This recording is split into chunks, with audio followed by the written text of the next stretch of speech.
Upon traversing to the Dou Qi Continent, Jiang Ping never anticipated that he would find himself amidst the Serpent people, assuming the role of an ordinary character within their ranks. Just as despair began to envelop him, he fortuitously activated the invincible check-in system. Ding! On the first day of check-in, he acquired the bloodline of the Nine-Colored Devouring Python. On the same day, during the coronation ceremony of Queen Medusa, he was unexpectedly summoned by the Serpent Spirit, unveiling his bloodline powers, which left his entire clan in astonishment. Subsequently, Jiang Ping was designated as Medusa's consort. The queen herself established 3 guiding principles for him. First, do not refer to me as queen, but as Your Majesty.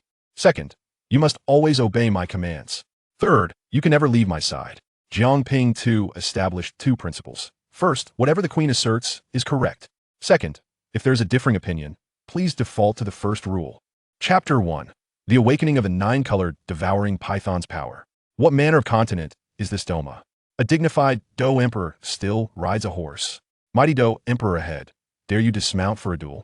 At a milk tea shop by the street, Jiang Ping was sipping his drink while watching the latest adaptation of the Doma television series on his phone. By the end of the first episode, he was so enraged that he began to curse vehemently. How could a noble Dou Emperor still be riding a horse? The horse, in disbelief, thought it had never felt such humiliation. Such a wretched drama should never have been adapted to break the hearts of fans. As Jiang Ping continued to vent his frustrations, he remained oblivious to an out-of-control truck barreling towards him. In the Dou Qi Continent, within the Jiamar Empire's Tagore Desert, the scorching sun blazed down upon the endless expanse of yellow sand. Even the winds that blew were searing hot. Jiang Ping gazed at the scene before him, then lowered his eyes to behold his severed legs, transformed into a black serpent's tail, rendering him utterly speechless. What the hell, where am I? He recalled drinking milk tea and cursing mere moments ago. Yet here he was in this bizarre place. Just as his mind struggled to comprehend the situation, a torrent of memories surged into his consciousness. The searing pain tore through him, causing him to writhe on the ground. After a moment, he finally settled down, a new memory that did not belong to him flooding his mind. Jiang Ping, 13 years old, an inconspicuous member of the Serpent people in the Jiamar Empire. Damn it, I've crossed over to the Dou Qi Continent. All because I made a sarcastic remark. Even if I have to traverse, couldn't I at least land in Yunlan Sect or Wutan City? Why toss me into this godforsaken place? Jiang Ping was utterly bewildered. Of all forms to inhabit, why did he have to become a serpent person? Who even liked handsome serpents? And to top it off, he was merely a juvenile serpent. At 13 years of age, he was only at the 3rd tier of Dou Qi, utterly insignificant. Boom! Just as Jiang Ping continued to curse the heavens and the earth, a colossal shadow suddenly surged from the yellow sands nearby. A 10-meter-tall yellow serpent, its gaping maw lunging towards him. Crap! Jiang Ping was momentarily stunned, quickly turning to flee. Under the imminent threat of death, his legs, no, he no longer had legs, awkwardly twisted as he propelled himself forward using his serpent tail. Yet how could he possibly outrun a genuine giant serpent? The distance between them rapidly diminished. I'm merely a juvenile serpent. Can you cut me some slack? Jiang Ping lamented internally. Ding! System binding in progress. Successfully bound the invincible check-in system, granting a novice gift package. A chilling mechanical voice suddenly echoed in his mind, invigorating Jiang Ping's spirit. The much-anticipated savior system had finally made its appearance. Open the novice gift package, he declared decisively. Ding! Opening novice gift package. Congratulations to the host for acquiring the Nine-Colored Devouring Python bloodline. Note, given the host's current feeble strength, the bloodline power can only be utilized once every month. Due to the host's first awakening, a reward grants 1 free use of the bloodline power. Enough with the babbling, just let me unleash whatever power I can. Jiang Ping couldn't care less about the system's words, as the giant serpent was nearly upon him. In that instant, the bloodline power within him erupted, and a colossal, ethereal image of a nine-colored devouring python materialized before Jiang Ping. The immense form dwarfed the serpent, and the terrifying bloodline power left the giant snake paralyzed in fear. Jiang Ping finally caught his breath. You were so arrogant just now, weren't you? Show me your bravado one more time. With a flick of his tail, he knocked the serpent to the ground. Under the oppressive weight of a nine-colored devouring python's bloodline, the third-tier giant serpent was utterly terrified, paralyzed with fear, and met its end. That scared me to death. Jiang Ping plopped down onto the ground, the colossal power of the nine-colored devouring python retreating back into him. Only then did he have the leisure to examine his system panel. Host, Jiang Ping.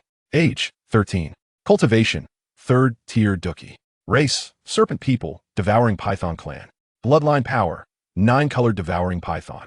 Description: the Nine-Colored Devouring Python is an ancient beast, its bloodline power surpassing that of the Seven-Colored Devouring Python, and it is the progenitor of all serpentine magical beasts.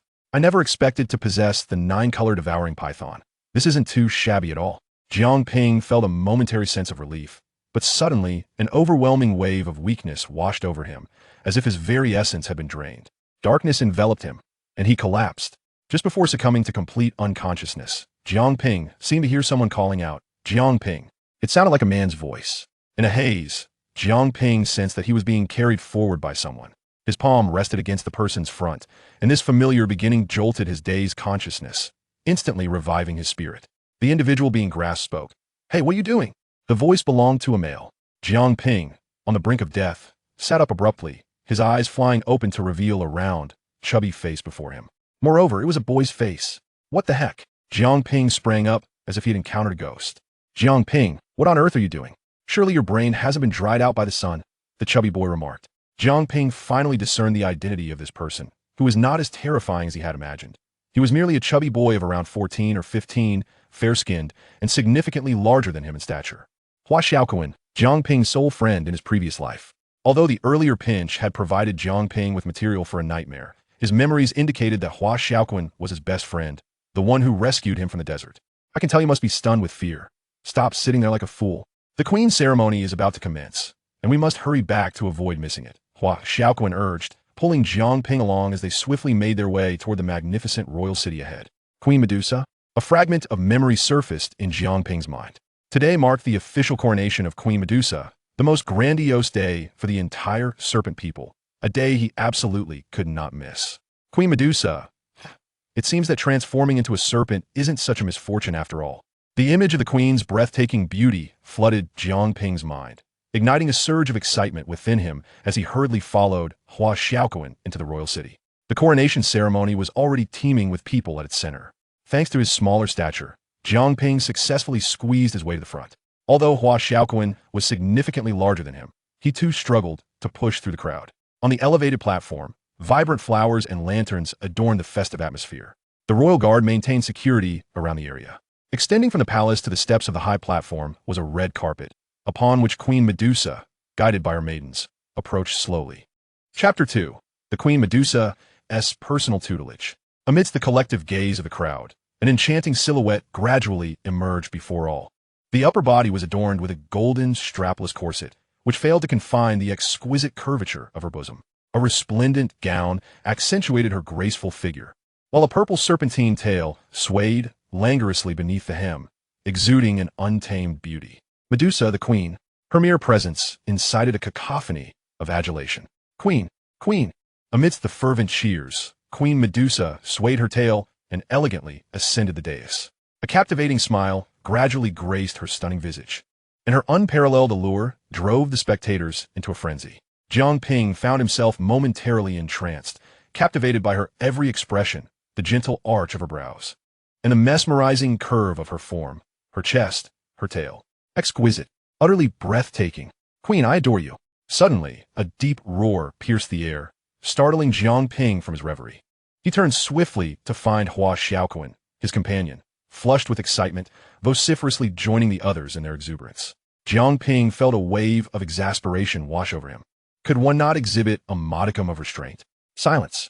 A long, aged voice commanded, and the crowd fell instantly silent. An elderly woman, stooped and leaning on a cane, approached slowly, flanked by two handmaidens who bore a tray upon which rested a magnificent crown. This venerable woman was none other than the Grand Elder of the Serpent People. The Grand Elder stood beside Medusa, addressing the multitude of serpent kin. "By the grace of the serpent spirit, our kind shall always have a Medusa queen. Today, the new generation of our queen shall be crowned." With all eyes upon her, the Grand Elder reverently lifted the crown. Medusa inclined her head slightly, allowing the Grand Elder to place the crown atop her head. Once crowned, Medusa surveyed the congregation and proclaimed, "From this day forth, I shall devote my life to leading my people towards glory." The applause erupted fervently. "Queen! Queen! Queen!" Jiang Ping, swept up in the fervor, joined in the chorus. Following this, another segment commenced. The Grand Elder continued, Simultaneously with the crowning of each queen, we shall conduct a divination by the Serpent Spirit, hoping it will reveal the successor to the throne. Only one of the purest bloodline shall receive the Serpent Spirit's guidance.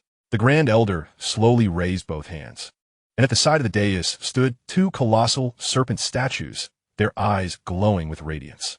To have just crowned a new queen and immediately seek the next heir seems rather hasty, Jiang Ping murmured. Hush, keep your voice down. If the Grand Elder hears you, there will be consequences, Hua Xiaoquan urged, cautioning him to lower his volume. This is merely a ceremony. Yet I have heard from our elders that never in history has a successor been revealed during the queen's coronation. It is merely a tradition that cannot be broken. How can we expect a second heir to emerge so swiftly after the ascent of the Medusa queen? But this is the Serpent Spirit's legacy. The clan rules must not be transgressed. All rise, honor the Serpent Spirit, the Grand Elder proclaimed, and the crowd bowed in unison towards the two serpent statues. The statues' eyes glowed ever more intensely, transforming into a swirl of luminescence that began to seek out the next heir among the throngs of people. Everyone hoped the radiant light would settle upon them, yet they were acutely aware of the improbability of such an occurrence. Historically, the Serpent Spirit's guidance had proven fruitless. The light orb swept across the gathering, only to return. Just when the crowd presumed this would follow the same pattern of inutility as before, the orb abruptly halted, as if it had identified its target, fixing upon a singular point. This spectacle instantly captivated the attention of all present. The luminous orb had landed directly above Jiang Ping's head. When the world is this? Jiang Ping found himself the focal point of attention, still reeling from the unexpected turn of events. Not just him, even Medusa and the Grand Elder were momentarily taken aback. This is not right. This deviates from the customary proceedings. Could it be that the Serpent Spirit's guidance has malfunctioned? At that moment, the orb of light seemed to validate the crowd's suspicions, descending upon Jiang Ping. This scene mirrored the moment the Serpent Spirit had pointed out Medusa. The Serpent Spirit's grace could not be mistaken. The blessing of the Serpent Spirit had manifested. After a prolonged astonishment, the Grand Elder's face broke into a joyous expression as she pointed at Jiang Ping. In the next instant, Jiang Ping found himself hoisted by the guards and elevated to the dais. For the first time in many years, the Serpent Spirit has directly identified the next heir of our serpent people. The Grand Elder was elated, scrutinizing Jiang Ping with a keen eye, her coarse hands awkwardly exploring him, making Jiang Ping rather uncomfortable. Medusa, too, appraised the young lad before her. The Serpent Spirit has directed its gaze upon this little one. She mused, O Serpent Spirit, I implore you to bestow your guidance once more, revealing the strength of this one's bloodline. The Grand Elder hoisted Jiang Ping before the two serpent statues. A radiant light enveloped Jiang Ping once more before swiftly dissipating. The light transformed into a cascade of multicolored orbs. 1, 2, 3. The crowd watched with bated breath. When Medusa was similarly illuminated by the Serpent Spirit, she had manifested 7 orbs, a testament to her potential as a 7th-tier beast. Now, Jiang Ping's orbs continued to coalesce. 5, 6, 7. The 7th orb emerged, and the audience collectively held their breath. Just when they believed this was the culmination, the orbs continued. 8, 9. A total of 9 orbs. This indicated that Jiang Ping's bloodline potency surpassed even that of Medusa. He harbored the potential to become a 9th-tier beast. The crowd was left in a state of disbelief. They had never witnessed such a spectacle. Medusa, equally astonished, regarded Jiang Ping. This young one possesses a bloodline strength greater than my own. The Grand Elder exclaimed, surely, the heavens are favoring our serpent people. The entire clan was in turmoil. This child must be cultivated with utmost care.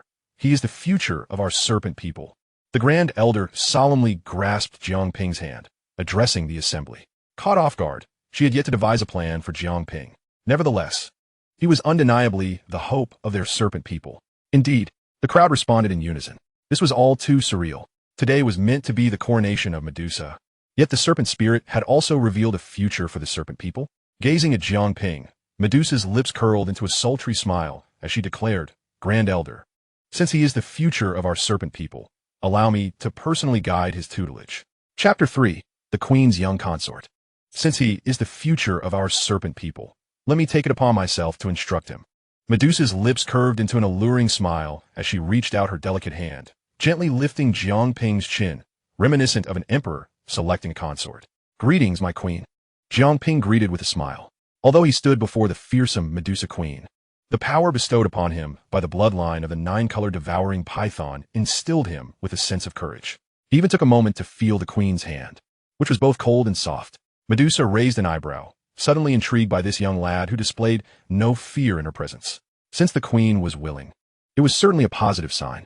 Thus, the ceremony would proceed in this manner for now, with further arrangements to be discussed later, as the Grand Elder stated. Originally, they had only prepared to assist Medusa in her coronation, never anticipating that the serpent spirit would indeed indicate a candidate. Consequently, they were utterly unprepared. With the ceremony concluded, the gathering dispersed. "Follow me," Medusa commanded, releasing Jiang Ping and gracefully swaying her serpentine tail as she advanced. Jiang Ping obediently trailed behind her. From the rear, he couldn't help but notice the alluring movement of her tail, stirring a certain excitement within him. Although it was not the long legs he was accustomed to, it seemed rather appealing. Upon entertaining this thought, Jiang Ping shivered in surprise, exclaiming inwardly, "Could it be? Have I transformed into a serpent, with my inclinations altered as well?" Impossible, he reassured himself. He was a proud man, and were he to become a male serpent, such feelings would never arise. Jiang Ping firmly believed in his integrity. Following Medusa, they arrived at her exquisite chamber. Jiang Ping's eyes widened at the unique decorations. So this is what the queen's quarters looked like. As he observed his surroundings, Medusa suddenly halted and turned to him, inquiring, "What is your name?" "Ah, I am Jiang Ping," he replied. Medusa leaned closer, her stunning visage nearly touching his, and the alluring fragrance of the queen enveloped him, intoxicating his senses. "Yet your combat energy is at the third stage, while your bloodline power surpasses mine. If it were not for the serpent spirit's error, then this world has surely gone mad. Indeed, how can my bloodline power possibly exceed that of the queen?" Jiang Ping laughed nervously, though his gaze inevitably strayed to the captivating sight before him. He couldn't help but marvel at the open-mindedness of the serpent folk. The revealed scenery was more than enough to tempt a young man filled with vigor. At that moment, a maid entered, respectfully announcing, "Your Majesty, the Grand Elder requests your presence." Only then did Medusa rise, leaving Jiang Ping alone as she turned to glide past him, once again leaving a trail of enchanting fragrance. "You are not to leave until I return," she commanded, to which the maid responded affirmatively. Medusa departed, closing the chamber door behind her, leaving Jiang Ping in solitude. "Ah, so they fear I might flee," he mused, feeling a twinge of frustration. With no option to leave, he decided to boldly explore Medusa's chamber. It was nothing extraordinary, adorned with opulent decorations, and the air was suffused with the distinct scent that marked the queen. As he found himself unable to escape, Jiang Ping resolved to investigate the system he had hastily bound in urgency. "System, introduce yourself." In his moment of desperation, he had yet to thoroughly examine it. Invincible check-in system. The host may check-in once daily, receiving rewards with each check-in. After accumulating 10 check-ins, an additional gift pack will be awarded. "Ah, I see." Jiang Ping nodded in understanding. He had already checked in today, unlocking the bloodline inheritance of the Nine-Colored Devouring Python. Nine-Colored Devouring Python power, the ancestral strength of serpentine magical beasts. Upon mastering it, one can transform into the Nine-Colored Devouring Python, devouring the heavens and the earth. The extent of the bloodline power's manifestation depends on the host's strength. The stronger the host, the greater the bloodline power that can be wielded. The Nine-Colored Devouring Python was the progenitor of all serpentine magical beasts, surpassing even the Nine-Nether Underworld Python and the ancient Heavenly Serpent, rivaling the likes of the primordial ancient dragon and the celestial phoenix. However, with Jiang Ping's current combat energy at the third stage, he was far from harnessing the true might of the Nine-Colored Devouring Python. It seemed he would need to remain here for a while, diligently checking in to strengthen himself. Meanwhile, in the Grand Elder's secret chamber, Medusa convened with the 4 elders of the Serpent Clan, discussing matters of great import. The Serpent Spirit's guidance is never in error. "That Jiang Ping is indeed the future of our Serpent tribe," proclaimed the Grand Elder. "Yet, our lineage has always produced female serpents of power. Hence the existence of a Medusa queen in each generation. Is it conceivable that the next Medusa queen would be represented by Jiang Ping?" Medusa found this notion amusing. She did not envy Jiang Ping. Rather, it was a historical precedent that no male serpent had ever ascended to the role of queen. The elders pondered, recognizing the complexity of the situation. The Medusa queen was not only their monarch, but also the spiritual emblem of their tribe. To replace her with a man seemed somewhat inappropriate. While they affirmed Jiang Ping's significance to their clan, it did not necessarily mean he was destined to become their king. Yet, his bloodline power is indeed the future of our serpent tribe, said the second elder. Their concern lay with Jiang Ping's bloodline, not his identity. So how do you propose we proceed? Perhaps there is another solution, the Grand Elder suggested. Jiang Ping is the embodiment of our tribe's future glory, while the Queen represents our current splendor. If the two of you, possessing the strongest bloodlines, were to unite and bear offspring, would that not yield an even greater successor? At this proclamation, the others were taken aback. Then enlightenment dawned upon them. Indeed, how had they not considered this? Two individuals of extraordinary bloodlines, one male and one female, could produce a progeny of unmatched strength. Then, the glory of their serpent tribe would truly know no bounds. Are you all aware of what you are suggesting? Medusa interjected, incredulous at the elder's foolishness. Jiang Ping is merely a child. How can you speak of such matters? What of it? We have ample time to nurture him. Do you not desire the glory of our serpent tribe? The four elders gazed intently at Medusa. In Medusa's chamber, Jiang Ping wondered why Medusa had yet to return. Surely she hasn't forgotten me? He thought, having been alone for over an hour without any company. Just as boredom began to overwhelm him, the door creaked open. He quickly turned to see Medusa return, accompanied by the Grand Elder. Greetings, Your Majesty, Grand Elder, Jiang Ping exclaimed, rising to his feet. Jiang Ping, we are here to discuss an important matter with you, the Grand Elder announced, clearing his throat. From this day forth, you shall be the Queen's consort. Chapter 4 of Bite. From this day forth, you shall be the Queen's consort. The Grand Elder's startling declaration left Jiang Ping sputtering, choking on his own saliva. What? He could hardly believe his ears. A consort? This was the title he had never imagined hearing, especially not in relation to the Medusa Queen. Such a revelation was utterly exhilarating. Grand Elder, you cannot be jesting, Jiang Ping exclaimed, still in disbelief and needing confirmation. Do I appear to be joking? The Grand Elder's countenance was grave, her aged visage resembling the rugged bark of an ancient tree. Any ordinary child, under her scrutinizing gaze, would likely dissolve into tears and be haunted by nightmares that very night. Within the Serpentine clans, the Grand Elder held an aura of intimidation that none dared to challenge. Fortunately, Jiang Ping was no ordinary child. Encased in the body of a 13-year-old was the spirit of a 20-year-old. Currently, you and the Queen possess the most potent bloodlines within our clan. You are the hope of the serpent people. Should you unite, your progeny will be unprecedentedly formidable, heralding an era of unparalleled glory for our kind. The Grand Elder's enthusiasm mounted with each word, as if her declarations were more for her own reassurance than for Jiang Ping. Why engage a child with such lengthy discourse? Medusa, who had remained silent since their return, could no longer restrain herself. Her eyelashes fluttered, her ruby lips parting slightly. From this moment forth, he shall be entrusted to me. The Grand Elder may return without concern. Ha ha ha. If that is the case, I shall leave him in your capable hands, Your Majesty. The Grand Elder offered a peculiar smile before turning to depart, closing the chamber's grand door behind her. In the vast expanse of the chamber, only Jiang Ping and Medusa remained. As he beheld her enchanting curves and flawless visage, he felt a surge of warmth, his heart racing uncontrollably. The events of the day had been overwhelming. First, he had traversed worlds, narrowly escaping the jaws of a serpent, activating a system that granted him the Nine-Colored Celestial Python bloodline. And now, in a bewildering twist of fate, he had become Medusa's child husband. Such rapidity was astonishing. Medusa scrutinized Jiang Ping in return, noting his youthful innocence and confusion. He appeared scarcely like one who bore a bloodline superior to hers. You come here, she commanded after a moment of appraisal. Oh. Realizing her intent, Jiang Ping cautiously approached her. Without further preamble, Medusa seized his right hand, leaning down to envelop his fingers within her enticing lips. Then a bite. Ow! Your Majesty, that hurts! Jiang Ping cried out in surprise, instinctively attempting to retract his finger. Yet Medusa's mouth possessed an irresistible pull, rendering him immobile. The metallic taste of blood filled his mouth, infused with a hint of pure energy, igniting a flicker of astonishment in Medusa's eyes. Indeed, Jiang Ping's blood harbored a power even more potent than her own. However, given his youth and lack of cultivation, he had yet to awaken his bloodline abilities.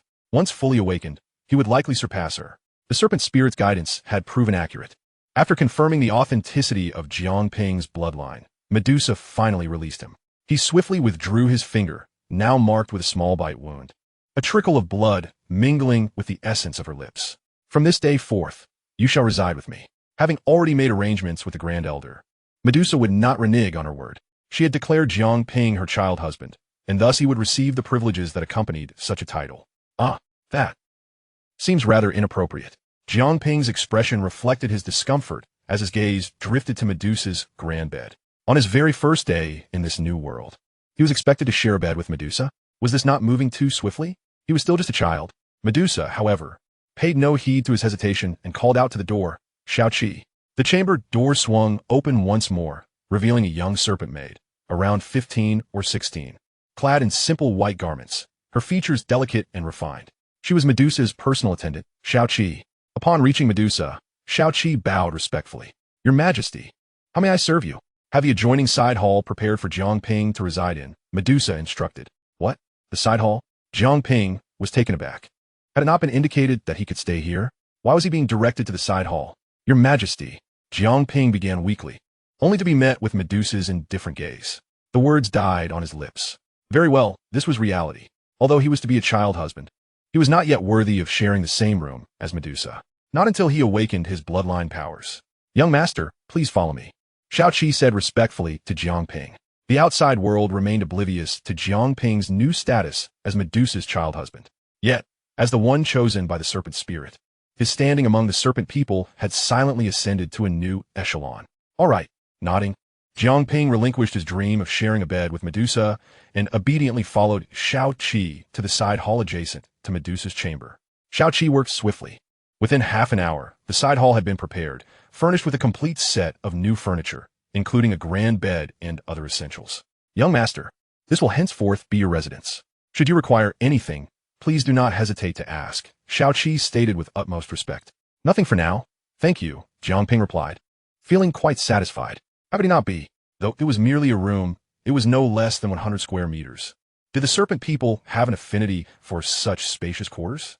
"Please do not mention it. Serving you is our duty," Shao Qi replied, bowing her head once more. Though she was a few years older than Jiang Ping, she was still a child herself, yet she had already grasped so much. Being Medusa's personal maid was likely no ordinary position. "Very well, I shall rest now. You may leave." "Yes." Shao Qi exited, closing the door behind her. Finally, Jiang Ping found himself alone. With a sigh, he leaped onto the soft, expansive bed, gazing at the bright ceiling, feeling as though this entire experience was surreal. He never anticipated that he would find himself in such a scenario. It felt utterly implausible. Today had been laden with experiences that his tender spirit struggled to bear. Forget it, sleep. Perhaps upon awakening tomorrow, he would find that this had all been a dream. If he awoke to discover it was indeed reality, he would address it then. As overwhelming drowsiness washed over him, Jiang Ping succumbed to the embrace of sleep. Chapter 5. Seeking Medusa's personal guidance. Brilliant sunlight streamed through the window, warming Jiang Ping's face. The blinding rays stirred him reluctantly from slumber, and as he opened his eyes, he beheld a ceiling that was both unfamiliar and familiar. It was not the ceiling of a rented room, but that of the side hall. Well, this is certainly not a dream. He sat up, everything around him unchanged from the last time he had closed his eyes. This was no illusion. He had truly traversed worlds. Beep. Would you like to clock in? Clock in. Beep. On the second day of clocking in, congratulations to the host for acquiring the Celestial Level Advanced Technique, Soul Devouring Arts. Soul Devouring Arts.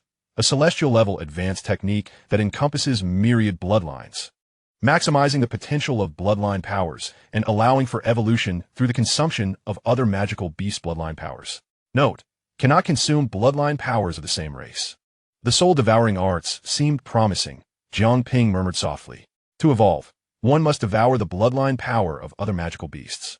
In other words, the more bloodline power Jiang Ping absorbs from these creatures, the stronger he becomes. Regrettably, I have already acquired the bloodline power of a nine-colored devouring sky python, rendering the bloodline powers of the entire Serpent Man tribe useless to me.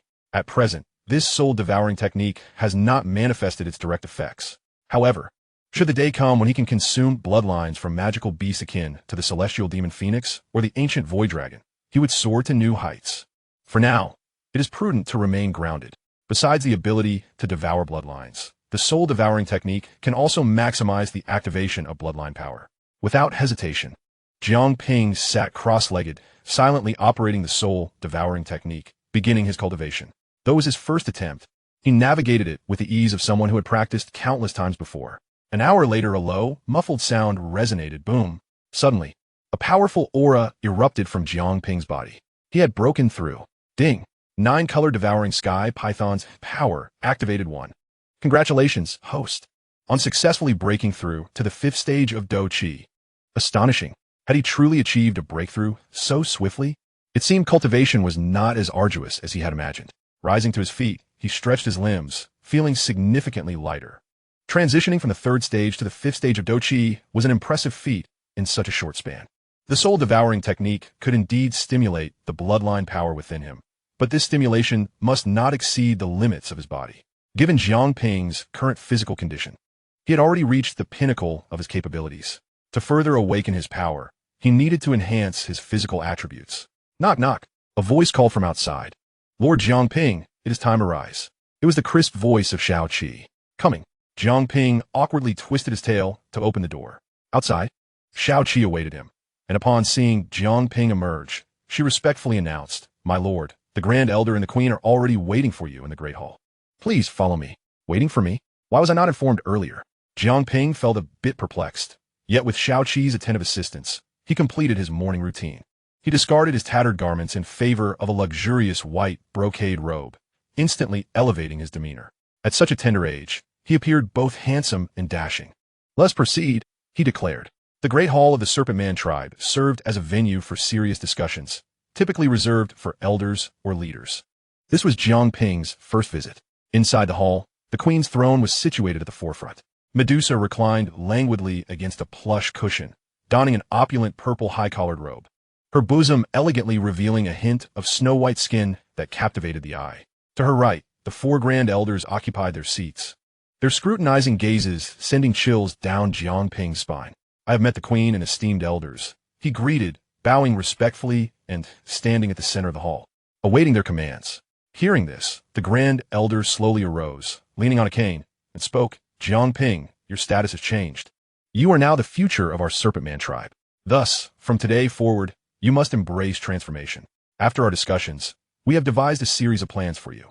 Starting tomorrow, I shall personally guide your cultivation, and you will have priority access to the tribe's resources. The prospect of being personally tutored by the Grand Elder was daunting for Jiang Ping. Observing her face, lined with wrinkles akin to tree bark and revealing a set of yellowed teeth, he felt a chill run down his spine at the thought of daily encounters with such an ancient crone. No, I cannot bear the thought of facing this old hag every day. Grand Elder, I have a few words to share, Jiang Ping began. Firstly, I hold you in the highest esteem and have complete faith in your abilities. However, as the Queen's fiancé, might it be possible for the Queen to guide my cultivation instead? He suggested timidly. The Grand Elder was momentarily taken aback.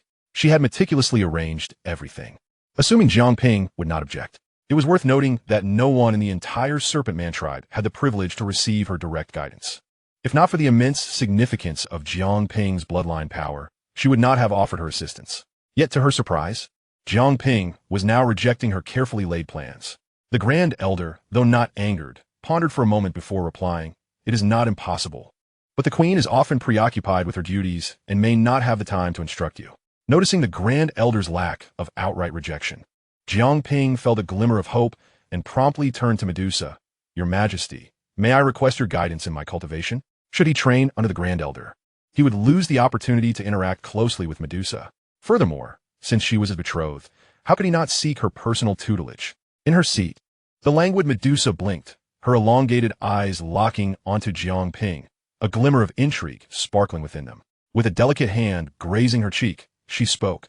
My requirements will be far more stringent than those of the Grand Elder. Are you certain? Her voice was sweet and alluring, sending shivers through Jiang Ping's small frame. Indeed, Medusa's charm was irresistible to all, regardless of age or gender. Whatever the Queen demands, I shall strive to fulfill it with utmost dedication, Jiang Ping affirmed seriously. Then, starting tomorrow, I shall personally guide your cultivation, Medusa declared before rising to leave the Great Hall, her graceful silhouette lingering in memory. Now that the Queen has agreed, Jiang Ping, you must dedicate yourself to your training and not disappoint our expectations, the Grand Elder said earnestly, her aged face displaying a hint of sorrow. It was evident that she lamented not being able to instruct Jiang Ping herself. I shall not let the Grand Elder's hopes go unfulfilled, Jiang Ping promised solemnly before hastening away. Chapter 6. I am now the Queen's man. The Serpent Man tribe resides at the heart of the Tagore Desert in the Jamma Empire. This desert is the most inhospitable region in the entire empire. The Serpent Man tribe stands as a sworn enemy to the Jamma Empire, constrained to survive in this desolate environment due to the oppression of the imperial family and the Yunlan sect. Despite these adversities, the Serpent Man tribe has constructed a grand city, transforming the Tagore Desert into their stronghold, allowing them to thrive. Exiting the Great Hall, Jiang Ping made his way back to his previous dwelling. On that day, he had been taken directly to Medusa's palace, and his old residence remained in disarray. Walking through the exotic streets, the sights before him were dazzling. Perhaps due to the scorching desert climate, the Serpent Men, regardless of gender, donned light and airy attire, showcasing their arms and legs, creating a beautiful spectacle. Lord Jiang Ping. Lord Jiang Ping.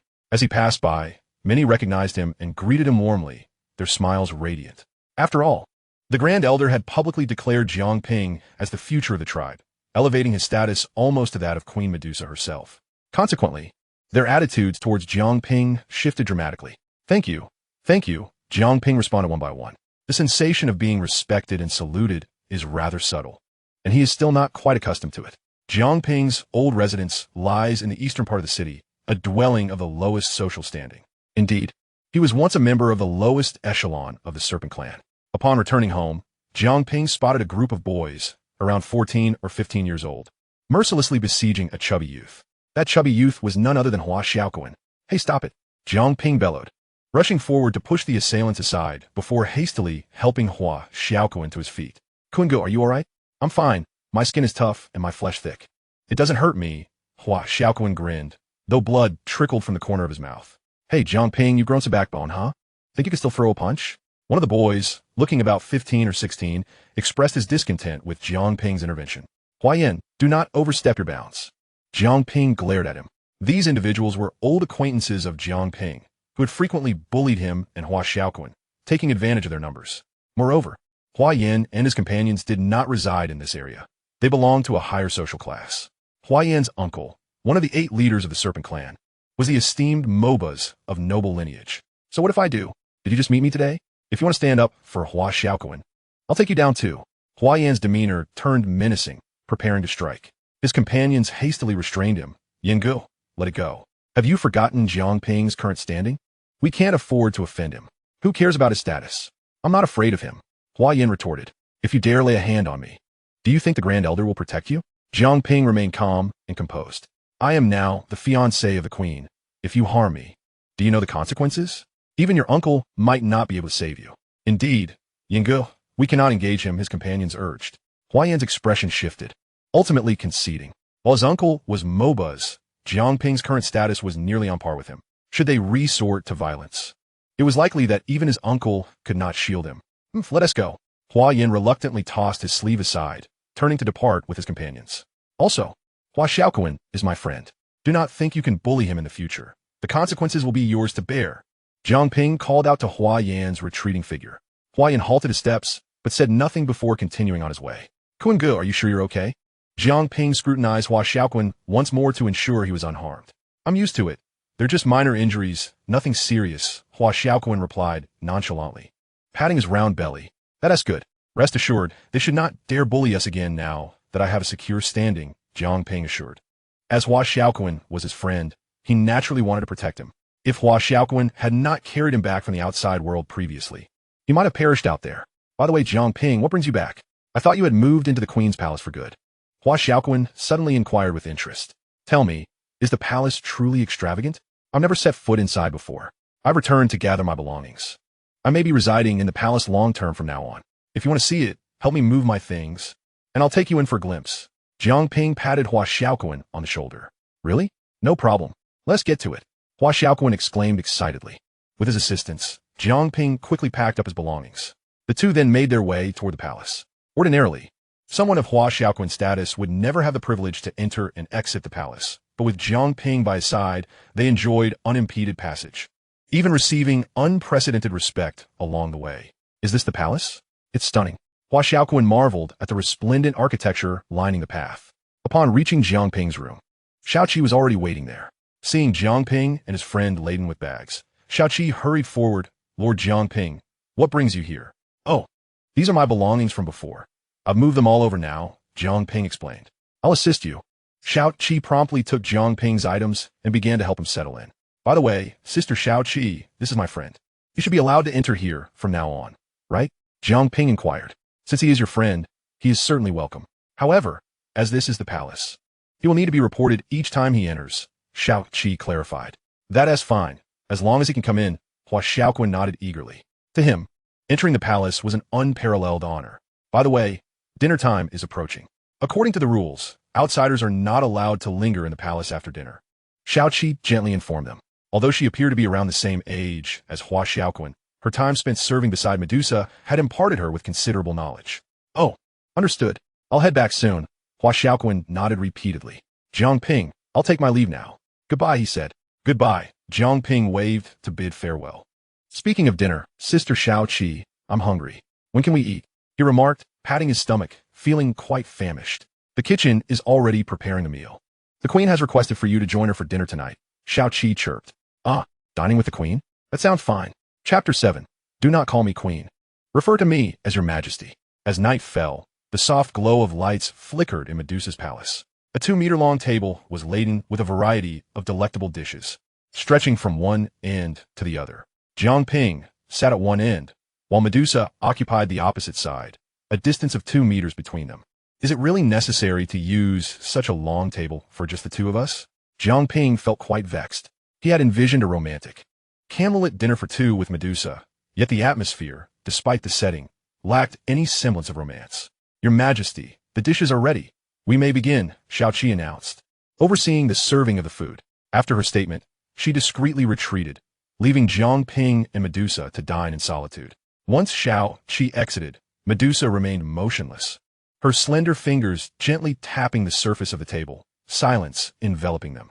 Your Majesty, we can eat now, Jiang Ping softly reminded her.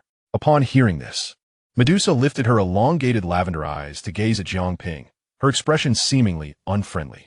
Did you have a confrontation with Hua Yin and the others today? She inquired coolly. Jiang Ping's heart skipped a beat. It had been a trivial matter, merely a verbal altercation without any physical confrontation. How could Medusa possibly know? We had a few heated words, but it didn't escalate into violence, Jiang Ping replied cautiously, wary of Medusa's thoughts. Her expression remained inscrutable, devoid of visible emotion, making it difficult for him to gauge her feelings. You are now the fiancé of this king. But I hope you understand that this is merely a nominal title and does not mean you truly have the right to be this king's man. You may wield your current identity to safeguard yourself.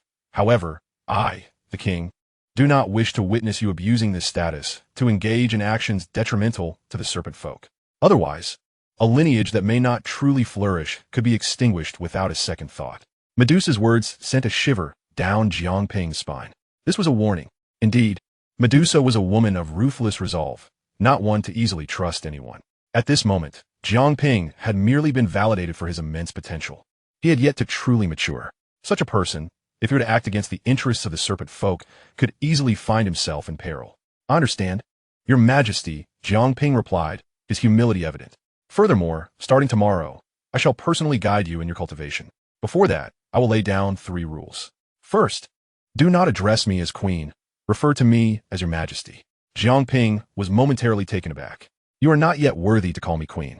As for the second and third rules, I shall disclose them when I see fit, Medusa clarified. The hierarchy among the serpent folk was clear-cut. Only the 4 elders and Medusa's personal handmaid could address her as queen.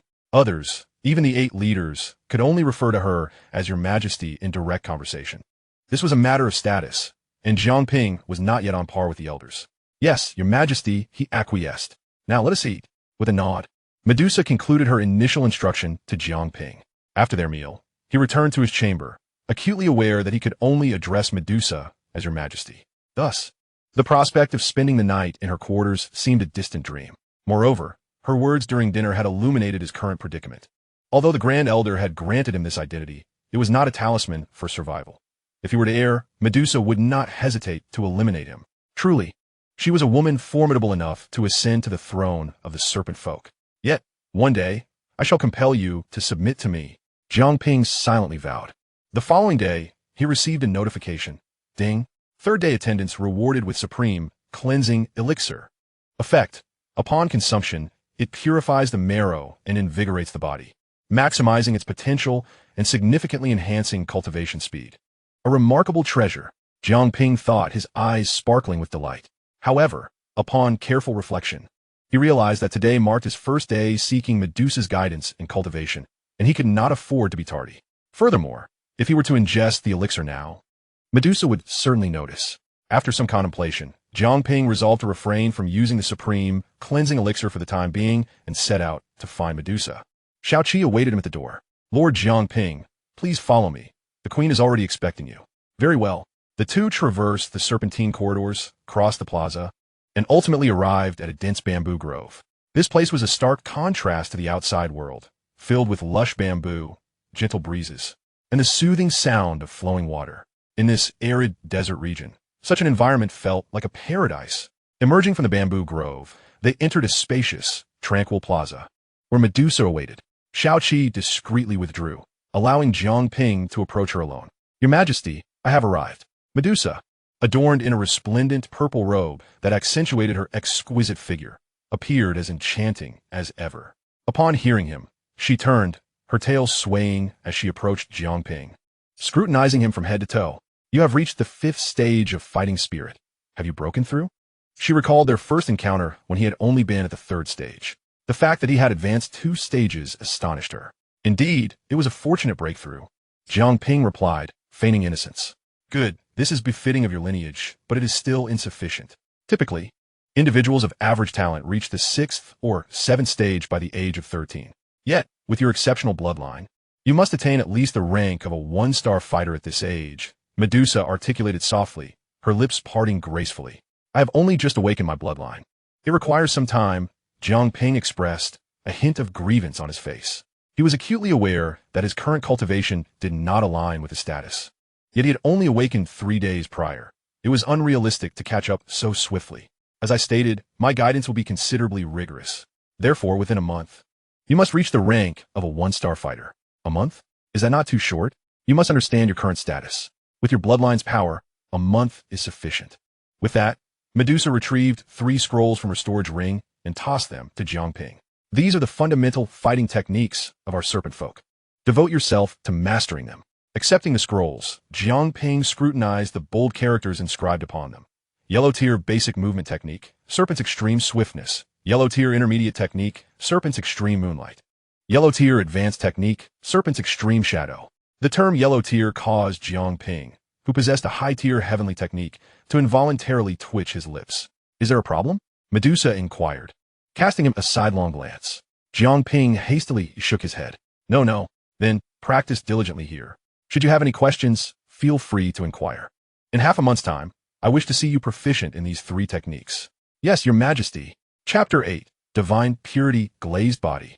Jiang Ping perused the 3 techniques throughout the day, yet he only grasped the rudiments. Mastering them in such a short period seemed an unreasonable expectation. Medusa had long departed. As the queen, she could not afford to spend an entire day with him. As nightfall descended, Jiang Ping emerged from the bamboo grove. "Lord Jiang Ping, you have returned." Shao Qi was still waiting outside the grove, and upon seeing him, she slightly bowed her head in greeting. "Shao Qi, you are still here? I thought you had left with the queen," Jiang Ping remarked, somewhat surprised. As Medusa's personal maid, Shao Qi was expected to be by her side at all times. However, in recent days, she had mostly accompanied Jiang Ping instead. "The queen instructed me to remain by your side for your care during this period," Shao Qi replied. Her head bowed respectfully. After a moment's contemplation, Jiang Ping said, "Shao Qi, please do not keep your head lowered all the time. Lift it and look at me." Upon hearing this, Shao Qi appeared momentarily bewildered, but obediently raised her head. To be selected as Medusa's personal maid indicated that Shao Qi possessed considerable talent. She was pure and graceful, a charming young beauty. At the tender age of 15 or 16, she was in the prime of her youth. Her bright eyes and radiant smile captivating. "From now on, do not address me as Lord. I'm younger than you, and it feels rather odd. That is not permissible. There must be order of rank, and the rules cannot be disrupted," Shao Qi replied earnestly. Jiang Ping had been educated in the belief of equality among all, finding it uncomfortable to be subjected to such deference. Conversely, Shao Qi had been taught the importance of hierarchy, always mindful of her place and never crossing the boundaries of propriety. This left Jiang Ping in a bit of quandary. "How about this? You may refer to me as young master instead. I would prefer that over lord." while it was inconsequential when addressed by strangers. It felt increasingly distant to be called Lord by someone he had grown familiar with over the past few days. Xiao Qi's delicate brows furrowed slightly as she pondered the appropriateness of this title. Finally, she nodded, "Yes, young master." Jiang Ping nodded in satisfaction, murmuring, "Well, this is more like it. Let's head back." Currently, Jiang Ping was under the jurisdiction of Medusa, who had assigned him a temporary task without specifying daily requirements. This meant that as long as he fulfilled Medusa's demands within the designated time frame, he could allocate the remaining time at his discretion. This arrangement suited Jiang Ping perfectly. Tonight's dinner was a solitary affair for Jiang Ping. After finishing his meal, he indulged in a bath, attended to by Xiao Qi. Following that, the time belonged solely to Jiang Ping. Alone in his chamber, he retrieved the supreme cleansing pill he had earned from his morning clock-in and consumed it in one swift motion. As the pill descended, it transformed into a warm current that surged from his throat throughout his entire being. As the medicinal effects began to manifest, Jiang Ping felt an overwhelming heat coursing through him, as if a lion were rampaging within. He hurriedly settled into a meditative position, channeling the soul-devouring divine method to absorb the potency of the pill. The supreme cleansing pill was potent. Jiang Ping felt as though he had plunged into a fiery pit, his body ablaze, with a veritable stampede of lions within him. "I refuse to believe that a single cleansing pill could be my undoing." Jiang Ping gritted his teeth and persevered. Finally, after enduring this ordeal for half an hour, the tumult subsided. The scorching sensation on his skin and the chaotic beasts within vanished in an instant. Panting heavily, Jiang Ping exhaled, feeling as if a great weight had been lifted. Ding! Cleansing complete. Congratulations to the host for advancing to the 6th stage of Dou Qi. After all this torment, I've only gained 1 stage. Jiang Ping was dumbfounded. Was this truly the famed supreme cleansing pill? The purpose of the cleansing pill is to refine the meridians and bones, subtly altering the host's cultivation aptitude and talent, rather than directly enhancing their strength. Whether this was true or false, Jiang Ping found himself too exhausted to argue. After the grueling cleansing, he was utterly spent and desired nothing more than to rest. Collapsing onto his bed, he slept soundly until dawn. When Jiang Ping awoke, the sun had already risen high in the sky. "What the? How's it this late? And no one called for me?" Startled, he sprang from his bed, hastily preparing to depart. The consequences of his tardiness might provoke Medusa's ire, a situation he wished to avoid at all costs. Given Medusa's existing lack of fondness for him, should she become displeased enough to discard him, it would spell disaster. In a rush, Jiang Ping exited and fortuitously encountered Xiao Qi. "Young master, where are you off to in such haste?" she inquired. "Xiao Qi, why didn't you wake me? It's so late. The queen must be furious with me." "Ah, the queen did not return last night, so I didn't call for you," Xiao Qi explained. Jiang Ping halted abruptly. The queen was absent? Where could she have gone? "I heard that the people of the Gamma Empire have begun to harass our borders again. The queen and the leaders have gone to stand guard," Xiao Qi informed him. "The Gamma Empire is attacking?" Jiang Ping felt a surge of panic. Could it be a joint offensive by the Gamma royal family and the Yunlan sect? That remains unclear. Xiao Qi shook her head. As a maid, her knowledge of external matters was limited. It shouldn't be. Medusa has only recently become queen, with her cultivation at the 7 or 8-star Dou Huang level. Meanwhile, the strength of Gamma Empire's forces, led by Jia Xingtian and Yun Shan, is likely on par. After a moment of contemplation, Jiang Ping managed to regain his composure. He recalled from the original story that prior to Xiao Yan's arrival at the Tagore Desert in search of exotic flames, Medusa, Jia Xingtian, and Yun Shan were all formidable powers within the Gamma Empire, each at the pinnacle of Dou Huang. Moreover, in terms of individual strength, Medusa had consistently outclassed Jia Xingtian and Yun Shan. Otherwise, the Serpent people would not have continued to thrive under the dual pressures of the Gamma royal family and the Yunlan sect, with both sides' strengths being relatively balanced. A confrontation would yield no benefits for either party. With this thought, Jiang Ping felt a sense of relief. At the very least, Medusa was not in mortal danger. Since the queen is attending to important matters, I shall engage in my own training in the bamboo grove. Xiao Qi, you may go about your duties. Deciding against returning to his room, Jiang Ping made his way to the bamboo grove. His primary task was still to cultivate and become stronger. This world was one governed by the principle of the survival of the fittest. Thus, for his own sake and to meet Medusa's expectations, Jiang Ping needed to swiftly enhance his strength. In the bamboo grove, the first order of business was, of course, his daily clock-in. This was his secret to success and the path to becoming a true man. System, clock-in. Ding.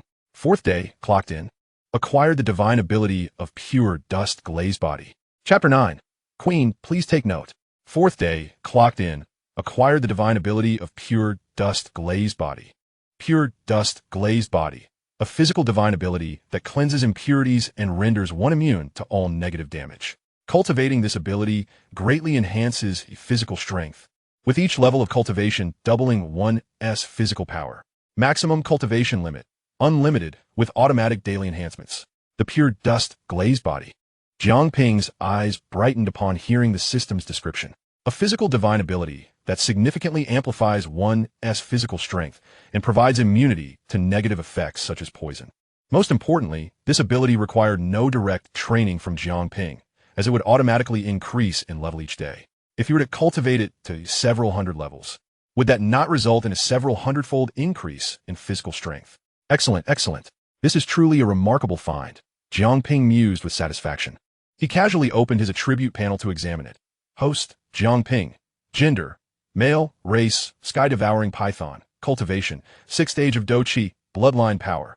9-colored sky-devouring python power, activation level 1. 3. Bloodline power cooldown, 27 days.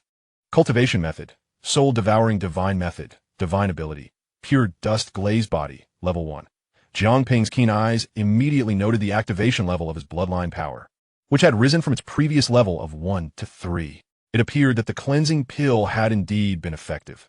He had accomplished this without any additional effort, increasing the activation level of his bloodline power by 2%. The activation level of his bloodline power depended on Jiang Ping's physique and cultivation level. Previously at 1%, it was now 3%, indicating that he could continue to activate his bloodline power.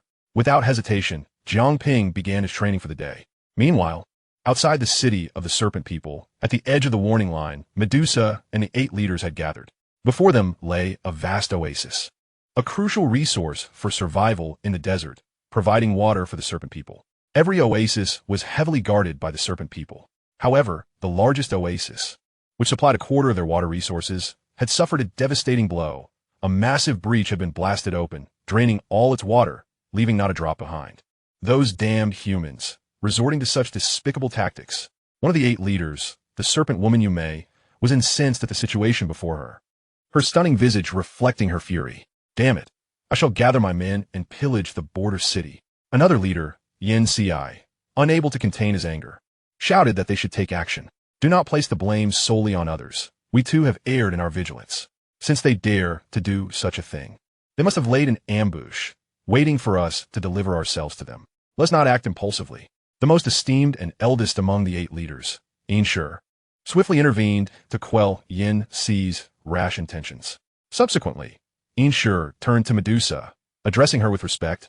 Your Majesty, what course of action should we pursue? This inquiry from Yin Shi caused the remaining 7 to collectively gaze at Medusa, awaiting her command. Acting recklessly would be a grave mistake. Our immediate priority is to devise a means to locate a new water source. Yin Shi, you shall take charge of this matter. Upon uttering this, Medusa pivoted and soared towards the city of the Serpent Clan. For the past few days, Jiang Ping had been diligently honing his skills. A considerable amount of time had elapsed, over half a month. During this span, he had been ensnared in a monotonous routine, to the point where he began to question whether he was trapped in a single day. The crux of the matter was that the rewards he acquired each day were identical. On the 5th day, obtained Gathering Essence Pill. On the 6th day, obtained Gathering Essence Pill. On the 7th day, obtained Gathering Essence Pill. Initially, Jiang Ping suspected the location was the issue. However, after relocating multiple times, he still received nothing but Gathering Essence Pills. It was not that the pills were lacking in merit. Rather, the absence of novelty was disheartening. The effect of the Gathering Essence Pill was straightforward. Upon consumption, one would gain a substantial amount of fighting spirit, facilitating breakthroughs in cultivation. And indeed, Jiang Ping did break through. On the 10th day, he consumed 6 Gathering Essence Pills, advancing to the 7th tier of fighting spirit. By the 15th day, he reached the 8th tier. On the 20th day, he attained the 9th tier. Today marked the 29th day, and it was Jiang Ping's inaugural attempt to challenge the realm of a fighter. Given the abundance of Gathering Essence Pills, it would be unreasonable not to achieve a breakthrough. Within the bamboo grove, Jiang Ping swiftly ingested all the gathering essence pills accumulated over the past days, feeling a tremendous surge of energy coursing through his veins. He adeptly settled into a meditative posture, channeling the soul-devouring divine art to absorb this immense energy. As time trickled by, the energy within him grew increasingly profound, culminating at a zenith. Then, with a resounding rumble, a blood-red aura erupted from Jiang Ping, shattering the final barrier and propelling him to become a one-star fighter. The process unfolded as smoothly as he had envisioned. Exhaling deeply, Jiang Ping slowly released a breath of pent-up energy. Achieving the rank of a one-star fighter was not overly challenging. Sensing the abundant power within him, Jiang Ping felt a sense of satisfaction.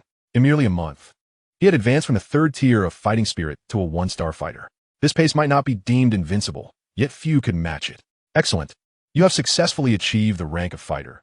You have not disappointed me, a familiar, enchanting voice echoed, causing Jiang Ping to turn and discover Medusa had arrived unbeknownst to him. Your Majesty, when did you arrive? Jiang Ping stammered, slightly flustered. Throughout the past month, Medusa had seldom shown herself, allowing him to feel at ease during his breakthrough. Had she witnessed him consuming the pills, how would he explain it? I sensed your breakthrough and came over. Quite commendable. It is precisely 1 month, and you have attained the rank of fighter, meeting my expectations. Medusa's lips curled slightly, seemingly unaware of Jiang Ping's prior consumption of the gathering essence pills. It is all thanks to your guidance, Your Majesty. Jiang Ping scratched his head, internally relieved that Medusa was oblivious to the truth. Since you have been so well guided, allow me to see how far you have progressed in your combat techniques. Medusa swayed her purple tail languidly as she made her way to a pavilion nestled within the bamboo grove. Wherever Medusa frequently lingered, there would always be a seat reserved for her, and this location was no exception. Leaning against her designated seat, she coiled her tail, exuding an air of languor. Her upper attire, still a low-cut robe that revealed a tantalizing glimpse of her alabaster skin. Jiang Ping, filled with youthful vigor, found his eyes involuntarily lingering a moment longer. Feasting his gaze. Let us begin, Medusa said in a languid tone. Certainly. Jiang Ping, pulled back to reality by her words, cleared his throat and adjusted his mindset. He had not wasted the past month. He had mastered 3 combat techniques. Your Majesty, please observe. Chapter 10, The Water Crisis. Serpent's extreme speed. Jiang Ping formed intricate hand seals, the fighting spirit within him surging as he swiftly propelled himself forward, leaving behind an afterimage. Next came Serpent's extreme division. With a change in his hand seals, a perfect duplicate emerged from his form, and both he and his doppelganger unleashed a moonlit energy column from their mouths. Serpent's extreme moonlight. Bang!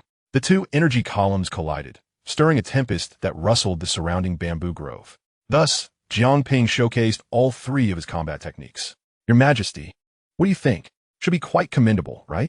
Jiang Ping stood obediently to the side, awaiting Medusa's appraisal. It seemed her attention was elsewhere, her demeanor relaxed. Only when Jiang Ping spoke did she leisurely respond, her crimson lips parting. Not bad, you have passed. Your next task is to reach the rank of 3-star fighter within a month. Understood. Jiang Ping sensed that Medusa bore some unspoken concern. Yet he dared not inquire further, merely nodding in acquiescence. Very well. I shall take my leave if there are no further matters. With that, Medusa rose gracefully, her tail swaying as she departed the bamboo grove. A month to achieve a 2-star breakthrough? Does she truly believe cultivation is so simple? Jiang Ping felt a wave of discontent wash over him. Yet, he could not voice any objections and could only comply quietly. Well, I might as well return. At least he had passed the first round of tests, allowing Jiang Ping to breathe a sigh of relief. As he exited the bamboo grove, he noticed a small, plump figure awaiting him at the entrance. Kuan-gu, what brings you here? The newcomer was none other than Hua Xiaokuan.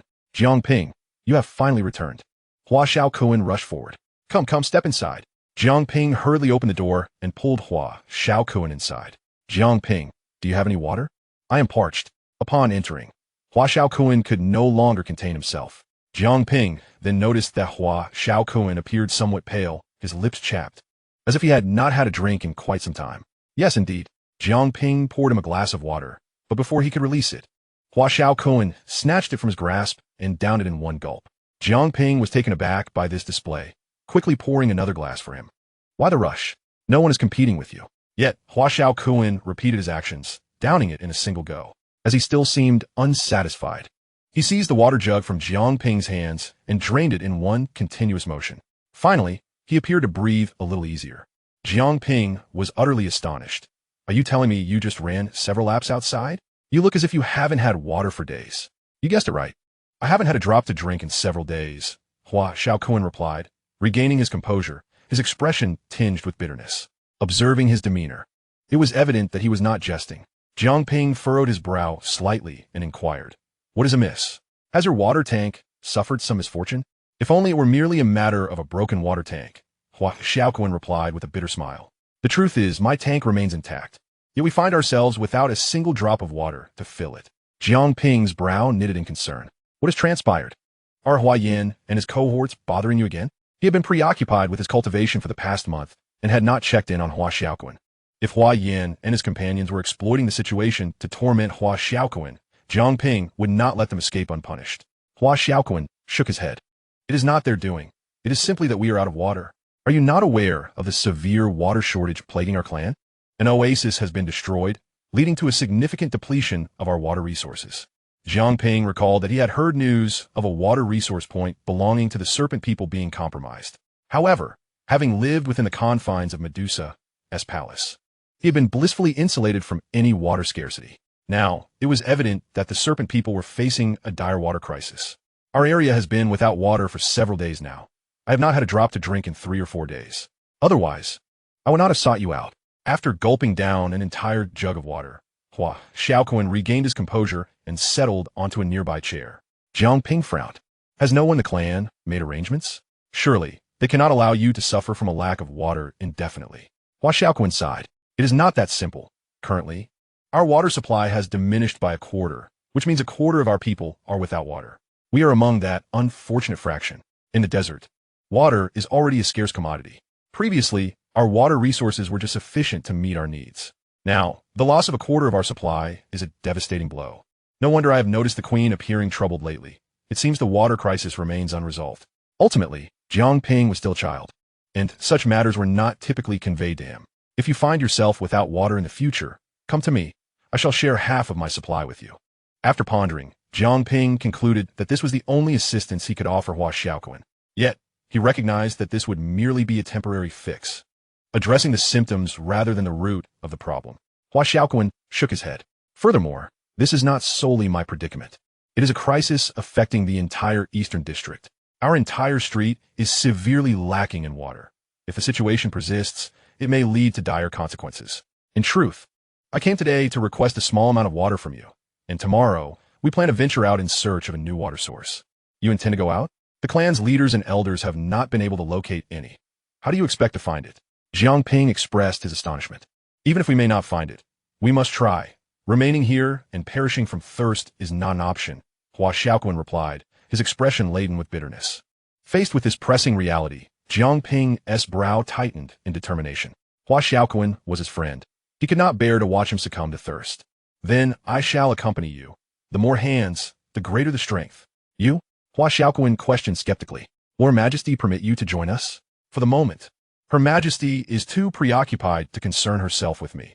As long as she remains unaware, it shall suffice." Jiang Ping had made up his mind. Beep. Mission triggered. Seek water sources. Resolve the Serpent People's crisis. Reward. Shape-shifting elixir.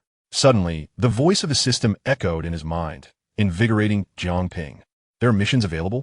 The system will periodically issue various tasks based on circumstances. Each mission can influence the host's relationship with Medusa. It can also affect my relationship with Medusa," Jiang Ping thought, suppressing the urge to make a sarcastic remark. Nevertheless, with a mission at hand offering rewards, it was certainly worth pursuing. "Indeed, let us proceed. I shall join you in the quest for water sources tomorrow," Jiang Ping declared emphatically, leaving no room for Hua Xiaoquan to decline. Seeing Jiang Ping's unwavering resolve, Hua Xiaoquan ceased to hesitate and nodded. "Very well. We shall meet at the usual place tomorrow. I must take my leave now." "Wait, do not be in such a hurry. Take a jug of water back with you." Jiang Ping filled another jug with water for Hua Xiaoquan to discreetly carry home. Chapter 11. The Ambush of the Gamma Empire and the Yunlan Sect. Beep. Check-in Day 30. Reward. Low-level Profound Technique, Profound Thunderpalm. Finally, it is not just a gathering yuan pill today. Rarely did he receive a technique as a reward. Jiang Ping had almost forgotten that there were other rewards available. Though a low-level, profound technique may not be exceptionally high in rank, it was perfectly suitable for Jiang Ping at this stage. Given his current status as a one-star Dou master, he could barely manage to wield a profound technique. Techniques of a higher tier would be of little use to him. As luck would have it, he was about to venture out in search of water, and possessing a profound technique would prove advantageous. Once prepared, Jiang Ping cautiously stepped outside, taking note of Shao Qi. Fortunately, Shao Qi had been absent for the past 2 days, whereabouts unknown. Jiang Ping hastily left the palace and made his way back to the common streets of the Eastern District. After navigating through several alleys, he arrived in an abandoned house devoid of any inhabitants. He glanced around to ensure no one was watching before pushing the door open. Inside was a yard overrun with weeds, dry and yellowed due to the lack of water, on the verge of dying. "Kunkin, I have arrived," Jiang Ping called softly into the house. Soon, the door creaked open, revealing 3 figures. Alongside Hua Xiaoquan were 2 robust youths, both around 17 or 18 years of age, whose faces bore a striking resemblance to one another. However, both bore the pallor of dehydration, their lips chapped and cracked. "Brother Hu, Brother Long," Jiang Ping greeted. He recognized these 2 as Hua Long and Hua Hu, both 9-star Dou warriors, the strongest individuals in their street. "Jiang Ping, did Her Majesty allow you to come?" The brothers expressed some surprise at his presence. "Do not concern yourselves with that. Let us hasten to find a water source. Indeed, let us set forth." Time was of the essence, and the 4 of them promptly embarked on their journey. While the Serpent People's city did not restrict entry or exit, due to Jiang Ping's status, the 4 chose to exit through a less guarded side entrance to minimize complications. The sun blazed high in the sky, scorching the desert sands to a blistering heat. The Serpent People's tails had evolved a layer of insulating scales, capable of mitigating much of the searing heat from the ground. Nonetheless, once outside, Jiang Ping still felt the oppressive warmth radiating from his tail.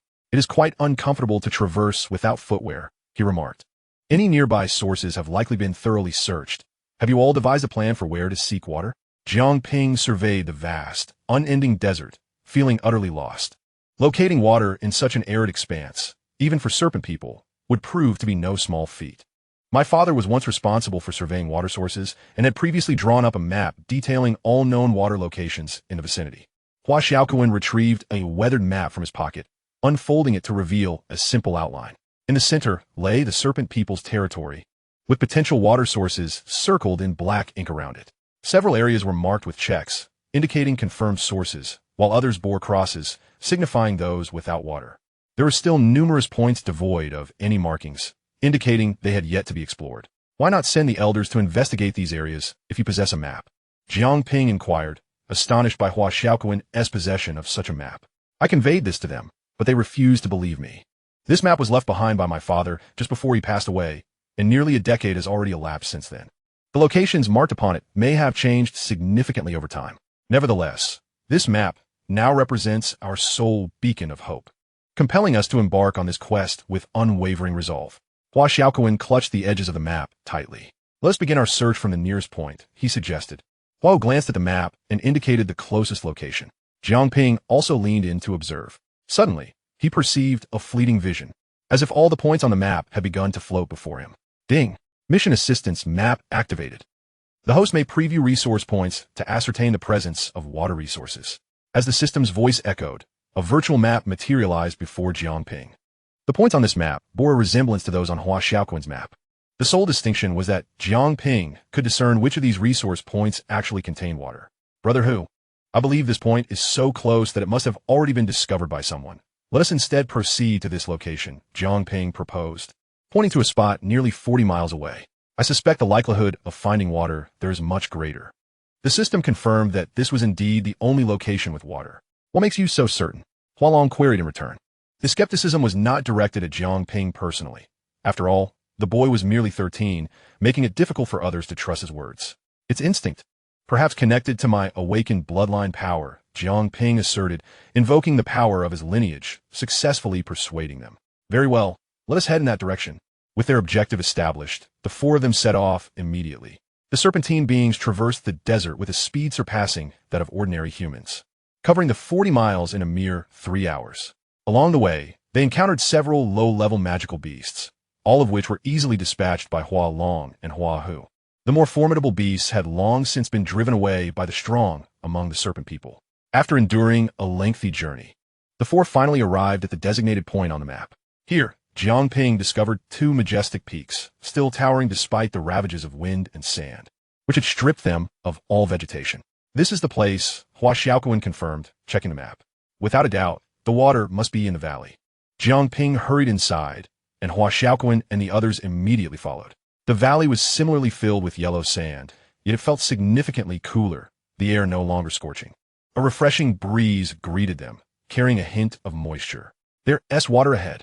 Hua Xiaoquan, with his keen eyes, spotted a pool deep within the valley. Indeed, there is water. The group rejoiced and rushed forward.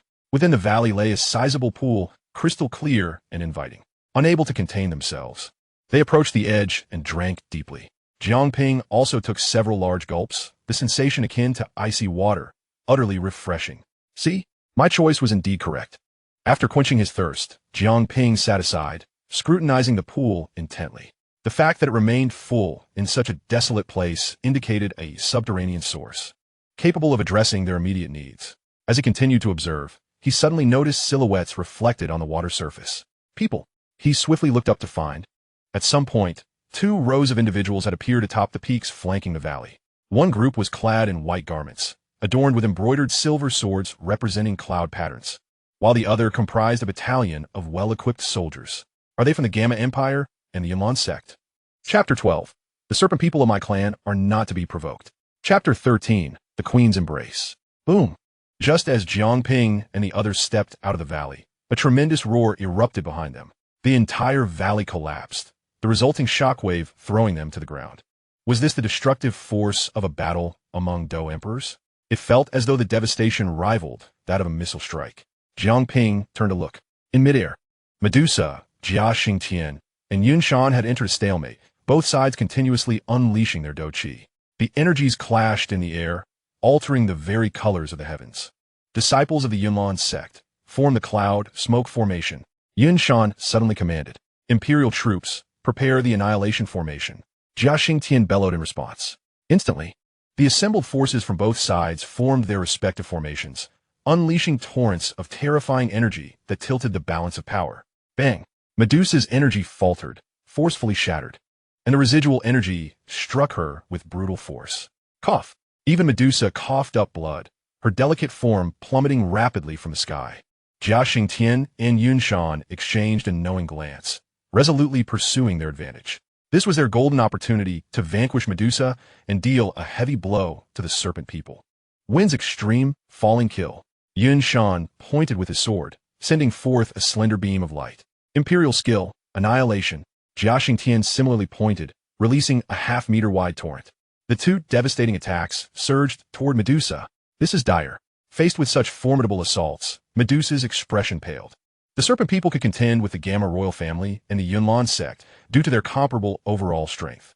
However, in a one-on-one scenario, Medusa was no match for the combined might of Jia Xingtian and Yun Shan. She had acted impulsively. Had she known better, she would not have come to rescue that insufferable brat. Medusa sensed the overwhelming presence of the two powerful auras and realized Jiang Ping was in danger. As the future of the serpent people, she could not allow him to come to harm. Yet, she never anticipated that Jia Xingtian and Yun Shan lay in ambush here. Boom! As the two devastating attacks were about to descend, Medusa contemplated surrendering. At that moment, a burst of seven-colored energy shot skyward, enveloping her. Thunderous roars echoed as both attacks struck the vibrant energy barrier and were entirely thwarted. Medusa emerged unscathed, until a small yet resolute figure caught her.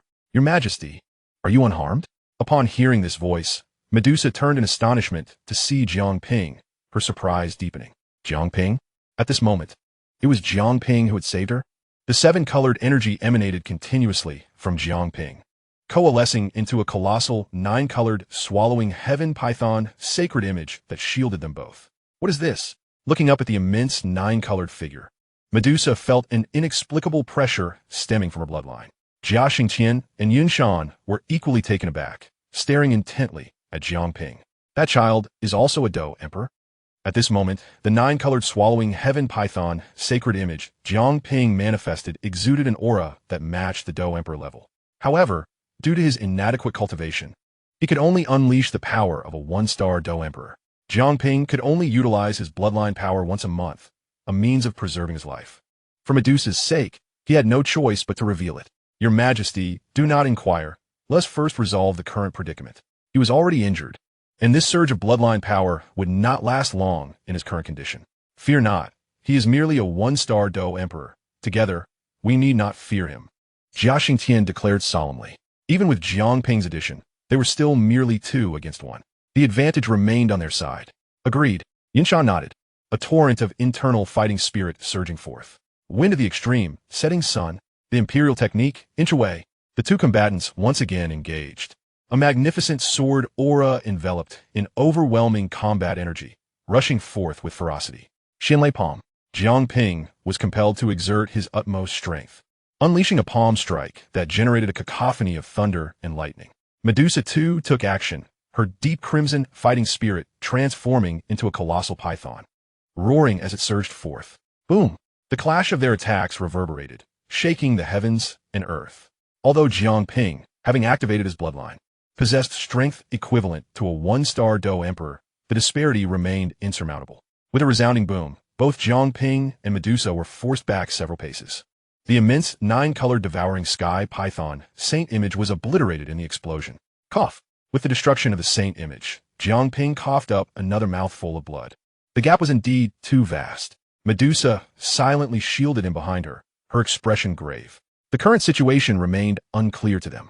Just then, from the distant horizon, several formidable auras suddenly emerged. Your Majesty, we have arrived too late. A dozen figures darted forward. It was the 8 leaders of the Serpent People tribe. With all 8 leaders present, Jiang Ping and Medusa breathed a sigh of relief. At least now, the situation could be reversed. Jia Xingtian, Yinshan, how dare you trespass into the territory of my Serpent People? Do you wish to declare war upon us? Macabas roared with fury. They had not anticipated that reinforcements would arrive, causing them to miss such a golden opportunity. Glancing at the 8 leaders, Jia Xingtian felt a twinge of regret. Today had been their best chance to eliminate Medusa, yet they had failed to seize it. Withdraw. Yinshan decisively commanded the disciples of Yinlan's sect to retreat. Seeing this, Jia Xingtian had no choice but to follow suit. Otherwise, the outcome of the battle remained uncertain. You wish to flee now, seeing their attempt to retreat. Macabas and the others prepared to pursue. However, Medusa called out to them, do not chase. Understood. The Serpent People obeyed their queen's command without question. As Medusa watched Jia Xingtian and Yinshan retreat, a flicker of cold light flashed in her eyes. She then lifted Jiang Ping, who had succumbed to unconsciousness from the dual onslaught. Your Majesty, are you injured?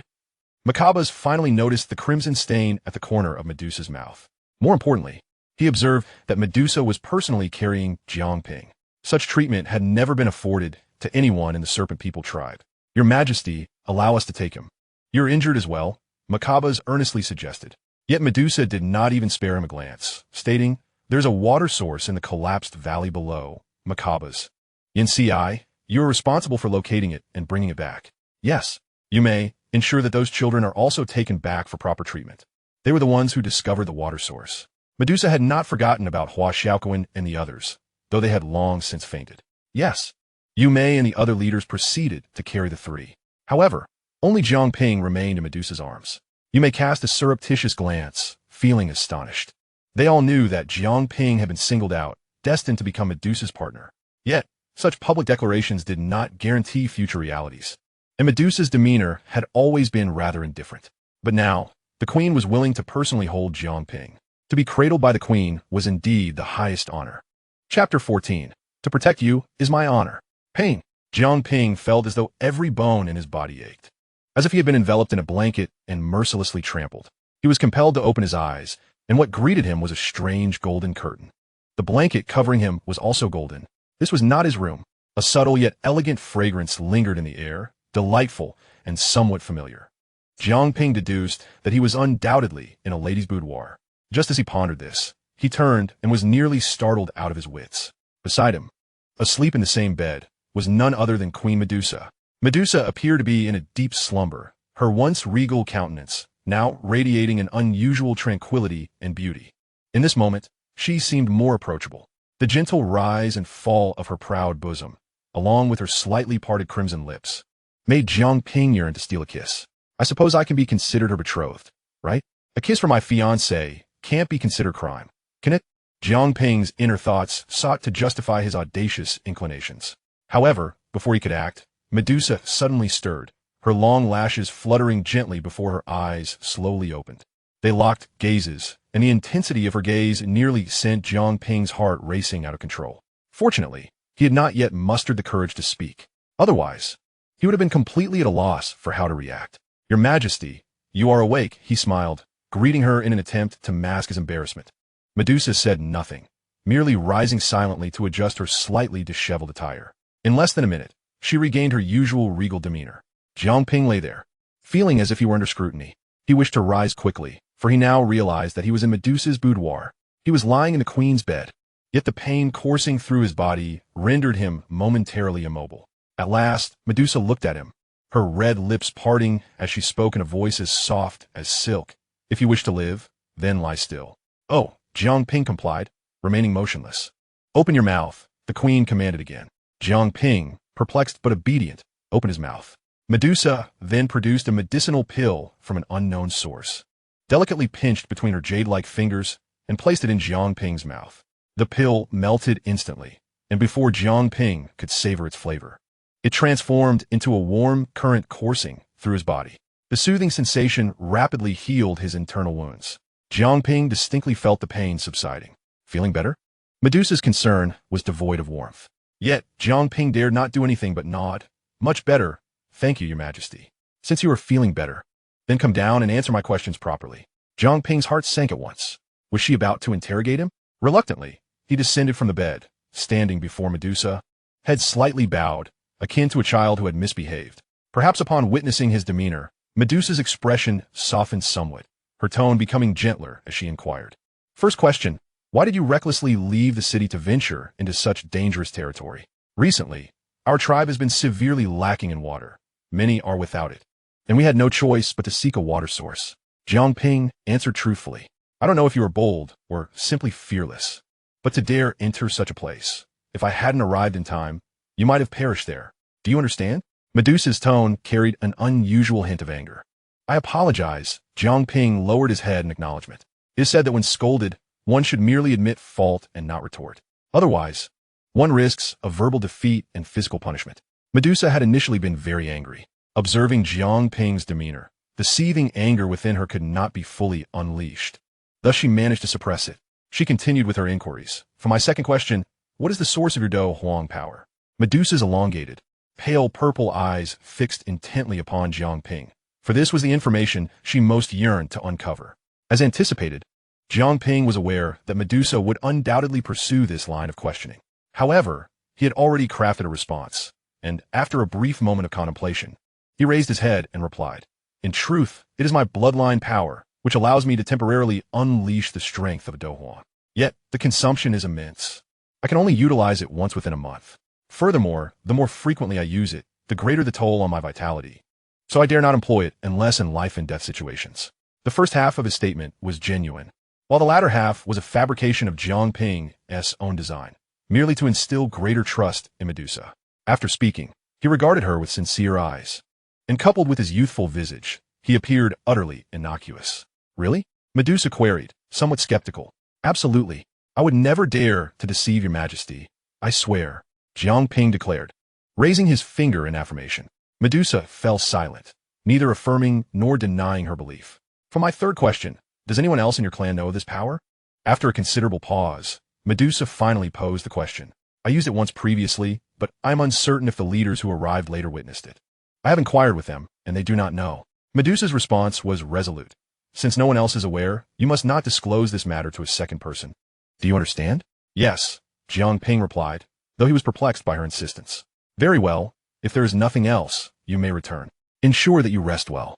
If your injury has not healed, you may have Shao Qi seek assistance to have someone come check on you. Understood. Thank you, Your Majesty. With a nod, Jiang Ping obediently exited. Just as he reached the doorway, Medusa suddenly called out to him, Jiang Ping, is there anything else, Your Majesty? He turned back. Medusa hesitated, her lips parting as if to speak, but she faltered. Ultimately, she managed to express her gratitude. Thank you for saving me. Few could claim the privilege of hearing the great Queen Medusa utter such words. Jiang Ping was momentarily taken aback, feeling that this response diverged from Medusa's usual demeanor. Yet, he broke into a smile, replying, "It is my honor to protect you." Upon returning to the side hall and closing the door, the system's voice resonated in Jiang Ping's mind. Ding. Check-in for the 31st day has been delayed. Would you like to compensate now? Ding. 32nd day, check-in missed. Would you like to check in? Jiang Ping was momentarily stunned, then realized, damn, I've been unconscious for an entire day and night.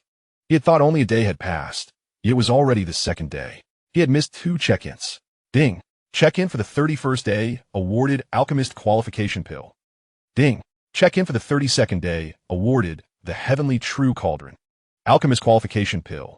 Upon consumption, it will alter one's constitution, bestowing the talent of an alchemist. Heavenly True Cauldron. Reduces Dou Qi consumption during alchemy by 50 and increases the success rate by 50. Chapter 15. The Queen's Reward. The rewards bestowed by the system left Jiang Ping astounded. The Alchemist Qualification Pill held immense significance. A single pill could forge an alchemist. Should it be presented to the outside world, it would undoubtedly incite fierce competition and bloodshed. It is essential to note that alchemists are regarded as the most esteemed profession across the continent. Yet, in comparison to the Alchemist Qualification Pill, the Heavenly True Cauldron astonished Jiang Ping even more. A 50 reduction in Dou Qi consumption during alchemy was undeniably a tremendous boon for an alchemist. However, the truly extraordinary aspect lay in the second effect of the Heavenly True Cauldron, a 50 increase in success rate during alchemy. This meant that whether concocting a first-grade pill or an imperial-grade pill, one could guarantee a minimum 50 success rate. This guarantee was unlike certain gacha games where anything below 100 equated to 0. In the realm of alchemy, a 50 success rate was a genuine assurance. It is well known that alchemy itself does not offer a 100 success rate. The higher the grade of the pill, the lower the success rate. For some high-grade pills, the success rate can plummet below even 10. At such times, employing the Heavenly True Cauldron would yield a 50 success rate, sufficient to stir a significant upheaval within the alchemical community. Quite excellent. Indeed, Jiang Ping mused, thoroughly satisfied. The conflict in the valley had further exacerbated the tensions between the Serpent people and the Jiang Empire. Among the 8 leaders, nearly half advocated for vengeance and war against the Jiang Empire. However, the other half opposed, citing that the Serpent people were currently not a match for the Jiang Empire. The Jiang Empire boasted both Jia Xingtian and Yun Shan, two Dou Huang, and recent rumors suggested that Yun Shan's disciple, Yun Yun, had also successfully broken through to become a Dou Huang. As it stood, they only had Her Majesty the Queen as their sole Dou Huang, creating a considerable disparity in power, making confrontation unfavorable for them. Shall we allow them to bully us at will? They already dared to infiltrate the desert last time. Will they not directly lead an army to attack next time? Mo Boss's voice boomed, his emotions running high. Mo, you are now a leader. How can you not comprehend such a simple matter? Engaging in battle would bring us no benefits. You may retorted defiantly. The two represented opposing factions, exchanging heated words as they argued. Enough. Finally, Medusa spoke from her throne, her voice commanding silence throughout the hall. The power of the Jiang Empire is ever increasing, and what we need most at this moment is a period of peaceful development. Following our recent battle, Jia Xingtian and Yun Shan will no longer underestimate us. They will refrain from any rash actions in the near future. This matter shall remain as it is for now. Do not discuss it further. However, Mobas attempted to interject, only to be silenced by a single glance from Medusa, causing him to swallow his words. Yes, Your Majesty. Now, if there is nothing else, you may all return. Recently, you must guard your territories well. I do not wish to see a repeat of the previous incident. Yes, Your Majesty. The 8 leaders bowed in unison before departing to their respective domains. Left alone in the Grand Hall, Medusa's thoughts were tumultuous. She, too, harbored a desire for vengeance. Yet, waging war against the Jiang Empire was the worst possible option. At present, the overall strength of the Serpent people was inferior to that of the Jiang Empire, relying solely on the geographical advantages of the Tagar Desert to fend off enemies. Should they venture out to fight, the Serpent people would undoubtedly be outmatched. At least for now. To retaliate, it would require her to attain the status of a Dou Zone, or perhaps rely on that young lad. Medusa's mind drifted to Jiang Ping's youthful and delicate visage. It seemed today marked the end of the second month's deadline. She hoped that the young man would not disappoint her. With that thought, Medusa rose and made her way toward the bamboo grove. In the bamboo grove, Jiang Ping sat cross-legged. Ever since the ambush during his last outing, Medusa had decreed that no one was allowed to leave the Serpent People's city without her consent. Thus, he could only devote himself to solitary training here. Over the past month, his cultivation had indeed advanced significantly, elevating from a 1-star Dou Qi to a 4-star Dou Qi. This remarkable progress is primarily attributed to the supreme gathering pill acquired through the daily check-ins, which proves to be twice as effective as the ordinary gathering pill. It seems the system has recognized the inadequacy of his current state and thus has opted to provide him with these advanced elixirs instead of techniques he is unable to utilize. Consequently, this month's check-ins have predominantly yielded gathering pills, allowing him to consume an abundant supply of supreme gathering pills for over half a month, ultimately enabling him to forcibly break through to the rank of a 4-star combatant. Ding! On the 60th day of check-in, you have received the Qin Sword. Heaven and Earth Qin Sword. Utilizing sword techniques reduces the consumption of fighting spirit by 50 and enhances power by 50. The Qin Sword. It is yet another exceptional item akin to the true cauldron of heaven and earth, which not only diminishes the expenditure of fighting spirit, but also amplifies power significantly. Does this imply a future as a sword immortal, capable of cleaving open the gates of heaven with a single strike? However, I currently possess no sword techniques, rendering this sword temporarily useless. With a hint of regret, Jiang Ping set it aside. At that moment, a graceful figure emerged from the bamboo grove, prompting Jiang Ping to hasten toward her. Your Majesty, you have arrived. I have awaited your presence for quite some time. Today marks the monthly assessment promised by Medusa, and he had arrived well in advance. Yet, it was evident that Medusa had only just remembered. Indeed, it is apparent you have met the requirements. 4-star combatant. Slightly exceeding the expectations. Well done. Medusa scrutinized Jiang Ping closely, perceiving his cultivation level. I have diligently trained to meet the Queen's expectations, Jiang Ping replied sheepishly. Scratching his head, it appears I underestimated your potential. The requirements should be elevated. Next month, you must reach the rank of 7-star combatant. Is that acceptable? 7-star combatant? Your Majesty, raising the standards in such a manner is rather drastic. As one ascends in rank, the difficulty of breakthroughs increases significantly. Jiang Ping's expression reflected his dismay. Did she genuinely believe he could achieve such a feat with ease? Medusa seemed to reconsider the severity of her demand, pondering before stating. The minimum requirement will be a 5-star combatant. Should you attain the rank of 7-star combatant, there will be additional rewards. Rewards? Jiang Ping's eyes sparkled with curiosity. May I inquire about the nature of these rewards? I have yet to determine them. However, you may propose something at that time, and I shall grant it, provided you meet the requirements. Medusa was generous, hoping to inspire Jiang Ping further. Her attitude towards him had begun to shift after merely 2 months. Witnessing his advancement from the 3rd tier of fighting energy to a 4-star combatant at an extraordinary pace, almost to the point of being described as monstrous. Medusa attributed this to Jiang Ping's innate bloodline strength and wished to encourage him further. Very well, for the sake of Her Majesty's rewards, I shall undoubtedly meet the requirements, Jiang Ping declared, filled with ambition and fervor. Chapter 16. Yun Shan abdicates, Yun ascends. Yunlan's sect. From this day forth, I shall relinquish my position as the sect leader of Yunlan's sect, and the new sect leader shall be Yun. Within the grand hall of Yunlan, facing a gathering of elders, Yun Shan officially announced his abdication. Dressed in pure white, Yun took her place at the helm of the sect as Yun Shan stepped aside. All hail the sect leader, the elders proclaimed in unison. Master, why have you so swiftly passed the mantle of leadership to me? I do not yet feel prepared for such a significant responsibility, Yun expressed, trailing behind Yun Shan, perplexed by his decision. Over the years, under Yun Shan's guidance, Yunlan's sect had grown increasingly powerful, becoming the foremost force in the Gamma Empire, subtly rivaling the imperial family. Yet, just at this critical juncture, Yun Shan chose to abdicate. I have grown old. It is only a matter of time before I pass the responsibilities to you. Now that you have also broken through to the Do Huang level, you possess sufficient prestige within the sect, and the Elder Council would not dare to oppose you. Yun Shan strolled leisurely towards the back mountains of Yunlan, where the scenery was delightful, and the ambience was perfect for seclusion. Moreover, he sensed that his time was drawing near. If he could not ascend to the Do Zone level soon, his days might be numbered. Yun Shan sighed. That cannot be true, Master. You will certainly be fine. You need not comfort me. I'm fully aware of my circumstances. I still have time, but I intend to enter seclusion and focus on my training, Yun Shan replied, his hands clasped behind him, gazing at the azure sky and white clouds. There is something you must keep a vigilant eye on. Recently, I, along with Jia Tian, laid an ambush against the Serpent Clan, hoping to find an opportunity to strike a significant blow against them. To our surprise, we encountered the second Dou Huang of the Serpent Clan. The second Dou Huang? How can this be? Yin Yun gasped in astonishment. The Serpent Clan had only ever had Queen Medusa as a Dou Huang for many years. With the other 8 leaders and 4 elders merely at the Dou Huang level, a second Dou Huang had yet to emerge. It was precisely for this reason that the Gamma Empire had been able to confine the Serpent Clan within the Tagore Desert.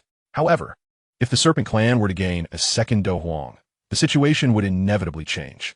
Has one of the elders or leaders of the Serpent Clan broken through? Yun Yun speculated. No, it is none of them. Yun Shan's gaze darkened, a flicker of fear igniting within him. The second Dou Huang of the Serpent Clan is merely a 1-star Dou Huang, but what truly terrifies me is that this individual is merely a teenager. A Dou Huang is not to be feared. What is truly alarming is the youth of this one. At such a young age, there are but a few who can achieve the rank of Great Dou Master across the entire Gamma Empire. A Dou Huang is a distant dream. Even Yun Shan took decades to reach the Dou Huang stage.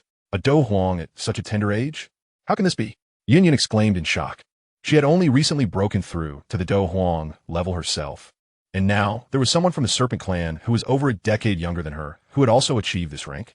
Indeed, this is the source of my concern, and the reason I must retreat into seclusion to strive for the Dou Zone level as soon as possible. It is utterly terrifying. A Dou Huang at such a young age possesses talent that surpasses all others. If the Serpent Clan continues to develop in this manner, it will not be long before they retaliate against the Gamma Empire. Thus, I must hasten my efforts to reach the Dou Zone level. Yinner, during this time, you must also remain vigilant regarding the Serpent Clan. If you encounter any insurmountable troubles, do not hesitate to seek me out. Yes, Master. Serpent Clan. Ding. On the 70th day of check-in, you have received the Intermediate Dou Technique, Fury Seal. Ding. On the 80th day of check-in, you have received the Intermediate Dou Technique, Wind, Thunder, Sword Technique. Within the bamboo grove, Jiang Ping diligently practiced. He had discerned the system's patterns. Aside from the additional rewards bestowed on check-in days that are multiples of 10, other check-ins yielded only gathering pills, albeit in greater quantities. Jiang Ping had effectively begun to treat gathering pills as mere candies, consuming them for over half a month. Fortunately, the effects of the gathering pills remained quite commendable. Boom! Jiang Ping's aura erupted, achieving the rank of 6-star combatant. The quantity of gathering pills he consumed this month had doubled compared to the previous month, merely maintaining the same breakthrough speed as before. Indeed, as time progresses, relying solely on gathering pills for breakthroughs becomes increasingly challenging. He could no longer depend solely on them. He needed to venture out and slay a few magical beasts. His soul-devouring technique had yet to be validated, and to let it go unused would be a tremendous waste. With this thought, Jiang Ping resolved to take action, rising from the bamboo grove and departing. The water scarcity issue plaguing the serpent people has now been resolved, leading to a reduction in conflicts within the city.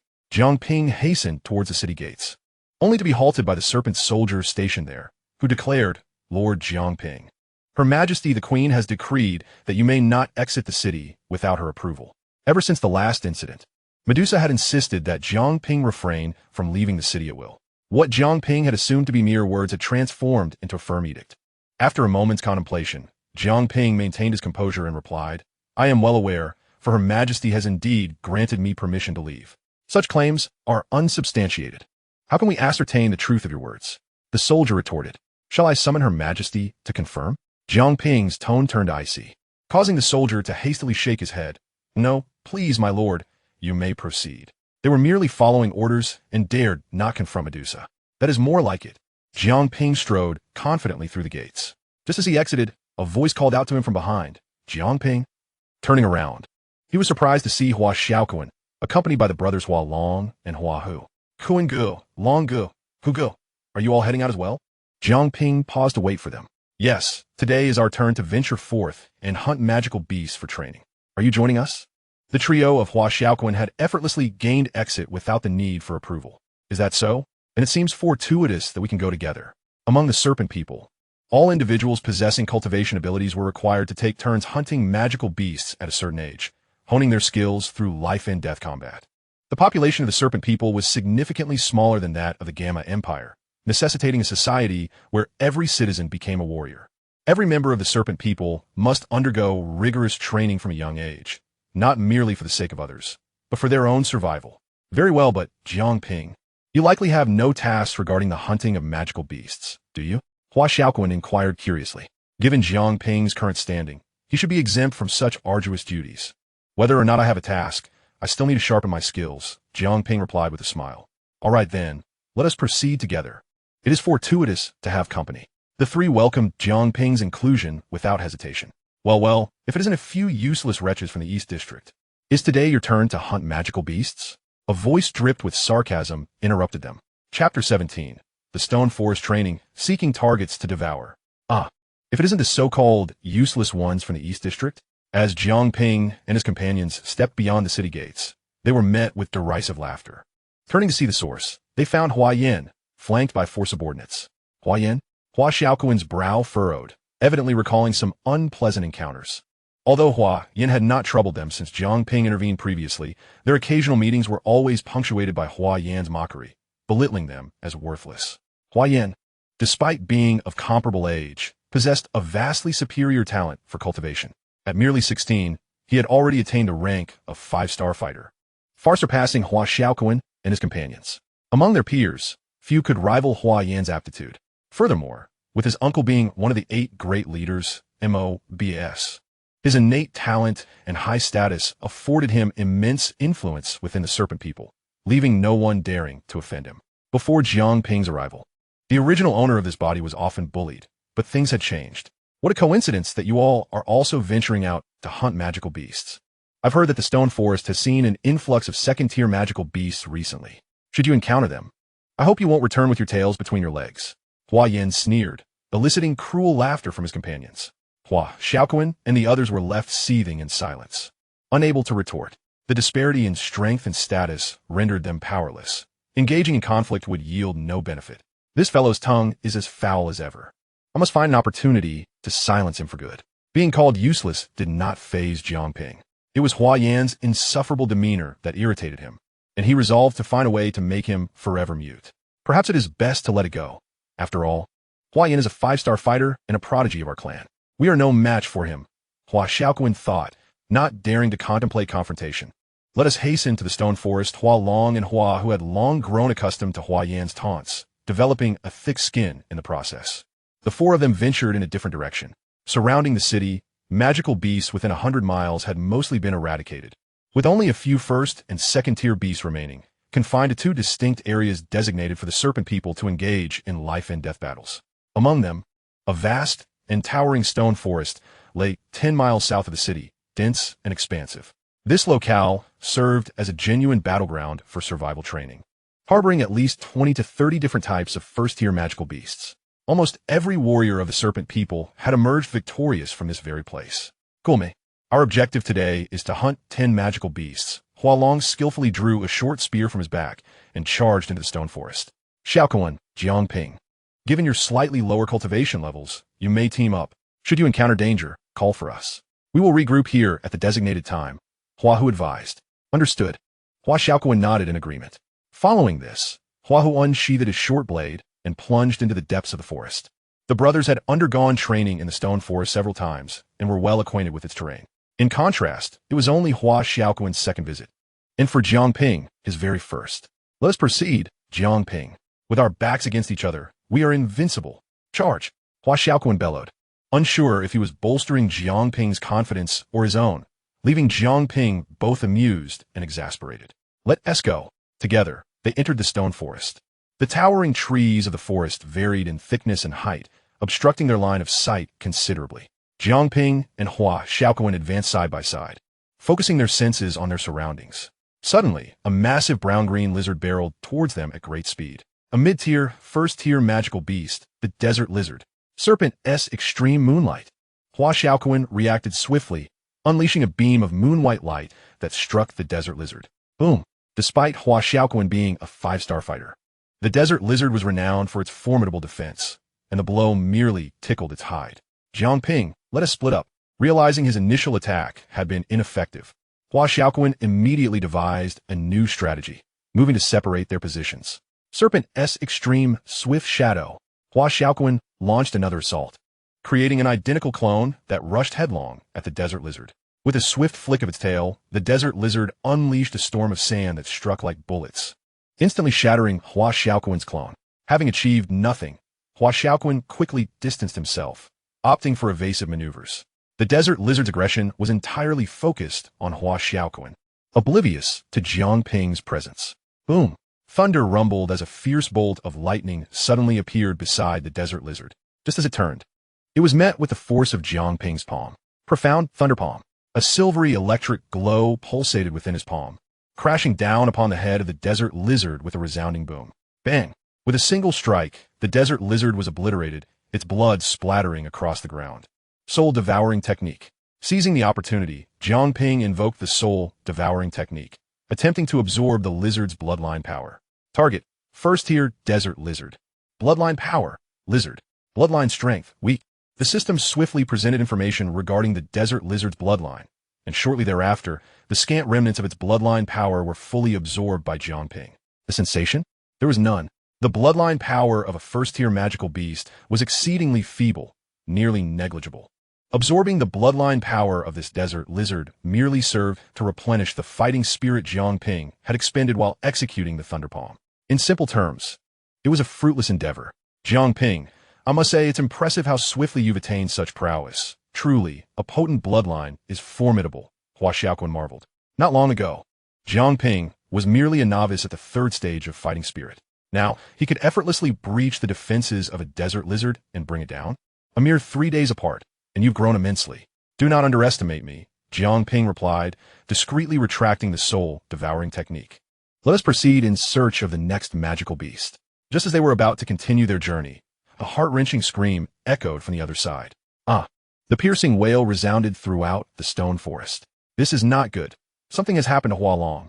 Jiang Ping and Hua Xiaoquan rushed towards the source of the distressing sound. Soon, they discovered Hua Long, who was seated on the ground, a sharp stone piercing his tail and pinning him down, blood gushing forth. Nearby loomed a formidable hedgehog, its back adorned with a dense array of sharp stone spikes.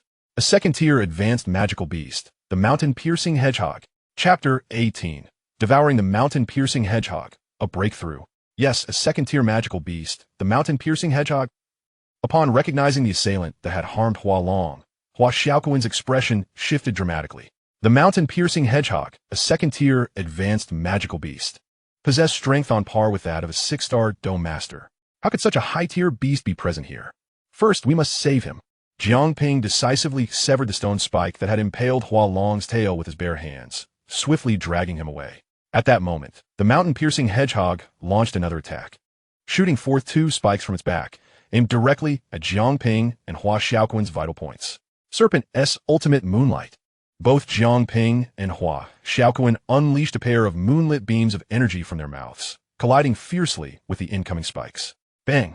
The 2 energy columns were split apart, yet the spikes continued their relentless trajectory.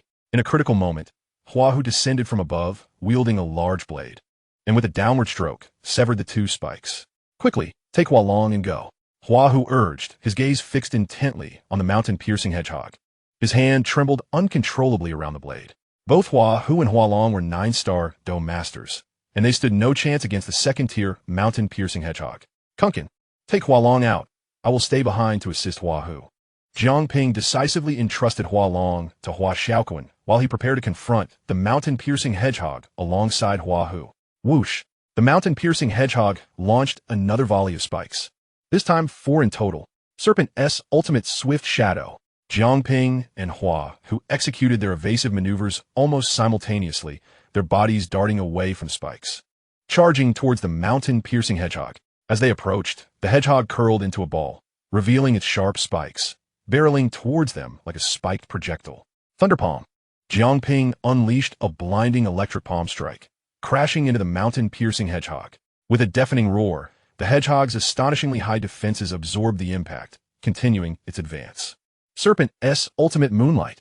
Hua Hu suddenly released a massive beam of moonlight, striking the mountain-piercing hedgehog, yet still proved ineffective. The defenses of a second-tier magical beast were beyond their capabilities to penetrate. Faced with the advancing mountain-piercing hedgehog, they found themselves at an impasse. The disparity in strength was insurmountable. Retreat. Recognizing the futility of their situation, Jiang Ping quickly pulled Hua Hu back. However, the mountain-piercing hedgehog refused to relent, pursuing them relentlessly. It seemed this beast would not easily let them go. Tiger brother, you leave first. I will cover your retreat. After a moment's contemplation, Jiang Ping resolved to remain behind. No, if we leave together. If we stay together. Hua Hu immediately opposed. Enough with the chatter, let's go. Jiang Ping forcefully pushed Hua Hu aside and ran towards the mountain-piercing hedgehog. In that fleeting moment before collision, he employed Serpent as ultimate swift maneuver, darting to the side. The mountain-piercing hedgehog, indeed distracted, abandoned its pursuit of Hua Hu and turned its attention towards Jiang Ping. Jiang Ping led the mountain-piercing hedgehog through the stone forest, weaving around for several laps before finally coming to a halt. Observing that he had ceased to flee, the hedgehog assumed Jiang Ping had exhausted his strength and accelerated its roll, pressing closer. This time, Jiang Ping remained unfazed, a subtle smile gracing his lips. 80 layers of pure dust-glazed body. A faint luminescence enveloped Jiang Ping entirely. When the mountain-piercing hedgehog rolled towards him, he unleashed a powerful punch. This punch contained the strength of Jiang Ping's body amplified 80-fold. Could it withstand such force? Bang! The mountain-piercing hedgehog was sent flying, crashing into a massive stone pillar, its back spikes snapping in half. The creature emitted a pitiable whimper, bewildered by how this dome master could send it soaring with a single blow. The hedgehog, unwilling to accept defeat, rallied its remaining spikes and unleashed them all at once in a torrent of sharp projectiles. Whoosh! Jiang Ping swiftly lashed out with his tail, propelling himself forward to intercept the barrage of spikes with his own body. The very spikes that had grievously injured Hua long disintegrated upon impact with Jiang Ping, transforming into mere stone powder. The mountain-piercing hedgehog was left astonished. It had never encountered such an extraordinary human. Fear surged within it, and only one thought occupied its mind. Flee. Oh, you wish to escape? Too late. Jiang Ping struck once more, landing a decisive blow that penetrated the hedgehog's body. With a splatter of blood, Jiang Ping did not hesitate to employ the soul-devouring technique. Target, second tier, mountain-piercing hedgehog. Bloodline power, mountain-piercing hedgehog. Bloodline strength, slightly weak. As the soul-devouring technique took effect, the blood within Jiang Ping was refined into pure bloodline power. Ding! Successfully absorbed mountain-piercing hedgehog bloodline power. Breaking through to 8-star, Dome Master. Jiang Ping's aura surged, his fighting spirit brimming. Had he truly achieved a breakthrough? It seems that only the bloodline power of a second-tier magical beast can assist me in breaking through. A second-tier high-level magical beast possesses a certain degree of awakened bloodline power. However, its inherent bloodline is weak, thus offering minimal enhancement to its strength. After dealing with the mountain-piercing hedgehog, Jiang Ping found this matter rather peculiar. This stone forest is a territory of first-tier magical beasts, and logically, second-tier beasts should not be present here, especially not a second-tier high-level beast. Clearly, someone harbors ill intentions towards us. Murmuring softly, Jiang Ping made his way beyond the stone forest. Not far within the stone forest, several figures concealed in the shadows observed Jiang Ping's departure. Brother Yin, something feels off. How could the mountain-piercing hedgehog be dead? Inquired a youth with a shock of yellow hair. Indeed, even we would require considerable effort to subdue that hedgehog. How could Jiang Ping have done it alone? Echoed another boy, stout and with darkened skin. I have eyes. I can see that without your input, Hua Yin retorted, his gaze fixed on Jiang Ping's retreating figure, his expression grim.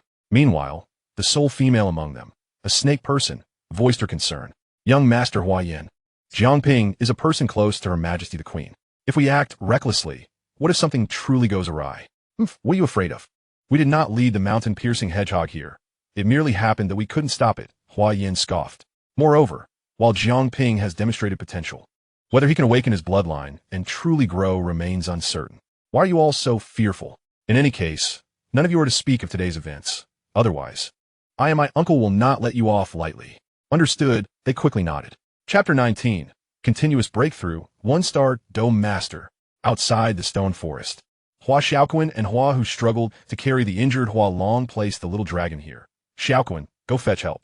I will return to assist Jiang Ping. Hua Hu swiftly arranged everything before heading back into the stone forest. Just as he turned around, Jiang Ping had already emerged. Brother Hu, why are you going back in? Jiang Ping asked first. I was planning to assist you. Are you all right? Hua Hu stared in disbelief, scrutinizing Jiang Ping to confirm he was unscathed. I'm fine. I managed to handle that magical beast with a bit of ingenuity. Is that true? When did you become so formidable? Hua Xiaoquan expressed disbelief. That was a second-tier, high-level magical beast. Even Hua Long and Hua Hu couldn't contend with it. And yet you single-handedly defeated it? Let us not dwell on that. Brother Long is seriously injured. You must hurry and take him back for treatment. Blood continued to flow from Hua Long's wounds, his face pale. All right, let us move swiftly. Together, Hua Hu and Hua Xiaoquan hoisted Hua Long on a Hua Hu's back and began their journey home. After walking a few paces, Hua Xiaoquan suddenly noticed Jiang Ping had not followed. Jiang Ping, aren't you coming? You all go ahead. I have some matters to attend to. Jiang Ping waved his hand, urging them to leave first. After all, it was a rare opportunity for him to emerge. He certainly could not return so quickly. You're not planning to go back in, are you? Hua Xiaoquan speculated. Don't mind me. Brother Long is gravely injured. You must hurry back, Jiang Ping insisted, shooing them away. He indeed needed to hunt magical beasts to strengthen his soul-devouring technique, but not here. His target was a second-tier magical beast. In the second-tier magical beast region, the stone forest here was also densely packed, but unlike the first-tier area, these stones were all black. It resembled profound darkness, exuding an invisible pressure. It was said that this stone forest was originally white, but years of slaughter had stained it a dark red with the blood of countless magical beasts, ultimately settling into black. The air was thick with an inescapable stench of blood. Bang! A massive black spider was tossed to the ground. A second-tier, intermediate magical beast, the eight-legged spider. That's enough for today. You've all worked hard. Hua Yin clapped his companions on the shoulder. Brother Yin, you're too polite. We don't need such formalities between us. Indeed, we hope Brother Yin won't find us bothersome, and will continue to team up next time. The group bantered cheerfully as they hoisted the carcass of the eight-legged spider to return. However, as they approached the exit at a valley mouth, they suddenly halted. Brother Yin. The three subordinates instinctively cast anxious glances at Hua Yin. For ahead, on a large boulder, Jiang Ping stood with his arms crossed, seemingly waiting for someone. Today, in the second-tier region, it was only Hua Yin and his group. Hua Yin's brow furrowed slightly, but his expression remained unfazed as he advanced and addressed Jiang Ping. What is this? Waiting for us here alone, hoping to confront those useless ones? Jiang Ping raised his head, casting a calm glance at Hua Yin, and replied, I never claimed to be waiting for you, Hua Yin. One ought to possess a sense of self-awareness. Hua Yin was momentarily taken aback, but he quickly retorted with a cold laugh. It seems you've indeed grown bolder. But let me give you a word of warning. This world speaks the language of strength, not mere words. What? Do you think your fists are so formidable that you would dare strike me? Jiang Ping shrugged, wearing a brazen expression. Do you really believe I wouldn't dare?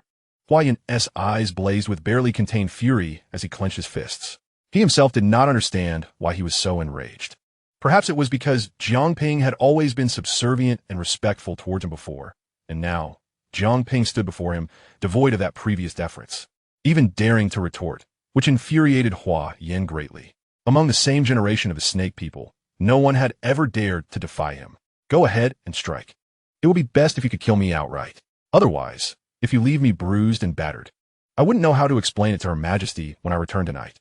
Jiang Ping wore a face that seemed indifferent to death, almost wishing for Hua Yin to act then and there.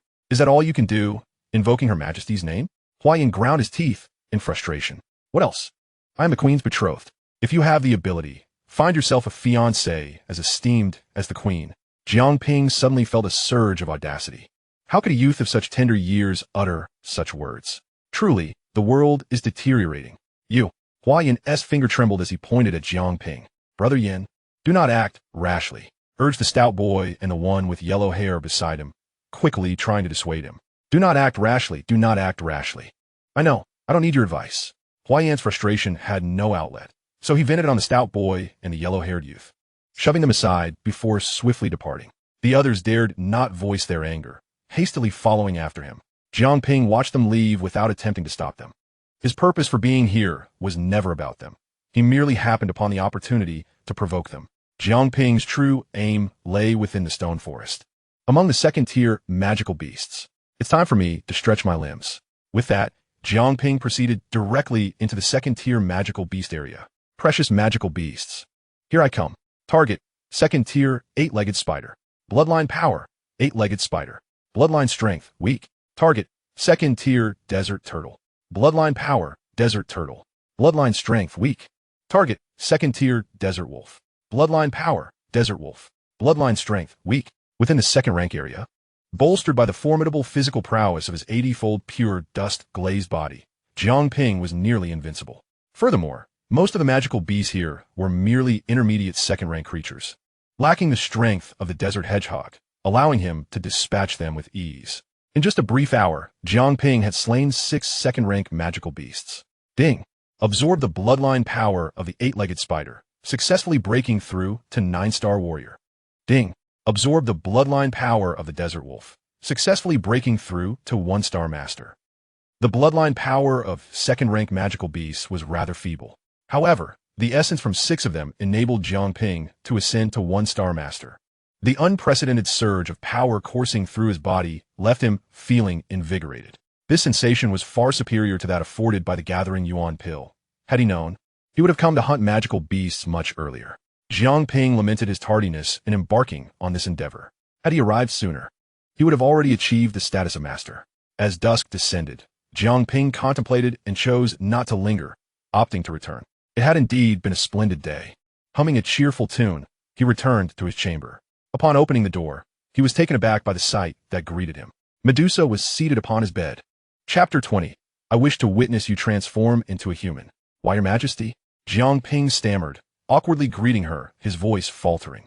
Medusa remained silent, merely sitting there, her purple tail coiled within Jiang Ping's blankets. At a glance, it resembled a scene where she had just awakened from slumber in his bed. Yet, her indifferent gaze left Jiang Ping hesitant to entertain any thoughts. I heard the guards say you went out today. A lump formed in Jiang Ping's throat as he swallowed hard. They also mentioned you said I permitted you to leave. Is that correct?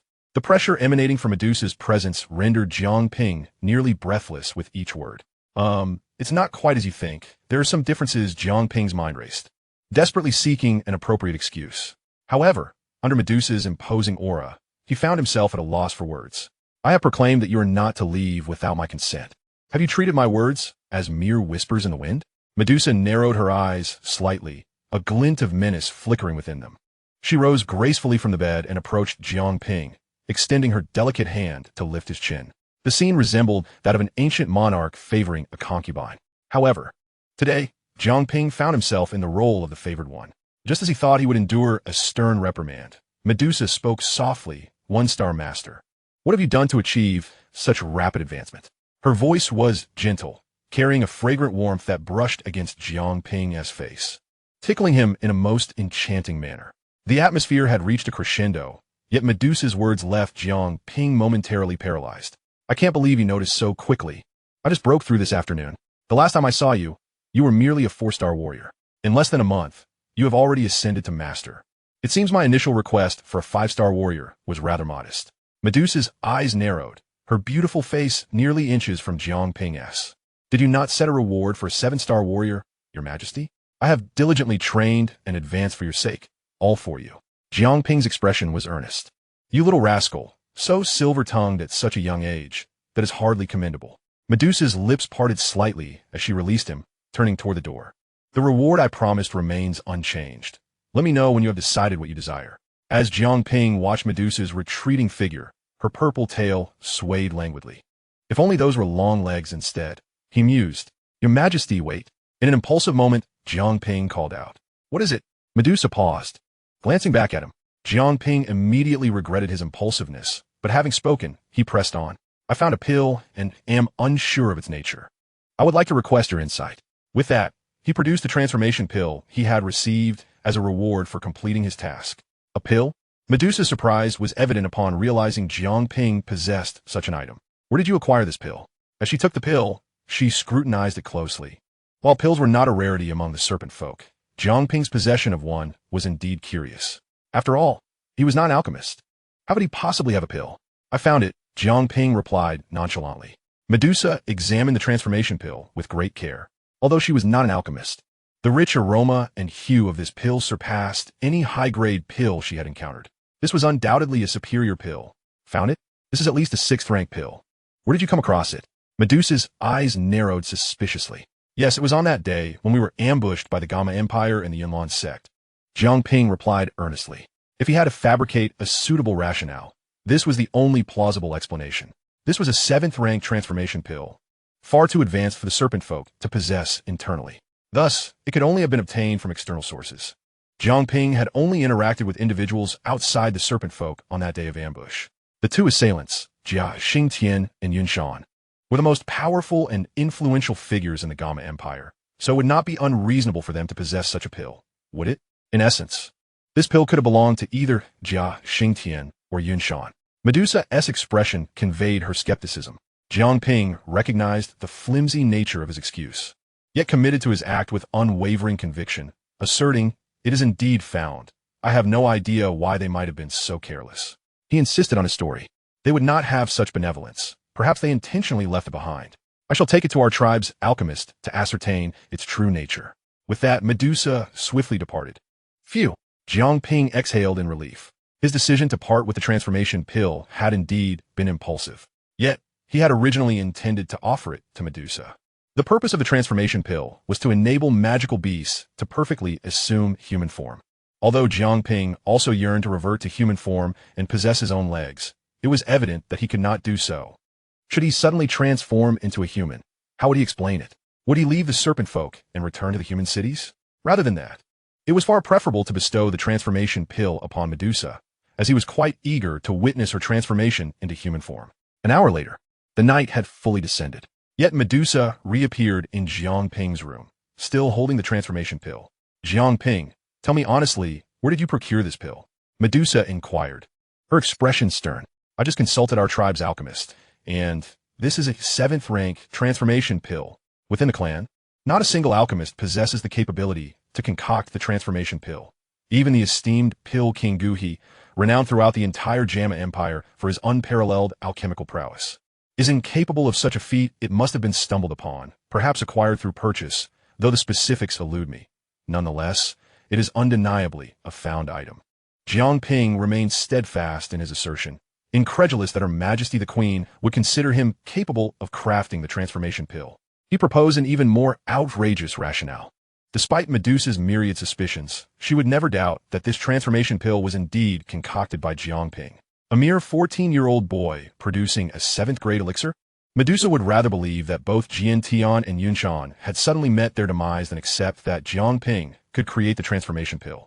After much contemplation, although Medusa was deeply skeptical, she found no credible explanation to counter Jiang Ping's claim. Since this transformation pill is something you found, then it rightfully belongs to you.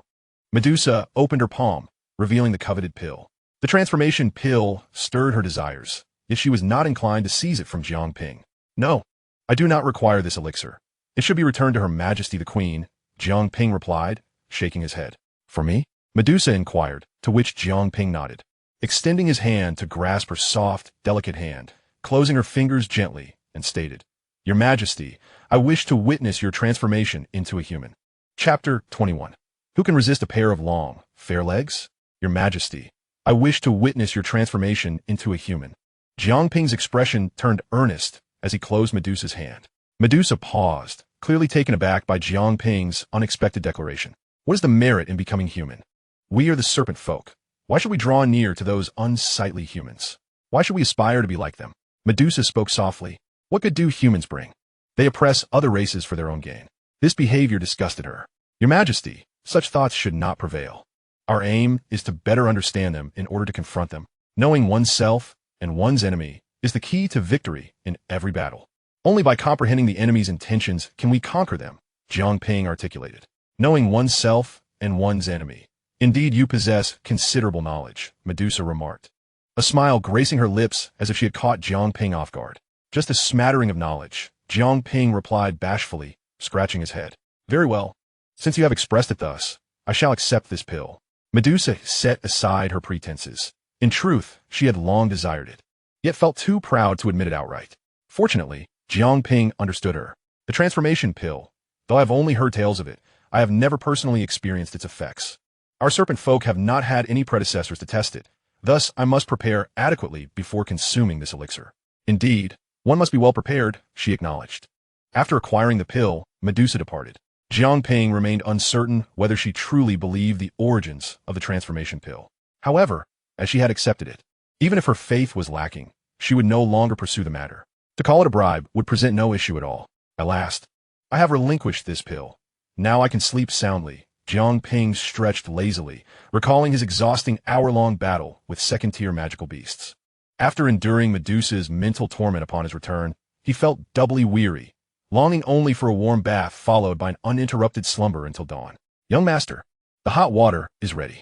Shao Qi seemed to be in tune with Jiang Ping's thoughts, arriving at the opportune moment with steaming water. Sister Shao Qi, I was just thinking of a hot bath when you brought the water, Jiang Ping remarked, assisting her in carrying it inside. I overheard the servants mention that you had yet to bathe today, so I anticipated you would require hot water. Despite her delicate demeanor, Shao Qi was a first-star warrior. Such tasks were trivial for her. She meticulously adjusted the water temperature, resembling a caring elder sister. That should suffice. Thank you, Sister Shao Qi. I shall take my bath now. Jiang Ping implied it was time for her to leave. Yet, Shao Qi remained steadfast, stating, Allow me to scrub your back, young master. That is unnecessary. I am quite capable of scrubbing my own back, Jiang Ping stammered, a hint of panic rising within him. Was he to partake in the legendary couple's bath? But he was still merely a child, wholly unprepared for such an encounter. Serving you is my duty, young master. If you no longer require my assistance, my existence would be rendered meaningless, Shao Qi replied. Isn't your duty to serve Her Majesty the Queen? How have you transitioned to serving me? The Queen declared that from this day forth, I shall be your personal maid. If I fail to serve you adequately, I would have no purpose. Shao Qi's voice lowered, her eyes glistening with unshed tears, as if she wished to shield Jiang Ping from her current state. Sister Shao Qi, Jiang Ping desired to offer some words of comfort, but ultimately remained silent. Very well, he conceded, turning his back to Shao Qi, swiftly disrobing and stepping into the bath. Shao Qi stood behind him, towel in hand, diligently scrubbing his back. Did Her Majesty scold you? Jiang Ping inquired softly. I should have remained at the palace to serve you, but due to a prior engagement today, I was absent. When you ventured outside the city, Her Majesty could not locate you and reprimanded me. Shao Qi responded quietly. From his vantage point, Jiang Ping could not see her expression, but he surmised it was not a pleasant one. Furthermore, the soldiers on duty who allowed you to leave the city also faced punishment. How can this be blamed on you? I deceived them, claiming that Her Majesty had consented. If anyone should be punished, it ought to be me. Jiang Ping realized that. Because of him, Medusa had penalized many today. Yet this was clearly not Shao Qi and the others' fault. I shall speak with Her Majesty tomorrow to clarify everything. Whatever punishment is to be meted out, it should fall upon me. Jiang Ping was determined not to let others suffer because of him. Absolutely not. Young master, we have already endured our punishment. You have returned safely, and Her Majesty is no longer angry. This matter is now behind us. You must not provoke Her Majesty further. Shao Qi's words were filled with concern, as she hoped to convey the importance of Jiang Ping's safety. You are now the future of our serpent folk. Your life represents not just your own safety, but the security of our entire race. The Queen's actions are motivated by her concern for your safety, so you must not defy her orders in the future.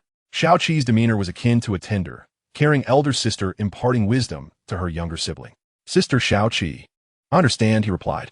The following day, Jiang Ping was awakened early by Shao Qi's gentle insistence. Young master, the Queen requests your presence. So early? Jiang Ping, still groggy, rubbed his eyes. Under Shao Qi's attentive care, he swiftly washed up before arriving at Medusa's chambers. Your Majesty, the young master has arrived. Shao Qi announced before opening the door for Jiang Ping to enter. Inside the room, besides Medusa, the Grand Elder was already present. Your Majesty, Grand Elder. Jiang Ping greeted them with a nod. Jiang Ping, that transformation pill is indeed what you discovered, correct? Splendid. You have brought an extraordinary gift to our serpent folk. The Grand Elder exclaimed, his face aglow with vitality. Close the door, Medusa commanded. Jiang Ping dutifully closed the door. In the vast royal chamber, only the three of them remained. Throughout the annals of our clan's history, there has been no precedent of anyone consuming the transformation pill. Hence, I shall remain here, overseeing the Queen as she partakes of it. Now that everyone is present, let us commence. Medusa, having prepared for this moment, unfurled her wings of battle aura, suspended in midair, and retrieved the transformation pill. After a mere 2 seconds of hesitation, she swallowed it. An intense, blinding violet light erupted from Medusa, prompting Jiang Ping and the other to raise their hands in defense. The purple luminescence intensified, filling the entire room. Medusa's aura surged in tandem with the radiance, gradually escalating over the course of nearly half an hour before the light began to wane, becoming less harsh. Jiang Ping peered through the gaps of his fingers. What met his gaze was a pair of slender, perfectly proportioned legs, as white as jade, resembling a celestial creation. Chapter 22. Medusa's First Embrace. As the light slowly dissipated, Medusa's tail had vanished, replaced by a pair of flawless, elongated legs. They were akin to the pristine, delicate legs of a newborn, with bare feet emanating a soft, radiant glow, as if sculpted by divine hands. Ascending from her ankles were straight, well-defined calves, devoid of any excess flesh, as pure as jade. Such exquisite beauty left Jiang Ping utterly entranced. Particularly notable was the fact that Medusa, who had previously donned garments emphasizing her upper body due to her tail, now found her remaining attire barely concealing her new form, evoking a sense of fervor. "Congratulations, Your Majesty, on the successful transformation," the Grand Elder exclaimed, his voice brimming with elation. Medusa gracefully descended to the ground, her bare feet gliding upon the smooth floor, reflecting a luster akin to white jade. "Is this what transformation entails?" Medusa pondered, acclimating to her newly acquired legs, a sensation both peculiar and exhilarating. "Jiang Ping, what are your thoughts?" The queen, in a rare moment of curiosity, sought his opinion. "They look marvelous." "No, I mean they truly embody Your Majesty's grace," Jiang Ping quickly amended. "As for the sensation of transformation, it is not particularly overwhelming. However, it appears my cultivation has also seen a slight enhancement." With her eyes narrowing slightly, Medusa clenched her delicate hand, and her aura surged dramatically. Boom! Her power had markedly intensified. She had broken through to the 9-star Dou Emperor realm. Medusa had long been stuck at the pinnacle of the 8-star Dou Emperor, never finding the opportunity to advance. Unexpectedly, with the aid of the transformation pill today, she not only transformed into human form, but also achieved a breakthrough. "Congratulations, Your Majesty, on your advancement. Today is indeed a double celebration." The Grand Elder's face radiated joy. "This is all due to the efficacy of the transformation pill. It seems Jiang Ping is indeed a blessing for our Serpent Clan." As the Grand Elder praised Medusa, he inadvertently shifted some of the accolades toward Jiang Ping. After all, Medusa's breakthrough was largely attributed to the transformation pill, which Jiang Ping had provided. Thus, attributing some of the credit to Jiang Ping seemed justifiable.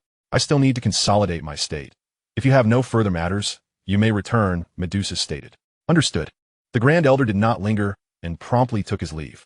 However, Jiang Ping remained. "What is it? Do you have something to discuss?"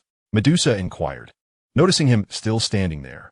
"Your Majesty, there's a matter I would like to discuss regarding my excursions outside the city. Might I request that my comings and goings no longer be restricted?" Jiang Ping boldly articulated. It would be quite troublesome if he were not allowed to venture out. He had just devoured the bloodlines of several magical beasts, breaking through to the 1-star Dou Master level. If he were not permitted to continue his expeditions, the magical beasts in the 2nd-tier region will be squandered. "Why do you wish to go outside?" Medusa countered, settling onto her bed. Perhaps still adjusting to her newfound legs, she casually extended them forward, showcasing her graceful lines. Jiang Ping couldn't help but glance at her a few more times before responding. "I understand, Your Majesty, that you worry I might encounter peril as I did last time. However, that was merely an unfortunate accident. The people from the Gamma Empire and the Cloud Mist sect are unlikely to emerge again. Remaining here, I am unable to engage with the outside world and enhance my strength. Moreover, I possess my own means of self-preservation. Even if I encounter danger, I can adequately protect myself." Medusa did not respond immediately, narrowing her eyes slightly as she appeared to contemplate. After some time, she rose and leisurely approached Jiang Ping, saying, "Very well. In light of your recent commendable performance, I shall rescind that command." "Really? Thank you, Your Majesty," Jiang Ping exclaimed in delight, his emotions getting the better of him as he opened his arms and embraced Medusa. For the first time, Medusa was taken aback by someone's unsolicited embrace. The warmth enveloped Jiang Ping in a fleeting moment of bliss before he quickly released her, stammering, "I got carried away. It was unintentional." In those brief 3 seconds, visions of countless disastrous outcomes flashed through Jiang Ping's mind. Yet, to his astonishment, Medusa bore no anger. "It matters not, but remember to prioritize your safety, whether you venture out or not. Do not assume that my rescinding of the command gives you free rein." "Understood. Thank you, Your Majesty." After expressing his gratitude, Jiang Ping hastily retreated. Medusa, however, did not dwell on the incident. Jiang Ping's sudden embrace had indeed surprised her, as no one had ever dared to do so before. Yet, she felt no anger. In her eyes, Jiang Ping was merely a child with slightly elevated bloodlines, fortunate and somewhat gifted. Unbeknownst to her, her attitude toward Jiang Ping had undergone a significant transformation since their initial encounters. The news of Medusa's successful transformation and breakthrough to the 9-star Dou Emperor could not be contained and swiftly spread throughout the Serpent Clan, igniting fervent excitement among many. Presently, Medusa remained the supreme queen of the Serpent Clan, their unparalleled spiritual pillar. It was her emergence that instilled hope for resurgence within the Serpent Clan. Thus, Medusa's breakthrough was indeed a momentous occasion for the entire clan. Yet, they were oblivious to the fact that this breakthrough was entirely dependent on Jiang Ping's contributions. After Medusa granted him the freedom to come and go as he pleased, Jiang Ping made it a point to visit the second-tier magical beast region daily, hunting beasts. Target: second-tier desert lion. Bloodline power: desert lion. Bloodline strength: weak. Target: second-tier rattlesnake. Bloodline power: rattlesnake. Bloodline strength: weak. Target: second-tier twin-tailed scorpion. Bloodline power: twin-tailed scorpion. Bloodline strength: weak. The desert harbored at least 20 to 30 varieties of magical beasts, each capable of providing Jiang Ping with bloodline power. However, as Jiang Ping's cultivation increased, the bloodline power from the second-tier magical beasts became increasingly meager in their enhancement. Coupled with the gathering yuan pills he had been signing for these past few days, he managed to barely break through to the 3-star Dome Master level. I have nearly absorbed the bloodlines of all the various magical beasts here. The second-tier magical beasts have become of little use to me. It seems it is time to seek out some third-tier magical beasts, Jiang Ping murmured. However, the most pressing issue at present was that there was only one first-tier magical beast region and one second-tier magical beast region nearby. Most third-tier and above magical beasts had already fled. Moreover, within the Serpent Clan, there are not many individuals as peculiar as Jiang Ping, who spends his days capturing various magical beasts to slay. In order to locate a third-tier magical beast, he must venture out on his own. For today, he decides to leave it at that, planning to contemplate where he might find a third-tier magical beast the following day. As dusk descends, Jiang Ping makes his way back from the stone forest. Just as he is nearing the city, he notices a group approaching from the opposite direction. Could be the leader, MOBAs? Chapter 23. Serpent Clan, you may. The newcomers are indeed MOBAs. One of the 8 leaders of the Serpent Clan and the chief of the Mo Shi tribe. Jiang Ping recognizes him, having encountered the leaders of the Serpent Clan on 2 occasions before. Typically, these leaders do not make appearances lightly. Why has MOBAs arrived so late today? However, matters concerning the tribe's leader are beyond his purview. After MOBAs enters the city, Jiang Ping promptly returns to his own quarters. My lord, you have returned. Would you prefer to bathe first or dine? Xiao Qi greets him eagerly. Ah, I suppose I shall eat first. I am quite hungry, Jiang Ping replies. Very well. Xiao Qi responds, descending to make arrangements. Soon, steaming dishes are brought forth. By the way, Xiao Qi, what is your given name? Jiang Ping inquires, curiosity piqued. He knows that Xiao Qi cannot be her true name, and he has yet to discover what it is. Xiao Qi pauses, then replies, my real name is Hua Shi'er. I am the 7th personal maid of the queen. Hence, I was bestowed the name Xiao Qi by Her Majesty. Oh, Jiang Ping nods in understanding. The 7th personal maid is named Xiao Qi. Does that imply the others are called Xiao Yi, Xiao Er, Xiao San, and so forth? He is taken aback by the queen's whimsical nature. The queen is not as cold as outsiders might perceive. She merely adopts such a demeanor for the sake of the Serpent Clan.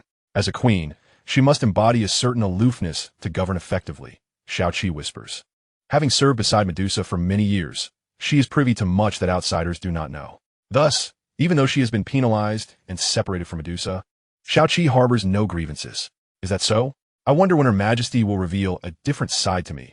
Jiang Ping muses aloud as he continues to eat. After finishing dinner and bathing, Jiang Ping prepares for bed. Suddenly, Xiao Qi re-enters, her expression anxious. My lord, the queen requests your presence in the council hall immediately. Now, what could be so urgent at this hour? Jiang Ping is taken aback. Outside, darkness has fallen. What could possibly necessitate a visit to the council hall? I am uncertain, but it is likely related to Chief Mobaz's late-night visit, she responds. Upon hearing Mobaz's name, Jiang Ping furrows his brow, unable to discern the implications. Ultimately, it is Xiao Qi's urging that propels him to rise swiftly and head to the council hall. In the council hall, both Mobaz and Medusa await him. The flickering candlelight illuminates the entire chamber. Alongside them are a few unexpected figures, Hua Yin and his 3 companions. What brings them here? Are they seeking to lodge a complaint? Jiang Ping's mind races, yet he cannot recall having wronged Hua Yin in any way. Hua Yin, noticing Jiang Ping, regards him with disdain, but refrains from speaking in such a setting. Your Majesty, you summoned me. Jiang Ping acknowledges, bowing slightly to Medusa. Jiang Ping, you have arrived.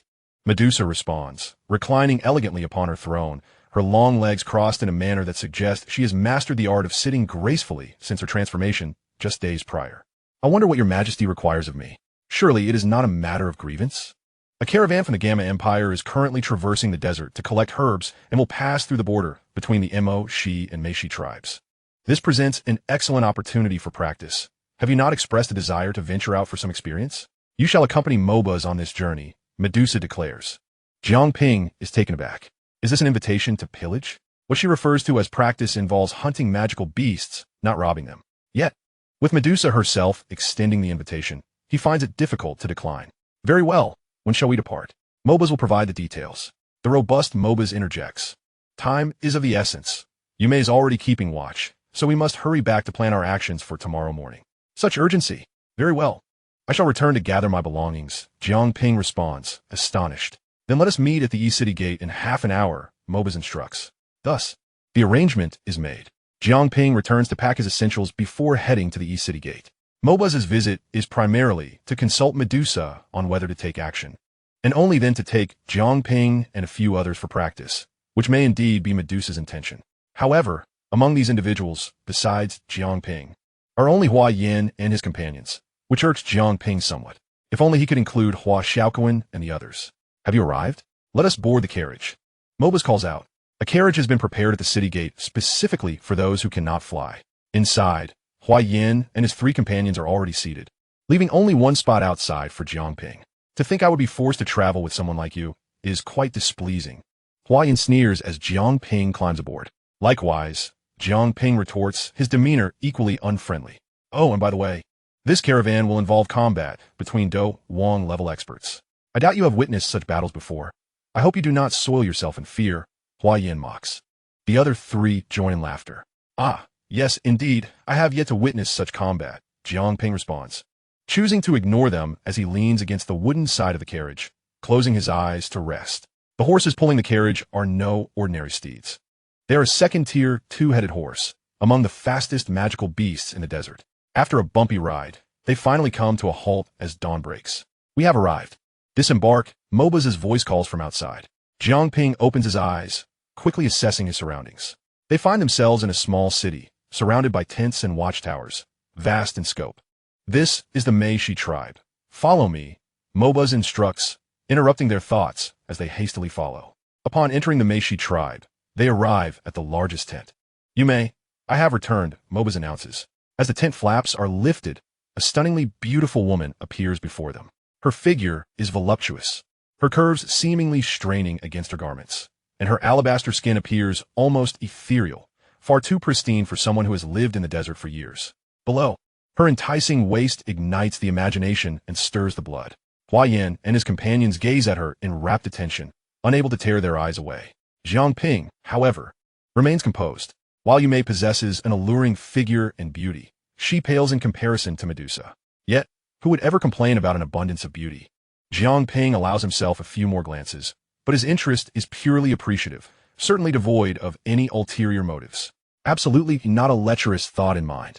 The woman in question is none other than one of the 8 leaders of the Serpent Clan, the sole female chieftain, Yume. In the 24th chapter, titled The Siege, a first encounter with Yafei, her first utterance is one of disdain, lamenting the tardiness of Mo Boss's return.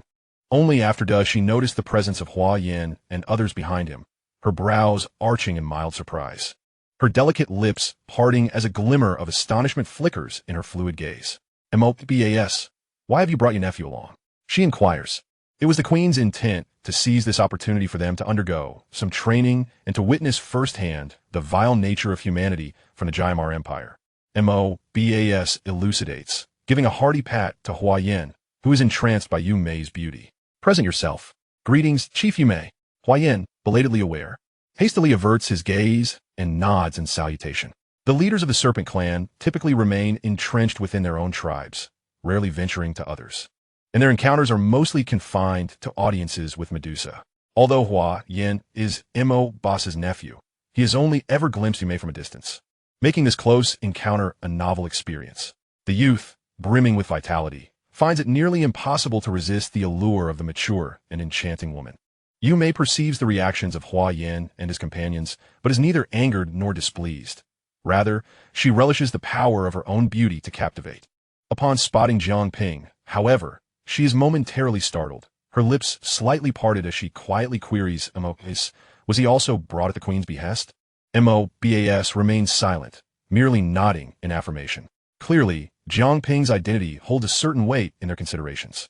Nevertheless, he is merely a child, and thus, there is no cause for significant concern. Now, let us discuss the current situation. Where is the human merchant convoy? MOBAS redirects the conversation. My men are monitoring them. It appears they have reached the herb-gathering site. They should finish today and return tomorrow, Yu Mei replies. Then we shall depart shortly, lying in wait, and strike tonight to avenge their previous transgression against our water source. MOBAS declares, his expression seething with rage, the bitterness of resentment still fresh. If they dare to poison our water, I shall spill their blood. Yu Mei and MOBAS have devised a comprehensive plan, and Jiang Ping and his group are merely there to gain experience, following orders as instructed. After resting in the enchanting Serpent tribe, as dusk descends, MOBAS, Yu Mei, and over 20 others, including Jiang Ping, set forth. The site where the human merchants gather for herb collection lies 30 miles from the enchanting Serpent tribe. In a desolate wasteland, the group spends nearly an hour traversing the terrain, finally nearing the flickering campfire as darkness deepens. Stop! MOBA raises his hand, signaling everyone to halt 3 miles away atop a hill, refraining from advancing recklessly. Jiang Ping squints into the distance, spotting 5 horse-drawn carts and a dozen individuals gathered around 2 campfires. Additionally, 2 sentinels stand watch in each cardinal direction, indicating that this merchant convoy comprises nearly 20 individuals. Around the campfires, the group is engaged in their evening meal. The 2 fires divide the crowd. One side is evidently composed of mercenaries, rugged men, while the other houses the convoy's employers, among whom is a young woman clad in a striking red dress and a flowing cloak. She is in the bloom of youth, her beauty both radiant and enchanting, her visage a blend of innocence and allure. Yafei here, eat this, it's roasted to perfection, a robust, dark-skinned man, beaming with a smile, offers a piece of cooked meat to her. Yet, Yafei declines, saying, "Thank you, I have my own." Unperturbed by her rejection, the man maintains his cheerful demeanor, consuming the meat himself, and stating, "Actually, you need not venture into such perilous territory alone. Whatever you seek, I, Mujan, can assist you in finding. I have seen the 9-spirit grass. If I don't come, how could you possibly locate it?" Although resistant, Yafei does not entirely dismiss him, considering Mujan's esteemed lineage from the distinguished Mu family of the imperial capital. To sour relations would adversely affect the ties between the Miter family and the Mu family. Indeed, Mujan chuckles, unfazed by the monotony of his discourse. "I've heard that upon your return, you plan to further your training elsewhere? Is it called Wu-Tan City?" As the evening chill sets in, Yafei retorts, "Perhaps it would be wise for you to speak less, lest the cold winds invade your body." She subtly tugs at her cloak, clearly signaling her desire for him to cease. Those around them discern Yafei's lack of interest in Mujan, yet he remains impervious, his thick skin rendering him undeterred. As outsiders, they refrain from intervening, silently observing the unfolding drama. Aside from Mujan and Yafei, 2 others clad in black cloaks seem to meld into the shadows, silently consuming their rations without uttering a word or observing the spectacle. Suddenly, both lift their heads in unison. Someone approaches. With a whoosh, a flurry of sand erupts like bullets, and one of the cloaked figures sweeps his hand, conjuring a brilliant bolt of lightning that wards off the oncoming rains.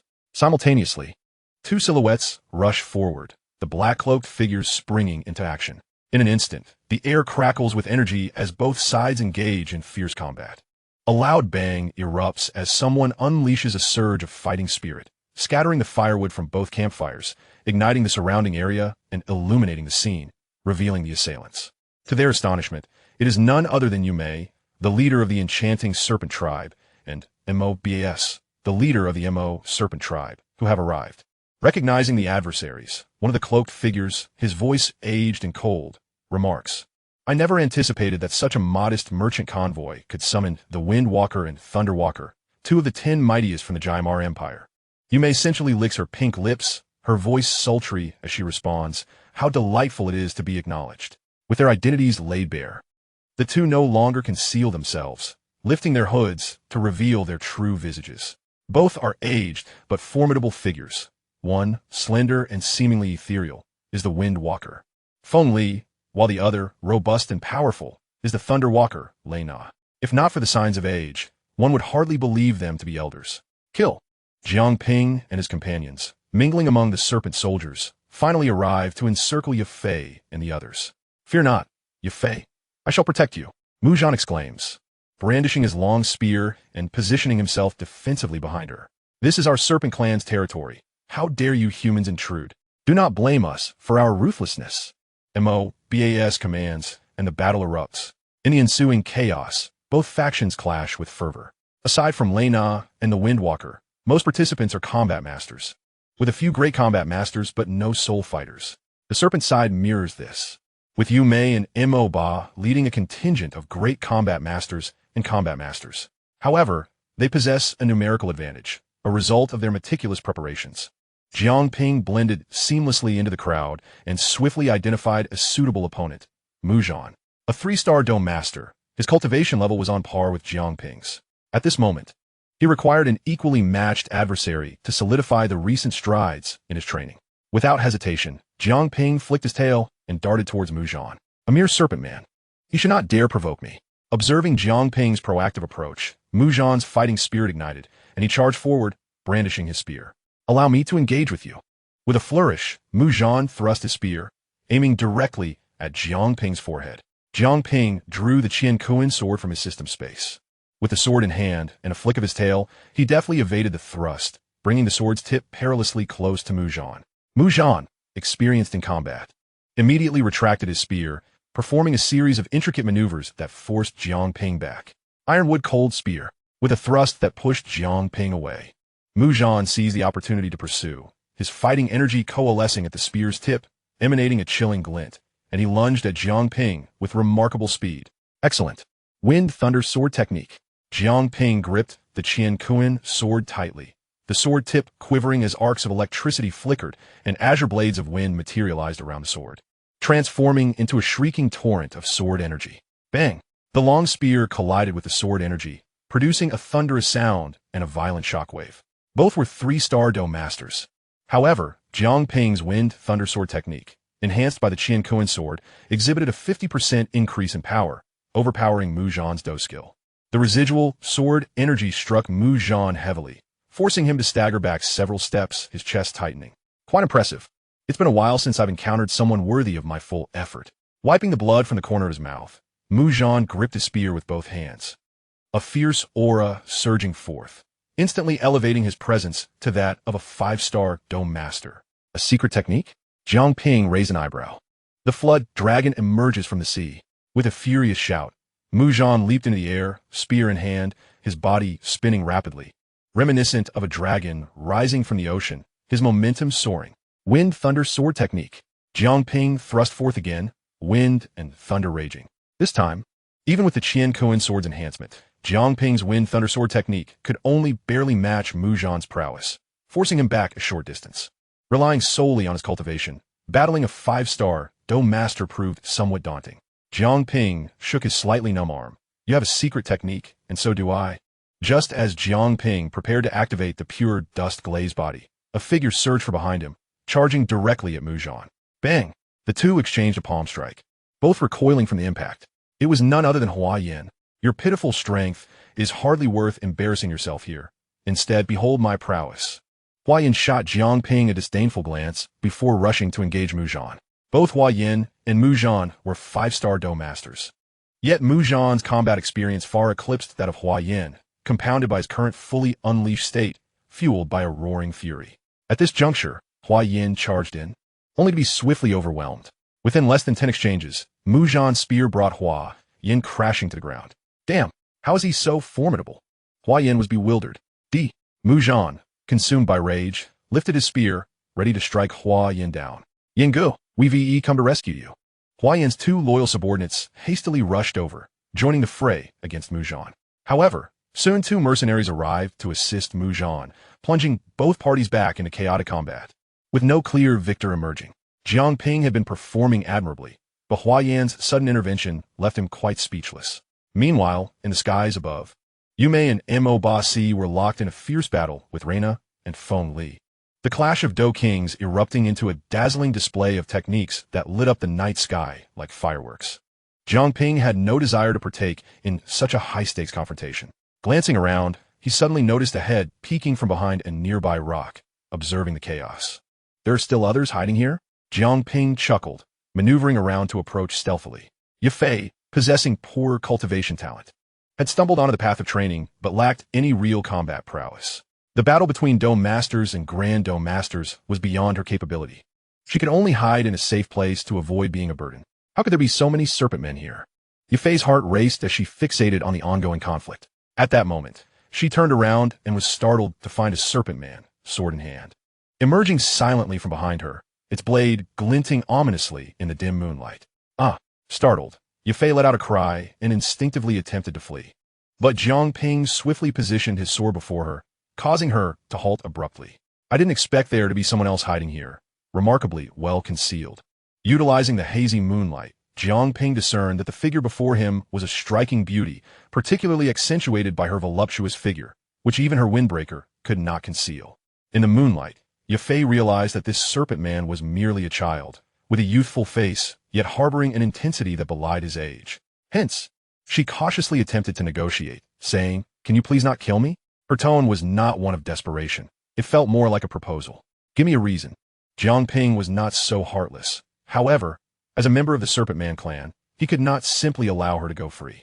I am from the Mitre family of the Gamma Empire. If you spare me, perhaps we could collaborate with your Serpent Man clan in the future, Ye Fei offered, attempting to present her case. The Mitre family? What is your name? Mitre Ye Fei. Indeed. Jiang Ping was taken aback, never expecting to encounter Ye Fei here. Based on the current timeline, her presence indicated that she had yet to travel to Wutan City, where Xiao Yan was likely still a mere child, basking in the glory of his genius reputation. Your reasoning is insufficient to compel me to spare you. We serpent men have no need for dealings with your Mitre family. Jiang Ping shook his head. How can this be? Despair flickered across Ye Fei's face. Just then, a bolt of lightning-infused Dou energy shot down from the sky towards Jiang Ping. It was Reina, having noticed the situation and decisively intervening to protect Ye Fei. Their employer for this operation. Should anything happen to her, how could they report back to the Mitre family? Pure dust glazed body. Faced with the Dou King's assault, Jiang Ping did not dare to underestimate the threat, promptly activating the pure dust glazed body and employing the serpent extreme speed to narrowly evade the strike. Chapter 26. Why did you save me? You dare to be distracted while battling me. Seeing Reina engage him, yet allow his focus to waver, Jiang Ping narrowly avoided injury. Yu Mei deftly formed a peculiar hand seal, the serpent's extreme imprint. With a flick of her hand, a petite green snake shot forth with lightning speed, biting Reina's left hand. Hiss! The little snake sank its fangs into Reina's arm, leaving 2 verdant puncture marks. The creature transforming into tendrils of toxin that infiltrated Reina's body through the wound. Not good. Reina's expression shifted drastically as he hurriedly pressed 2 fingers against the wound, utilizing his Dou energy to contain the toxin within his arm, preventing its spread into his system. The excruciating pain radiating from his arm caused this combat king to break out in a cold sweat. The venom was truly insidious. Serpent's ultimate moonlight. Taking advantage of the moment, Yu Mei pursued relentlessly, her delicate lips parting slightly as she unleashed a torrent of energy, hurtling towards Reina. Thunderstorm. Despite the agonizing pain, Reina gritted his teeth and swiftly conjured a sphere of electricity with his right hand, colliding it with the incoming energy stream. Boom! Though he had previously held his ground against Yu Mei, the venom coursing through his veins had diminished his strength significantly. This blow overwhelmed him, sending him crashing back to the ground. Old Lei, Windley, who was entangled in a battle with MOBAS, noticed and immediately conjured a massive wall of wind to impede Mo Boss's advance. In a flash, he appeared by Reina's side. Old Lei, how are you holding up? I accidentally got poisoned. The searing pain spreading from his arm made Reina grit his teeth, his expression twisted in agony, beads of cold sweat trickling down. We must retreat. Agreed.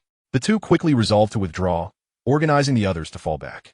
Over with Jiang Ping and Ye Fei, Reina's previous strike had nearly cost Jiang Ping his life. Gazing at the crater blasted into the desert, he still felt a lingering dread. Miss Ye Fei, we must hurry. Reina and Windley, along with the others, rushed over with great urgency. You think escaping will be that easy? Yumei and Mobas, accompanied by other serpent kin, also made their way over.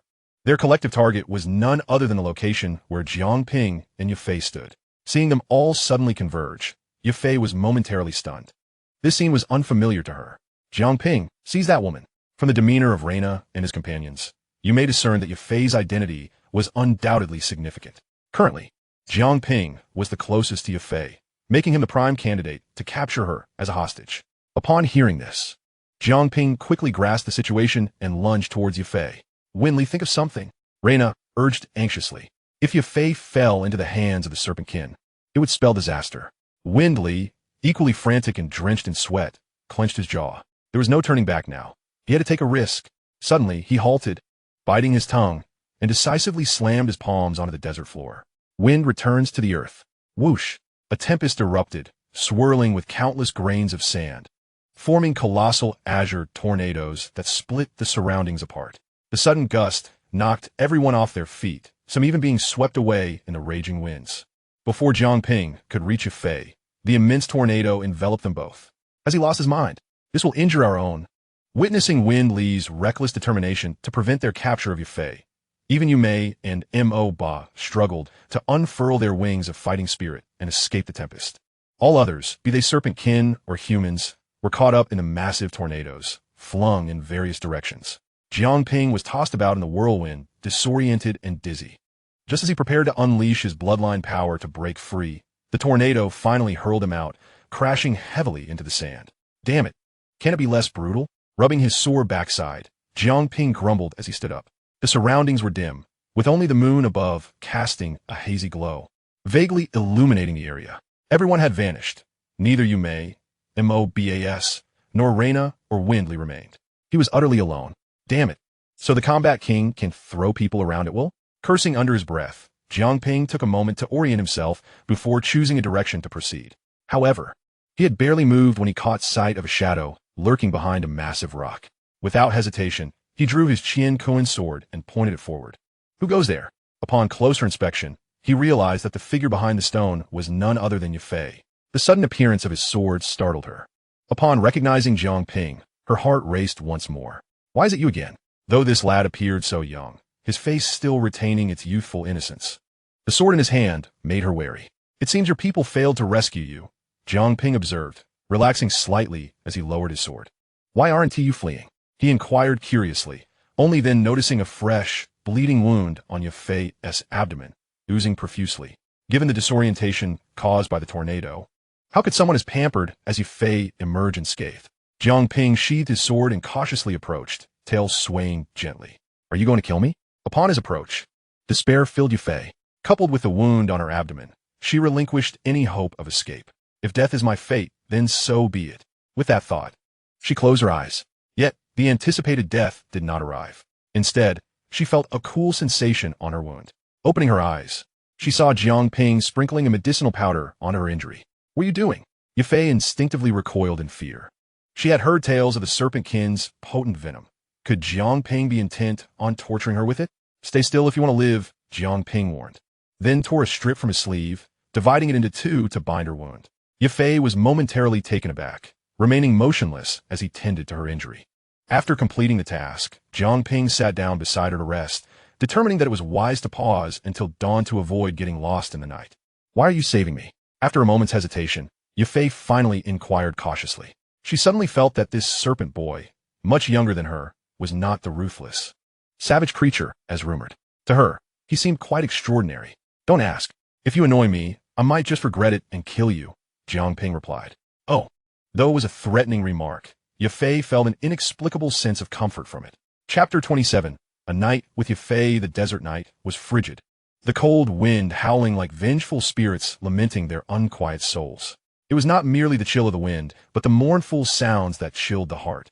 Yafei instinctively tugged at her windbreaker, inadvertently jostling her wound, eliciting a soft whimper of pain. Jiang Ping leaned against a rock, resting with his eyes closed. Yafei dared not sleep or wander away. The darkness harbored beasts, and venturing alone would mean certain death. Remaining here, although Jiang Ping was a serpent, he seemed unlikely to harm her. Thus, Yafei began to observe Jiang Ping earnestly, propping her chin in her hands with keen interest. No matter how she looked at him, he was undeniably still a child, especially now as he slept, devoid of the sharpness he had previously exhibited. Was it customary for the Serpent Kin to send their young to battle so early? She pondered, eventually drifting off to sleep. In her dreams, Yafei found herself back in the Serpent Kin tribe, enduring relentless torment. Startled, she abruptly opened her eyes, breathing heavily, her ample bosom rising and falling rhythmically. The gradually clarifying scene before her allowed her to slowly regain her composure. Fortunately, it was merely a dream. However, she quickly recalled her current predicament and hastily turned her head. Eventually, her gaze found Jiang Ping in the distance, standing atop a massive rock, gazing into the horizon. This damned desert. How could I not discern the direction? The boundless expanse of sand appeared almost identical from any angle, leaving Jiang Ping at a loss. Well, I suppose I shall choose a direction at random. Finally, Jiang Ping arbitrarily settled on a path and descended from the rock, noticing that Yafei had awakened. Awake? Are you going to drag me back? Yafei looked cautiously at Jiang Ping. I would indeed wish to take you back, but right now, I find myself lost. The priority is to find the way home. You should leave. It would be best not to be devoured by the beasts of the desert. After leaving Yafei with a parting remark, Jiang Ping set off in the chosen direction. Hey, don't leave me behind.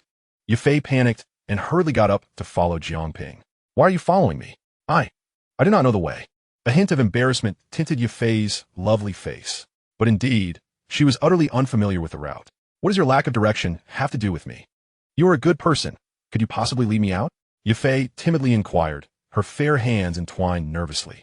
Here, a good person card for you. Jiang Ping was bemused to receive such an inexplicable compliment. Were he not also lost, he might have acquiesced. Thus, Jiang Ping decided to feign indifference. Continuing on without further ado. Noticing his silence, Yafei grew anxious. Ultimately, she gritted her teeth and hastily followed him. In the face of potential peril, she resolved to be bold this once. The two maintained a distance of about 5 meters, with Jiang Ping neither scolding her nor asking her to leave.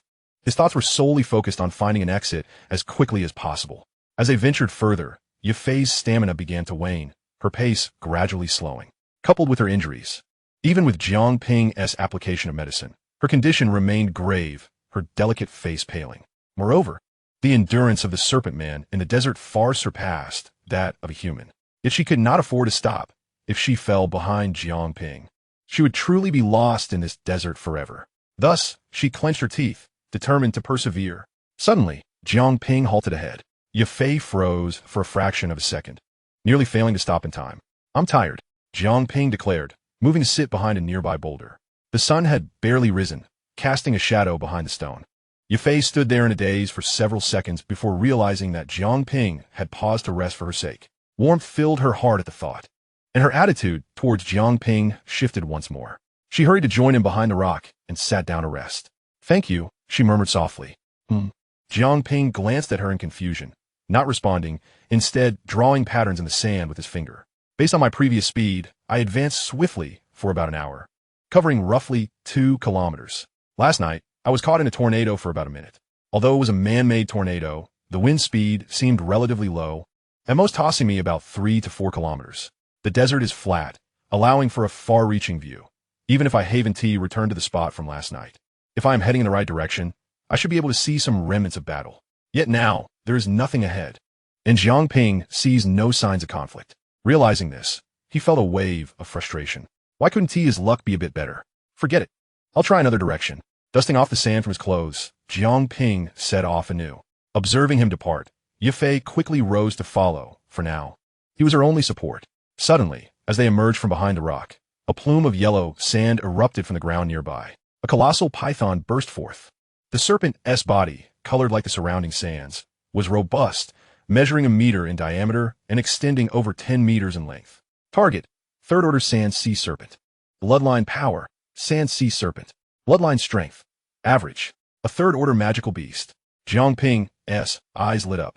This was the first Third Order magical creature he had encountered, and he had recently absorbed sufficient bloodline power from Second Order beasts, making it an opportune moment to test his skills against a Third Order adversary. Hiss! The Sand Sea Serpent had evidently been stalking them for some time, rapidly extending its crimson tongue, heading straight for the nearest target, Yafei. A monster? The oppressive aura of the Third Order magical beast left Yafei frozen in terror, her legs trembling. She could only watch helplessly as the sand sea serpent lunged toward her with its gaping maw. Serpent technique, moonlight. A cold voice rang out as a stream of moon-white energy surged forth, striking the sand sea serpent directly and forcing its jaws wide open. The serpent recoiled in pain, its body retracting momentarily. Yafei stared dumbfounded at Jiang Ping's diminutive figure. If you wish to survive, stay aside, Jiang Ping instructed without looking back. Despite his apparent indifference, Yafei felt an overwhelming sense of gratitude and security. Fight with confidence. I won't hinder you. Go for it. Yafei encouraged him, obediently retreating to a safer distance. This is my first encounter with a third-order magical beast. I hope you won't disappoint me. Jiang Ping cracked his neck, a faint golden luminescence enveloping his form. Pure dust-glazed body. He unleashed his full potential, readying himself for a fierce battle against the sand sea serpent. Chapter 28. You need not know me. Just remember my sword. Wind, thunder, sword technique. Jiang Ping thrust his sword forward, unleashing a howling wave of sword energy. However, the sand sea serpent did not evade. Its massive tail swept across, its tough skin absorbing the impact of the sword energy. Following this, the serpent curled its tail, countering Jiang Ping with a powerful strike. Bam! Jiang Ping was struck head-on, his body propelled backward over 10 meters, yet he remained unscathed. It seems my pure dust-glazed body is not inferior to your physical strength.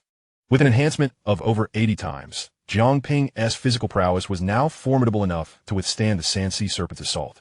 The serpent was taken aback, astonished that this seemingly insignificant snake man could endure its attack with sheer physical strength. Yet, it was determined to prevail. A radiant glow suddenly emanated from its massive body, flickering from its tail to its mouth. Then, it unleashed a torrent of energy, spewing forth a deluge of energy shards, cascading like a torrential downpour. Witnessing this, Jiang Ping furrowed his brow, then slammed his left hand onto the ground. Flame of wrath. Whoosh! A towering wall of fire erupted, the crimson flames appearing almost tangible. Boom! Countless energy shards collided with a wall of flames, producing a deafening roar. Whoosh! Bursting forth from the firewall, Jiang Ping surged forward, wielding the Qinquan sword, and struck with unparalleled speed. Slicing through the air, he pierced the serpent with precision. The formidable scales of the sand sea serpent, when confronted with the blade of the Qinquan sword, were as fragile as tofu, easily pierced to reveal a ghastly wound for which blood flowed profusely. Roaring in agony, the sand sea serpent writhed its massive body, compelling Jiang Ping to evade its ferocious movements. With precise timing, Jiang Ping unleashed the soul-devouring technique, targeting the serpent's grievous injury. In an instant, a terrifying suction force yanked the serpent's lifeblood from within its body. Realizing what was happening, the serpent attempted to resist, but found itself powerless, helplessly watching as its essence was siphoned away by Jiang Ping. Ding! Successfully absorbed the bloodline power of the sand sea serpent. Reaching the rank of 4-star Dou Master, Ding acquired the bloodline combat skill. Serpent binding was a bloodline combat skill. The term was foreign to Jiang Ping. Bloodline combat skills are unique techniques awakened by every magical beast when their bloodline power reaches a certain threshold, requiring the corresponding bloodline power to activate. Is such a thing possible? Previously, I absorbed numerous second-tier magical beasts without encountering this, suggesting that only third-tier and above magical beasts possess bloodline combat skills. Jiang Ping murmured to himself, further solidifying his resolve to devour higher-tier magical beasts. As the bloodline power of the sand sea serpent was drained, its colossal form collapsed, lifeless. As its soul departed this realm, with the battle concluded, Yafei exhaled in relief and hurried over, her voice laced with concern. Are you all right? Do I appear to be in distress? Jiang Ping replied nonchalantly, still gripping his sword, ever cautious. Given that a third-tier sand sea serpent appeared here, it would not be surprising for other third-tier magical beasts to emerge as well. Biting her pink lip, Yafei whispered, "Thank you for saving me. Do not misconstrue my intentions. I did not act to rescue you. I merely sought to slay it," Jiang Ping replied with indifference. Just as the battle concluded, a powerful aura surged from the distance. "Bold Serpent Man, release Miss Yafei." A thunderous roar echoed like distant thunder. The two turned towards the source of the sound, spotting two figures rapidly approaching. It was Feng Li and Lei Na, two Dou Kings. This could pose a problem. Jiang Ping tightened his grip on the Qinquan sword. Realizing your fortune is favorable, your allies have located you first, thus sparing you from peril. Casting a glance at Yafei, He decided against being entangled with the two Dou kings and swiftly retreated in the opposite direction. May I inquire your name? Yufei suddenly recalled something and called out hastily. There is no need for acquaintance. Remember my sword, Jiang Ping declared. The sword traced a gleaming arc through the air, much like the sharp impression he left in Yufei's heart. I shall certainly remember you, Yufei murmured softly. Miss Yufei, are you unharmed? Feng Li and Lei Na finally arrived, their expressions filled with worry. Yufei gently shook her head. I am unscathed. That little serpent man fled rather swiftly. I shall pursue and eliminate him. With Yufei unharmed, Lei Na promptly set off to chase Jiang Ping. Yufei quickly stopped him. Let it be. Do not pursue. We should return quickly, for I am injured. Indeed, Miss Yufei's safety is paramount. Old Lei, you have also been poisoned by the serpent and must return swiftly. Feng Li added. Very well. Reluctantly, Lei Na abandoned his pursuit, and the two escorted Yufei back. After retreating in the opposite direction, Jiang Ping was soon found by Yu Mei and Mo Ba. Upon seeing him unharmed, they both breathed a sigh of relief. It seems I underestimated the human Dou King. I nearly stumbled into a grave predicament. Mo Ba felt a pang of regret for not being able to detain Feng Li and Lei Na. Though they could not be retained, it was not without gains. That Lei Na has been afflicted by my serpent poison. His arm is now rendered useless. Yu Mei licked her crimson lips, exuding a bewitching beauty. Disabling a Dou King's arm is quite an achievement for the Serpent Clan. Let's return. In the imperial capital, at the headquarters of the Maitel auction house. Yufei, I have heard that you nearly encountered danger on your journey to the Taggart Desert. I warned you against going, Maitel Tingshan remarked. His heart filled with apprehension as he gazed at Yufei, who had returned safely. If I did not go, how could I brought back the 9 spirit grass? Moreover, this expedition to the Taggart Desert has been immensely beneficial, Yufei replied quietly. Alas, as long as you have returned safely, that is what matters. I have already arranged matters in Wutan City. After you rest for a few days, you may take over the auction there. Maitel Tingshan stated. I have spoken to several families in Wutan City. They will not dare to trouble you. You may focus on honing your skills there. Elder, I suddenly find that I do not wish to go to Wutan City. Yufei pressed her lips together, her eyes gleaming with determination. Not go to Wutan City? Maitel Tingshan was taken aback. You were the one who expressed a desire to venture forth. Why the change of heart? I did not say I no longer wish to train. I simply do not want to go to Wutan City. Yufei clarified. I wish to go to Shimo City. Shimo City? Is that not a city near the Taggart Desert? You still wish to go? Indeed. I have compelling reasons to go there. I kindly request the elder's approval. Yufei pleaded earnestly. Very well. Since you have made up your mind, I shall not insist otherwise. In a few days, I will arrange for someone to handle matters in Shimo City and organize an auction for you, Maitel Tingshan sighed. Thank you, elder. Yufei's heart swelled with joy as she gazed towards the direction of the Taggart Desert. I shall certainly see you again. Chapter 29. The Alchemist of the Serpent Clan. In the desert ambush, the Serpent Clan did not achieve significant results, having only slain a few Dou masters on the opposing side. The two principal Dou kings managed to escape unscathed. Fortunately, there were minimal losses on the Serpent side, with only a few sustaining minor injuries. Overall, it could be considered a profit. When Jiang Ping returned safely, Yu Mei and Mo Ba finally relaxed. This outcome is barely acceptable to report to Medusa. Otherwise, if Jiang Ping had encountered misfortune, they would have faced grave consequences. Jiang Ping, on the other hand, reaped substantial rewards. He had broken through to 4-star Dou Master and acquired a 3rd-tier magical beast bloodline combat skill, a bountiful harvest indeed. Young Master, you have returned. Shao Qi waited anxiously in front of the palace, her face lighting up with joy upon seeing Jiang Ping. Yes, I have returned. Jiang Ping nodded as the two entered the chambers. During Jiang Ping's absence, Shao Qi had diligently kept the room spotless. How was your first battle with humans? Shao Qi inquired curiously as she poured hot tea to warm him. Gazing into her bright eyes, Jiang Ping feigned deep thought before replying. It was rather unremarkable. The primary difference is that they have legs while we possess tails. Otherwise, we are quite similar. Is that so? I had assumed humans were as ruthless and cunning as the legends depict. Shao Qi remarked, slightly disappointed, her lips pouting. Ha. What one hears may not reflect the truth. What I witnessed is merely a fragment, not the entirety. Perhaps in the future, dear Shao Qi, you may have the opportunity to encounter humans personally, and your impressions may differ from mine, Jiang Ping chuckled. Humans are perceived as treacherous by the Serpent Clan, just as the Serpent Clan is viewed similarly by humans. By the way, where has Her Majesty the Queen gone? I did not see her upon my return. The Queen has been sequestered in the bamboo grove for cultivation these past few days and has yet to emerge, Shao Qi replied. In that case, we shall not disturb Her Majesty. Ah, my lord, please rest well. Should you require anything, do not hesitate to summon me. With that, Shao Qi exited, gently closing the door behind her. With Medusa absent, Jiang Ping felt at ease, free from the fear of any trouble. During his days back, he refrained from indulging in frivolities, choosing instead to devote himself to silent cultivation. Ding! Cultivating the soul, devouring divine art. The bloodline power has been activated and increased to 5, maximum 10, and his cultivation level has risen to 5-star Dome Master.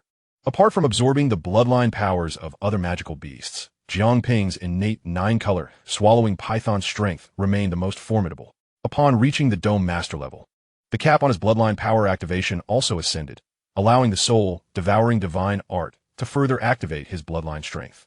Additionally, the cooldown time for him to unleash his bloodline power was reduced from 1 month to 25 days.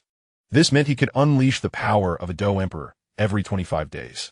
This was Jiang Ping's sole means of survival at present. Ding! On the 90th day, you have acquired the magical artifact, the Golden Binding Rope. Golden Binding Rope, also known as the Binding Immortal Rope. It can change at will and can ensnare enemies within the palm of the user. The stronger the user's power, the greater the binding force of the rope, capable of restraining even a Dou Saint. Is it truly the Golden Binding Rope? Jiang Ping's eyes sparkled as he beheld the newly acquired golden rope in the system. This was indeed a treasure. Coupled with the system's description, it could bind even a Dou Saint. How could one not understand its value? What a splendid acquisition. This artifact bestowed him with yet another means of survival.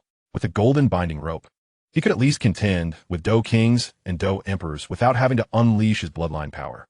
Following their previous ambush, the Serpent Clan and the Jiamar Empire had reached a tacit understanding, refraining from unnecessary skirmishes. After all, their encounters had made it clear that neither side had significantly changed in strength. Victories and defeats were still evenly matched. Small frays were acceptable, but a serious conflict will be detrimental to both parties. Such tranquil days were undoubtedly favorable for Jiang Ping. Now, aside from cultivating, he had also embarked on a new endeavor, alchemy. Since the last time he utilized the alchemist qualification pill to transform himself into an alchemist, Jiang Ping had yet to formally attempt alchemy. Within the Serpent Clan, there was but one alchemist of the 3rd rank. Due to the generally cold and damp constitution of the serpents, it was exceedingly rare for one to possess the fire attribute intertwined with a hint of what attribute necessary for becoming an alchemist. Thus, the presence of an alchemist was a rare gem among the Serpent Clan. However, the Serpent Clan did possess an abundance of medicinal herbs, particularly those from the desert, which were harvested as soon as they ripened. Even if they were not utilized, it was far better than allowing humans to take them. Medicinal Herb Repository. My lord, this is the Medicinal Herb Repository. Please do stay. 2 serpent guards stationed at the entrance obstructed Jiang Ping's path. Am I not allowed to enter? Jiang Ping retorted. Only Her Majesty the Queen, the Grand Elder, and Lord Wamanzi are permitted inside. Wamanzi was the only alchemist in the Serpent Clan. Are you both truly blind? Do you not recognize who this esteemed lord is? As Jiang Ping and the guards faced off, a melodious voice, laced with a hint of charm, broke the tension. Turning around, Jiang Ping beheld a young man gracefully approaching, adorned with a purple tail. The man appeared to be in his 30s, exuding an effeminate aura. With long hair cascading down and clothed in a vibrant, flamboyant ensemble, even his serpent tail adorned with various trinkets. Such a flamboyant figure was Jiang Ping's first impression of him. Lord Wamanzi. The 2 guards quickly bowed respectfully. So this was Wamanzi, Jiang Ping's first encounter with him. After reprimanding the guards, Wamanzi turned to Jiang Ping with a smile. The servants lack understanding. Please do not take offense, my lord. However, this repository contains medicinal herbs, and since you're not an alchemist, it would be best for you not to enter. Though Wamanzi appeared to chide the guards, it was evident that he had no intention of allowing Jiang Ping entry. I have recently developed an interest in alchemy and wish to procure some herbs for study. May I? Jiang Ping, having formed a poor impression of Wamanzi, could not help but adopt a less courteous tone. Ah, my lord may not be aware, but only alchemists can concoct pills, ordinary folk cannot. Our Serpent Clan generally possesses a cold constitution, making it arduous to become an alchemist. Currently, I am the sole alchemist within the entire Serpent Clan. As he spoke, a hint of arrogance seeped into Wamanzi's tone. Jiang Ping found Wamanzi's demeanor irksome and replied, I merely wish to take a few herbs for research. If I cannot utilize them, I shall return them. Is that unacceptable? Wamanzi's eyes narrowed slightly.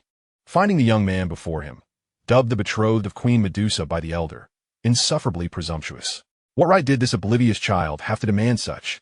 It is not that it cannot be done, but before he could finish, a sultry, languid voice interjected. Let him in. Your Majesty. The newcomer was none other than Medusa herself. Your Majesty, it has been far too long. Wamansy bowed slightly, his gaze lingering on Medusa's exquisite figure, revealing an unmistakable fervor. Indeed, Medusa cast a fleeting glance at him before shifting her attention to Jiang Ping. With her long legs gracefully striding forward, she spoke with a hint of reproach. Why did you not inform me of your return at the earliest opportunity? Do you hold me in such disregard? Cough, cough, how could I dare? I merely heard from Shao Qi that your Majesty was in seclusion, so I refrained from disturbing you. Jiang Ping replied with a sheepish smile. He had begun to grasp Medusa's temperament. Though she often bore the demeanor of a lofty and aloof queen, he could discern whether she was genuinely upset or not. And presently, she was not angry. Medusa regarded him for a moment before shifting the topic. Feel free to enter and take the herbs you need. Very well. With Medusa's consent, the guards could not dare to impede Jiang Ping any longer, even going so far as to dutifully open the herb repository for him. Inside the repository, a plethora of herbs was meticulously categorized. Some were laid out on shelves to dry, while others were stored in specific containers. Jiang Ping selected an assortment of herbs, enough to concoct several types of pills for practice. Is this sufficient? Medusa glanced at the herbs in Jiang Ping's grasp, numbering merely 20 or 30, and mostly in pairs. This will suffice. I simply wish to practice, Jiang Ping responded. Your Majesty, if I may, should the young lord wish to attempt alchemy, I could first ascertain whether he possesses the constitution of an alchemist. If he does, I could personally instruct him. Wamansy interjected eagerly. Medusa seemed less than impressed with his enthusiasm, opting not to directly respond to Wamansy's offer, instead turning to Jiang Ping. Do you wish for Wamansy to teach you? Not this time. I fear my lack of talent may vex Lord Wamansy's health. However, should I encounter any uncertainties, I would still seek his guidance, and I hope he does not take offense. Of course not. It is commendable that you are eager to learn, Wamansy replied. A forced smile plastered on his face. I shall take my leave now, Your Majesty. Until we meet again. Jiang Ping departed, with Medusa following closely behind. After walking a few paces, she suddenly halted and turned back to address the speechless Wamansy. There is no need for you to escort me. Return and rest. Wamansy hesitated, his words caught in his throat, ultimately settling for a simple acknowledgement before watching Medusa and Jiang Ping retreat one after the other. However, he did not immediately depart. Instead, he gazed at Jiang Ping's receding figure, his serpent-like eyes flickering with malice. That insolent brat dares to show me disrespect before the queen. Just wait.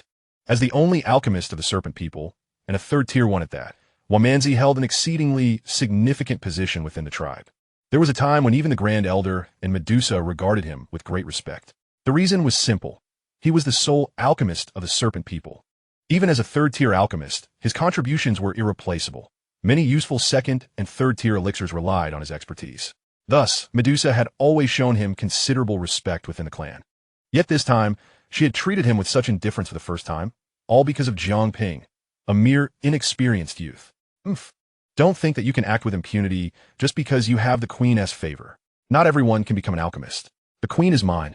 With a cold snort, Wamansy flicked his sleeve and exited the herbarium. In his chamber, Jiang Ping organized the herbs he had brought back, listing the ingredients for two types of elixirs, the first-tier blood coagulation pill and the second-tier qi recovery pill.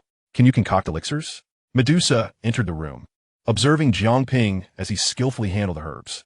I'm not certain, which is why I'm attempting it now. If I truly can become an alchemist, wouldn't that mean adding another one to our serpent people?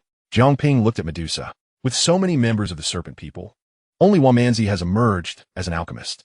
What gives you the confidence that you can follow in his footsteps? Medusa mercilessly crushed Jiang Ping's self-assurance. She felt he had been too arrogant lately.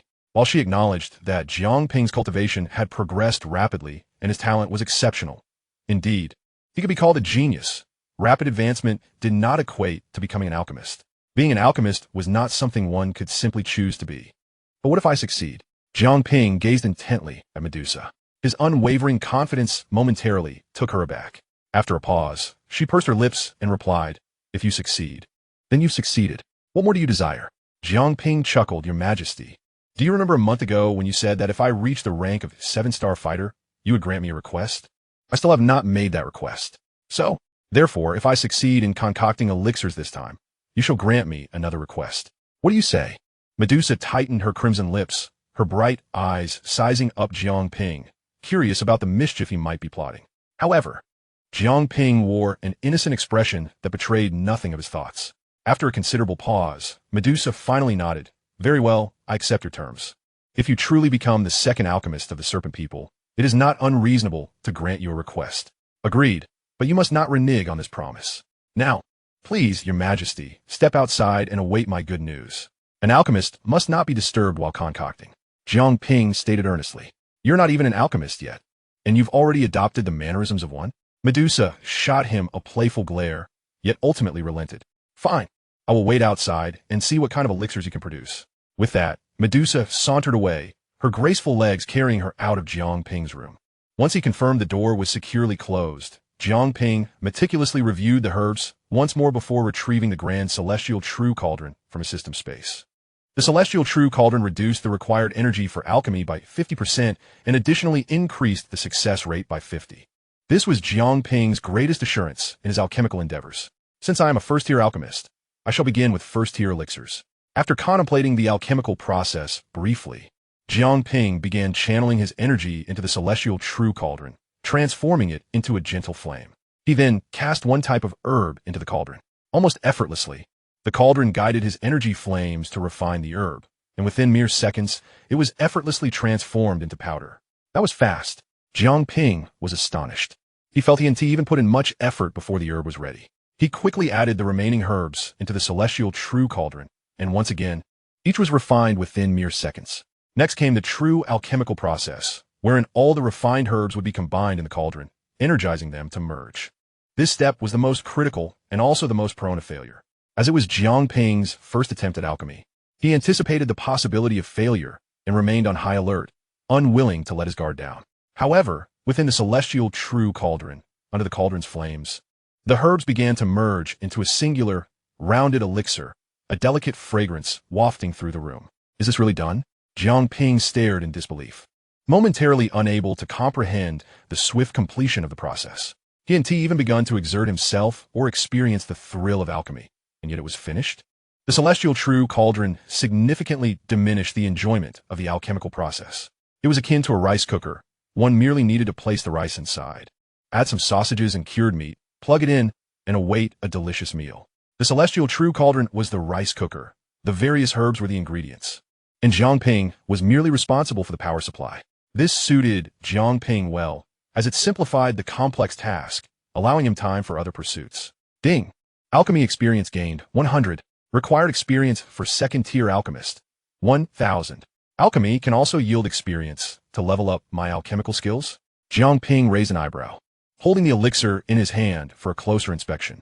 Its color was exceptional, achieving the highest efficacy among comparable elixirs. First-tier elixirs were remarkably simple. After returning the Celestial True Cauldron to the system space, Jiang Ping set off to find Medusa. Outside, Medusa languidly leaned against the wall. Upon seeing Jiang Ping emerge, her gaze drifted lazily in his direction. But when her eyes landed on the elixir in his hand, her languor vanished, replaced by astonishment. Your Majesty, behold, the first-tier blood coagulation pill. Jiang Ping proudly presented the elixir before Medusa. You truly succeeded? Medusa blinked in disbelief as she took the elixir from Jiang Ping. The warmth still emanating from it confirmed that it had just been concocted. Jiang Ping had genuinely become an alchemist, and he had successfully produced a first-tier elixir. This revelation shocked her even more than when she first learned that Jiang Ping possessed a bloodline power greater than her own. The emergence of a second alchemist among the Serpent People was truly astonishing. So, it seems I have one. A deal is a deal. Your Majesty now owes me 2 requests. Holding the elixir, Medusa gazed at Jiang Ping, a captivating smile gracing her enchanting visage as she spoke. No problem. What is it that you desire? Firstly, I wish to call you Queen like Sister Chi-Chi from now on, if that is permissible.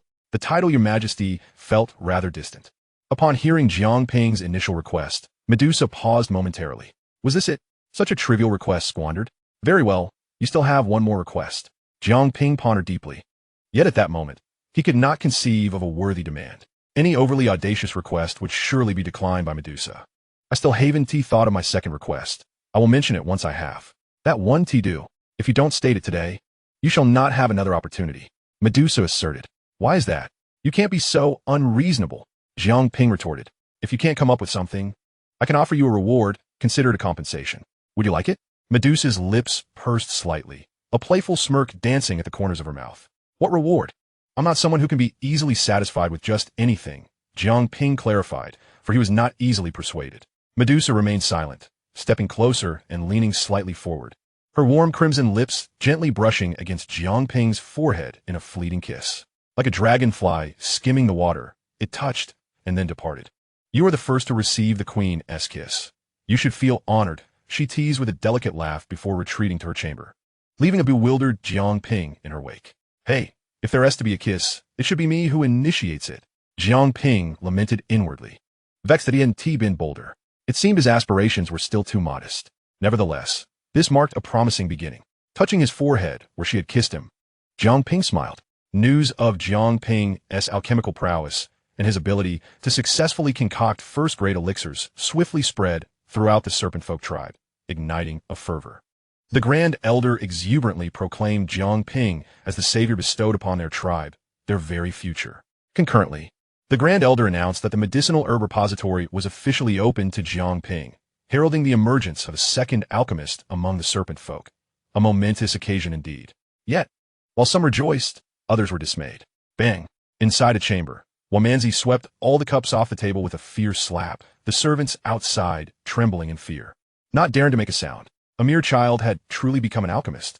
In that moment, Jiang Ping posed a significant threat to Wamanzi. Should the serpent folk gain a second alchemist, Wamanzi would no longer be the singular prodigy. At just 14, Jiang Ping had already become a first-grade alchemist, displaying extraordinary talent. In contrast, Wamanzi had only achieved this status at 18, progressing to second grade at 25 and third grade at 30. He was acutely aware of his own limitations. Reaching third grade was as far as his talents would take him. It wouldn't be long before Jiang Ping's alchemical skills surpassed his own. First, he inexplicably appeared and stole the queen away, and now he would usurp my unique status. You little brat, I won't let you succeed so easily. A glimmer of cold malice flickered in Wamanzi's eyes. Achoo! Jiang Ping, immersed in his training, couldn't help but sneeze. Which lovesick girl was pining for me from afar? Medusa had recently retreated into the bamboo grove for seclusion, leaving Jiang Ping to practice quietly. However, the tranquility of his meditation was disrupted. Ever since his identity as an alchemist was revealed, the Grand Elder frequently sought him out for idle chatter, claiming it was to strengthen their bond. But Jiang Ping found it impossible to engage with that bark-like face, let alone focus on his training. Thus, he was merely marking his presence there. Ding!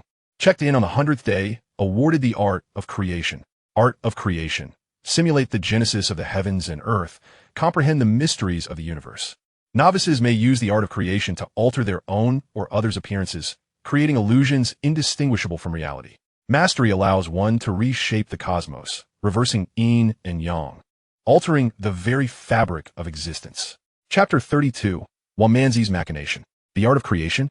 Jiang Ping's mind was imbued with a method concerning its application. Yet the description left him somewhat perplexed. Initially, one could only alter superficial appearances.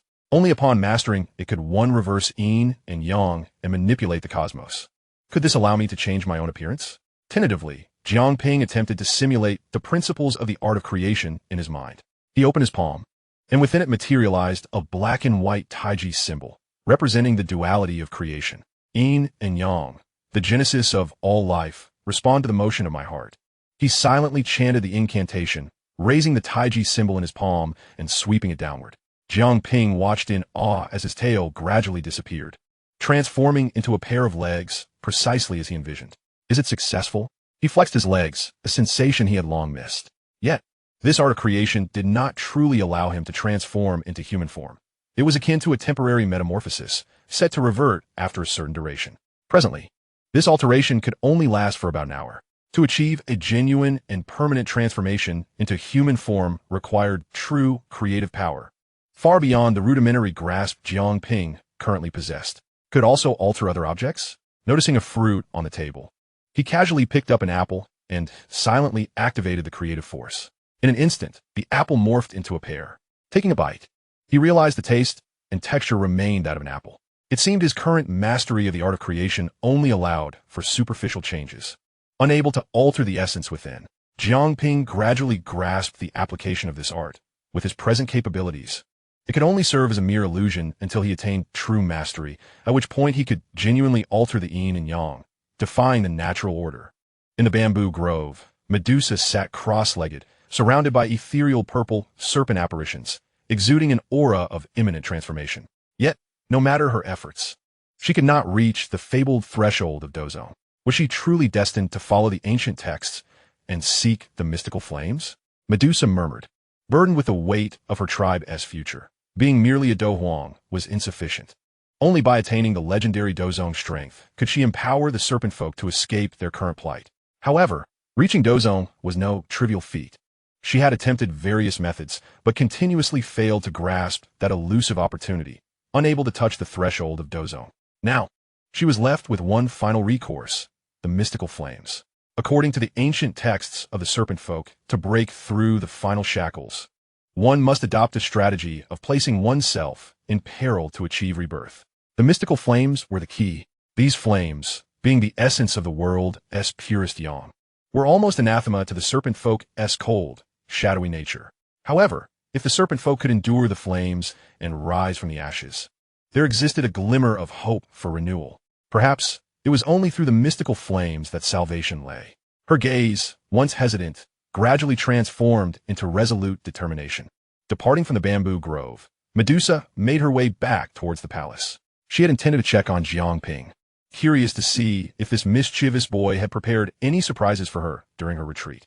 However, upon arriving at Jiang Ping's quarters, she found only Shao Qi busy with cleaning, and Jiang Ping was nowhere to be seen. Where could he have gone? Shao Qi quickly turned around, setting down her belongings, and informed her, "Your Majesty, the young master just left not long ago, saying he was heading out of the city." Medusa furrowed her brow.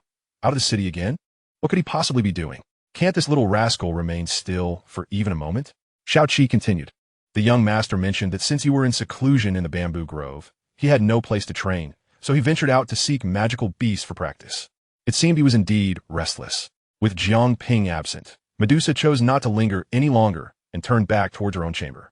At the city gates, Jiang Ping had prepared ample water and food to store in his system space before finally exiting the city. This time, he was determined to unleash a wave of slaughter. With few third-tier magical beasts surrounding the city, he would have to journey further afield to hunt them down. Young master, you're heading out again. Wishing you a safe journey. The guards at the city gates no longer impeded Jiang Ping's passage. Rather, they greeted him amiably. As a rising genius of the serpent people, he was gaining recognition from an increasing number of individuals. Not only was his talent for cultivation remarkable, but he had also become an alchemist. Who would dare obstruct him now? Greetings to you all, Jiang Ping replied with a smile. Leaving the city gates behind, he proceeded directly ahead. In a shadowy corner near the gates, a pair of cold eyes watched Jiang Ping intently until his figure vanished from sight. Jiang Ping, you have finally given me the opportunity one have been waiting for. Daring to leave the city alone is indeed a rare chance, thought the observer, Huang Manzi. He harbored deep resentment towards Jiang Ping and had been biding his time for a chance to eliminate him. Within the city, he could not act recklessly, but outside in the vast desert, if someone were to perish, who could ascertain whether it was by human hands or the claws of a desert beast? Go forth. This is your best opportunity, Huang Manzi instructed one of his companions, Hua Yan. Do you truly believe you can eliminate Jiang Ping? If you fail, we cannot bear the wrath of Her Majesty. Hua Yan hesitated. A few days prior, when Huang Manzi approached him with the idea of teaming up to take down Jiang Ping, Hua Yan had vehemently refused. However, he eventually acquiesced under Huang Manzi's persuasion, driven by his own hatred for Jiang Ping. Rest assured, I am fully prepared. Jiang Ping is but one person, and you have so many allies. He is no match for us. Besides, I will be right behind you, ensuring our success, Huang Manzi reassured him, patting Hua Yan's shoulder. He then presented him with a vial containing several pills. These will temporarily enhance your strength, making it effortless to deal with a mere 4-star battlemaster like Jiang Ping. Do not forget, you were once the prodigy of our Serpent Clan. Once Jiang Ping is eliminated, you can reclaim your status and bask in the spotlight once again. Under Huang Manzi's enticing words, Hua Yan finally nodded in agreement. Very well. He accepted the pills and turned to leave. Watching Hua Yan depart and glancing in the direction Jiang Ping had taken, Huang Manzi's expression darkened with malice. Jiang Ping, once you are dead, none shall threaten my position. I shall remain the sole alchemist of the Serpent Clan. Her Majesty shall be mine, and I will not permit anyone else to lay claim to her. Chapter 33. Azure Scales. 30 miles outside the Serpent City, a massive desert centipede, measuring 10 meters in length, was violently slammed to the ground, its body gruesomely torn apart. Target: third-tier desert centipede. Bloodline power: desert centipede. Bloodline strength: average. Jiang Ping crushed the centipede's head into the sand, activating his soul-devouring technique to absorb its bloodline power entirely. Ding! Successfully absorbed desert centipede bloodline power, elevating to 5-star battle master. Acquired desert centipede bloodline technique, toxic mist. Is anyone else coming? After absorbing the bloodline power, Jiang Ping did not indulge in the joy of his breakthrough. Surrounding him were numerous other desert centipedes, their numbers overwhelming. Most remaining were merely second-tier desert centipedes, their bloodlines unworthy of his attention. Scattered nearby were the corpses of dozens of desert centipedes, all dispatched by Jiang Ping. Initially, he had focused on the third-tier centipede, only to discover it was a centipede king that summoned a horde of minions to attack him. Thus, he fought fiercely, expending considerable effort to vanquish the centipede king. Come if you dare, so I may finish this swiftly. Jiang Ping's Qian sword dripped with the blood of the desert centipede, the pungent scent of blood mingling with the demise of the centipede king, finally causing the remaining centipedes to retreat, scurrying away into the vast desert. At least you know when to back down. Otherwise, you would have met your end sooner or later, cleaning the blood from his sword with sand. Jiang Ping continued on his journey. He had been out for 5 days now, mostly circling within a 30-mile radius of the Serpent City to ensure he would not lose his way. However, his results have been less than satisfactory. Perhaps due to the excess blood of magical beasts staining his hands, many beasts fled upon sighting him. Under such circumstances, locating third-tier or above magical beasts was exceedingly difficult. After 5 days, he had only managed to find and slay 3 third-tier magical beasts, raising his cultivation to 5-star battle master. This pace was far too slow. If only a 4th or 5th-tier magical beast would appear, allowing him to ascend 2 levels in one go. Contemplating this, Jiang Ping suddenly halted. After checking the remaining supplies of water and food, he confirmed he had enough for another 10 days. Since there were no third-tier magical beasts nearby, he resolved to venture further afield. With a firm decision, Jiang Ping turned away from the Serpent City and advanced into the unknown. The harsh conditions of the desert were demanding, but Jiang Ping's serpent physiology afforded him greater resilience than that of a mere human. He pressed on for over 2 hours without pause, covering an estimated 30 to 40 kilometers. This area likely lay between the domains of the serpent people and the human cities. Observing his surroundings, Jiang Ping noted occasional tracks of wheels, hoofprints, and footprints indicative of human activity, some of which appeared recent. Given the possibility of encountering humans, he decided to temporarily transform his tail into legs using his creation technique, adopting a human form to avoid unnecessary trouble. I shall rest for a while before resuming my search for magical beasts. Finding a stone, Jiang Ping sat down to eat and hydrate, replenishing his stamina. Just then, several figures appeared in the distance, their coarse shouts echoing, "You lazy fools, move faster. Walk any slower, and you won't get your meals. If you do not return before nightfall, do not expect to have your meal. How utterly unfortunate. You are the only ones left unsold, and yet I must escort you back. What a burden." The crude utterances were carelessly spat from the lips of a group of mercenaries. This was a band of 5 burly mercenaries, each one robust and clearly seasoned in the harsh deserts. Behind them trailed a few serpent people, their hands and necks bound by chains, being dragged along impatiently by one of the mercenaries. These serpent beings were either quite young or grotesquely disfigured, one even missing an arm, all appearing rather pitiable. These are serpent slaves. The fate of most serpent people, once captured by humans, is typically grim. Servitude is already a fortunate outcome. Many humans harbor cruel tendencies, relishing in the torment of serpent people or using them as mere tools for their own frustrations. In short, any serpent person who falls into human hands is doomed to a bleak fate. At times, it is not an exaggeration to say that living is worse than death. Jiang Ping observed as they passed before him, and upon witnessing the plight of the serpent people, he felt an unexpected pang of sympathy, perhaps due to the serpent blood coursing through his veins. Suddenly, he noticed a little girl at the end of the line of serpent slaves. The most striking distinction was that this girl had feet instead of serpent tail, indicating she was not a serpent person, yet she was suffering the same fate. "Excuse me, gentlemen, may I have a word?" Jiang Ping called out to them. "What do you want, little brat?" The The leading mercenary halted, glancing at Jiang Ping with little caution upon realizing he was just a child. Where are you taking them? These worthless serpent slaves are unsellable. We can only take them back. What is it to you? Do you fancy one? We could sell it to your family at a discount. The mercenary leader seemingly saw a business opportunity and hurriedly promoted his wares to Jiang Ping. But why is there a human among them? Jiang Ping pointed to the little girl at the back. The mercenary leader cast a disdainful glance at the girl, his face contorting with contempt as he replied. Her? She is nothing but a liability. Do you know what she is? She is the offspring of serpent and a human. Such beings are abominations. Whoever takes her in will surely suffer bad luck. Initially, I thought she looked decent enough to fetch a good price, but discovering her mixed heritage was truly unfortunate. As if his words were not enough to vent his frustration, the mercenary leader drew a whip and lashed it harshly across the little girl's back. Ah! The girl cried out in pain, tears streaming down her face, yet she dared not weep aloud, her small frame trembling uncontrollably. The offspring of humans and serpent people. Could she be the one known as Qinglin? Jiang Ping's mind raced with memories of a little girl resembling her. Just as the mercenary leader prepared to strike again, Jiang Ping hurriedly interjected, Hey sir, how much for these serpent people? I'll take them all. Chapter 34. No one wants you, but I do. Originally priced at 20 gold coins each, but for you, my young friend, I'll sell them for 10. No, 5 gold coins each. Take your pick. The mercenary leader, momentarily stunned, quickly regained composure and eagerly pitched his serpent slaves, even lowering the price, anxious that Jiang Ping might change his mind. 5 gold coins was already below the market price for serpent slaves. However, he preferred to sell them at a loss rather than not sell at all. Unsold slaves meant ongoing expenses for feeding and caring for them.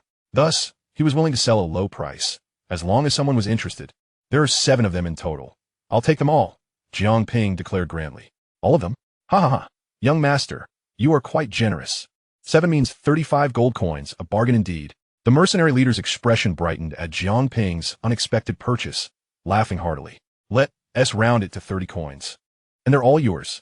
He was eager to rid himself of all the serpent people, even willing to reduce the price further.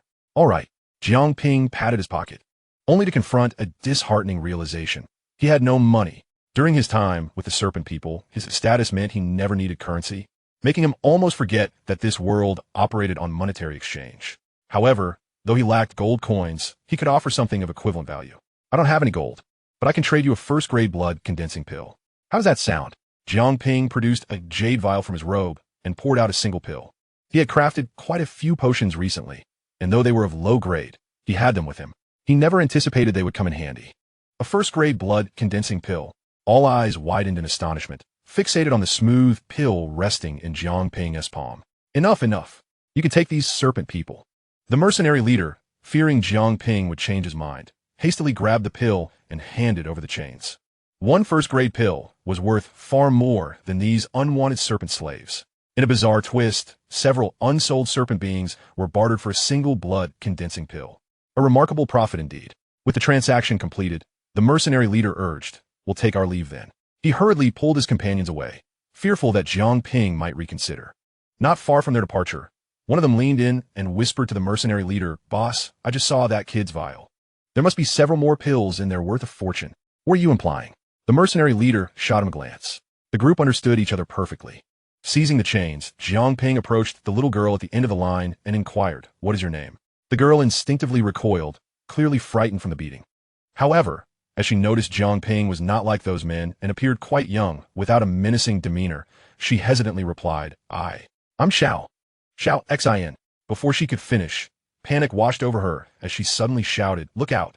A mercenary had reappeared behind Jiang Ping, raising his large blade to strike. Clang! Jiang Ping swiftly countered with his sword, blocking the attack. Gentlemen, what do you mean by this? He rose, casting a cold gaze at the returning mercenaries. Little one, carrying so many pills is not wise. Why not let us help you keep them safe? One dark-skinned mercenary chuckled menacingly. In their eyes, Jiang Ping was merely prey, ripe for the slaughter. So you covet my pills? Sir, greed is not a virtue. Jiang Ping narrowed his eyes, gently swaying his Qian Koan sword, which glinted ominously in the light. These mercenaries were not weak.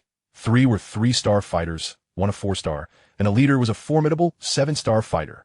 Those daring to roam the desert and trade in serpent people certainly possessed some strength. I see no issue with greed, since you helped me acquire so many serpent people. If you simply hand over the pills, we shall not make things difficult for you, the mercenary leader stated, revealing his blade. It was clear that if Jiang Ping did not comply, he would show no mercy. For a mercenary who has long roamed the desert, licking blood from the edge of a blade, the act of slaying a child would evoke not a shred of guilt. Mercy holds no value in this world. Moreover, the numerous elixirs on Jiang Ping's person present a fatal temptation. I had no intention of engaging with you, but since you have initiated hostilities, do not blame me for the consequences. His gaze gradually turned frigid, and at this moment, the desire to kill surged within Jiang Ping. Yet, to the ears of the mercenaries, his words sounded like the grandest of jokes. Ha ha ha you, little boy, have you dreamt too much of heroism, thinking yourself significant? No one regarded Jiang Ping with any seriousness. But the next moment, he vanished from sight. Wind and thunder sword technique. With a sharp, chilling shout, a gust of sword energy surged forth. Jiang Ping's figure abruptly materialized before one of the 3-star fighters, piercing with his sword. Boom! The fierce sword energy struck one man squarely, sending him and the two behind him flying. Bang! 3-star fighters were felled by Jiang Ping's single strike. In that instant, the mercenary leader and the dark-skinned mercenary were rendered speechless, suddenly realizing they had fallen into a trap. Jiang Ping, daring to appear alone, was no ordinary individual. Initially, they had naively thought Jiang Ping had lost his way. Attack! Kill him! The mercenary leader and another struck simultaneously. Their large blades slicing through the air in a mournful arc. Jiang Ping stood resolutely, unmoving. Golden binding rope, go! At his command, a golden shadow darted from his bosom, swiftly unfurling into a golden rope that ensnared both men. What is this? Though it appeared to be merely a rope, the mercenary leader found himself unable to escape. Even with a blade, Jiang Ping paid them no heed, turning to untie the serpent folk slaves. Go, you're free now. The serpent folk hesitated momentarily, then, belatedly realizing their freedom, hurriedly fled. The remaining little girl, who was not serpent folk, stood still, not leaving. Why do you not go? Jiang Ping inquired. I don't know where to go. The little girl replied softly. No matter where I go, they despise and bully me. No one would want me. The little girl gradually choked up, yet she remained strong, refusing to cry, for she knew tears would only bring others joy. You haven't told me your name, Jiang Ping said. Qing Lin, it's the name my mother left for me. The little girl murmured, her voice trembling. Qing Lin, Jiang Ping thought, his guess had proven true. In the Tagore Desert, the only girl born of the union between serpent folk and humans was indeed Qing Lin. Jiang Ping, with a heart full of compassion, embraced the resilient little girl, whispering, No one wants you. I want you. From now on, stay by my side. Chapter 35. You are my master. Perhaps it was the warmth of Jiang Ping's embrace that provided her with an unprecedented sense of security. Or perhaps it was because he was the first to neither strike nor scold her. Qing Lin felt a profound calmness within, nodding gently. But there is one thing I must tell you beforehand. I am not human. I am serpent folk. Are you afraid? Jiang Ping dispelled his transformation technique, revealing his serpent tail. He did not wish to conceal this from Qing Lin, for if she chose to follow him, it would certainly lead her back to the Serpent Folk clan. Upon seeing Jiang Ping's suddenly revealed serpent tail, Qing Lin was taken aback, instinctively stepping back. Are you afraid? Jiang Ping asked softly. I.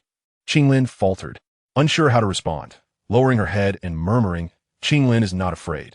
I only fear that you will abandon me. Since I have already paid for you, I will not abandon you. You may rest assured and remain by my side from now on. Jiang Ping ruffled the little girl's hair. If memories serve him right, Qing Lin possessed the exceedingly rare and powerful eyes, known as the Azure Serpent Triflower Eyes. If nurtured properly, Qing Lin could surely grow to an immensely formidable level. This was one of the reasons Jiang Ping chose to keep Qing Lin. As for the remaining serpent folk slaves, Jiang Ping set them all free. There was no need to take them back. The best choice was to let them return to their own homes. Regarding the mercenaries, Jiang Ping did not kill them outright, but left most severely injured.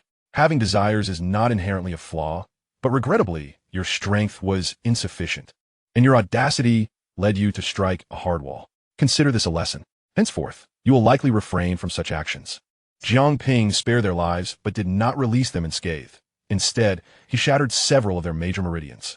Once their meridians were severed, they would be akin to cripples, losing all ability to cultivate and destined to live as ordinary individuals for the rest of their lives.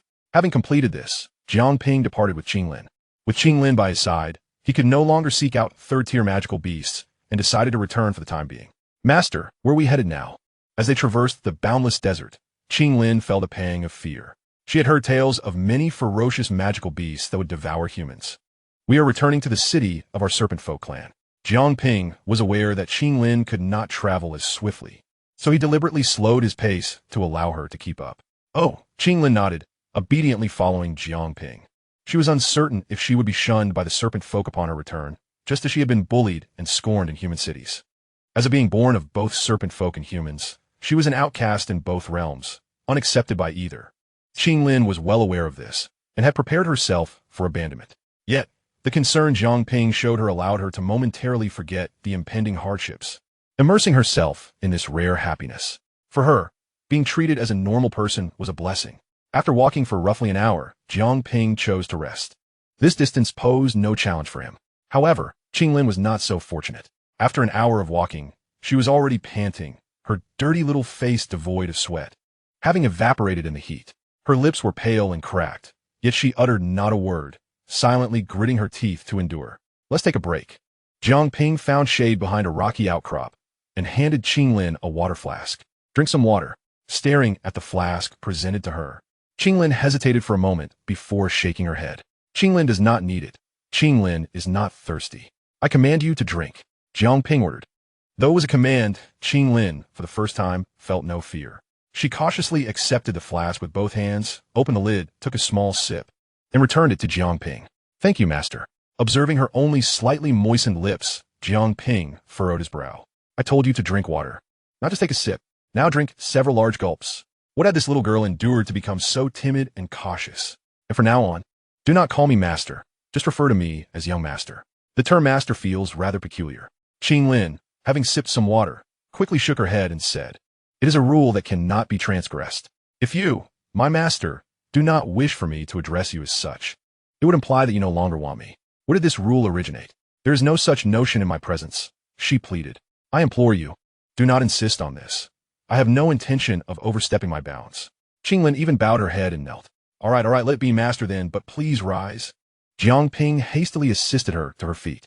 It was likely the previous mercenaries who instilled in her the idea that she must honor her master with such respect, lest she face starvation and brutality. Thus, Qinglin's reaction to Jiang Ping's request was understandably profound. In her current mindset, Jiang Ping's refusal to allow her to call him master felt akin to abandonment. It would be challenging to alter her perception in the short term. Only after receiving Jiang Ping's affirmation to retain the title did Qinglin rise. This little girl, in such matters, was remarkably obstinate. Drink some water, and after a brief rest, we shall continue our journey. Jiang Ping also produced a water flask and took a few sips. At that moment, several figures suddenly appeared in the distance, hastening towards them.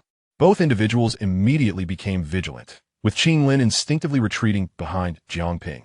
It was only when the figures approached that Jiang Ping discerned they were all serpent folk, with Huayan leading the group. Huayan, what brings you here? Jiang Ping was somewhat taken aback by Huayan's unexpected presence. Her Majesty the Queen has sent us to find you and escort you back. She is human?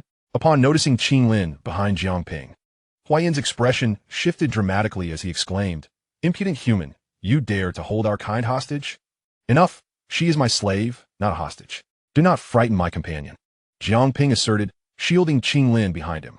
A human slave? I did not anticipate you harboring such inclinations, Huayan remarked with a hint of mockery. If humans can capture serpent folk as slaves, then serpent folk can likewise capture humans. It is merely a means of expressing mutual disdain. Since Her Majesty has dispatched you to find me, you are free to return, Jiang Ping stated, as he and Qinglin maneuvered through the crowd. A cursory glance revealed that Huayan and his companions were armed, their hands tensed with the readiness for violence. Jiang Ping, perish. In an instant, as Jiang Ping turned, Huayan launched an attack. Chapter 36, The Rising Bloodlust. Die, Jiang Ping. Huayan's right hand transformed into a palm, enveloped in fierce fighting spirit, aimed directly at Jiang Ping's back. Hearing the whistling sound of the attack approaching, Jiang Ping swiftly turned and raised his palm to counter, their hands colliding with tremendous force. Boom! The clash echoed, with Huayan having plotted his strike, while Jiang Ping was compelled to retaliate on the spot. Moreover, as a five-star fighter, Huayan held an advantage over Jiang Ping. This blow forced Jiang Ping to stagger back, the serpent's tail leaving a long trail in the desert sands. Jiang Ping's gaze turned icy as he demanded, Huayan, what is the meaning of this? No particular meaning.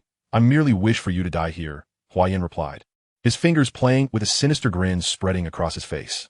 With a synchronized motion, Huayan's companions drew their weapons, surrounding Jiang Ping and Qinglin. Do you dare to kill me? What will you tell the queen? How will you justify this to the great elder? To the serpent folk? Jiang Ping remained unfazed, assessing the situation rapidly. Including Huayan, there were 7 serpent folk present.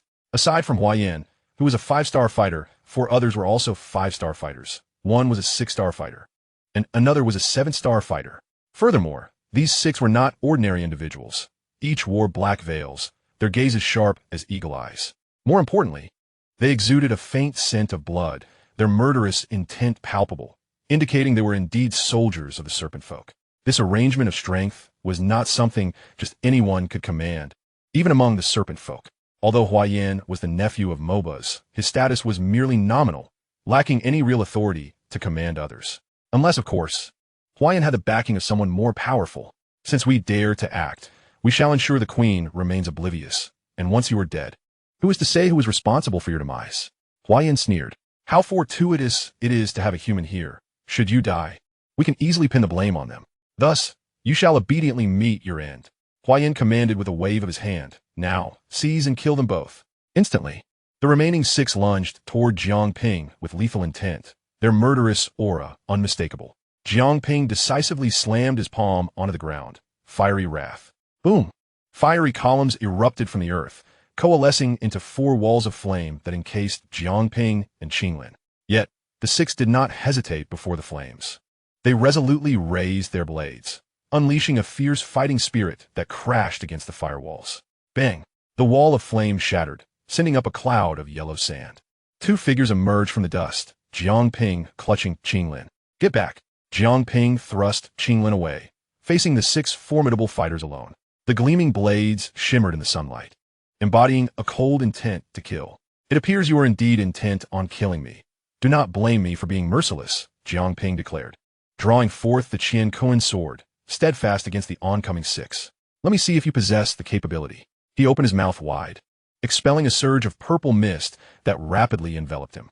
The bloodline technique of the desert centipede, poison fog. 2 serpent folk, rushing too quickly, plunged directly into the poison mist. The potent toxicity rendering them nearly unable to breathe as they hastily retreated. Cough, cough, cough, this is poison fog. Do not approach. Use ranged techniques. The experienced fighters quickly adapted to the situation. Serpent's extreme lunar radiance. The 4 serpent folk simultaneously formed a seal, unleashing a torrent of energy that fiercely shot into the poison mist. Boom! The energy surged explosively, sending a vast cloud of yellow sand flying. Stay alert. Do not let him escape. Seeing that their 6 fighters, each stronger than himself, had not been able to subdue Jiang Ping immediately, Huayan commanded urgently. 7 pairs of eyes locked onto the periphery of the spreading poison mist. Suddenly, a whistling sound pierced the air as a figure darted from the fog. It was a golden rope. Illusory gold rope. The rope swiftly extended, ensnaring the nearest 6-star serpent fighter with lightning speed. The latter struggled fiercely, but no matter how hard he tried, he could not break free from the bizarre rope. What kind of rope is this? Why is it so resilient? The answer came in the form of a wind and thunder sword aura that shot forth from the swirling sands and poison mist. Boom! Bound by the golden rope, the serpent man was utterly incapable of resistance, forced to watch helplessly as the sword energy struck him. With a squelch, even a 6-star Dou Master, caught off guard by this sword energy, immediately spewed forth a mouthful of fresh blood, collapsing heavily to the ground. He was not dead yet. Finish him off. Observing this, Huayan could hardly spare a moment for the injured serpent man and promptly commanded to continue the ranged assault. Whoosh! As they began to raise their hands, preparing to form seals, Jiang Ping surged forth from the toxic mist, charging straight towards the near 7-star Dou Master. Seeking death, this 7-star Dou Master, evidently a minor leader, acted decisively. Upon seeing Jiang Ping rush towards him, he drew his large blade and swung it down ferociously at Jiang Ping. Yet, just as his blade was about to descend, the golden rope had already returned from the previous serpent man, ensnaring the minor leader's hands and blade. His motion was abruptly halted mid-air. How is this possible? The minor leader was taken aback. Before he could react, Jiang Ping was upon him, thrusting the Qian sword unhesitatingly through his heart. Since they had struck first, Jiang Ping naturally would not show mercy. Brother, witnessing the minor leader's demise, the remaining 4 were instantly enraged. unleashing a flurry of diverse Dou techniques toward Jiang Ping. The speed of the serpent was astonishing. Jiang Ping, having anticipated this, swiftly darted about. However, he did not retreat. Rather, he advanced amidst the barrage of Dou techniques, charging directly at them, utilizing the same method before they could retaliate. The golden rope ensnared them first. They were acutely aware of Jiang Ping's means with the golden rope, yet knowing and countering were two entirely different matters. The speed of the golden rope far surpassed theirs. Before they could evade, they had already been bound. The fate of those ensnared by the golden rope was singular. Death beneath Jiang Ping's sword. He effortlessly dispatched the remaining four. Thereafter, Jiang Ping turned to face the final Huayan, the sword in his hand still dripping with blood. Now it is just you left. Chapter 37. Huamanzi, you envy me. Now it is just you. Jiang Ping, with the golden rope in his left hand and the Qiankuan sword in his right, slowly approached Huayan. At that moment, Huayan appeared utterly dazed. He had brought 7 individuals with him, all of whom were stronger than he. Surely with so many, subduing a mere Jiang Ping would be an effortless task. Yet, in just a few exchanges, not only had they failed to subdue Jiang Ping, but he had turned the tables and killed them. Now, the tides had turned. What? What are you going to do? If you dare to kill me, my uncle will never let you go. As Jiang Ping drew nearer, Huayan panicked, his voice stammering. It took less than 10 minutes for him to shift from arrogance to panic. All his bravado had been shattered by Jiang Ping. And now you choose to say this to me? Isn't it a tad too late? What was it you said earlier? If I were to kill you all, who would know who the murderer was? Wouldn't you agree? A smile graced Jiang Ping's face as he moved closer, the intent to kill within him unwavering. Huayan had dared to come with men to kill him. He certainly could not be allowed to live. Otherwise, releasing a tiger back into the mountains would spell endless trouble. I was wrong. Please spare me. Huayan hastily lowered his head to plead for mercy. But as he did, he suddenly produced a pill from his bosom and swiftly swallowed it. As Jiang Ping approached him, an explosion of power ensued. Huayan's aura surged instantaneously to that of an 8-star Dou master, and he unleashed a powerful punch, his fist cutting through the air with a sharp sound of breaking space. A desperate resistance. Emotionless, Jiang Ping released the golden rope. The rope quivered slightly before swiftly wrapping around Huayan's fist, effectively halting the full force of the 8-star Dou master's strike. You have attempted to kill me repeatedly. Do you truly believe I would allow you to live? Jiang Ping coldly raised his Qiankuan sword, thrusting it forward.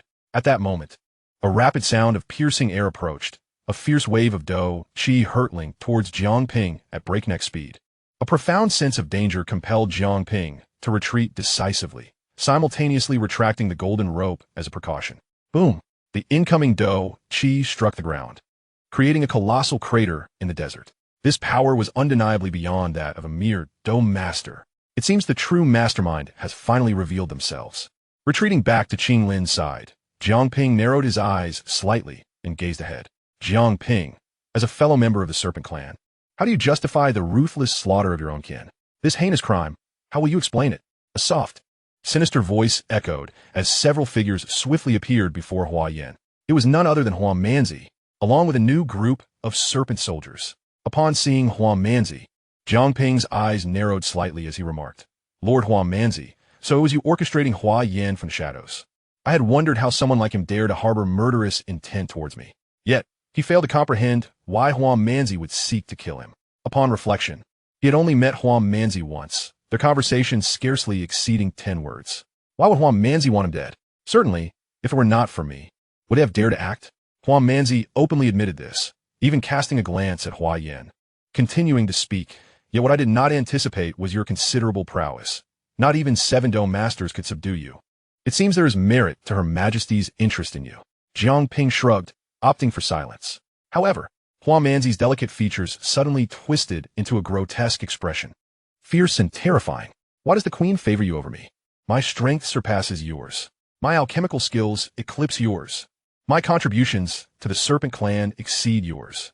The merits I have established within the Serpent Clan surpass yours. The Queen should be mine. What gives you the right to be her fiancé? With each statement, Huamanzi's tone grew increasingly intense, until by the end, his words erupted like a roar. The sight startled Huayan and the others nearby. Huamanzi, typically known for his humility and grace, had never before lost his composure in such a manner. Jiang Ping felt inexplicably baffled by the tirade. After a while, he finally pieced together Huamanzi's words, arriving at a conclusion. So, You, who secretly harbor feelings for the queen, are resentful of my status as her fiancé, and thus wish to kill me out of spite, correct? You envy me. Jiang Ping effortlessly articulated this conclusion, nearly driving Huang Manzi to the brink of insanity. How dare he suggest that he harbored feelings for the queen? How dare he claim that he was jealous of Jiang Ping? Utterly absurd. While you may possess some skill, not even 7 Dou Masters could kill you, but that ends here. I'm a 9-star Dou Master, and the 5 individuals I brought with me are all 1-star Dou Masters. If you wish for a swift death, then surrender without resistance. Huang Manzi gradually regained his elegant composure from his previous outburst.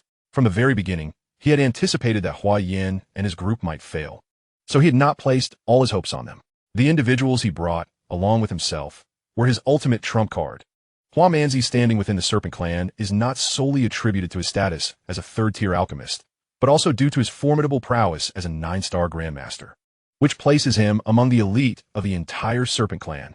His position is one that allows him to stand shoulder to shoulder with the 8 great leaders. It is precisely this confidence that leads Huang Manzi to believe himself the only one worthy of Queen Medusa's affections. However, all his splendid fantasies come crashing down with the arrival of Jiang Ping. Only by eliminating Jiang Ping does he stand a chance of winning the queen's favor. I'm not boasting. You lack the qualifications to kill me, Jiang Ping remarked, his demeanor unruffled as he cast a calm glance at Huang Manzi and his cohorts. The golden rope shot out, hovering 3 meters in front of him, ready to counter any assault from Huang Manzi's group. Just a few insignificant grandmasters. Hardly worth my concern? Huang Manzi suddenly chuckled, raising a finger to point behind Jiang Ping. Boom! A violent eruption of yellow sand erupted less than a meter behind Jiang Ping, as a serpent warrior surged forth from the desert, utilizing the art of serpent's extreme stealth. This technique allowed for silent advance in the sands, making it an excellent ambush tactic. Jiang Ping had been solely focused on Huang Manzi, entirely oblivious to the lurking threat behind him. The ambushing serpent warrior, evidently of Grandmaster caliber, unleashed a terrifying speed as he hurled a dagger towards Jiang Ping. Jiang Ping's pupils constricted sharply.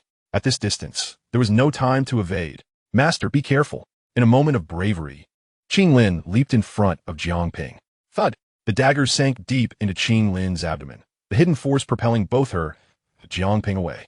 Qing Lin, Huang Manzi cursed, realizing that the human had inadvertently saved Jiang Ping's life. No matter, everyone attack. Kill him. With a command from Huang Manzi, all his subordinates lunged at Jiang Ping. Chapter 38. Jiang Ping was furious. You seek death. Jiang Ping's head jerked up, and a torrent of energy erupted from his being, rapidly coalescing into a colossal, 9-colored divine serpent. A palpable, terrifying pressure radiated outward in an instant. Huang Manzi's expression shifted drastically, as the invisible pressure nearly caused their internal fighting spirit to disperse, leaving them feeling as though they bore the weight of 1,000 burdens, unable to move. What kind of power is this? How can he possess such strength? Huang Manzi's countenance paled. This aura was countless times mightier than his own. Before this colossal divine serpent, he felt like an ant, on the verge of being crushed into oblivion with no means to resist. Jiang Ping was enraged, truly enraged. He cast a cold gaze upon Huang Manzi and Hua Yin, and without uttering a word, raised his palm and clenched it into a fist. Boom! A series of muffled explosions erupted, instantly obliterating all their subordinates except for Hua Yin and Huang Manzi, showering them in a gruesome spray of blood and flesh. Both were left stunned, their faces splattered with the remnants of their fallen comrades. The oppressive aura Jiang Ping exuded made it difficult for them to breathe, fear permeating their hearts. You cannot kill me. I am a 3rd-tier alchemist of the Serpent Clan. Only the Queen has the right to judge me. You lack that authority. Huang Manzi suddenly recalled something, grasping at the last straw of hope as he shouted desperately. Hua Yin echoed, If you kill me, my uncle will never let you go. So, you fear for your lives too? I had thought your bones were too tough to feel fear. Jiang Ping scoffed coldly, his gaze icy as he replied. You are truly foolish. Killing you will merely mean that I can dictate terms to the Queen. He mercilessly raised the Qian Kuan sword, its cold gleam flickering ominously. Swish! The first strike severed Huang Manzi's entire left arm. The excruciating pain elicited a heart-wrenching scream from Huang Manzi. Yet Jiang Ping's bloodline power continued to radiate an absolute oppressive force, rendering him immobile, forced to endure the agony. Rest assured, I grant you the mercy of a swift death, Jiang Ping's expression remained frigid. To Huamanzi, he appeared as a demon. You madman! You pervert! Even if I die, I will haunt you as a ghost. Huamanzi screamed in desperation. Unmoved, Jiang Ping raised his sword once more. This strike would sever Huamanzi's right hand. With both arms lost, Huamanzi lacked the strength to scream, his face turning deathly pale, lips trembling, eyes gradually losing their light. The intense pain shattered his spirit. Jiang Ping showed no mercy, slowly lifting his final sword, prepared to end Huamanzi's life. At that moment, a thunderous roar echoed from the horizon. Like a clap of thunder, Jiang Ping halted. A few figures rapidly approached from afar. MOBAS, you may. And the Grand Elder had arrived. Jiang Ping, the one you are about to kill, is our Serpent Clan's only third-tier alchemist. MOBAS bellowed, his fighting spirit wings flaring as he charged towards Jiang Ping without hesitation, attempting to intervene. Stay back. Boom. The power of the divine serpent erupted once more, forcing MOBA to retreat. This is the power of a Dou Huang. As MOBAS sensed the overwhelming aura emanating from Jiang Ping, Yume gasped slightly in astonishment, her enticing lips parting in disbelief. The power of a Dou Huang. How is that possible? Fury nearly overwhelmed MOBAS. Yet the sheer force radiating from Jiang Ping compelled him to regain his composure. This terrifying divine serpent power, was it truly the bloodline power within him? Only the Grand Elder, with keen insight, recognized the gigantic nine-colored divine serpent surrounding Jiang Ping, surmising that this was indeed his bloodline power. Huamanzi, his will dimmed from his injuries, regained a flicker of consciousness upon hearing MOBAS and the others, urgently calling out, Grand Elder, save me. Only then did they fully comprehend Huamanzi's wretched state. His hands brutally severed, a pitiful sight. Jiang Ping, regardless of the circumstances, Huamanzi is our alchemist. We can discuss this matter without resorting to his death. Release him for now, the Grand Elder hastily urged. In the present circumstances, Jiang Ping was so formidable that even they could only attempt to persuade him with words. Grand Elder, they were the ones who came to kill me first, leaving me no choice but to retaliate. Jiang Ping was somewhat taken aback by the arrival of the three elders. However, this was fortuitous. Since they were present, the issue could be resolved on the spot, eliminating the need for later explanations. If it is indeed Huamanzi's fault, we will not spare him. But even if he has erred, it should be addressed according to the punishments of our Serpent Clan, the Grand Elder continued. Yet MOBAS did not share this conciliatory attitude, shouting, Jiang Ping, if you dare to kill them, you will become our Serpent Clan's enemy. Jiang Ping furrowed his brow. MOBAS's words did not sit well with him. Swish! Without any hesitation, he delivered the final strike, severing Huamanzi's head from his body. Jiang Ping, you, MOBAS, you may, and the others were stunned, unable to fathom that Jiang Ping had truly taken such a step and killed Huamanzi. Now, only Huayan remained. Jiang Ping, astonishingly, murdered Huamanzi right in front of the Grand Elder and the two leaders. Upon catching Jiang Ping's gaze directed towards him, Huayan, in a state of terror, could only hastily exclaim, Uncle, save me. Jiang Ping, do you dare to lay a hand on me? As Jiang Ping prepared to strike Huayan, MOBAS could no longer restrain himself. With a powerful push of his palms, he unleashed a torrent of fighting energy hurtling towards Jiang Ping. However, this feeble assault scarcely affected Jiang Ping's colossal sacred elephant. You may join me in thwarting Jiang Ping. The Grand Elder realized the gravity of the situation and understood that Jiang Ping could not be allowed to continue his rampage. After all, Huayan was MOBAS's nephew. Should Huayan perish, MOBAS would undoubtedly go berserk. Indeed, Yume nodded emphatically and, alongside the Grand Elder, launched an attack. Serpent's ultimate moonlight. The three Dou Kings united their powers, unleashing three terrifying waves of energy, compelling Jiang Ping to raise his sword and counter with a blade of wind and thunder. Boom! The clash of their techniques in midair produced a cataclysmic shockwave that swept across the surroundings. Enough! Suddenly, a cold yet commanding voice resonated through the heavens and the earth. Instantly, all the energy in the air dissipated into nothingness. A graceful figure slowly materialized in midair. It was Medusa. Your Majesty. The three figures of the Grand Elder bowed, slightly in reverence. Medusa acknowledged them with a soft hum, then turned her gaze downwards to Jiang Ping, her ruby lips parting to say, Jiang Ping, cease your actions. Chapter 39, Medusa's Judgment. Medusa's arrival prompted an unspoken truce among the combatants.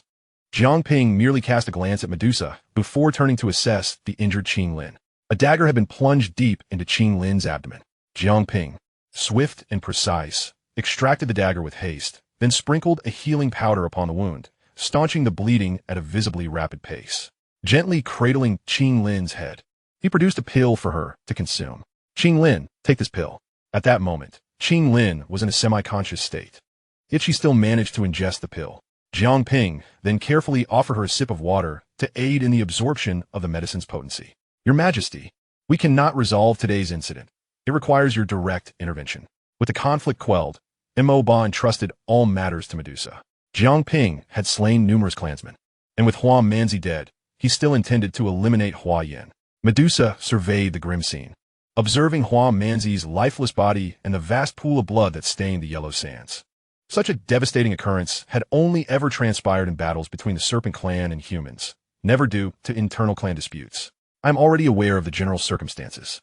Hua Manzi recklessly led Serpent Clan soldiers outside the city and conspired to murder Jiang Ping. Such a crime is punishable by death. Hua Yan, incited by Hua Manzi, also played a part in this affair, rendering him equally culpable. Upon hearing Medusa's pronouncement, Hua Yan, who had initially clung to hope for salvation, turned pale once more, pleading, Your Majesty, I realize my wrongdoing. I beg for your mercy.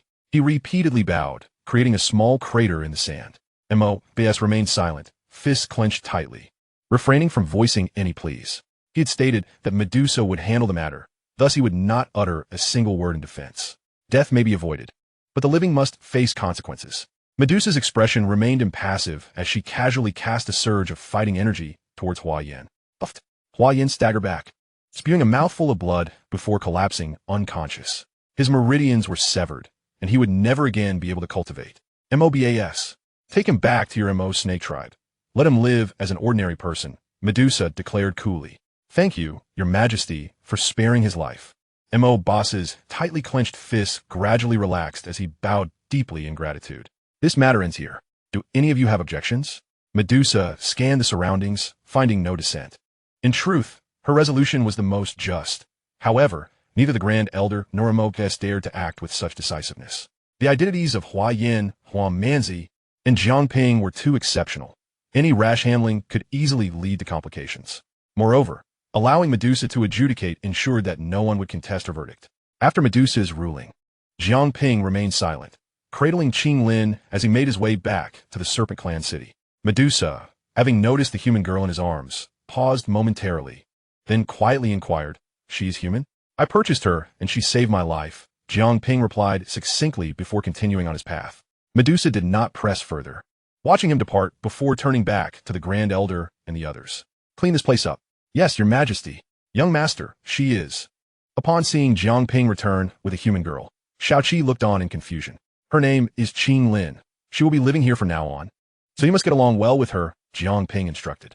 Oh, Shaoqi nodded, displaying no fear due to Qing Lin's humanity.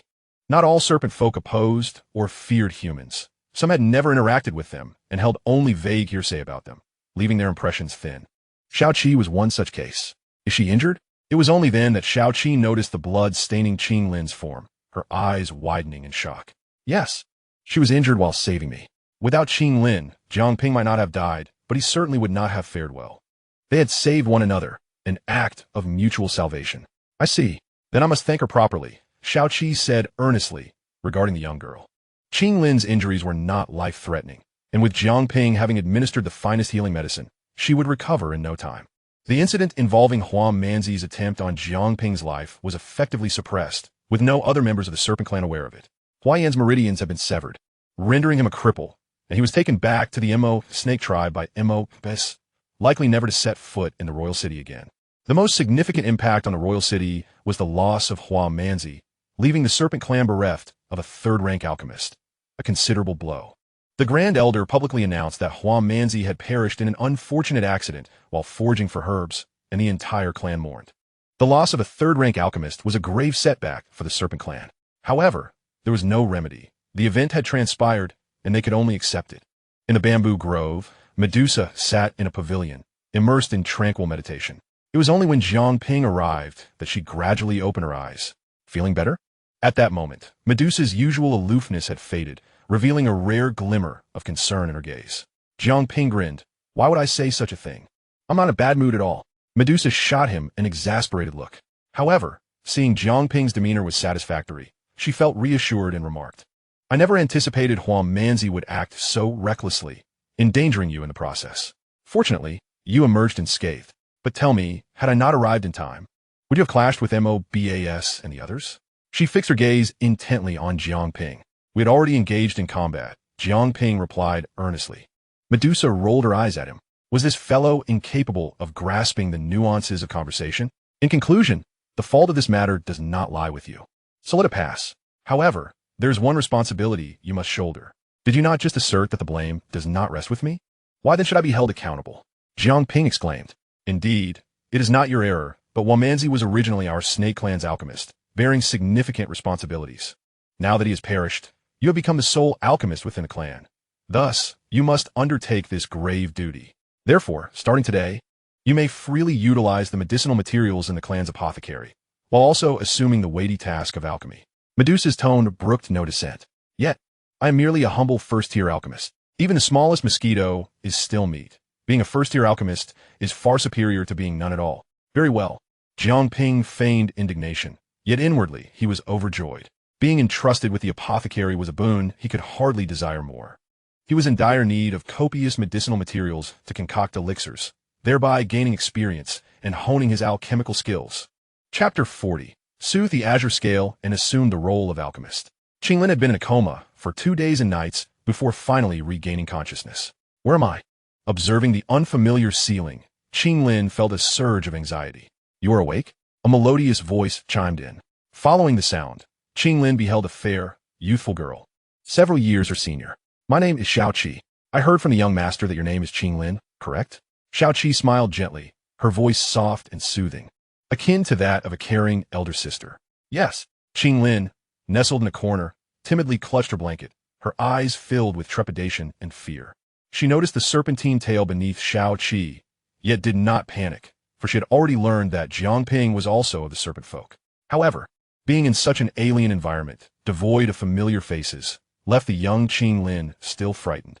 Noticing Qinglin's unease, Xiaoqi refrained from encroaching further, maintaining a respectful distance, and continued gently, the young master has just stepped out. He will return shortly. Please be patient. Are you thirsty? Would you like some water? Qinglin shook her head. Then, are you hungry? Would you care for a snack? She shook her head yet again. At this point, Xiaoqi finally understood that Qinglin's anxiety was profound. The fact that she could remain quiet and listen to her was already a positive sign. Alas, in such a state, Xiaoqi dared not press further, fearing she might startle Qinglin. Fortunately, it was not long before Jiang Ping returned. Xiaoqi hurried to greet him. Young master, you have returned. Qinglin is awake. At last. She is awake? Jiang Ping approached briskly. Upon seeing him, Qinglin's heart, which had been suspended in apprehension, began to settle, and she softly murmured, Master, I am sorry for the trouble I have caused you. What nonsense! You saved my life, and I have yet to thank you. You have just awakened, come. Let's have some water. Xiaoqi could not coax Qinglin because of her wariness, but once Jiang Ping returned, she felt secure enough to drink some water and nibble on a morsel. Xiaoqi, on the other hand, was not particularly bothered by this. Rather, it was Qinglin's reference to Jiang Ping that piqued her curiosity. Master? Young master, she is. Oh, did I not mention? She's a slave I purchased from humans. She will live here from now on. Sister Xiaoqi, I will rely on you to teach her some court etiquette. Jiang Ping stated. Qinglin, this is Sister Xiaoqi, my personal maid. You shall follow her closely and learn well. Upon hearing this, Qinglin nodded her small head. Qinglin will diligently learn from Sister Xiaoqi and serve the master alongside her. Very well. Qinglin's status was quite special. It would be impossible for her to survive alone within the Snake Clan. Jiang Ping had no choice but to keep her close to protect her. Moreover, her possession of the azure snake's 3 flower eyes could not be squandered. By the way, young master, did you not intend to engage in alchemy today? Xiaoqi glanced at the time and gently reminded him. All right, if you hadn't mentioned it, I might have forgotten. Jiang Ping exclaimed, smacking his forehead as he recalled his plans to concoct elixirs that day. Qinglin, you should rest well. When you have time, let Sister Xiaoqi take you for a stroll to familiarize yourself with this place. I must attend to my duties now. After hastily imparting his instructions, Jiang Ping hurried off to the alchemy chamber. The apothecary, where Wamanzi had previously conducted his alchemical work, was located within Jiang Ping's own residence. After assuming this weighty responsibility, he relocated the alchemy workspace directly opposite the apothecary for ease of access to materials. Greetings, young master. On his way to the alchemy room, the surrounding serpent guards bowed respectfully as they spotted Jiang Ping. His status had elevated, not only as the queen's child husband, but now also as the sole alchemist of the Snake Clan, rendering his position undeniably significant. Upon entering the alchemy room, Jiang Ping found a note laid upon the table, inscribed with 30 blood coagulation pills, 30 bruise resolving pills, 30 wind dispelling pills. All were first-tier elixirs. However, this seemingly simple trio of lines represented Jiang Ping's task of producing 90 pills. As the only first-tier alchemist, upon recognizing this reality, the second elder responsible for managing the clan's medicinal resources had kindly assigned Jiang Ping the task of concocting only first-tier elixirs. Yet, the sheer quantity was daunting. 90 pills would take an ordinary first-tier alchemist at least 10 days to complete if they managed it all. Of course, for Jiang Ping, who possessed the true cauldron of heaven and earth, 90 pills were an effortless task. The true cauldron not only reduced the expenditure of vital energy and increased the success rate, but also held a hidden function for bulk production. As long as sufficient materials were prepared, one could concoct the desired quantity of elixirs in one go, consuming only the energy required for a single pill. Thus, for Jiang Ping, creating 90 pills essentially equated to the effort of brewing merely 3. Come here, help me move the materials, Jiang Ping called out, promptly summoning 2 individuals to transport the necessary ingredients from the apothecary into the alchemy room. From this moment on, I shall be concocting elixirs. Do not disturb me. Yes. As he shut the door to the room, Jiang Ping stretched his muscles. This was his first day as the alchemist of the Snake Clan, and he could not afford to be careless. First, he would concoct the blood coagulation pills, a familiar process. Jiang Ping retrieved the true cauldron of heaven and earth and ignited the flames for alchemy. He cast in all the raw materials for 30 blood coagulation pills. With the true cauldron, concocting elixirs was as effortless as drinking water. It came naturally. Ding! Alchemy experience 100. Ding! Alchemy experience 100. Ding! Congratulations. Host has advanced to second-tier alchemist. Experience required to become a third-tier alchemist. 10,000. Jiang Ping raised an eyebrow. He had casually concocted a few pills and had already risen to the status of a second-tier alchemist. However, the requirement for becoming a third-tier alchemist was rather steep. Even after completing the remaining 2 types of elixirs, he did not manage to achieve third-tier status, as he could only gain a maximum of 2,000 alchemical experience points in a single day. This upper limit could accumulate but not exceed a month. Otherwise, Jiang Ping might have leveled up his alchemical skills to the maximum in just one day. Very well, let us conclude today's endeavors. After refining 3 types of elixirs, Jiang Ping stretched lazily before pocketing 5 pills as a record of his achievements for the day. Naturally, he would not be foolish enough to present all 90 elixirs.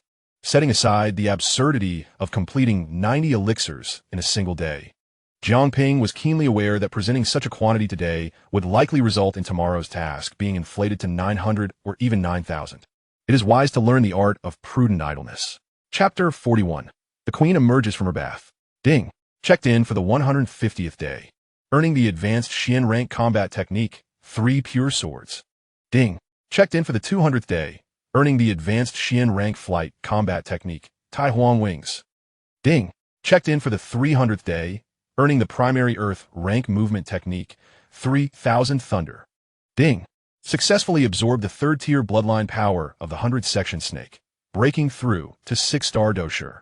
Ding. Successfully absorbed the 4th-tier bloodline power of the desert dog, breaking through to 7-star Dou Qi. Ding. Successfully absorbed the 4th-tier bloodline power of the bouncing mouse, breaking through to 8-star Dou Qi. Ding.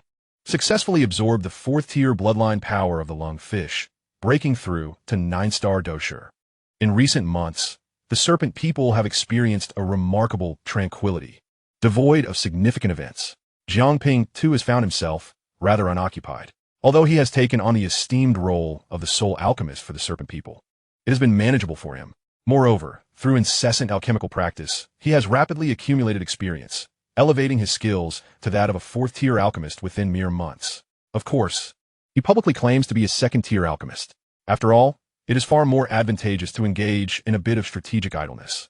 The primary reason for his inclination to take it easy is that, as the only alchemist of the Serpent people, he is astonishingly unpaid. This is the source of his greatest frustration. Not taking advantage of the situation would be a disservice to himself.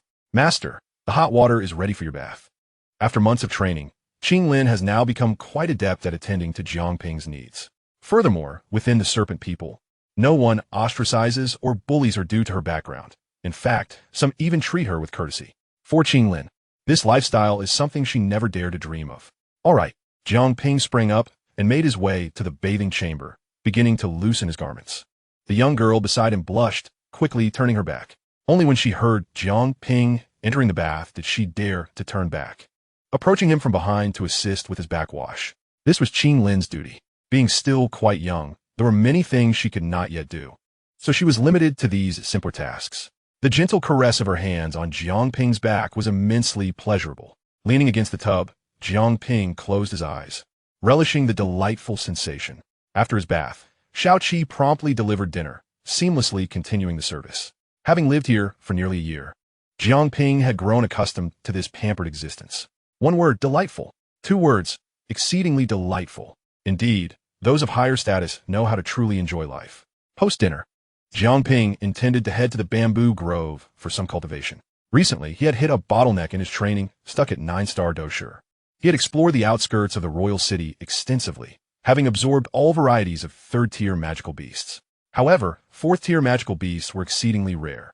In the harsh environment of the Tagore Desert, there were hardly any magical beasts at all, and the more powerful ones had long since vacated this forsaken place. Coupled with the threat posed by the Serpent people, they were even less inclined to linger. Thus, fourth-tier magical beasts had become the most formidable creatures outside the Serpent people, and their numbers were scant. After a month of searching, Jiang Ping had managed to find only a few, which had only elevated him to 9-star Dou Qi. With no shortcuts available, he could only delve deeply into his own training. The bamboo grove within the palace was a sacred space exclusively for cultivation by Medusa and Jiang Ping, renowned for its abundant spiritual energy, which significantly accelerated the training process. It had been quite some time since Jiang Ping visited the grove.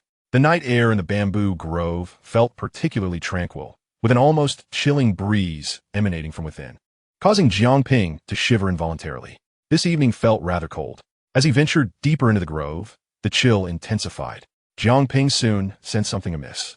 It had never been this cold here before. It was highly unusual. He quickened his pace, only to be met with an unexpected sight. The grove, which once featured a small stream meandering around a pavilion, its crystal-clear waters flowing gently, was now devoid of its clarity. Instead, a milky white liquid coursed through the stream.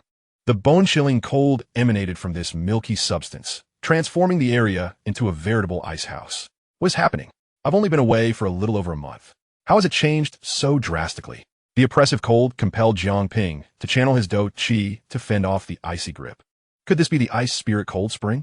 Upon closer inspection, Jiang Ping recognized the origin of this liquid. The ice spirit cold spring is an exceedingly rare treasure, with each drop holding immense value. Yet, here, an entire stream was filled with it. How much would that be worth? Suddenly, the sound of splashing water broke the silence, prompting Jiang Ping to look up. To his astonishment, a stunning figure emerged from the undulating surface of the ice spirit cold spring, reminiscent of a lotus, rising from the water, creating ripples in the spring. It was Medusa.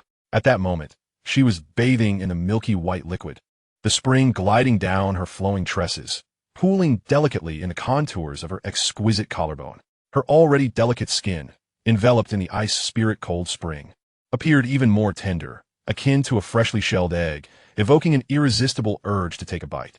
Further down, her magnificent curves were partially obscured by the water surface. Jiang Ping felt his blood surge, nearly compelled to leap into the spring to extinguish the flames ignited within him.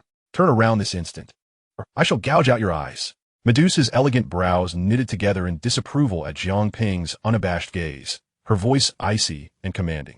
Snap back to reality. Jiang Ping hurriedly turned away. Almost immediately, the sound of splashing water followed, accompanied by the unmistakable sound of her drying herself. Merely listening to the sounds conjured vivid imagery in his mind. Finally, after nearly 5 minutes, Medusa's languid voice drifted through the air. All right.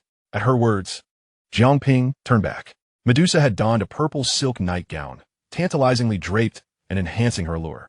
Her lower limbs, slender and perfectly proportioned with not a trace of excess flesh, and her perpetually bare feet stirred a longing within him, inciting an urge to explore them thoroughly. You possess quite the audacity, intruding while I bathe. Do you comprehend the severity of your offense? Medusa's eyes narrowed slightly, a glimmer of danger lurking within. Standing tall, Jiang Ping replied, albeit unsteadily, I recall that I am your betrothed, Your Majesty. This minor matter should pose no issue. Medusa's gaze hardened, silencing Jiang Ping instantly, who dared not speak further. He was still merely Medusa's nominal fiancé. Whether he could transition to a formal status remained uncertain. Should he truly provoke her ire, she might very well discard him as her betrothed. I shall be using this space for the time being. Do not return here in the future, Medusa stated coolly. Oh, Jiang Ping nodded slightly, recognizing that the presence of these ice spirit springs was undoubtedly due to Medusa's efforts. However, what could she possibly intend to do with so many of them? He recalled that the purpose of the ice spirit springs seemed to be to protect the devouring flame. Did it not? In chapter 42, the queen intended to accompany him. Your Majesty, what is your purpose in gathering so many ice spirit springs? Are you even aware of their significance? Medusa lounged languidly upon her throne in the pavilion. Haha, I am currently the only alchemist of our serpent people, and my theoretical knowledge is quite substantial. Jiang Ping chuckled, scratching his head. Yet you should also understand that some matters are best left unasked. Knowing too much is not beneficial for you. Medusa coldly rebuffed his inquiry. Nevertheless, Jiang Ping had an inkling of what she was up to. In the original narrative, Medusa had sought out the devouring flame in her quest for evolution, attempting to harness its power for her transformation.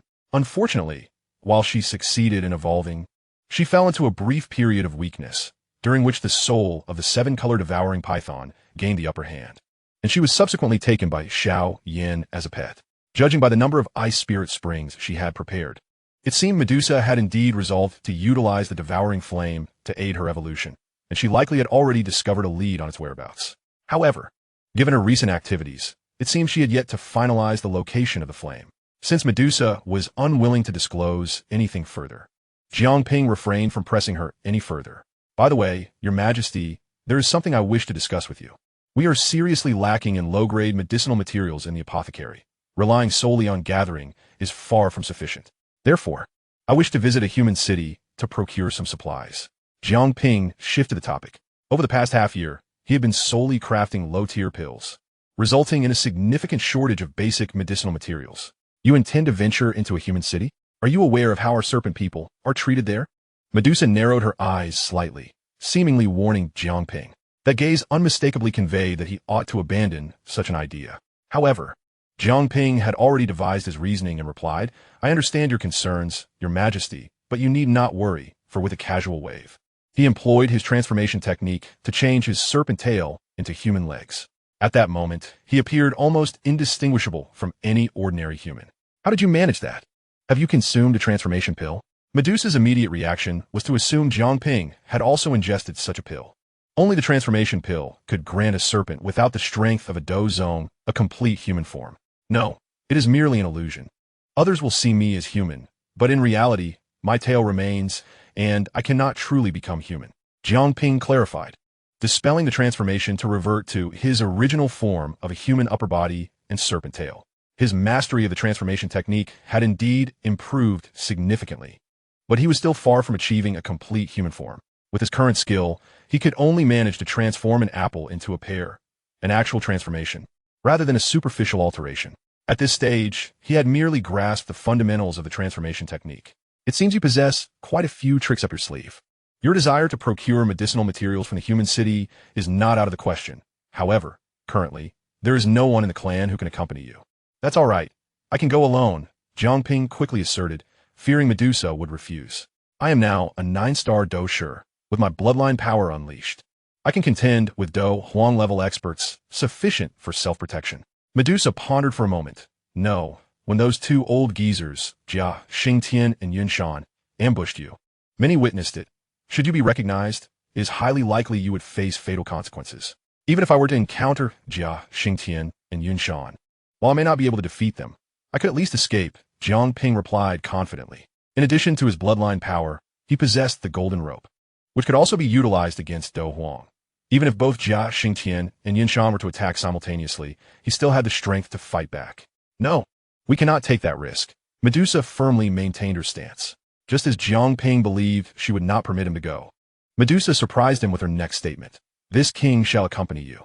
Cough, what did you just say? Jiang Ping seriously suspected he had misheard. Your Majesty, you wish to accompany me? Is that not permissible? Medusa retorted, playfully showcasing her long, fair legs. Your legs may be an illusion, but I have genuinely transformed into a human form, which is far safer. Moreover, since acquiring these legs, I have yet to procure a proper pair of shoes. It is the perfect opportunity to buy some in the human city. Jiang Ping suspected that the latter part of her statement was her true motivation. It is settled then. Prepare yourself, and we shall set off tomorrow. Medusa decisively concluded, leaving no room for Jiang Ping to object. Naturally, he dared not oppose her. Upon returning, Jiang Ping briefly informed Qing Lin and Shao Qi that he would be away for some time and would not return soon. He refrained from disclosing his destination or company. Qing Lin and Shao Qi behaved obediently, not pressing for further details. Master, no matter how long you are gone, Qing Lin will wait here for your return. Young master, rest assured, I will take good care of Qing Lin, Shao Qi added. Jiang Ping thought, the way you both speak makes it sound as if I am never coming back. I am merely going out for a stroll. It is not as if I will not return, he remarked, while the two girls giggled softly, their laughter sweet and enchanting.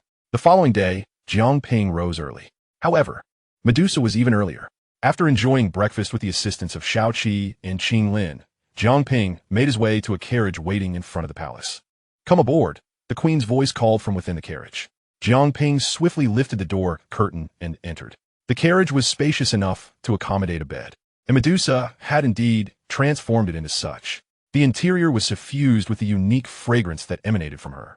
At that moment, she reclined lazily on the bed, thoroughly enjoying the comfort. Enough dawdling. Let us depart. Medusa casually waved her hand toward the door. The carriage was drawn by a fourth-tier magical beast, a two-headed horse, known for its gentle disposition and intelligence, capable of understanding many commands. Thus, it required no driver, as it could follow a fixed route on its own.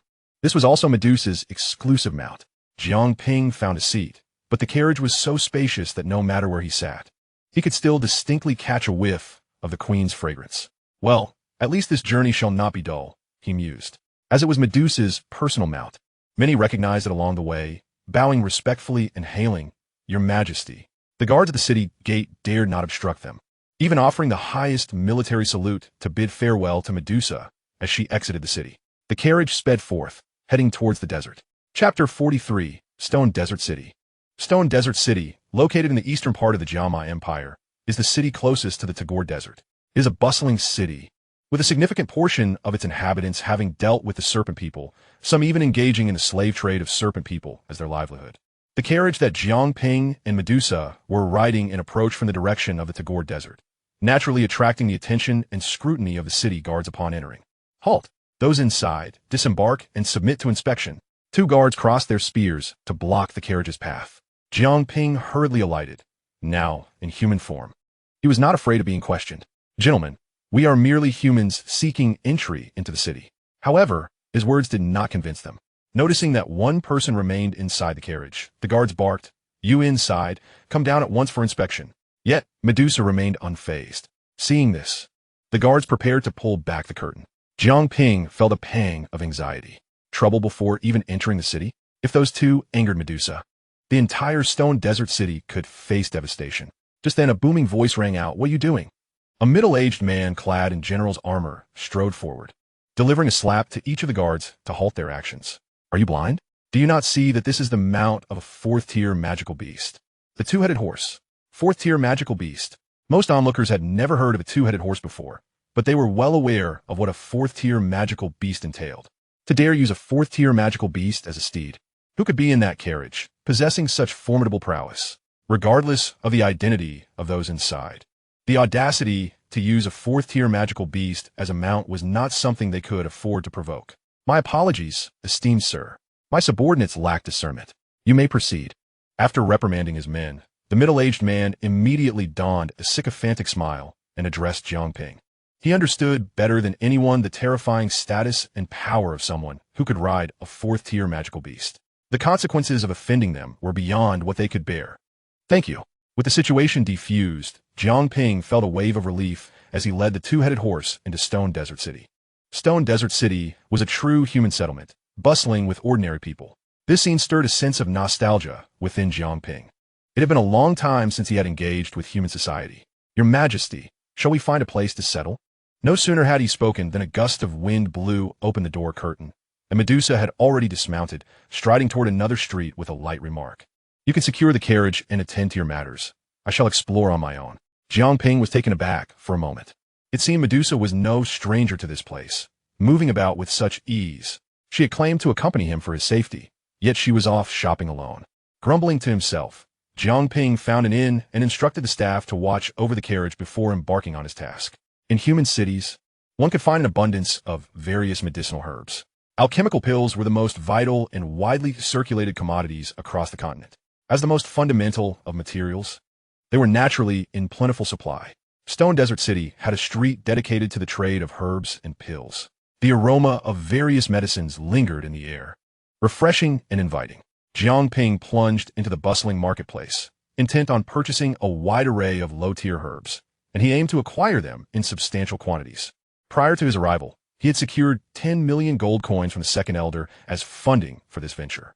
Initially, the Second Elder was hesitant to entrust such a large sum to Jiang Ping, but upon learning that Medusa was accompanying him, he felt reassured. "Shopkeeper, do you have these herbs?" Jiang Ping presented a list detailing over 100 commonly used low-tier herbs. The shopkeeper took the list, glancing it over swiftly. "We have over half of these, though some are unavailable." "Then I'll take what you have," Jiang Ping declared boldly. "How much of each do you want?" "Whatever quantity you have, I'll take it all," he replied with extravagant confidence. What?" The shopkeeper was taken aback, suspecting he had misheard. "I said, for every herb on this list, whatever you have, I want it all." Since he was spending someone else's money, Jiang Ping was quite generous. "Are you certain you want all of them? Each variety here has 20 or 30 units. It will amount to several thousand gold coins." The shopkeeper was incredulous, doubting the youth before him could possibly afford such an expense. "Here, this is a 5,000 gold coin deposit. Pack it all up for me." Jiang Ping tossed a gold card over. After confirming the card indeed held 5,000 gold coins, the shopkeeper's eyes widened, and he hurriedly called out to the back, "Wife, quickly serve tea to our esteemed guest." One shop alone could not satisfy Jiang Ping's demand, so he extravagantly decided to purchase every low-tier herb from all the shops along the street. Although low-tier herbs were not particularly valuable, selling in bulk could yield a substantial sum. The entire street buzzed with activity as shopkeepers eagerly assisted in clearing their stock. In the end, Jiang Ping spent a total of 130,000 gold coins, acquiring over 800,000 herbs, all of which he stored in his spatial ring. Clearing an entire street's inventory by oneself was no small feat yet. These herbs were still insufficient. Jiang Ping was procuring materials for the entire Serpent folk clan, and the demand far exceeded that of any family or sect. The 800,000 herbs would suffice for roughly 100,000 first-tier pills. However, the Serpent folk population approached 20,000. Excluding some commoners and others not in need, there were still around 50 to 60,000 individuals requiring pills. Each person's demand was not merely 1 or 2 pills. For instance, the lowest-ranking soldiers of the Serpent folk received 5 first-tier pills monthly. Higher-ranking soldiers and leaders required even more, even if Jiang Ping was not helping the Serpent folk refine pills.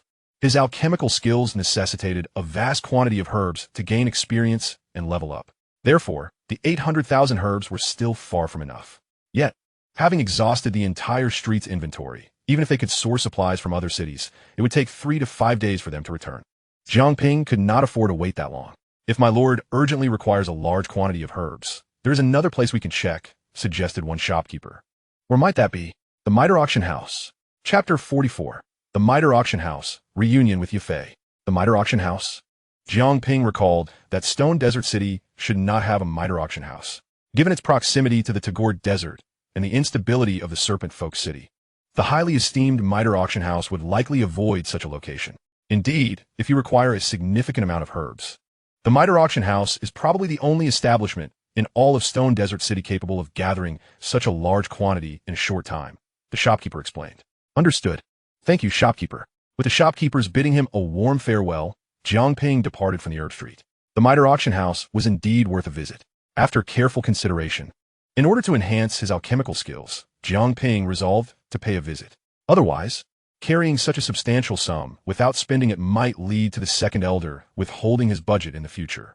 The middle auction house is situated at the heart of Shimo City. After casually inquiring with a passerby, Jiang Ping swiftly located its precise location. Upon arriving at the grand and magnificent auction house, the lively sounds of the auction could be heard even from outside. The entrance was bustling with people, creating a vibrant atmosphere. Jiang Ping confidently stepped inside, only to be halted by a guard. "Youngster, this is an auction house. You cannot enter." His youthful appearance made him look like a mere child, and it was only natural for the guard to stop him. After all, this was an auction house. Allowing those without wealth to enter would only invite chaos. "Is there an age requirement for doing business with the middle auction house?" Jiang Ping retorted. "I am here to conduct business with you. Do you have the authority to refuse me on behalf of the middle auction house?" This statement left the two guards exchanging glances, particularly due to Jiang Ping's calm demeanor, which suggested he was not lying. After a moment of contemplation, the guards put aside their dismissive attitudes and inquired, "What kind of business do you intend to conduct?" "I need to inform our auction supervisor. I require medicinal herbs valued at 1,000,000, Jiang Ping replied. 1,000,000? The guards were taken aback. This figure was astronomical to them. Although they harbored doubts about whether this young man truly possessed the means to engage in business with them, the possibility that he might be genuine could not be dismissed. If they would miss out on a $1 million deal because of their negligence, they would surely be dismissed from their posts. "Understood. Please wait a moment while we notify the supervisor," one of the guards said, hurrying back to the auction house. Approximately 3 minutes later, the guard returned with a plump middle-aged man dressed in a black and white auctioneer's attire. "Supervisor Lee, this is the guest interested in purchasing medicinal herbs from our auction house," the guard introduced, gesturing towards Jiang Ping. "Him?" Supervisor Lee's tone and expression revealed his skepticism. However, out of professional courtesy, he refrained from outright rejecting Jiang Ping, offering a slight smile as he said, "There are certain protocols for conducting business with the middle auction house, especially for first-time clients. We require some proof of your financial capacity to engage in transactions with us. This is the most fundamental rule. The middle auction house is not a mere roadside stall. One must possess a certain level of wealth or power to conduct business here." "Is this sufficient?" Jiang Ping inquired, producing a purple gold card embossed with 7 silver lines between his fingers. Supervisor Lee's pupils dilated slightly, astonished. As the supervisor of the middle auction house, he was acutely aware that only those of the Dou Wang level could wield such a prestigious card. Of course, Jiang Ping was not a Dou Wang himself, but it certainly indicated that he had a Dou Wang powerhouse backing him. Even a middle family would not dare to treat such an individual lightly.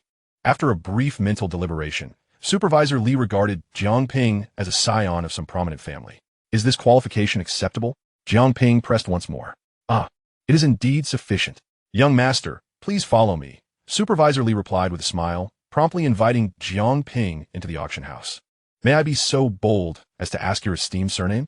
"No need for formality. My surname is Jiang." "Master Jiang, what specific medicinal herbs do you wish to procure from us?"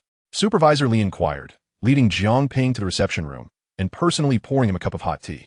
Accepting the tea, Jiang Ping presented a list of required herbs to Supervisor Lee. "I would like to procure all the herbs listed here in the quantity specified." Upon glancing at the list of low-tier herbs, Supervisor Lee was about to express his disdain when Jiang Ping's subsequent statement caused him to swallow his words. All the quantities?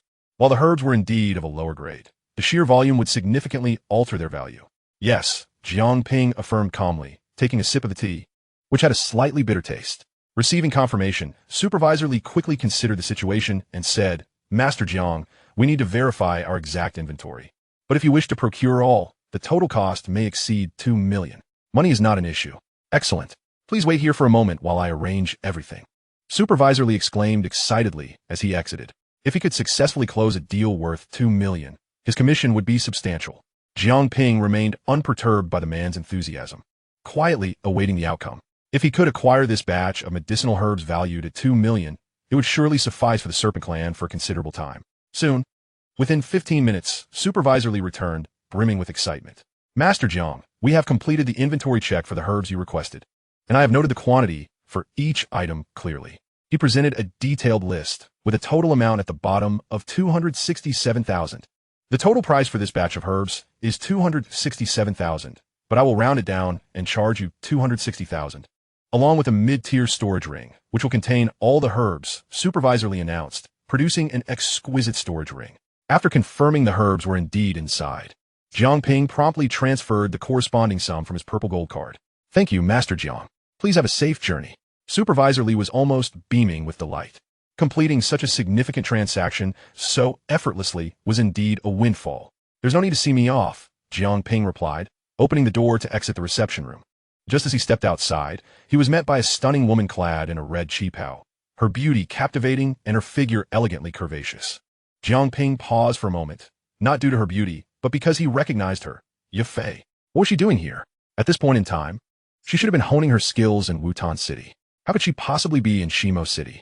Chapter 45. The Queen's Footsteps. Yafei's sudden appearance took Jiang Ping by surprise. Since she recognized him, they had shared an encounter in the Tagore Desert. Yafei knew he was a Serpent Man. You are. Upon seeing Jiang Ping for the first time, Yafei felt a sense of familiarity but could not place it immediately. However, after a moment of contemplation, she suddenly recalled, It's you. You are. Yafei's voice trailed off as she realized she did not know Jiang Ping's name. The encounter in the Tagore Desert had left a lasting impression of the Serpent Man who saved her life. Throughout the past year, she had frequently recalled that day when death had brushed past her multiple times, and it was a young Serpent Man who had ultimately ensured her survival.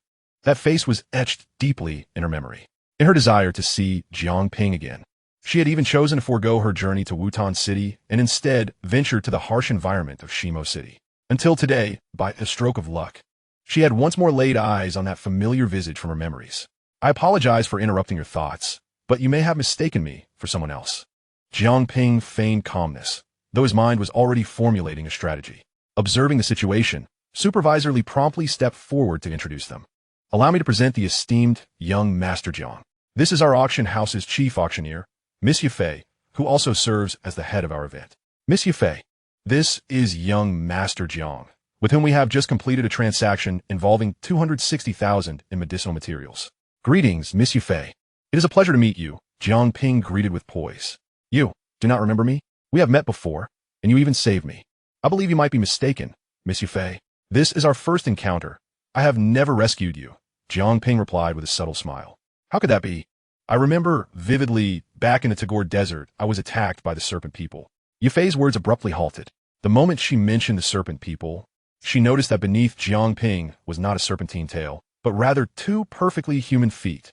This indicated that he was not one of the Serpent People. The one who had saved her in the desert was indeed a genuine serpent. This detail was etched in her memory. The young man before her bore an uncanny resemblance to the serpent. Yet why did his visage appear so strikingly similar? Supervisor Li also noticed that Yafei seemed somewhat flustered and quickly interjected with a smile. My apologies. Miss Yafei has just concluded an auction and may be feeling fatigued. Young Master Jiang, allow me to escort you out. With that, he deftly guided Jiang Ping away from the auction house, leaving Yafei standing alone. One was a serpent, the other a human. Yet why did they resemble each other so closely? Yafei's mind was in disarray, unable to discern which was real and which was an illusion.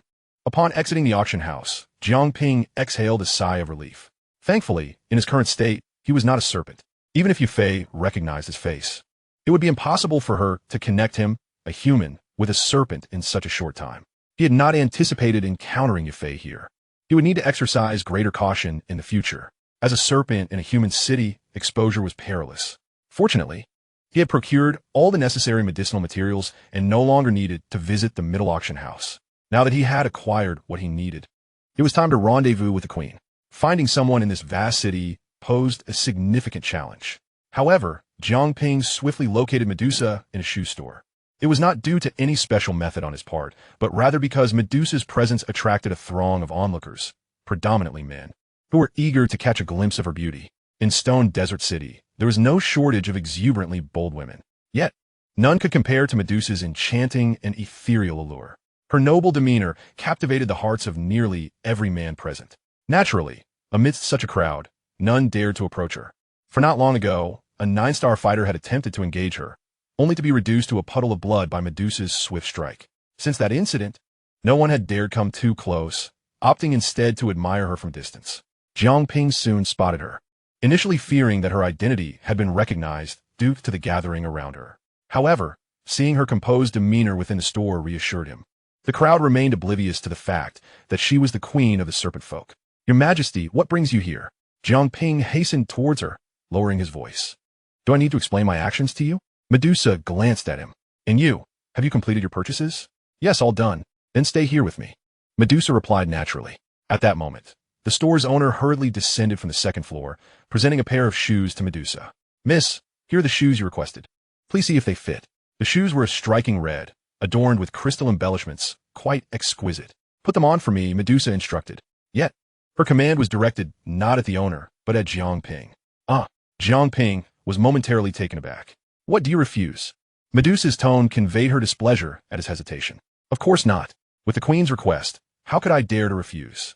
Jiang Ping acquiesced, dutifully picking up one of the shoes. Medusa effortlessly raised her corresponding foot. It was a bare, exquisite foot, rarely adorned with footwear, yet devoid of any blemish. As pure as jade, her delicate skin seemed as fragile as a petal, and her 5 toes were pristine, entirely odorless. The thought of being graced by her foot was an enticing notion that flickered through Jiang Ping's mind, though he quickly shook off the thought. As he gazed at Medusa's elegant foot, an unwelcome sense of nervousness washed over him. Taking a gentle, deep breath, he gradually extended his other hand to cradle Medusa's bare foot. The moment their skin made contact, Medusa felt a slight tremor within her, a sensation that was undeniably unusual.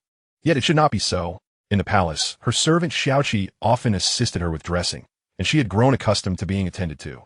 Thus, it was natural for her to ask Jiang Ping for help. However, this time, it felt distinctly different.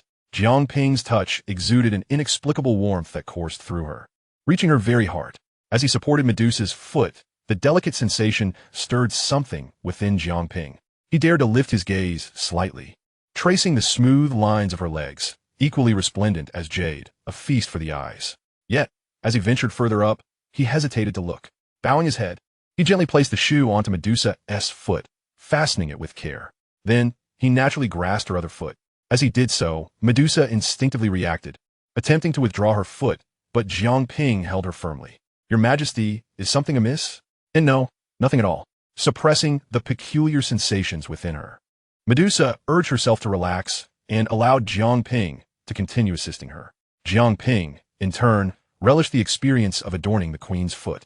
Although he could not savor every detail, he gleaned a sense of it. Meanwhile, the onlookers outside, witnessing Jiang Ping personally helping Medusa with her shoes, were consumed by envy and jealousy. To have the privilege of assisting such a beauty in donning her shoes, they would gladly face any peril. Alas, they had no such opportunity. Instead, it seemed that fortune favored this young lad. Had the current trend shifted, where women preferred delicate, weak youths over robust, muscular men exuding confidence? Miss, those shoes look simply perfect on you, the shop owner hastened to flatter. Indeed, I shall take these shoes. Also, I want all the others. Wrap them up. He will pay. Medusa gestured towards Jiang Ping. Only then did Jiang Ping realize that, aside from the shoes Medusa was currently wearing, there were another 6 or 7 pairs nearby. Young master, here are a total of 360 gold coins. The innkeeper's wife approached Jiang Ping with a beaming smile. Is it really so exorbitant? Are your shoes crafted from gold or silver? Jiang Ping's eyes widened in astonishment upon hearing this. While he had his grievances, he could not refuse Medusa's demand for payment and reluctantly complied. After all, it wasn't his own money being spent, so he thought it inconsequential. As they departed, Medusa was in high spirits, her steps light and buoyant. However, upon noticing the crowd gathering outside the shop, her gaze turned icy, and an invisible pressure emanated from her. Instantly, everyone felt a menacing chill and hastily dispersed. Vividly recalling the gruesome demise of the previous 9-star combat master, they had no desire to meet the same fate. Your Majesty, shall we return? The reaction of those around them weighed heavily on Jiang Ping. Given Medusa's flamboyant demeanor, it was inevitable that they would draw the attention of the entire stone desert city. While they might evade trouble now, if their identities were revealed, Jiang Ping was not so much concerned about being assaulted as he was about the possibility that they would be barred from returning to shop there in the future. It hasn't been long. I haven't yet had my fill of exploration.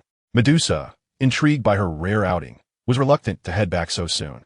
After leaving the shoe shop, she continued to peruse the streets, and Jiang Ping could only obediently follow her. Finally, after nearly 3 hours of accompanying Medusa, she consented to return as dusk began to settle. The human city is rather pleasant. We should visit more often. Such praise, coming from Medusa, was indeed significant. As Jiang Ping guided the cart towards the city gates, Medusa took her time, savoring the sights of the human city one last time. As the queen of the serpent people, she seldom ventured out, let alone interacted with human settlements. Had it not been for her successful transformation, she would not have had the leisure to stroll like this. As they ambled through the city gates, they encountered a band of mercenaries returning from hunting magical beasts. Their attire stained with the scent of blood. Jiang Ping observed that most were combat masters, but the leader was a formidable master warrior. Additionally, seated in the cart was an elderly man in a blue robe with white hair, exuding a chilling aura.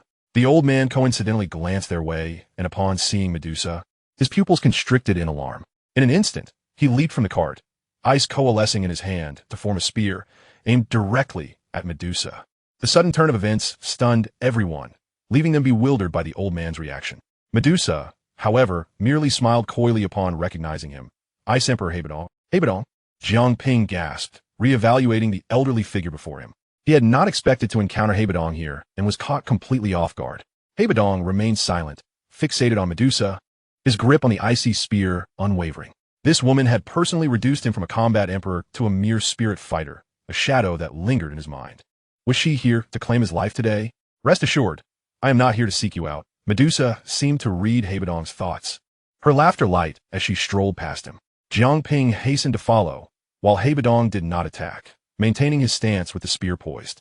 It was only after Medusa and Jiang Ping had completely distanced themselves that he gradually lowered his weapon, his back drenched in cold sweat.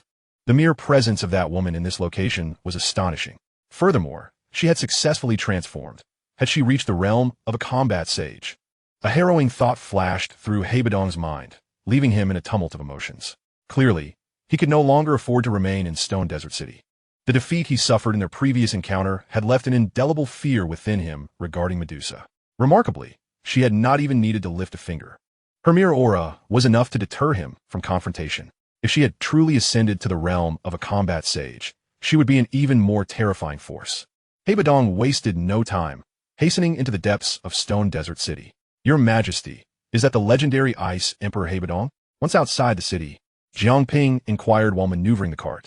Indeed, he's quite adept, though his strength leaves much to be desired, Medusa replied languidly from the back of the cart. Years ago, he delved deep into the desert for a fragment of a map, encroaching upon our serpent people's territory. At that time, he was already a 5-star combat emperor. Given the opportunity to eliminate a human combat emperor, I could hardly let such a chance slip away and took matters into my own hands. Unfortunately, he ultimately escaped, albeit at a grievous cost. He fell victim to my seal and now barely retains the strength of a spirit fighter, rendering him insignificant. Ah, I see. It seems the queen is quite formidable indeed. Jiang Ping deftly flattered her. As night fell, the desert grew cold, but with the cart at their disposal. They returned to the serpent people's territory in less than an hour. After handing the cart over to the servants, they made their way towards the palace together. Before they could reach the palace, Shao Qi rushed out, her face etched with urgency. Your Majesty, young master, it's terrible. Qinglin is in trouble. Jiang Ping's expression shifted instantly. What has happened to Qinglin? I can't explain it. Young master, please follow me. Shao Qi led Jiang Ping to her and Qinglin's abode. A modest yet comfortable room.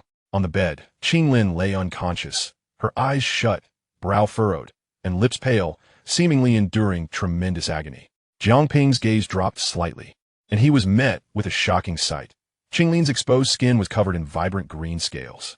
At that moment, the scales appeared to undulate as if they possessed life. An unsettling sight indeed. What on earth is happening? The scene left Jiang Ping with an unsettling sensation. I have no idea. After dinner, Qinglin mentioned feeling tired and returned to rest. When I checked on her, she had transformed into this. Shao Qi's voice trembled, still reeling from the shock. What did you have for dinner? Jiang Ping inquired as he approached Qinglin, examining her condition closely. Aside from the scales, there were no signs of poisoning. However, her energy was depleting rapidly. If this continued, she would soon perish from the loss of vitality. It was just the usual fare. I had some too, and I'm fine. Shao Qi hurriedly explained. As the two anxiously sought answers, Medusa sauntered over, her tone calm. You needn't speculate. She is neither poisoned nor under any enchantment. It is merely her own bloodline at work. Your Majesty, do you understand what has happened to Qinglin? Jiang Ping turned to Medusa, urgency in his voice. Unperturbed, Medusa settled into a chair and poured herself a cup of tea. Just as Jiang Ping was about to press for more information, she leisurely continued. You are all aware that this young girl possesses both human and serpent blood within her veins. Generally speaking, The offspring born of a union between humans and serpent folk face immense challenges to survive. The two bloodlines are inherently antagonistic, and any being endowed with both is fated to confront two almost certain life-threatening crises. The first occurs at the tender age of 2, when the serpent blood and human blood within her clash to determine supremacy.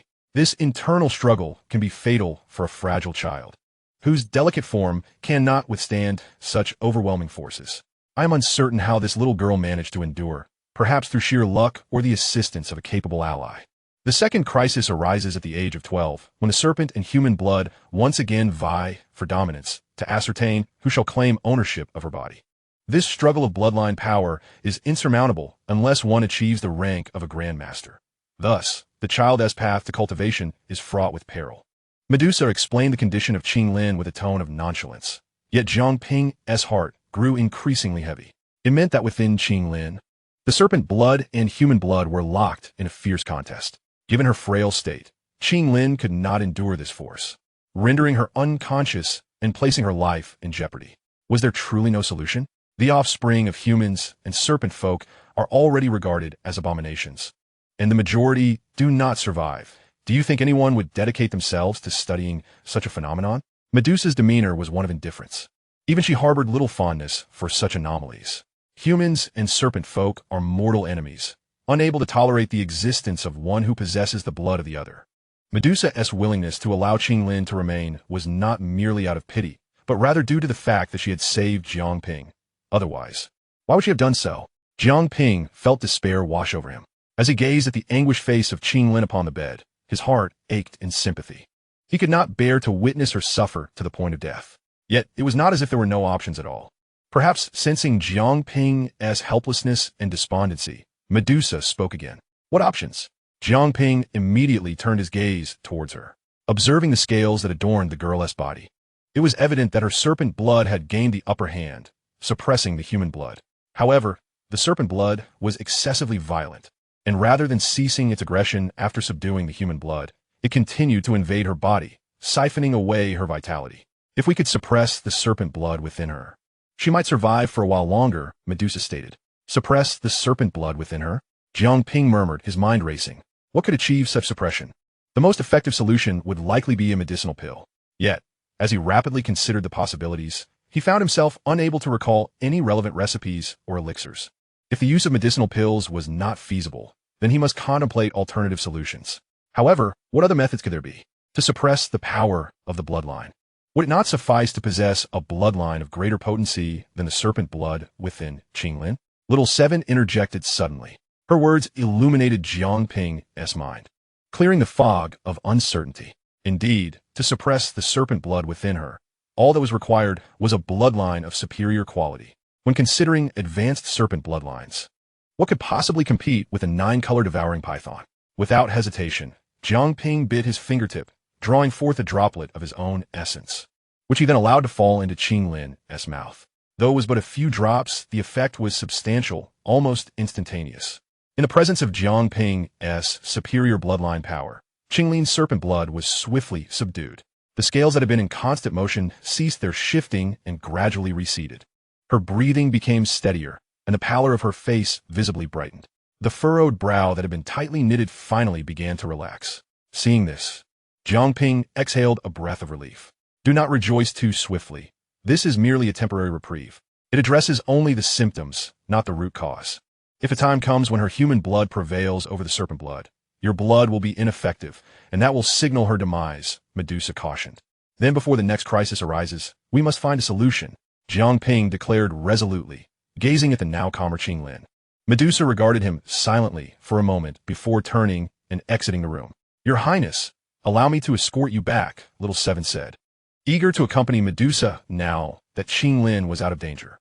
Qinglin, rest assured, I will save you. Chapter 48, The Last Resort. Jiang Ping remained until the dead of night, ensuring that Qinglin's condition had stabilized and that no further crises would emerge. Young master, Qinglin should be fine for the time being. You needn't stay here any longer. Return and rest, Little Seven advised, noting Jiang Ping's weary countenance.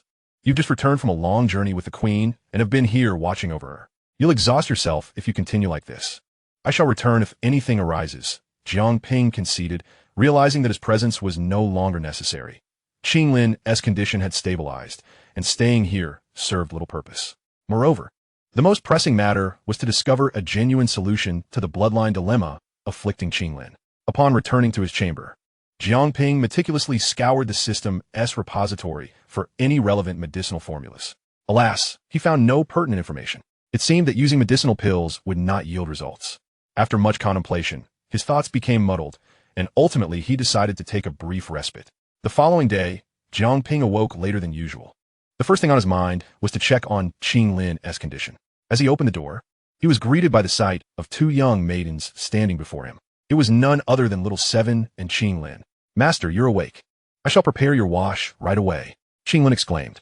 "Wait," Jiang Ping interjected, pulling her aside to scrutinize her closely for a moment. "You're all right? After just one night, you appear completely unscathed? Little Seven has informed me of last night's events. I am sorry for the trouble I caused you," Qinglin said, her head bowed in contrition. "That was not my intention. You're already well after just one night?" Jiang Ping raised an eyebrow. "Little Seven, why are you allowing her to work so soon? She ought to rest longer," he reproached. "Master, it is not little Seven's fault. I am truly fine, and you need not worry about me," Qinglin quickly defended, not wanting to see little Seven reprimanded because of her. "Regardless of whether you are fine or not, you must return to rest immediately," Jiang Ping commanded. "It is unnecessary. I assure you I am well. If you still consider me your master, you will obey my command. Otherwise, you may cease calling me master from this point on," Jiang Ping stated solemnly. Very well, unable to withstand Jiang Ping's serious order, Qinglin reluctantly complied and returned to her quarters. "Young master, allow me to assist you with your washing," little Seven offered, seamlessly taking over Qinglin's duties, fetching water, and helping Jiang Ping with his ablutions. "All right, you should go and check on Qinglin while I seek out the queen." With that, Jiang Ping sent Shaoqi away and made his way to Medusa's chamber, only to find it empty. He then proceeded to the bamboo grove, where he was greeted by the gentle sound of flowing water. Medusa was once again bathing in the icy spring. "Did I not mention that this bamboo grove is for my exclusive use? You are not permitted to enter," she declared, unabashed by Jiang Ping's presence as she continued her bath. The milky liquid cascaded over her skin, revealing glimpses of her alluring form, stirring the heart's desires. However, Jiang Ping was not there to indulge in a peep at Medusa's bathing. "My queen, I actually wish to inquire about something," he said with a mischievous grin, settling himself comfortably on a nearby pavilion. "The matter concerning that little girl, Qinglin?" Medusa surmised without hesitation. "Indeed, your intellect is as sharp as ever. Nothing escapes your notice." Flattery would avail him nothing, as Medusa raised her delicate hand, allowing the milky liquid to trickle down her exquisite curves. "Is there truly no hope?" Jiang Ping pondered, feeling a sense of despair if even Medusa could not assist him. "Well, there might be a method, perhaps of some use," Medusa suddenly stated. "What method?" Jiang Ping's eyes sparkled with renewed hope. "I must forewarn you, do not harbor excessive expectations, as I cannot ascertain its efficacy." "A glimmer of hope is better than none at all," he replied. Observing his anxious demeanor, Medusa continued at a leisurely pace. "While I lack a solution for the conflicting bloodlines of the serpent people and humans, there exists a method for merging the bloodlines of different magical beasts. The materials required are quite simple: a magic core from a 6th-tier magical beast and a 5th-grade blood fusion pill, which could provide an opportunity for the two disparate bloodlines to merge. However, I cannot guarantee its effectiveness for the bloodlines of the serpent people and humans." 6th-tier magical beast cores and 5th-grade blood fusion pills, Jiang Ping murmured, his spirits sinking once more. The formula for the blood fusion pill was available, but the necessary ingredients were extensive. The true challenge lay in acquiring a 6th-tier magical beast core. Such beasts were akin to the strongest of human fighters, the Dou Huang. The rarity of finding one, let alone obtaining their core, was a daunting task. The entire Taggart Desert lacked 6th-tier magical beasts, and even 5th-tier ones were scarce. Across the entire Gamma Empire, there were likely only a handful. I advise you to abandon this pursuit. You have granted that little girl a year of blissful life, which is a remarkable gift for someone who should have perished in torment and humiliation. If you cannot save her, it is not your fault," Medusa counseled. "Cold-bloodedness is one aspect. The difficulty of this request is another. The conditions of a 6th-tier magical beast core and a 5th-grade pill are monumental. The former is exceedingly rare in the Gamma Empire, and obtaining their cores is akin to an insurmountable challenge. As for the latter, only the alchemy master Gu He and the president of the Alchemist Guild, Fa Ma, might be capable of concocting such a pill, and they would never assist the Serpent people in creating potions. You need not worry about that. I have my means, Jiang Ping replied. He hastily departed from the bamboo grove, but Medusa's voice followed him. That little girl will not last long. At most, 6 months, at least 3. Jiang Ping remained silent, tightening his fists as he quickened his pace. He hurried to the apothecary, first gathering the necessary ingredients for the blood fusion pill. The recipe required 15 materials, of which 13 were available in the storehouse. However, 2 remained elusive. One was the rare blood fusion grass, and the other was not a herb, but rather the cores of 5 different 4-tier magical beasts. While 4-tier beasts existed in the Taggart Desert, they were predominantly of the fire attribute. The remaining 4 elemental cores would undoubtedly be unattainable in the desert. How could I be missing so much? After thorough searching yielded only those 2 missing components, Jiang Ping's hopes dwindled. Blood fusion grass and the cores. It seems I must venture once more into human cities, he murmured. Chapter 49, returning to Shimo City, meeting Yafei again. Are you here to bid me farewell? Preparing to seek out the blood fusion pill and the cores of 6-tier magical beasts? Medusa discerned Jiang Ping's intentions even before he spoke. With his thoughts laid bare by Medusa, Jiang Ping nodded. I have thoroughly searched our apothecary's inventory and found most of the materials needed for the blood fusion pill. But I still require a few more, necessitating a trip outside. As for the 6-tier magical beast core, that too can only be found beyond these walls. Medusa regarded him thoughtfully. I am aware that your bloodline power allows you to momentarily unleash the strength of a Dou Huang. Yet relying on that alone to hunt 6-tier magical beasts is insufficient. She understood Jiang Ping's intentions, but the notion was foolish. Regardless of the odds, I must attempt this. I cannot simply stand by and watch Qinglin suffer to death, can I? I cannot allow that. You need not try to dissuade me. Once I have made up my mind, no one can change it, Jiang Ping declared with unwavering resolve. I had no intention of dissuading you. If you should perish, I might only erect a tombstone in your memory. A tombstone is acceptable, but please do not shed tears on my behalf. Do not overestimate your worth. You are not worthy of my tears. Now be gone. Jiang Ping chuckled and took his leave of Medusa. Watching his retreating figure, Medusa sighed in resignation. Indeed, he is but a child. Master, where are you headed? Indeed, young master, are you preparing for a journey? The 2 girls, upon seeing Jiang Ping return from Medusa and begin to pack, were filled with curiosity. Jiang Ping turned to Qinglin, saying, your condition is merely stabilized for now. It has not been completely resolved. There will be further episodes, so I must find a permanent solution for you. At his words, Qinglin looked up, her bright eyes wide with surprise. Master, I do not deserve such sacrifice on your part. Whether you deserve it will be determined by my choice, Jiang Ping replied earnestly. Rest assured, I will find a solution for you. Stay here and await my good news. He then turned to Shao Qi, saying, while I am away, please take good care of Qinglin. Do not worry, young master. I will watch over Qinglin, Shao Qi promised, nodding with understanding. With that assurance, Jiang Ping felt a sense of relief as he departed. This time, Jiang Ping had no carriage to ride. He left the royal city on foot. Gazing upon the sandy expanse of the desert, a pair of golden wings suddenly sprouted from his back. The Taiwan wings, an advanced aerial combat technique he had acquired on the 200th day of his journey. With a powerful flap of his wings, he soared forward with remarkable speed. As he took flight for the first time, the wind rushed against his face, a sensation both exhilarating and refreshing. He had to release a layer of fighting energy around his body to shield himself from the stinging sand that battered his skin. With the assistance of flight techniques, Jiang Ping swiftly beheld the immense silhouette of Shimo City. He retracted the Taiwan wings in advance, transforming his tail into legs through the art of creation, and then consumed a recovery pill. The expenditure of energy from the flight techniques was considerable, depleting half of his fighting spirit by the end of the journey.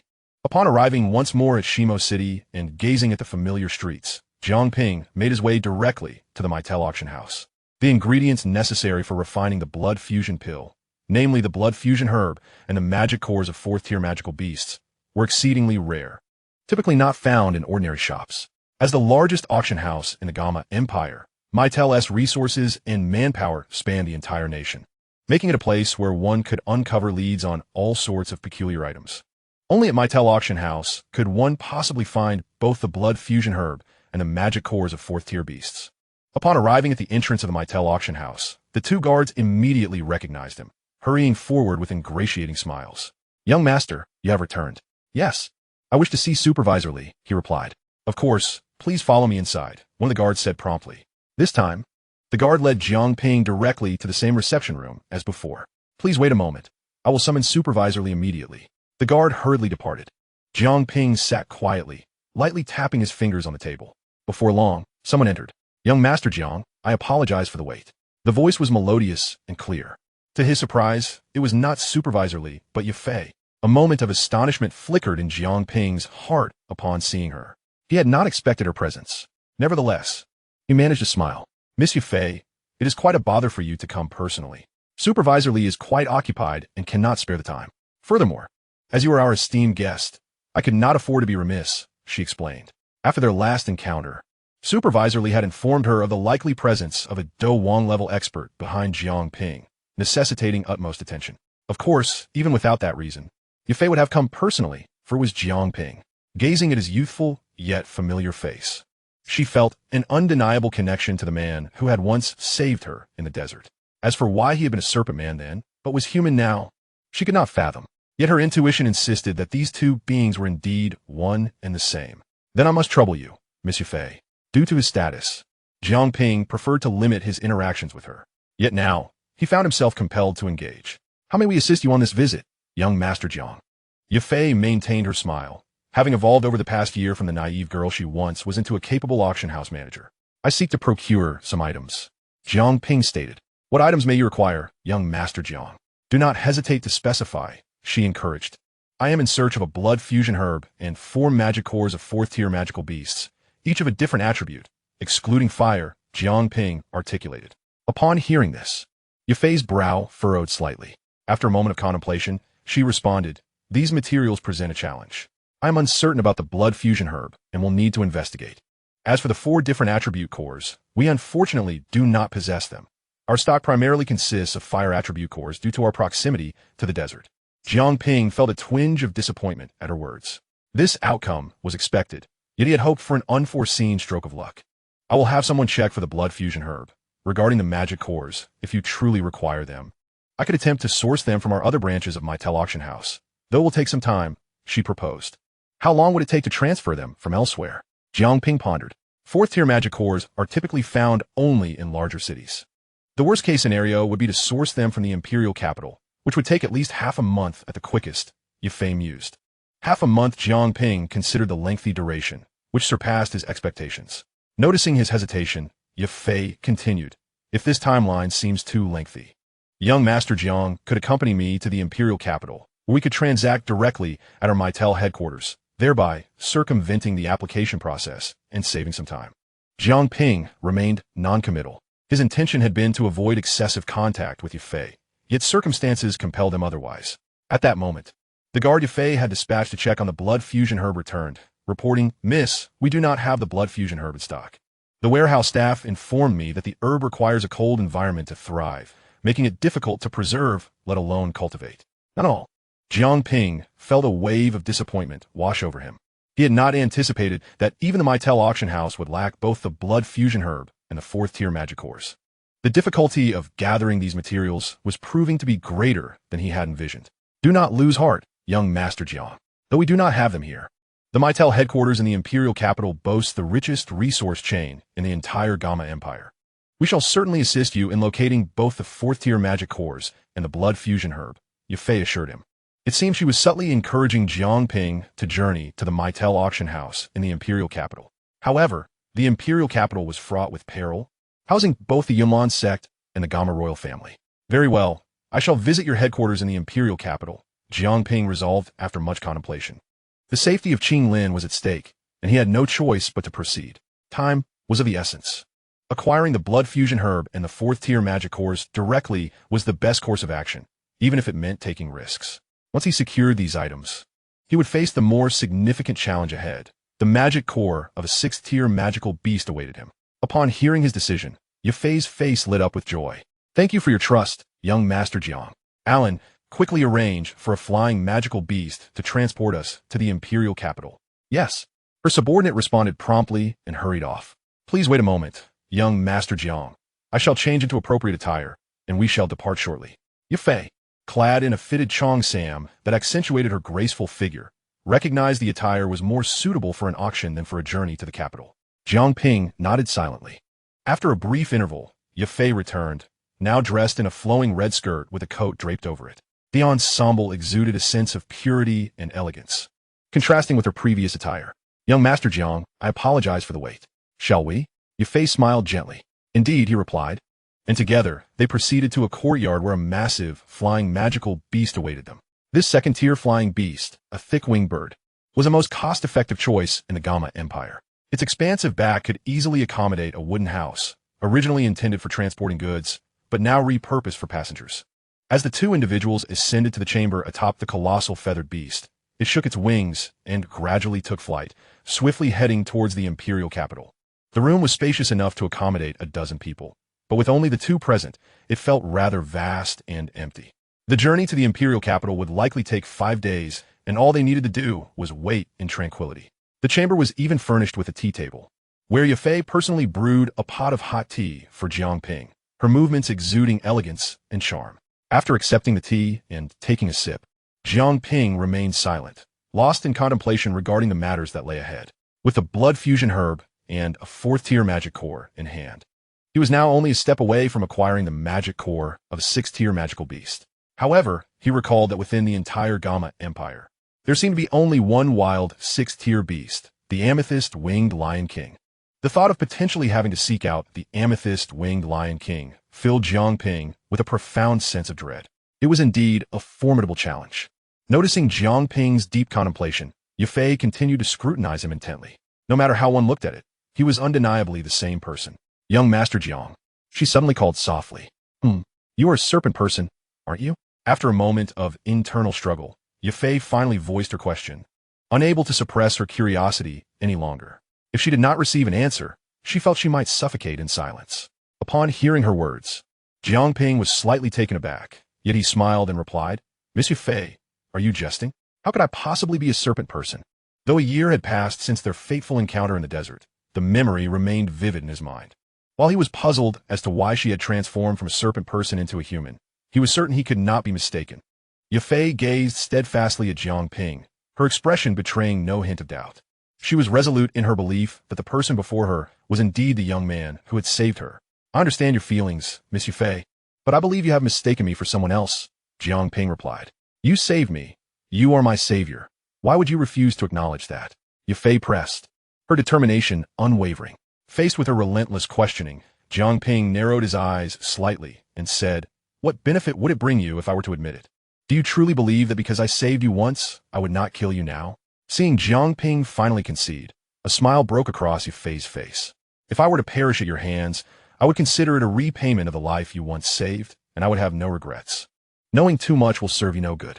Now that you are aware of my identity, should it be revealed, I would not hesitate to eliminate you. Though you are the Miter family, our serpent tribe is not swayed by such matters," Jiang Ping stated with indifference.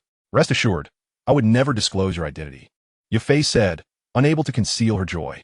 She had resolutely declined an invitation to Yuten City, choosing to remain in Stone Desert City, all for the hope of once again encountering Jiang Ping. Now, her wish had finally come to fruition.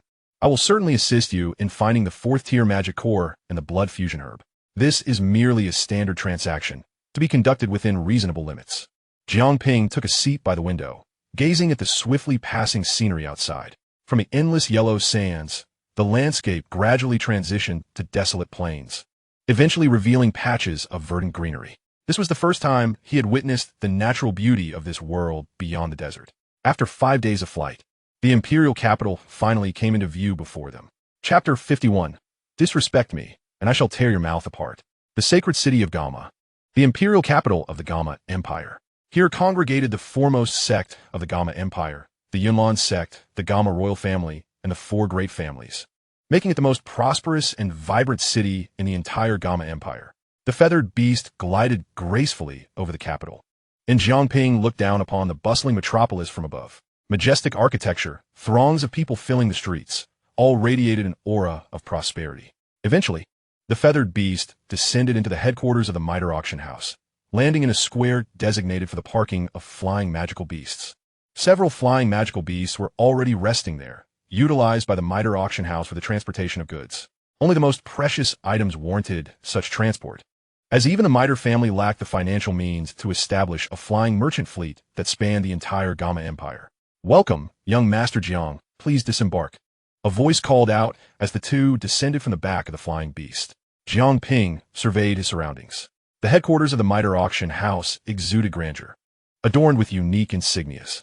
"Miss Yafei, what brings you back?" A nearby maid rushed forward upon seeing her. "I have brought a distinguished guest. Do not mind me. You may attend to your duties," Yafei instructed, dismissing the maid as she led Jiang Ping directly towards the auction house's headquarters. As they traversed a corridor, Yafei was about to guide him to the auction front desk on the second floor when a sudden light-footed sound echoed from the staircase, followed by the appearance of a young man at the top. He was slender, of a similar age to Yafei, but his pallid complexion betrayed a life of excess. Upon spotting Yafei, the young man paused for a moment before a spark of excitement flickered in his eyes. His gaze slid over Yafei's alluring curves, his breath quickening as he forced a smile. "Yafei, what a surprise to see you back so suddenly. You could have given me a heads up to prepare for your arrival," he said with a smirk, his eyes betraying his desires. "Leeler?" Yafei's brows knitted together at the sight of him, her expression darkening with distaste. "Yafei, during your year of training in Stone Desert City, I have missed you terribly. I did not expect your sudden return. Could it be that you have also missed me?" Leeler said shamelessly, striding down the stairs towards her. "Do not flatter yourself.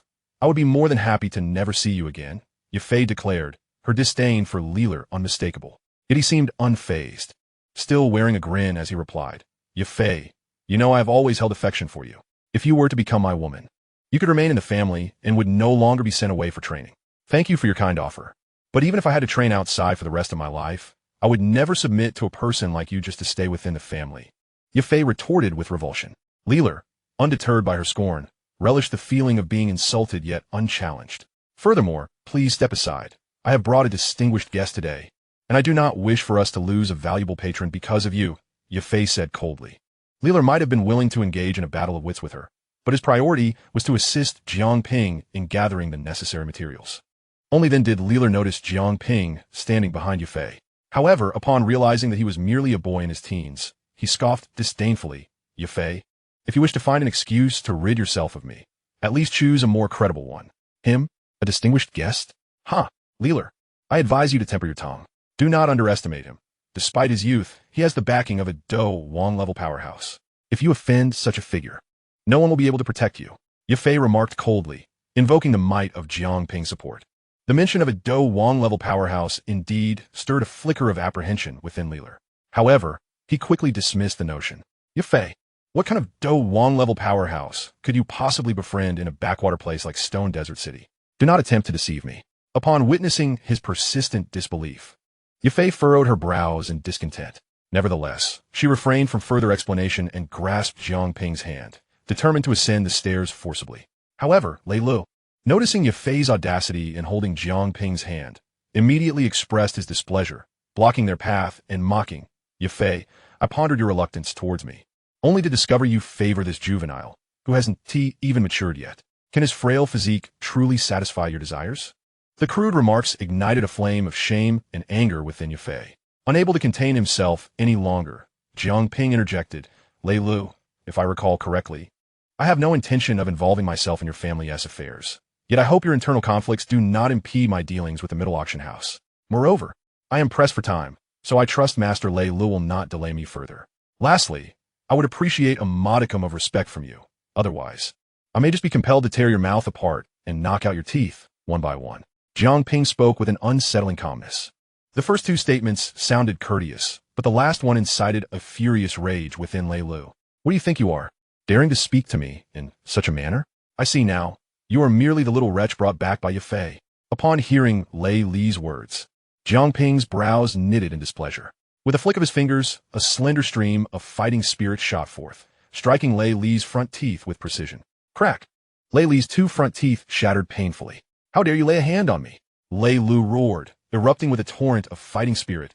"Nine-star fighter. You shall perish." He clenched his fists and launched a powerful strike towards Jiang Ping. In that instant, a glimmer of cold light flashed, and a long sword appeared in Jiang Ping's hand, pointed menacingly at Lei Lu. The latter's pupils constricted sharply, and he hastily halted his advance, narrowly avoiding a fatal blow to his throat. "Do you still wish to fight?" Jiang Ping regarded him with an indifferent gaze. Very well, Ye Fei. I shall remember this incident. Lei Lu spat out, lowering his fists in frustration as he stormed away. Jiang Ping sheathed his sword, turning to Ye Fei. Have I caused you trouble? It should be the other way around. You have aided me in resolving a predicament. Ye Fei smiled lightly, unperturbed. However, Lei Lu is the grandson of one of our family elders, thus I usually avoid confrontation with him. Yet, even if we were to clash, being of the same clan, he would not dare to harm me. Although Ye Fei's status was not as elevated as Lei Li's, it was certainly respectable. Hence, Lei Lu refrained from acting violently towards her, resorting instead to verbal insolence. Enough of this. Your matters take precedence. Follow me. Ye Fei instructed as she led Jiang Ping to the second floor. Chapter 52. I pay the price, therefore is mine. On the second floor, the front desk supervisor was astonished to see Ye Fei return. Miss Ye Fei, what brings you back? Ah, I have brought a distinguished guest. Please check if there is any blood fusion herb in the storeroom, along with 4 fourth-tier magic cores of different attributes, excluding fire, Ye Fei stated matter-of-factly. Please hold on. I will check, the supervisor replied, promptly retrieving a thick ledger and perusing it meticulously. Soon, he located the desired information. Currently, we have 1 blood fusion herb in stock, and we do possess 4th-tier magic cores of various attributes. This news brought a flicker of joy to Jiang Ping's heart. Indeed, the auction house headquarters had an abundance of materials. Do you have any 6th-tier magic cores? Jiang Ping casually inquired. The supervisor, without even glancing up, replied with a rueful shake of his head, we do not have even a single 5th-tier magic core, let alone a 6th-tier. 4th-tier cores are the highest we carry. Jiang Ping was not surprised by this outcome. It would indeed be astonishing if the middle auction house possessed 6th-tier cores. Since you have them, please retrieve them. Ye Fei instructed. The supervisor wore a somewhat troubled expression, stating, Miss, according to protocol, if a guest requires materials directly from the storeroom, payment must be made up front. Ye Fei's displeasure was palpable as she furrowed her brows. With my presence, do you truly fear he will not pay? That is not my intent, but it is protocol. He replied, since it is protocol, do not make it difficult for him. How much is it in total? Jiang Ping stepped forward to diffuse the situation. The blood fusion herb costs 10,000 gold coins, and each 4th-tier magic core is 250,000 gold coins, totaling 1 million gold coins for all 4 cores. The grand total comes to 1,010,000 gold coins, the supervisor explained. Jiang Ping produced a purple gold card, which he had yet to return since the second elder had given it to him. He had plenty of funds. Upon receiving the card and noticing the 7 silver lines etched upon it, the supervisor's heart raced. Such a card was reserved for those at least at the level of a Dou. The youth before him did not appear to possess such strength. It was conceivable he had a Dou backing him. Realizing this, the supervisor finally understood why Ye Fei had personally brought him along. Even a middle auction house needed to maintain a favorable relationship with powers that wielded Dou strength. Very well, sir, please keep this safe.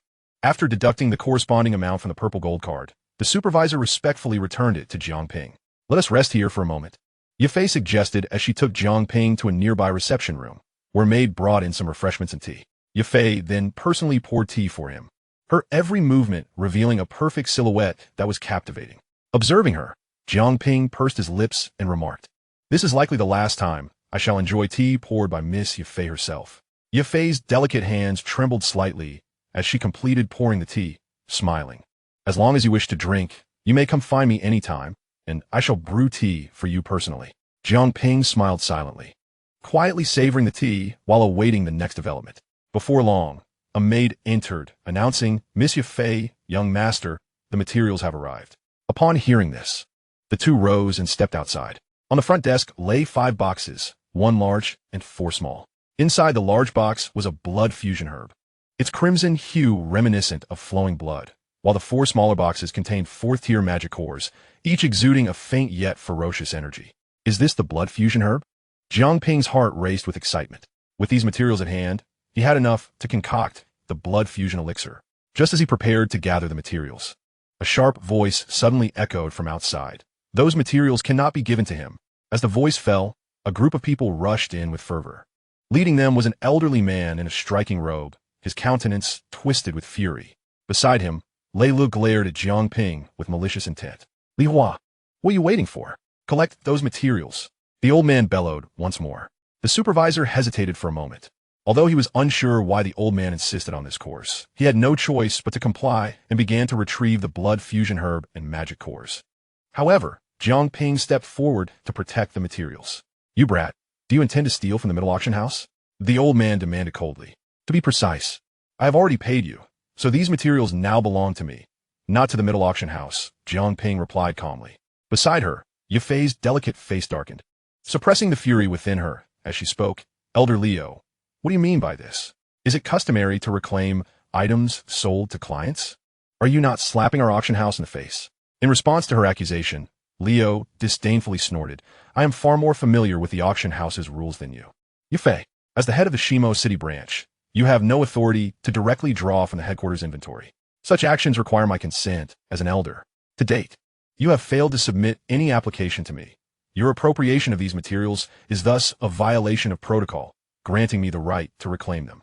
While I am well aware of the auction house's regulations, it is also stipulated that for significant clients, I may prioritize access to inventory and subsequently file an application. You dare claim this client is significant? Liu cast a dismissive glance at Jiang Ping. Do you even understand what constitutes a significant client? It must either be a transaction worth 5 million gold coins with our auction house, or a combat king-level expert or above. Pray tell, which of these criteria does your client meet? Moreover, Yafei, you have brought outsiders to harm our kin, aggravating your offense. Liu's companion, Liu, fanned the flames further, speaking with malice. His front teeth had stopped bleeding, yet when he spoke, a gaping hole was revealed. Listening to their back and forth, Jiang Ping's temper was thoroughly exasperated. It seemed that sometimes gentle words could not persuade a fool. Some individuals only learned respect through hardship. Jiang Ping pulled Yafei behind him and stepped forward, gazing impassively at the two men. What? Do you dare to make a move? Be warned, this is our middle. Liu was about to retort fiercely when suddenly, Jiang Ping transformed into a fleeting shadow, charging forth with astonishing speed. Liu could not even react. It was Liu, with his aged eyes narrowing sharply, who instantly appeared before Liu, unleashing his fighting spirit in an attempt to block Jiang Ping's assault. Bang! Liu did not even catch sight of Jiang Ping's strike before an overwhelming force collided with him. Spitting out a mouthful of blood, Liu was sent reeling backward, his countenance filled with shock. Why you, a combat emperor? Chapter 53, Combat Emperor, do you comprehend? A combat emperor. Liu's face was etched with disbelief, his pupils trembling. Only a combat emperor possessed the strength to inflict such severe injury in a single blow. The surrounding guards and Liu were left dumbfounded, forgetting their duty to protect their master. A combat emperor in their teens? How could that be possible? The Garma Empire had many prodigies, yet none had achieved combat emperor status at such a tender age. Gazing at Jiang Ping's slight frame, Yafei's mouth fell slightly agape, her beautiful eyes brimming with astonishment. She had sensed Jiang Ping's exceptional nature, but never fathomed he was a combat emperor. In the entire Garma Empire, there were only a handful of combat emperors. The weight of their significance was beyond measure. I paid for these items, thus they belong to me. If you wish to reclaim them, it hinges on my consent. With a sweeping gesture, Jiang Ping collected all the blood fusion grass and magic cores from the front desk into his spatial realm. This matter has nothing to do with Miss Yafei. Should you seek revenge, feel free to come find me. Jiang Ping issued a final warning to Liu and his companions. My lord jested. How could we dare to trouble you? Liu quickly replied with a fawning smile. The pressure of a combat emperor silenced him, leaving him too intimidated to utter a single word in retort. This incident arose solely because Yafei sought to assist him, and in gratitude, Jiang Ping naturally had to support her. Miss Yafei, I have matters to attend to and must take my leave. If they dare bully you after I depart, do not hesitate to inform me. A mere middle family should not pose any obstacle to me. Jiang Ping cast a glance at Yafei, addressing her while simultaneously warning the others. This proclamation served as Yafei's protective charm. Suddenly, a pair of golden wings sprouted from Jiang Ping's back, and with a vigorous flap, he soared from the second-floor balcony, transforming into a fleeting shadow as he sped away from the imperial capital. The Garma royal family. Jia Xingtian was in the garden, enjoying flowers with a young princess. Suddenly, a formidable aura swept across the sky above the capital, causing his eyes to narrow. Is that a combat emperor? The aura felt somewhat familiar, yet did not seem to belong to Yinshan or Yingyan. This presence was fleeting, vanishing in the blink of an eye from the capital. Jia Xingtian attempted to pursue it for further investigation, but found himself unable to trace its whereabouts. Yulan sect, on the back mountain. The ephemeral aura also stirred the current sect leader Yunyan. A combat emperor's presence. This sensation was unfamiliar. pondering the sudden emergence of this combat emperor's aura. Yin furrowed her brows. After careful consideration, she ultimately decided against pursuing it. Primarily, the aura had passed swiftly, disappearing just as quickly. Teacher, what are you daydreaming about? A youthful girl clad in a moonlit gown approached Yin playfully. Shaking off her reverie, Yin smiled gently, stroking the girl's hair. Nothing. However, it seems you have been somewhat lax in your training lately, Yinran. Nailing Yinran pouted. It's not that I'm being negligent, teacher. As you know, I've hit a bottleneck in my training. I can't seem to advance. Yin contemplated for a moment, saying, do not worry. I have found a way to help you break through. The purple spirit crystal from the purple crystal-winged Lion King can assist you. In a few days, when I have the time, I will fetch it for you. Jiang Ping flew at full speed away from the Garma Sacred City, heading toward the direction of the Beast Mountain Range. He had unleashed his bloodline power, and the strength of a combat emperor would not be wasted. He was determined to travel swiftly. Now, he needed only one last 6th-tier magic beast core to fulfill the conditions to save Qinglan. In the entirety of the Garma Empire, he was aware of only one 6th-tier magic beast, the purple crystal-winged Lion King. Purple crystal-winged Lion King. I'm on my way. Middle Auction House. Long after Jiang Ping's departure, Leo remained in a state of shock, unable to regain their composure. The sheer impact of Combat Emperor was overwhelming. They had yet to process the reality of the situation. At that moment, the elder of the Middle family, Middle Tangshan, hurriedly arrived, exclaiming, what has transpired? What was that aura of a Combat Emperor earlier? He had been away from headquarters, but rushed back upon sensing that overwhelming aura emanating from the auction house headquarters, only to find he was a step too late. Furthermore, the current state of Leo and the others filled him with a foreboding sense of dread. What has happened? Leo inquired. Beside him, Li Hua summarized the events succinctly, including how Leo inadvertently provoked Ye Fei and brought about the wrath of a combat emperor. Upon learning the full story, Middle Tangshan could not restrain himself from berating Leo. You fool, Leo. You allowed our auction house to offend a combat emperor over a trivial matter. Do you understand the magnitude of the loss we may incur? The wrath of a combat emperor is not something the Middle Auction House can withstand. At this moment, Leo's face had turned pale with fear, rendering him utterly speechless. Mitre Tangshan coldly flicked his sleeve, leaving him aside, and then turned to Ye Fei, saying, today's incident was indeed a misstep on Leo's part. In the future, should the opportunity arise, I would appreciate your assistance in extending our apologies before that Do Huang powerhouse. Even if I were to apologize, he may not necessarily accept it. Ye Fei replied with an air of indifference. I shall do my utmost. Furthermore, from this moment forth, you may return to take charge of the auction business at headquarters. There is no need for you to remain in Shimo City. Elder, the auction in Shimo City is showing signs of progress. My presence is indispensable. Hence, I shall not return for the time being. With that, Ye Fei turned and departed. Mitre Tangshan's expression darkened, not directed at Ye Fei, but rather at Leo's astonishing foolishness for offending a Do Huang powerhouse. He felt that had it not been for Ye Fei, today's affair would not have been resolved so easily. Fool, he muttered, cursing Leo once more before he left.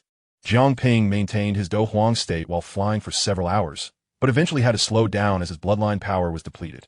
The journey from the imperial capital to the Beast Mountain Range was quite lengthy, compounded by Jiang Ping's unfamiliarity with the route, as it was his first visit. Thus, during the latter part of his journey, he chose not to fly, but instead blended into a merchant caravan heading towards the Beast Mountain Range.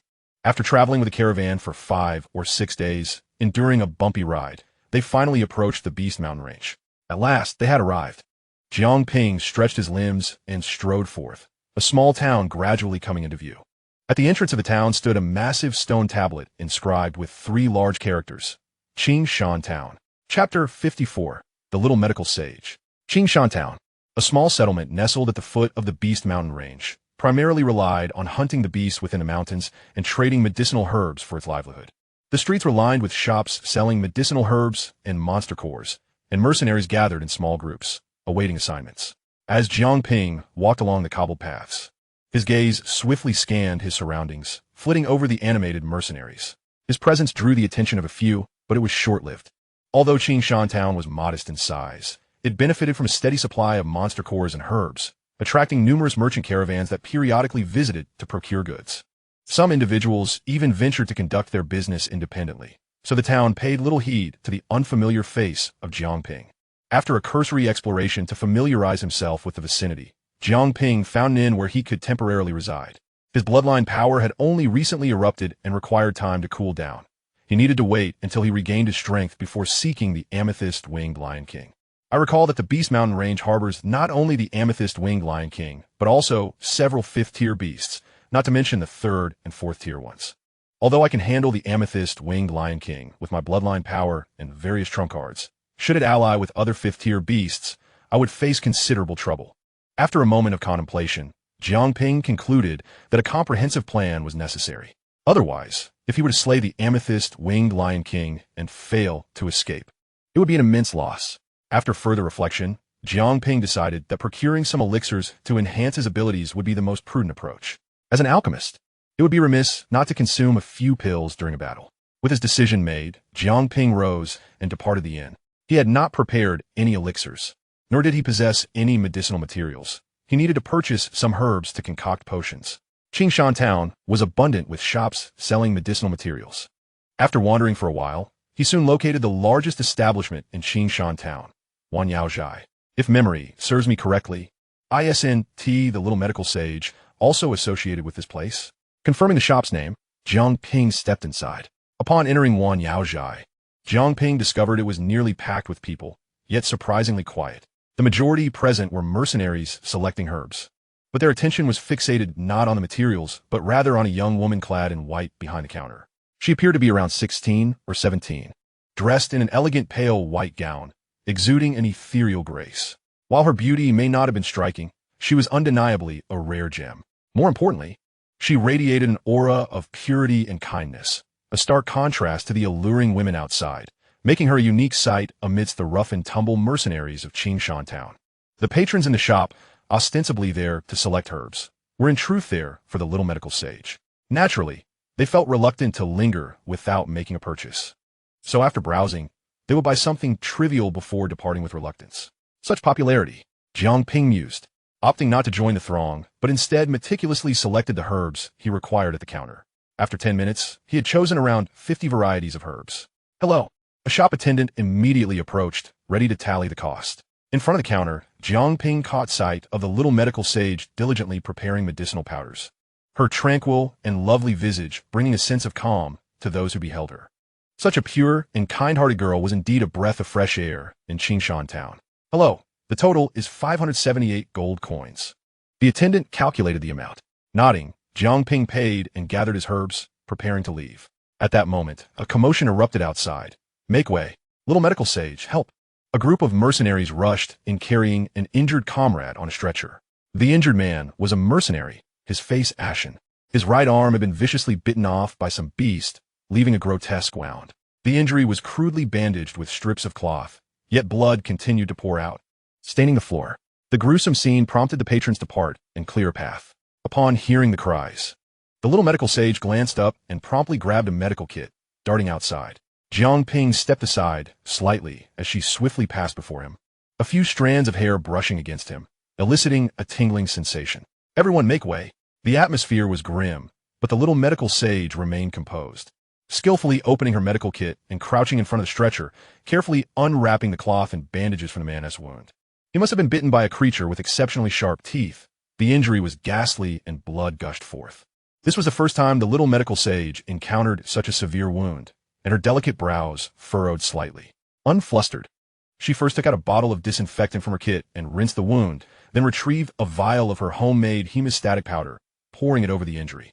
This was her go-to remedy for nearly all bleeding wounds, and it worked swiftly. However, as soon as she poured the powder onto the wound, the incessant flow of blood washed it away. Seeing this, the little medical sage decisively poured an ample amount of powder once more and quickly wrapped the wound with a pristine white bandage. Yet, despite her efforts, the blood continued to flow, refusing to be staunched, even with the bandages in place. How could this be? It was the first time Xiao Yixian had encountered such a situation. Even with a grave wound, it should not have been completely ineffective, should it? Suddenly, Xiao Yixian noticed a slight movement within the arm at the site of the wound. In a swift motion, a small venomous snake broke through the bandages, its mouth, though tiny, possessed remarkably sharp fangs, lunging directly at Xiao Yixian. This unforeseen event caught everyone off guard. Xiao Yixian was momentarily paralyzed by fear, watching helplessly as the snake approached. In a critical moment, a figure swiftly appeared beside her, seizing the snake and slamming it to the ground, killing it instantly. Are you alright? Why yes, I'm fine. Still shaken, Xiao Yixian looked up to see Jiang Ping's handsome face. Thank you. This is a spiked tail snake. It can leave an egg in the wound of the bitten person, which will hatch into a small snake in less than an hour. Moreover, it will leave behind toxins at the site of the wound. You should detoxify him first, then staunch the bleeding, Jiang Ping advised. Chapter 55. The first meeting with Xiao Yan. Xiao Yixian finally regained her composure, listening attentively to Jiang Ping's words, her thoughts opening up. She promptly began searching through the medical kit for antidotes to eliminate the residual venom of the spiked tail snake from the wound before applying a new dressing to stop the bleeding. This time, the hemostatic agent proved effective. The bleeding slowed significantly, no longer gushing uncontrollably as it had moments before. Witnessing the successful cessation of blood flow, the onlookers heaved a collective sigh of relief, cheering for Xiao Yixian. However, she knew that without Jiang Ping's timely intervention, she would have struggled to manage the situation so effortlessly.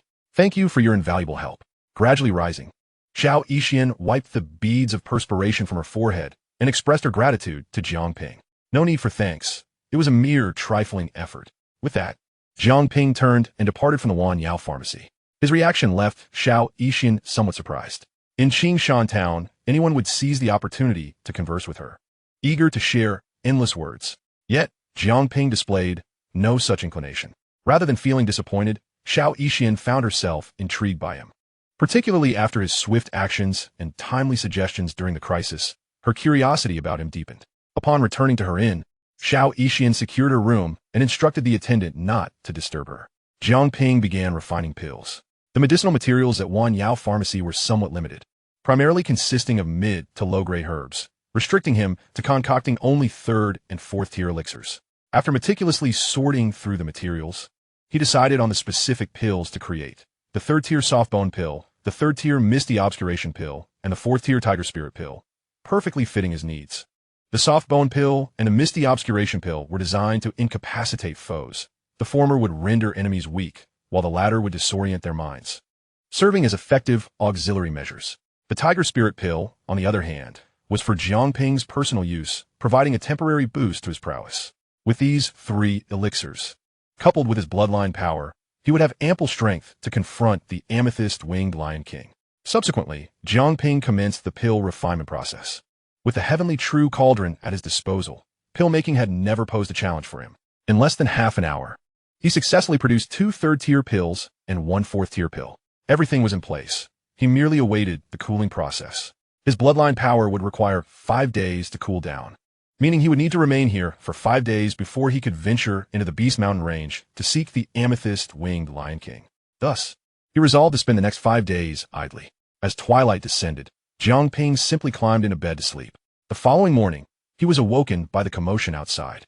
In the small town, many individuals rose early, particularly mercenaries eager to hunt beasts in the Beast Mountain range, as the earlier they left, the better.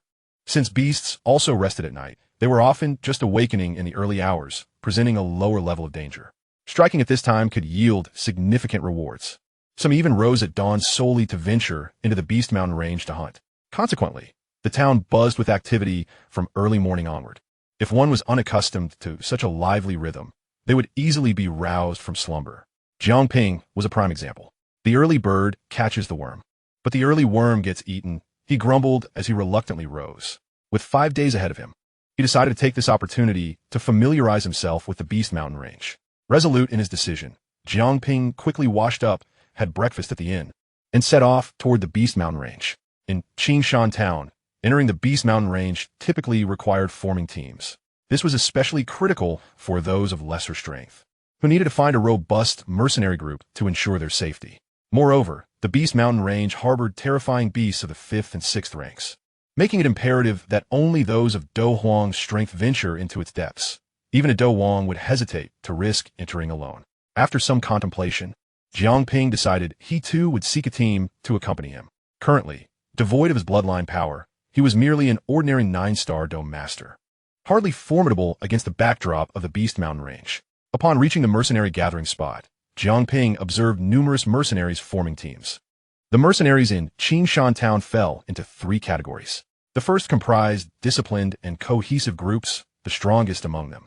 The second consisted of free mercenaries who temporarily banded together, typically disbanding after completing a single task, although some might continue collaborating if they found a good rapport. The third group was made up of solitary mercenaries, often possessing unique abilities. However, even they operated solely at the periphery of the Beast Mountain range. Daring not to venture deeper, Jiang Ping scanned the surroundings, but none of the teams caught his eye. At that moment, a stir erupted from the crowd nearby. As someone shouted, Wanyao Pharmacy is entering the Beast Mountain range to gather herbs, and Xiao Yixian will be accompanying them. 50 spots available, requiring at least 2-star Dou Masters. First come, first served. The moment those words were uttered, the entire town fell silent. However, this silence lasted barely 3 seconds before being shattered. All qualifying mercenaries surged forward in a frenzy, eager to accompany Xiao Yixian. In Qingshan Town, no one held more clout than Xiao Yixian, a fact evident from the almost frenzied rush of mercenaries. Jiang Ping narrowed his eyes, momentarily uncertain whether to join the fray. Suddenly, he spotted a particularly conspicuous youth clad in black amidst the throng, bearing an extraordinary giant measuring tool upon his back, also jostling toward the forefront of the crowd. Upon seeing this individual, Jiang Ping was immediately struck with a resolute decision. There remained but one final spot. The middle-aged man from the Wan Yao Zhai lifted the parchment scroll in his hand and smiled. Me. Almost simultaneously, 2 young boys raised their hands within the crowd. The middle-aged man glanced at both of them, surprised by their concurrent display. The two turned to face each other. Jiang Ping beheld an unfamiliar visage, devoid of any prior impression. However, the unique measuring tool behind the boy assured Jiang Ping of his identity. Xiao Yan. Chapter 56. Who are you? The middle-aged man, holding the parchment, looked at Jiang Ping and Xiao Yan, momentarily perplexed. Yet, upon noticing their youthfulness, he chuckled and remarked, Young brothers, I understand your eagerness to join our Wan Yao Zhai team, but our current requirement is for 2-star Dou fighters. Have you both met this criterion? It was not that he underestimated them. Rather, for their age, being a 2-star Dou fighter was indeed a lofty expectation. Xiao Yan remained silent. Instead, he approached a tree as thick as 2 arms and, with a slight exertion of energy, delivered a powerful punch that struck the trunk with ferocity. Boom! Accompanied by a crisp sound, the massive trunk splintered into 2. That should suffice, Xiao Yan remarked nonchalantly. 2-star Dou fighter. The pressure now shifted to Jiang Ping. Yet, he merely smiled faintly and, without uttering a word, approached an even larger tree. With a flick of his fingers, a slender stream of Dou Qi shot forth, instantly obliterating the entire tree. Such remarkable prowess at such a young age. Indeed impressive, the middle-aged man mused. However, with only 1 spot available, he found himself increasingly troubled. Both Xiao Yan and Jiang Ping had demonstrated considerable strength. It was now his dilemma to decide whom to choose. Just as the middle-aged man was embroiled in his quandary, the little medicine fairy, having appeared unbeknownst to him, extended her delicate finger toward Jiang Ping. The moment she made her entrance, the surrounding crowd erupted in excitement once more. Since the little medicine fairy has spoken, young brother, it shall be you, the middle-aged man chuckled, directly designating Jiang Ping. Thank you, Jiang Ping responded calmly, as he was smoothly registered. In contrast, Xiao Yan felt a twinge of dissatisfaction at having the last spot snatched away. Oh well, it's just 1 spot. If I cannot join this team, I shall simply seek out another. Experience is paramount. The voice of Yao Lao echoed in his mind. With that, Xiao Yan relinquished his discontent and turned to depart. As the last opportunity to team up with the little medicine fairy was seized, the remaining individuals could only leave in disappointment. Having secured his position, Jiang Ping received half of the task reward from the middle-aged man, a sum of 250 gold coins. He couldn't shake the feeling that this gold bore some deeper significance. We meet again. The little medicine fairy approached Jiang Ping with a gentle smile, her demeanor soft and inviting. Jiang Ping had left a profound impression on her the previous day, and she was pleasantly surprised to encounter him once more. Thus, her personal endorsement allowed Jiang Ping to join the team, an unprecedented honor within the entirety of Qingshan Town. Consequently, many gazes turned toward him, tinged with envy and admiration. Jiang Ping smiled faintly and nodded. I look forward to our collaboration. With the final spot confirmed, the members of the herb-gathering team were now established. After an hour of preparation, they commenced their journey toward the Beast Mountain range. As the sun rose, golden rays filtered through the layers of leaves, casting light upon the tranquil beast forest. The group moved quietly, vigilant eyes scanning the surroundings, ensuring that no rustle of wind or stir of grass escaped their notice. With weapons at the ready, They stood prepared for any unforeseen circumstances. For danger could lurk at any corner within the beast forest. Those chosen to join Wan Yao, Zhai, were seasoned mercenaries, and despite this being their first collaboration, a significant level of understanding existed among them. Of course, there were exceptions. Jiang Ping was remarkably relaxed. Though it was his inaugural venture into the Beast Mountain range, he had previously battled numerous magical beasts in the trial grounds of the Serpent Clan, and thus possessed ample experience. Moreover, with a formidable team of dozens at his side, what need had he to fear a mere handful of magical beasts? The little medicine fairy walked in the center of the group, being closely guarded by the mercenaries around her, akin to stars encircling the moon. Nevertheless, as a delicate lady unaccustomed to rigorous training, she soon found herself perspiring from the exertion of the journey, raising her pristine handkerchief to dab at her forehead. Her pitiful appearance stirred sympathy among those nearby, who felt an overwhelming urge to carry her. Yet, even if they were willing, the little medicine fairy would decline such offers. Surrounding the little medicine fairy, aside from Jiang Ping and the personal mercenaries he had recruited, was a cadre of more disciplined mercenary groups. Among them, a strikingly handsome young man approached the little medicine fairy, bowing his head and exchanging a few words with a smile. The little medicine fairy responded with a smile of her own, but shook her head as if to decline something. Unfazed by her rejection, the youth's face lit up as he called out boisterously, "Everyone from the Wolf Head mercenary group, keep your spirits high. We shan't falter in such a place." Yes. Dozens of burly men responded in unison. The commotion not only drew the attention of others, but also caused the little medicine fairy to glance in their direction. Naturally, the commotion startled many birds and beasts from the surrounding woods. Damn it. Does he think he can win the little medicine fairy's heart just because his father is the leader of the Wolf Head mercenary group? Grumbled a man beside Jiang Ping. Rather than disdain, it was more an expression of envy. Upon hearing this, Jiang Ping casually turned to cast a glance, unconcerned by the spectacle. The team continued to advance at a steady pace. At that moment, the little medicine fairy noticed Jiang Ping ahead. After a brief moment of contemplation, she hastened her steps toward him. "Hey," she gently tapped Jiang Ping on the shoulder from behind. Jiang Ping turned around. "Is there something you need, Miss Little Medicine Fairy?" "I still don't know your name," she inquired cheerfully. "What sort of question is that?" Jiang Ping was puzzled by her sudden curiosity about his name. He was aware that the moment she spoke to him, countless pairs of eyes were fixated upon them. Indeed, the term beauty brings disaster held some truth. However, Jiang Ping paid no heed to the gazes around him. "Jiang Ping," he revealed, having nothing to conceal from the little medicine fairy. "Are you also a healer?" she asked, her eyes sparkling playfully. Jiang Ping had left quite an impression on her the previous day, as he had astutely pointed out the necessity of detoxifying before staunching a wound, indicating that he possessed at least some knowledge in that area. Jiang Ping nodded, "Something like that. I knew it." The little medicine fairy beamed with delight at having guessed correctly. However, the light-hearted banter between Jiang Ping and the little medicine fairy inevitably drew the ire of some onlookers. "The young man before me, the esteemed Mu Li, has been hired by Wan Yao Zhai to serve as a protector, not to engage in idle pursuits." The young vice-captain of the Wolf Head mercenary group approached briskly. Given the presence of the esteemed little medicine fairy, he endeavored to maintain a composed demeanor while delivering his serious admonition. Jiang Ping glanced up at him with a dispassionate expression and inquired, "Who might you be?" Chapter 57. The Little Medicine Fairy is the woman I have chosen. Jiang Ping's soul-searching question nearly left the vice-captain of the Wolf Head mercenary group momentarily flabbergasted. How could there be someone in Qingshan Town who was unfamiliar with him? "I am Mu Li, vice-captain of the Wolf Head mercenary group," he responded, striving to keep his expression intact. Whether Jiang Ping was genuinely unaware or feigning ignorance, he must maintain a genteel and affable image in the presence of the little medicine fairy. "Oh, so you're the vice-captain of the Wolf Head mercenary group. My apologies," Jiang Ping acknowledged, nodding with sudden understanding. "Returning to our earlier discourse, Vice-Captain, I believe you may have misunderstood. Our mission is to safeguard the herbal gathering team, is it not? Protection is required both on the periphery and here.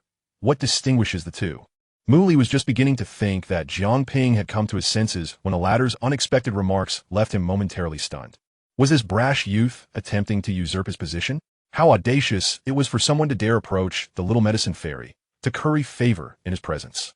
Such ignorance of peril. As Mu Li prepared to retaliate, the little medicine fairy interjected, "I find myself quite in tune with him, and he is equally capable of fulfilling his protective duties here, so let him remain."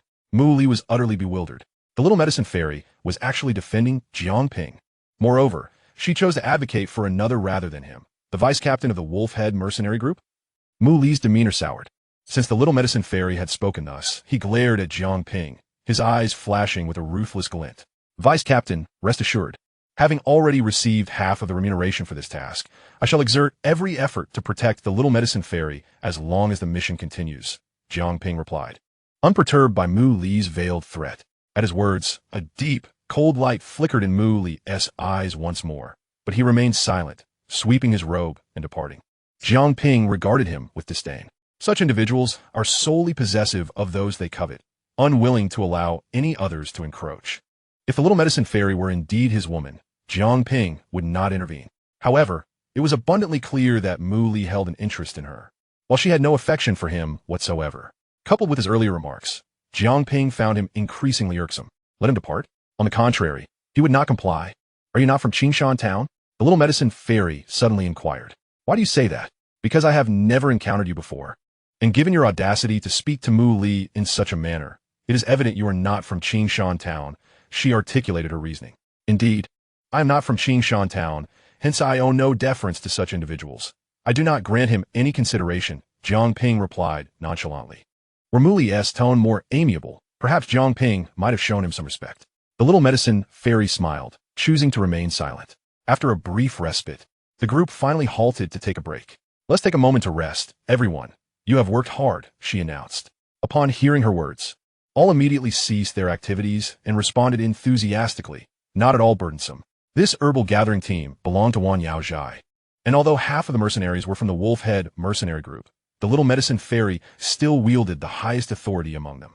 After all, even the Wolf-Head mercenary group had been hired by Wan Yaozhai.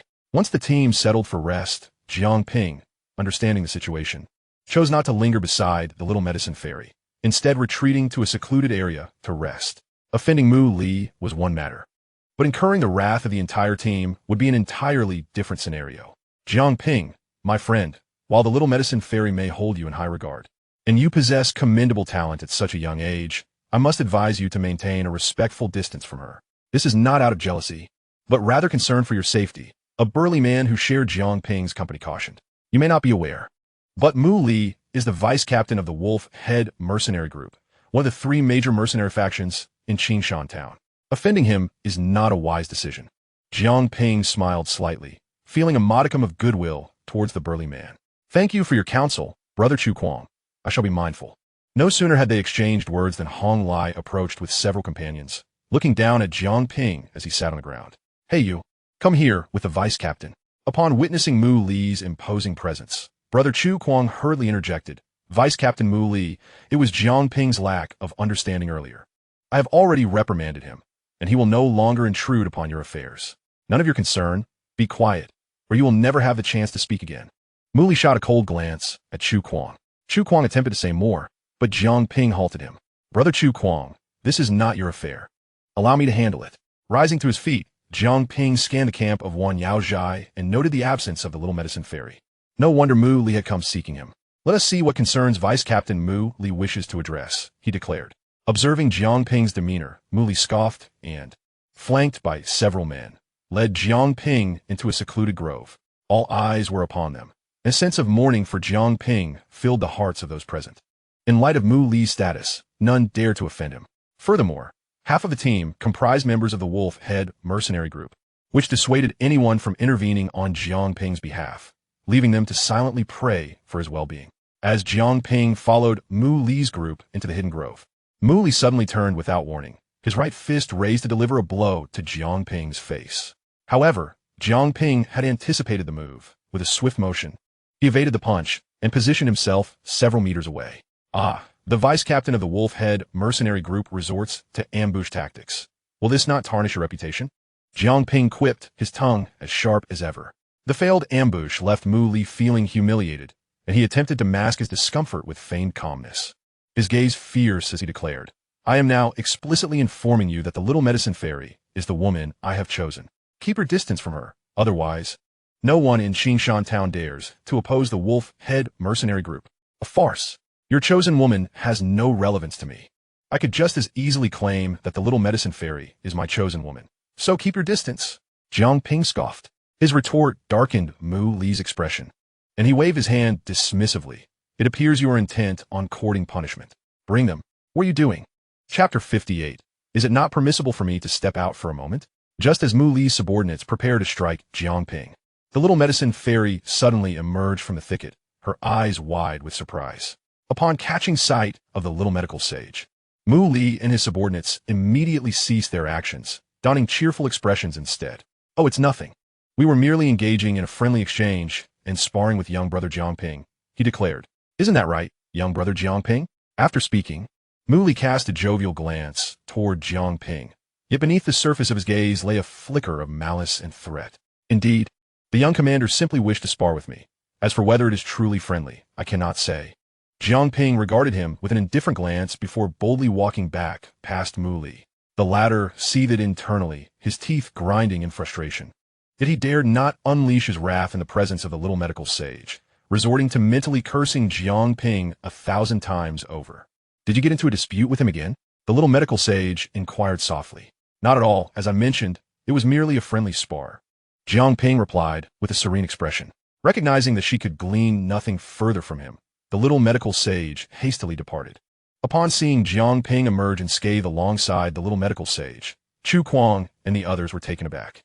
Once Jiang Ping returned to their original spot, Chu Kuang immediately approached, exclaiming, Young brother Jiang Ping, impressive indeed, to have the little medical sage vouch for you. In his view, had it not been for the little medical sage, Jiang Ping would have surely faced a severe reprimand from Mu Li. In response, Jiang Ping merely shrugged, choosing to remain silent. Soon, Mu Li and his companions emerged from the thicket, and, as they passed Jiang Ping, Mu Li left behind a chilling remark. What this young commander has said, I hope you will keep in mind. Otherwise, it will be quite normal for a few less individuals to be seen in the Monster Beast Mountains. Do not blame me for not warning you. Thank you for the reminder, young commander. I shall remember it. Jiang Ping replied with a faint smile, dismissing Mu Li's veiled threat. With a cold snort, Mu Li departed. The group continued their journey, eventually arriving at a basin as dusk settled. This location marked the destination of the herbal gathering team's mission. Thanks to the geographical advantages, the soil here was fertile, nurturing a variety of herbs, the rich fragrance of which permeated the entire basin. Let's set up camp here, but be careful not to damage the surrounding herbs. The little medical sage's gentle voice rang out, instantly invigorating the mercenaries, who energetically began erecting tents. Meanwhile, the herbal gathering team from the Wan Yao Zhai commenced their work under the little medical sage's guidance, diligently collecting medicinal materials. The little medical sage herself flitted gracefully among the herbs, her steps light as a butterfly dancing amidst blossoms. To her, these herbs were akin to her personal garden. Seeing the surrounding herbs, Jiang Ping felt an urge to pluck some, but he restrained himself out of professional integrity. After all, he was currently a guard employed by the Wan Yao Zhai, not a member of the herbal gathering team. Night fell completely, and rows of white tents were pitched on the open ground, surrounded by flickering campfires. The group began to unwind, taking out their provisions to eat. This was the first night. If all went smoothly, they would gather herbs all day tomorrow and set off for home the following morning. Young brother Jiang Ping, care for a drink? By the campfire, Chu Kuang produced a flask and offered it to Jiang Ping with a flourish. Why not? Who's afraid?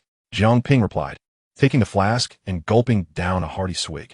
The fiery liquid scorched his throat, nearly causing him to sputter, yet he managed to swallow it down. Ah, what fine wine! He exclaimed. Hilarity erupted among the group at the sight of his flushed face. The dinner passed in laughter and joy, soon giving way to rest. Someone needed to stand guard that night, a duty assigned by Mu Li. You, and you, the 5 of you will stand watch tonight, Mu Li declared, personally selecting Jiang Ping and Chu Kuang, among others. It was clearly a targeted decision, yet Chu Kuang could only stew in silence, unable to express his frustration. The responsibility for the herbal gathering team's security lay firmly in Mu Li's hands, leaving others with no choice but to comply. I hope you will stand guard well and not disappoint me, Mu Li sneered, casting a cold glance at Jiang Ping before departing. Damn Mu Li. Since he can't win the favor of the little medical sage, he won't allow others to gain her appreciation. Truly a petty man. Chu Kuang finally dared to grumble once Mu Li had left, expressing his dissatisfaction. Forget it, getting angry at such a person is a loss. Let us just do our duty. Jiang Ping thought little of Mu Li. He was willing to stand guard merely to honor the remuneration for the task. As the night deepened, perhaps sensing the myriad of presences nearby, no beast dared to disrupt their camp. The 5 stood guard at various posts throughout the encampment. The solitude of the late hour began to lull them into drowsiness. Suddenly, faint sounds emerged from the darkness, evading Jiang Ping's keen perception. A figure stealthily slipped from the little medical sage's tent, quietly leaving the camp. What could she possibly be doing out here at this hour? Jiang Ping's curiosity piqued, and he stealthily followed. The little medical sage had donned form-fitting black attire, facilitating her movement in the darkness. Carefully traversing the marked forest, she approached a steep cliff. Under the dim moonlight, the abyss below appeared unfathomably deep. Listening to the mournful winds emanating from the chasm, she felt a twinge of anxiety, but nonetheless produced a rope she had prepared in advance. Out in the dead of night, venturing to leap off a cliff? I never imagined you harbored such clandestine interests. Just as she secured the rope to a nearby tree, a voice suddenly emerged from the forest, startling her. Who? She exclaimed, instantly becoming alert. Moments later, Jiang Ping's figure stepped out from the trees. It's you? The little medical sage was taken aback. You were following me? Do not phrase it so harshly. It is my turn to stand guard tonight, and my duty is to ensure your safety. I cannot simply let you wander alone at this hour, Jiang Ping replied with a smile, his eyes narrowing slightly. Moreover, you may wish to stow away that item in your hand. If I intended to harm you, your powders would be of no use to me.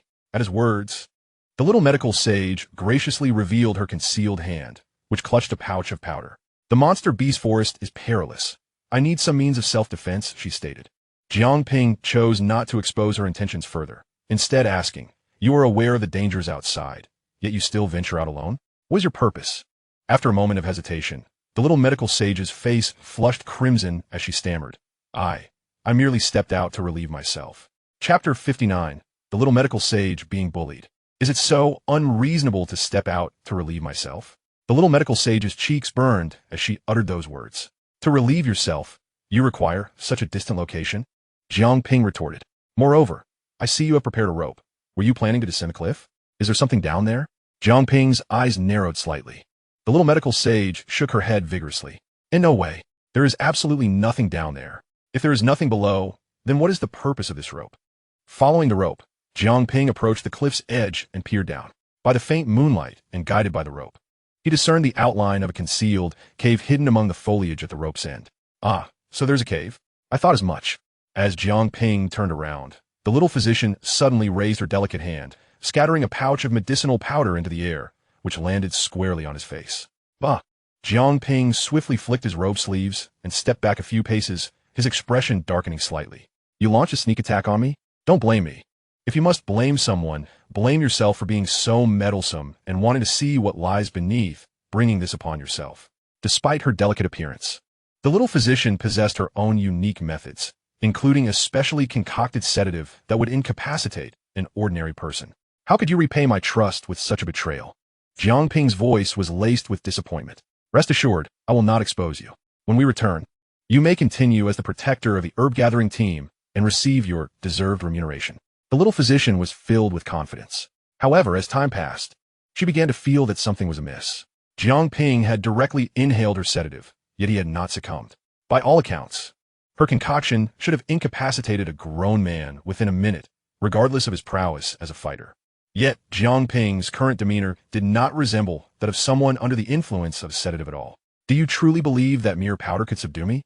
Jiang Ping advanced step by step toward the little physician, who found herself retreating further until she collided with a tree, having nowhere else to escape. If it's impossible, then it seems your sedative has failed. Care to try mine? Jiang Ping took a final step forward, pressing his hands against the tree trunk, effectively cornering the little physician. What do you intend to do? Panic surged within her, and she dared not meet his gaze. Given your actions towards me, should you not expect to pay a price? A wicked smile curled at the corners of Jiang Ping's lips as he leaned in closer, nearly pressing against her. If you dare to do anything to me, the mercenaries will not let you off lightly, she threatened. I fear not even Muli. Do you think I would fear them? Jiang Ping's eyes narrowed slightly.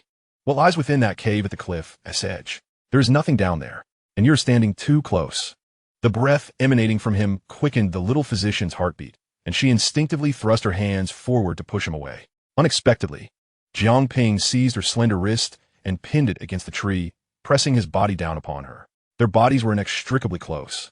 The sudden intimacy made the little physician's cheeks flush crimson. She attempted to struggle, but she was no match for Jiang Ping. You must realize how far we are from the camp. If I were to do something here, no one would hear you. Even if you screamed until your throat was raw, Jiang Ping whispered in her ear, his lips brushing against her earlobe. The warm breath sent shivers down her spine, making her body tremble slightly, her resolve starting to wane. Must I concede, then? She reluctantly admitted.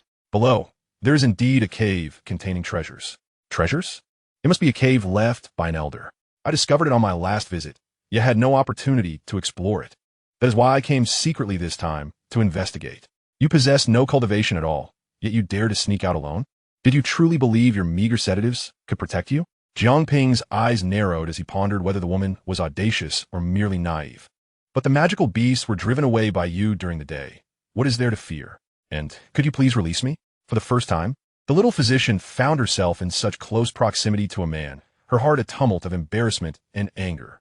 This is the consequence of your deceit and your ambush against me. Releasing her, Jiang Ping was unconcerned about her retaliating, for aside from her sedatives and poisons, the little physician had no other means of defense. Once free, she indeed contemplated showing Jiang Ping a thing or two. Yet, realizing that her sedatives were ineffective against him, and fearing he might act recklessly should she fail, she relinquished the idea and proposed, "Since you are now aware, I can share the treasures from the cave with you. Shall we descend together?" Hearing her generous offer, Jiang Ping remained skeptical. "Are you truly so benevolent? Surely there are traps below, designed to lead me to my demise? You, believe it or not. If you do not wish to partake, then return. I have no desire to share with you," she retorted angrily, her finger pointed accusingly at him. "I shall not seek the treasure. However, given that I am your protector, I will remain here and watch as you descend alone," Jiang Ping declared, arms crossed, leaning against the tree with a smirk. "Humph, do you think I lack the courage?" Underestimating her, she strode decisively to the ropes at the cliff's edge. Gazing down into the abyss and feeling the chilling wind, she shivered involuntarily. Yet, the thought of retreating and incurring Jiang Ping's contempt steeled her resolve. With a determined bite of her lip, she grasped the rope and, stepping carefully on the rocky cliff, began her descent. Witnessing her audacity, Jiang Ping felt a twinge of admiration as he approached the cliff's edge to watch her. The cliff was dotted with numerous protruding stones, and the little physician cautiously made her way down, surprisingly managing to descend halfway without incident. The cave entrance was now clearly visible. Just then a snake, coiled upon a tree growing from the cliff, caught sight of the little physician. With a swift strike, the viper launched at her. Chapter 60. What are you doing? The snake's sudden attack startled the little physician, causing her to lose her grip on the rope and plummet downward, instinctively closing her eyes and screaming. Yet just as quickly, the sensation of falling ceased, replaced by the secure embrace of solid form. One snake frightened you so much, yet your powder failed to work? Jiang Ping teased softly. The little physician, still shaken, opened her eyes to find herself suspended in midair. More accurately, Jiang Ping had caught her, holding her aloft. Behind him, a pair of golden wings allowed him to hover effortlessly. "You can fly." The little physician was momentarily taken aback. "I never claimed I couldn't," he replied. "You." She felt utterly mocked. Jiang Ping, who could fly, had allowed her, a delicate woman, to clamber down the cliff herself? Just as she was about to continue her reprimand, Jiang Ping flapped his wings and swiftly descended towards the dark cave entrance, eventually landing gracefully on a protruding stone platform at the cave's mouth. "At last we have arrived." As soon as Jiang Ping touched down, the little physician eagerly extricated herself from his embrace, her face alight with excitement as she gazed into the cave. We finally made it. I hope what lies within does not disappoint." She quickly produced a fire starter, igniting a torch and handing it to Jiang Ping. "What for? Surely, you cannot expect me, a woman devoid of any cultivation, to walk at the forefront," declared the young healer, lifting her snow-white chin with an air of defiance. "Considering you descended alone just now, I shall overlook it this time." Accepting the torch, Jiang Ping stepped boldly into the cave, internally scoffing at his audacity. The healer followed closely behind. The two traversed the damp cavern in single file, enveloped in an unsettling silence that seemed to gnaw at the healer's resolve, akin to a ravenous demon. Just as she was on the verge of succumbing to the maddening quiet, Jiang Ping abruptly halted, causing her to collide unexpectedly with his back. Her cheeks flushed with embarrassment as she softly reprimanded him. "Why did you stop so suddenly?" "There is no path ahead," Jiang Ping replied, raising the torch to reveal a massive stone door emanating a faint yellow glow. Upon hearing this, the healer stepped forward, assessing the door's thickness with a furrowed brow. This thickness is beyond the capacity of an ordinary person to breach. However, given the door's luminous hue, It is likely ensnared with earth-based mechanisms. There must be some switches in the vicinity. As she spoke, she began to scrutinize her surroundings, using the dim light from the torch. Just as she diligently searched for the hidden mechanisms, a thunderous noise erupted, causing the entire cavern to tremble. With a single palm strike, Jiang Ping shattered the stone door. "What are you doing?" the healer exclaimed, startled, her beautiful eyes narrowing at him. "This is the cave of an elder. Using such a barbaric method could trigger unforeseen traps. Whenever faced with uncertainty, brashness is the answer," Jiang Ping declared, striding confidently into the cavern. Although the healer disapproved of his approach, she hurried after him, taking small, quick steps. Inside the stone chamber was a spacious room, its walls adorned with moonstones for illumination. At its center sat a stone chair, upon which lay a mere skeleton, presumably the remains of the tomb's owner. In front of the chair were 3 locked stone boxes, clearly indicating that the treasures were contained within. In a less conspicuous corner stood a modest stone altar, upon which numerous medicinal herbs thrived: snow lotus seeds, white spirit ginseng fruits, eye spirit flame grass. The healer gazed at the herbs, momentarily transfixed, her rosy lips slightly parted in awe. Each of these herbs was of the highest quality, rare to encounter outside. She hastily approached, her excitement palpable, and carefully extracted a jade spade to begin her harvest. Jiang Ping followed her, prompting the healer to glance up warily, akin to a protective kitten guarding its meal. Seeing her demeanor, Jiang Ping couldn't help but chuckle, assuring her, "Rest assured, I have no interest in these herbs. They are all yours." Upon hearing this, the healer's face lit up with joy. "Now, that's more like it," she replied, resuming her task. Meanwhile, Jiang Ping's attention shifted to the 3 stone boxes. Though bound by chains, he soon discovered a key among the bones of the tomb's owner.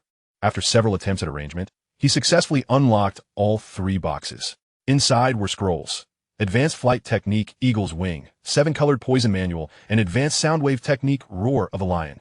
Is there truly a soundwave technique? Jiang Ping mused, recognizing the first 2 scrolls but surprised by the last. What treasures have emerged? Having completed her foraging, the healer eagerly approached Jiang Ping, peering into the boxes. Flight Technique, 7-Colored Poison Manual, Soundwave Technique. "Oh, I fancy this 7-Colored Poison Manual." Among the scrolls, her eyes immediately fixated on the one she desired. "This one suits you. Take it," Jiang Ping offered without waiting for her response. The healer's face brightened with delight as she carefully picked up the colorful scroll, flipping through it with increasing joy. This scroll detailed the preparation of poisons, ideal for a healer's self-defense. "Thank you. Which of the remaining 2 do you prefer?" she inquired, glancing at the other scrolls. Shaking her head, she replied, "Neither of these suits me. You may have them." "Then I shall graciously accept," Jiang Ping said, though he already possessed the flight technique. Nevertheless, free techniques were too good to pass up, and he found the soundwave technique particularly intriguing. They should be arriving soon. As he tucked away the 2 scrolls, a cacophony of footsteps echoed through the cavern, and a dozen figures gradually blocked the stone door. "Haha, it seems my intel was indeed accurate. Thank you for guiding us." Little Healer taunted Mu Li, leading the mercenaries of the Wolfhead mercenary group. Seeing the youth outside the stone door, the healer's expression darkened, her brows knitting together as she coldly interrogated, "Have you been following us?" "Not exactly following. I was already aware of your discovery of the treasure. I simply did not know its precise location, which compelled me to have you lead us." Mu Li shrugged, seemingly unperturbed by his actions. "How did you learn of this? Did you bribe my assistant, Liffy?" The healer's face flushed with fury upon realization. Discussing that now is futile. The treasures within this cave are of utmost importance to my Wolfhead mercenary group. Securing them will allow us to dominate the influence in Qingshan Town and expand outward. Mu Li said with a nonchalant smile, his gaze filled with a blend of tenderness and desire as he looked at the healer. "Of course, this would also allow me to rightfully claim you as my woman." "Bah, you despicable wretch, you make me sick." Even the healer could not suppress her indignation. "Ah, it matters not. No matter how defiant one may be, they will eventually yield to me." Mu Li chuckled, turning his attention to Jiang Ping. "As for you, I warned you to keep your distance from the healer. Yet here you are, accompanying her. I offered you a chance, but you squandered it. That is not how it works, young Master Mu. My principle is to get paid for work. Having accepted the herbalist's payment, I naturally must protect her." Jiang Ping replied with a slight smile, taking the healer's delicate hand and pulling her behind him, with his hand clasping hers. The healer felt an unexpected sense of security in Jiang Ping's not-so-imposing figure, as if standing behind him provided her with immense reassurance. Unable to contain his irritation at witnessing their closeness, Mu Li issued a cold command, "Kill him, but do not harm the healer." Understood. The mercenaries promptly divided, lunging towards Jiang Ping and the healer. The weapons held aloft continued to emit a chilling radiance in the dimly lit environment. As she observed the oncoming figures, the little healer anxiously closed her eyes, her delicate hand tightly clasping Jiang Ping's. In contrast, Jiang Ping remained unperturbed, retrieving the Qian Kuan's sword from his spatial pouch. As the mercenaries charged toward them, he gently swung the sword downward. Boom! A tremendous wave of sword energy sliced through the air, its immense force causing the entire cavern to tremble. This single stroke sent the mercenaries, who were formidable 4- and 5-star fighters, crashing backward, all collapsing at Mu Li's feet, blood spilling from their mouths. This astonishing scene left everyone dumbfounded. How could these elite mercenaries, renowned in Qingshan town, fail to withstand a single blow from Jiang Ping? This was utterly inconceivable. Even a 1-star Dou Qi could not possibly fell so many foes in one strike. Did they not realize how formidable he truly was? Observing the shock on Mu Li and his companions' faces, Jiang Ping chuckled softly. "You, who exactly are you?" Mu Li stammered, panic evident in his voice. He was merely a 6-star fighter himself, and facing someone likely to be a Dou Qi like Jiang Ping, he felt utterly outmatched. "My name is Jiang Ping." Knowing that is sufficient, he replied nonchalantly, raising the Qian Kuan sword once more. The sword's energy, infused with the power of wind and thunder, swirled around the blade as he decisively struck toward Mu Li and his men. Wait, Mu Li and his 10+ subordinates attempted to resist, only to find it utterly futile. The sword energy surged like a raging tempest, leaving them as mere ants before storm. Boom! The overpowering sword energy propelled the group out of the cavern, where it erupted into a dazzling sword light in midair, only to swiftly dissipate, leaving behind nothing but a few charred corpses plummeting into the abyss below. Even if this strike did not claim their lives, the ferocious beasts of the monster forest would surely devour them to the bone. You've slain them all? In merely a few minutes, the little healer, who had witnessed the final scene, was engulfed in extreme shock. She had initially feared that Mu Li and his men would ensnare her, but the outcome was entirely unexpected. Jiang Ping single-handedly exterminated Mu Li and his entire band of mercenaries. Since they harbored ill intentions, they must naturally pay the price for their actions. Jiang Ping stated calmly as he sheathed the Qian Kuan sword. "No, what I mean is, how are you so powerful? Aren't you just a Dou Qi?" The little healer was astonished not by Jiang Ping's victory over Mu Li, but by the sheer magnitude of his strength. "I never claimed to be merely a Dou Qi." Jiang Ping shrugged. "Now, let's return. We've obtained what we came for." He did not release her hand, the soft, almost boneless touch bringing him great pleasure. The little healer was still lost in disbelief as Jiang Ping guided her back outside the cavern. The cool evening breeze finally roused her from her stupor, prompting her to exert a bit of force to break free from Jiang Ping's grasp, her cheeks flushed. Fortunately, the night was dim, obscuring her embarrassment. "By the way, it seems that when we descended, your rope was also cut," Jiang Ping remarked, glancing upward to find that the rope the little healer had previously lowered was now nowhere to be seen. "They never intended to let us escape. What despicable scoundrels." The little healer expressed her disdain for Mu Li and his companion's actions once more. Had Mu Li not been cast into the abyss, she would have scolded him even more vehemently. "This time, I shall be kind and take you up myself," Jiang Ping declared. The little healer was still bewildered when Jiang Ping suddenly bent down, lifting her effortlessly into his arms as the wings of the Tai Huang unfurled, propelling them upward. The little healer gasped in surprise, instinctively clinging to Jiang Ping. As they soared from the cliff, she noticed he showed no signs of stopping, prompting her to panic. "Where are you taking me?" "Back to the camp, unless you prefer to walk," Jiang Ping replied. "I certainly do not need you to carry me back." "Very well, then you may walk on your own." Jiang Ping suddenly retracted the Tai Huang wings, and they plummeted rapidly downward. The little healer screamed, tightening her grip around him. Once more, Jiang Ping extended the Tai Huang wings, lifting them back into the air. Observing the girl in his embrace, he chuckled. "Did you not say you would walk back on your own? Why are you holding on tighter? How can you say that?" The little healer, knowing Jiang Ping was teasing her, felt a mix of embarrassment and irritation. Ultimately, unable to contain her frustration, she bit down on Jiang Ping's chest with her silver teeth. "Ouch, that hurts." Chapter 62, The Realm Beyond the Divine. The following morning, no one noticed that Jiang Ping and the little healer had departed the previous night, nor did anyone perceive the battle that had transpired. The only discernible change was the absence of several members of the Wolf Head mercenary group from the herb-gathering team. Many observed this phenomenon, leading the little healer to smile and explain, "Last night, Deputy Captain Mu Li approached me, stating he had matters to attend to and needed to return with his men. Therefore, the upcoming escort duties will be a bit more challenging for everyone. Not a problem. Please rest assured, we will surely protect you." Even without the Wolf Head mercenary group, they were confident in their ability to safeguard her. Although the departure of over 10 individuals was a loss, no one questioned it. On the contrary, the absence of Mu Li and his men was a relief. Many had grievances against Mu Li, and now that he was no longer part of the team, they felt a sense of peace. Witnessing how effortlessly the little healer quelled any inquiries regarding the absence of the Wolf Head mercenary group, Jiang Ping could not help but admire her influence among the mercenaries.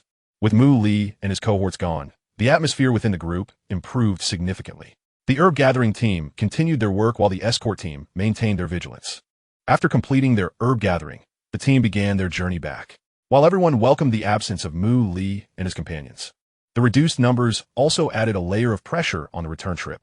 Numerous ambushes from beasts along the route demanded their full attention and swift resolution. Otherwise, being ensnared could lead to trouble. Consequently, Jiang Ping could not afford to slack off, dispatching many troublesome beasts and garnering admiration from his peers. During a break, the little healer proactively sat beside Jiang Ping, inciting envy among many. It seems that bringing you into the escort team was my wisest decision yet. After all the effort I've put in to help you resolve such a significant issue, the originally agreed-upon reward is no longer sufficient. I demand more. Where is it lacking? I shared everything from the cavern with you. Do not be too greedy. The little healer pouted, softly chiding Jiang Ping for his avarice. The treasures from the cavern were merely compensation for accompanying you inside. You have yet to reward me for dealing with the trouble that was Mu Li. Jiang Ping replied calmly. They sat closely, speaking softly enough that the others remained oblivious. The little healer opened her mouth to retort, but realized, upon reflection, that she had no valid counterargument. Without Jiang Ping, she might have managed to secure all the items in the cavern on her own, but Mu Li's presence would have rendered her efforts futile. In this context, it appears that Jiang Ping can indeed be regarded as her savior. Very well. How much do you desire? I cannot afford an exorbitant sum. She pouted, seemingly somewhat reluctant. I do not seek monetary compensation. The little medical sage's eyes widened in astonishment as she retorted, Then what is it you desire? Do you, like Mu Li, harbor ulterior motives towards me? Jiang Ping cast a glance at her youthful figure, curling his lip as he replied, Forget it. I have no interest in those with modest endowments. You. The little medical sage hastily covered her chest, her brows knitting in indignation as she shot a fierce glare at Jiang Ping. Let us set my request aside for now. But remember that you owe me a favor. I shall seek you out once I have determined what I wish. After teasing her, and taking advantage of the fact that the little medical sage had yet to become infuriated enough to retaliate, Jiang Ping swiftly made his escape. On his journey back, although he encountered several disturbances from magical beasts, he ultimately faced no peril, and everyone returned safely to Qingshan Town. The personnel from Wanyao, Zhai, promptly settled the remuneration for the mission and disbanded the team. After receiving his payment, Jiang Ping returned to the inn where he was lodging to rest briefly. Only 3 days had passed, with 2 more days remaining before he could venture into the depths of the Beast Mountain Range. Moreover, having gained experience from this expedition, Jiang Ping had developed a general understanding of the routes along the periphery of the Beast Mountain Range. Once the cooldown of his bloodline power was complete, he could directly delve into its depths.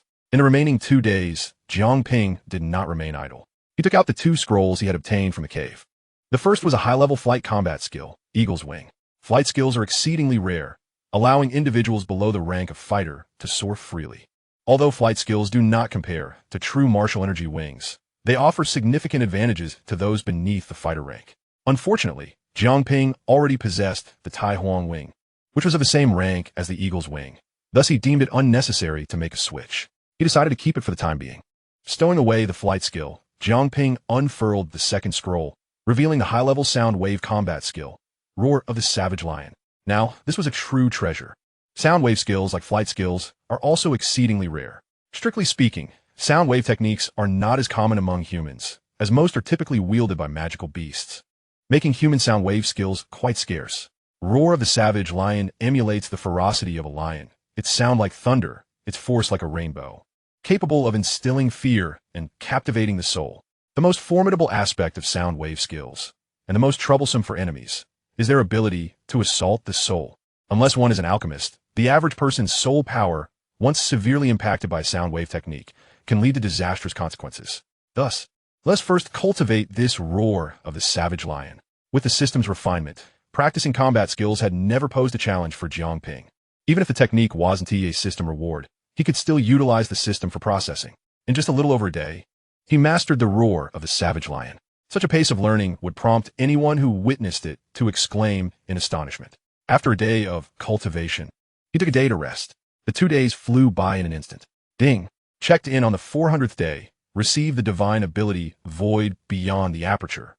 Void Beyond the Aperture, an extraordinary divine ability that allows one to summon an alternate version of oneself, known as the illusory form, from the void. This form is shadowless and formless, imperceptible to ordinary strength, capable of unleashing tenfold the power of the original body and vanquishing foes without a trace. Caution: Void Beyond the Aperture requires significant energy from the original body. Use sparingly. Void Beyond the Aperture?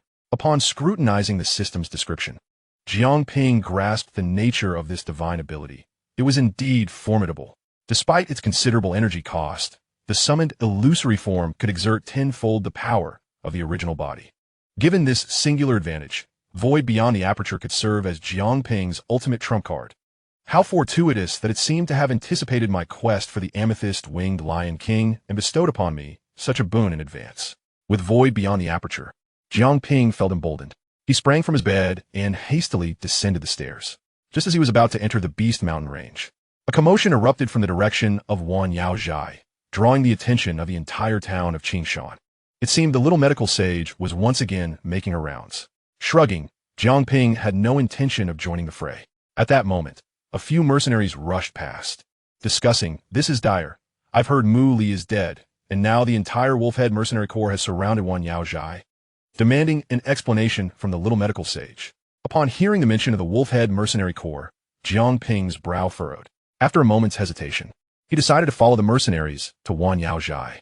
Before Wanyaozhai, over 100 mercenaries from the Wolfhead mercenary corps had tightly encircled the establishment.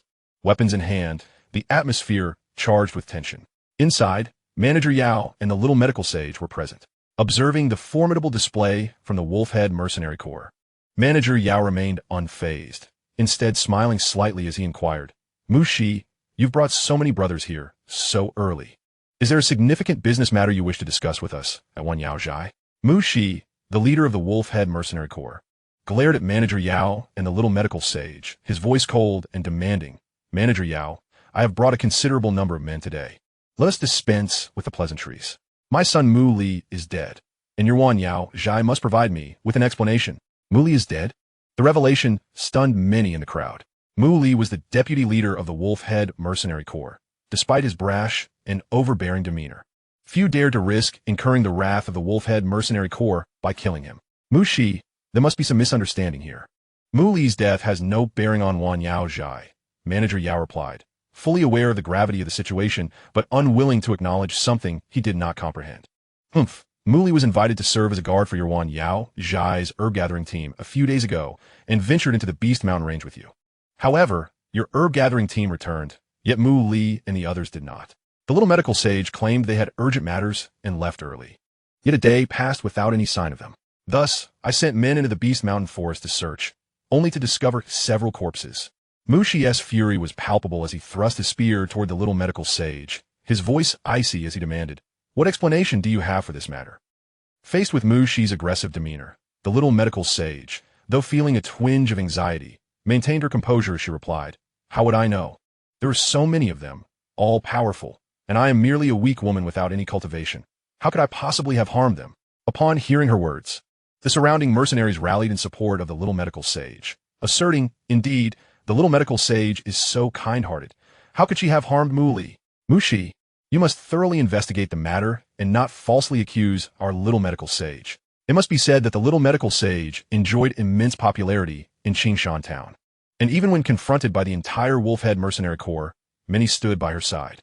Jiang Ping, who had just arrived, managed to squeeze his way to the front of the crowd, observing Mu Shi's relentless questioning. Mu Li was Mu Shi's son, and with his death, the Wolfhead mercenary corps would undoubtedly come demanding answers. Little did Jiang Ping anticipate that the mercenary group would go to such lengths as to besiege Wan Yaozhai.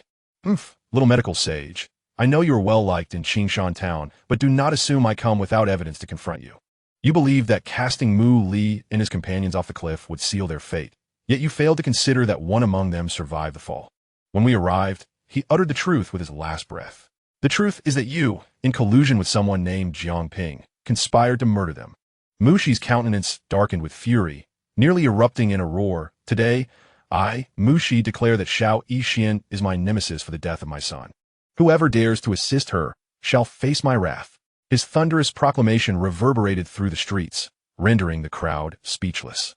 Regardless of whether Xiao Yixian truly bore responsibility for Mu Li's demise, Mu Shi's words cast a shadow of apprehension over those present. They might feign support for Xiao Yixian, but when it came to confronting the Wolfhead Mercenary Corps, their courage faltered. Faced with Mu Shi's vehement accusations, Xiao Yixian's complexion paled. I know you lack cultivation, Mu Shi coldly remarked, so you are merely an accomplice. Surrender Jiang Ping to me, and I may spare your life. There is no other party involved, and at this juncture, I shall no longer conceal the truth. Your son, Mu Li, attempted to forcibly claim me, but unwittingly fell victim to my sedative and was cast down a cliff by my hand. Their fate is entirely of their own making. Xiao Yixian retorted icily. Yet Mu Shi was evidently unwilling to accept her words. Since you refuse to confess, do not blame me for lacking mercy. Seize her. At his command, two of his subordinates lunged at Xiao Yixian. Just as they were about to apprehend her, a swift rumble of thunder resonated, and a figure, as swift as lightning, appeared before Xiao Yixian, sending the assailants tumbling away. The crowd gasped in astonishment, their eyes widening as they recognized the youthful figure, Jiang Ping. What are you doing here? Upon seeing Jiang Ping, Xiao Yixian felt a surge of joy, swiftly followed by anxiety. You shouldn't have come. She had taken all the blame upon herself to protect him, yet he had chosen to reveal himself. I would not allow you, a fragile woman, to bear the weight of all the sins alone, Jiang Ping replied with an air of calm. Who are you? Mu Shi demanded, glaring at Jiang Ping. Weren't you seeking me just moments ago? Here I am, Jiang Ping retorted. You are Jiang Ping? Mu Shi narrowed his eyes, a ruthless glimmer flashing within. It seems you are indeed a man for not allowing a woman to shoulder your crimes. I admire you, thus I shall grant you a swift death. It was I who killed Mu Li, and he brought this upon himself. So, if you seek vengeance, come forth. Jiang Ping slowly raised his sword. The qi of the Qian Kuan, sword directed at Mu Shi. Very well. Without the need for further words, driven by rage and vengeance, Mu Shi gripped his spear, stomping the ground with ferocity. Fengxiang step. His figure shot forth, spear in hand, like a cannonball aimed at Jiang Ping with deadly intent. 3,000 thunder moves. With a mere whisper, Jiang Ping vanished from his position, transforming into a streak of lightning, charging toward Mu Shi. Clang! To the spectators, it appeared as though two shadows intersected in the air before parting. The two had exchanged positions. Crack! Mu Shi's spear shattered into two pieces, his expression shifting as he coughed up a copious amount of blood. How is this possible? He struggled to turn and gaze at Jiang Ping, disbelief etched in his features. Ultimately, Mu Shi's body collapsed heavily to the ground, a grotesque, wound gaping at his throat, blood gushing forth. You and your son committed the same folly, underestimating my strength. Chapter 64. Who dares to touch her shall perish. Dead? Yes, dead? The onlookers were rendered speechless at the sight of Mu Shi's lifeless form. This was far from a scenario they had anticipated. The Wolfhead Mercenary Corps, fierce and formidable, with Mu Shi having attained the rank of a 2-star Dome Master, was among the strongest in Qingshan town. Yet, in a mere instant of combat, they had not even grasped what transpired before Mu Shi lay dead. A 2-star Dome Master, unable to withstand a single strike from Jiang Ping. Now, do you still wish to engage? Jiang Ping addressed the remaining members of the Wolfhead Mercenary Corps with an air of indifference. His Qian Kuan sword still dripping with blood, the blood of their leader. The members of the Wolfhead Mercenary Corps felt an icy dread creep into their hearts. If even their leader fell in a single blow, how could they possibly stand a chance against Jiang Ping? The second and third leaders exchanged glances, unsure of how to proceed. Everything had unfolded far too rapidly. They were utterly unprepared, and now Mu Shi was dead. Who was next? You? You? Or perhaps you? Jiang Ping raised his sword, pointing it at the leading figures. Every individual he indicated felt a chill of fear, unable to meet his gaze. They were not even Dome Masters. How could they be a match for Jiang Ping? What? No words to offer? Then allow me to speak.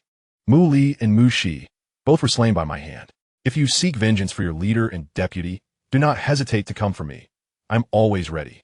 However, should I learn that any of you dare to trouble Shao Yixian, I will slay you one by one. Do you understand? Jiang Ping's final words, delivered in a tone bordering on icy, were accompanied by a powerful stomp, unleashing the aura of a 9-star Dome Master that astonished all present. Such formidable energy. He had clearly reached the level of Dome Master, and to dispatch Mu Shi with a single blow, he must be at least a 5- or 6-star Dome Master. How formidable! Though they had never encountered true power, they understood well enough that Jiang Ping's strength was beyond their grasp. Yes. We will not trouble you any further. We shall leave at once. The second leader of the Wolf-Head Mercenary Corps, with a servile smile, hurriedly led his subordinates away.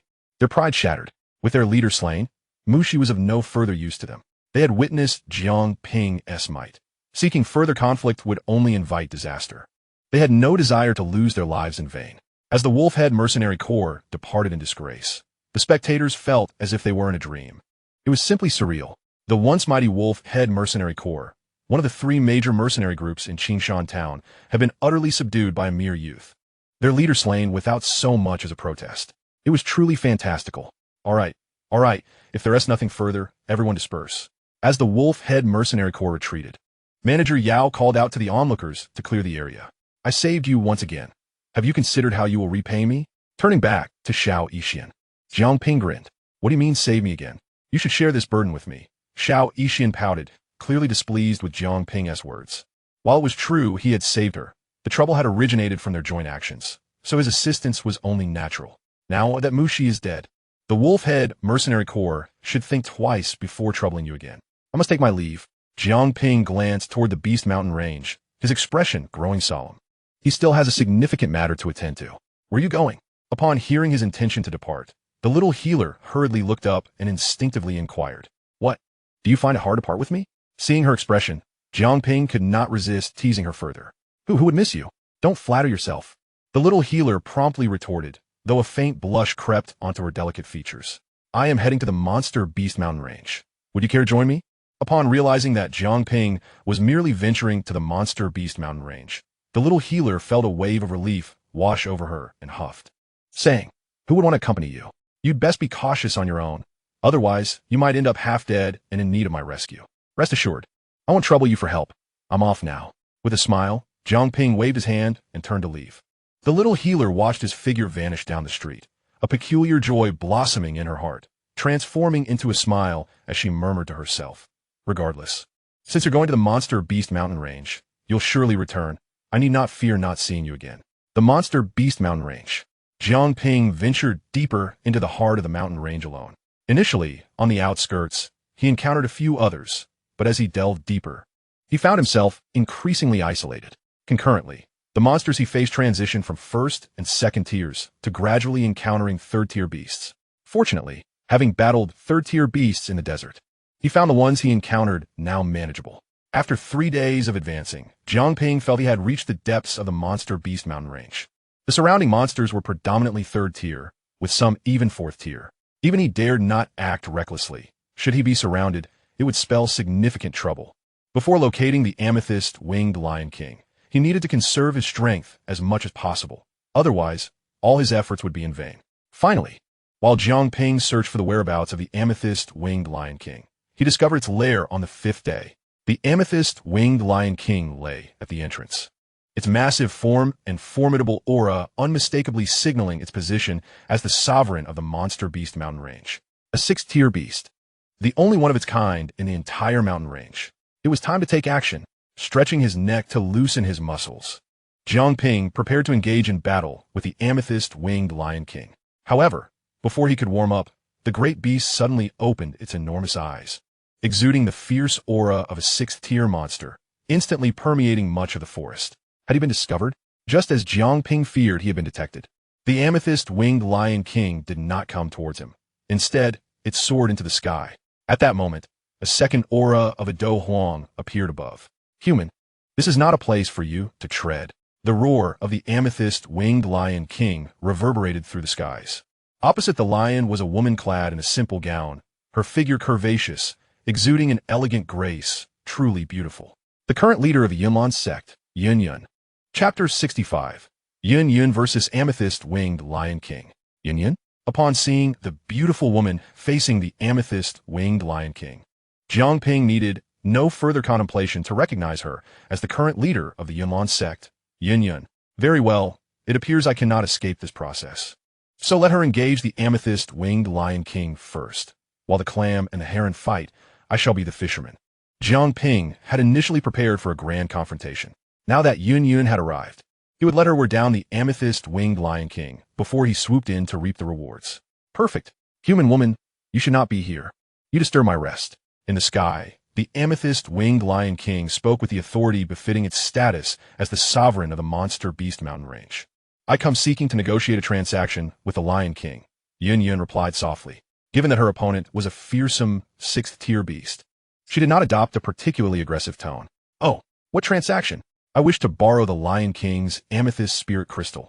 In exchange, I can offer 2 fifth-tier magic cores and a high-level Xian-class cultivation method and combat technique. Yun Yun articulated her desired exchange and the reward she could provide. Amethyst Spirit Crystal? It takes me 20 years to shed a small piece from my body.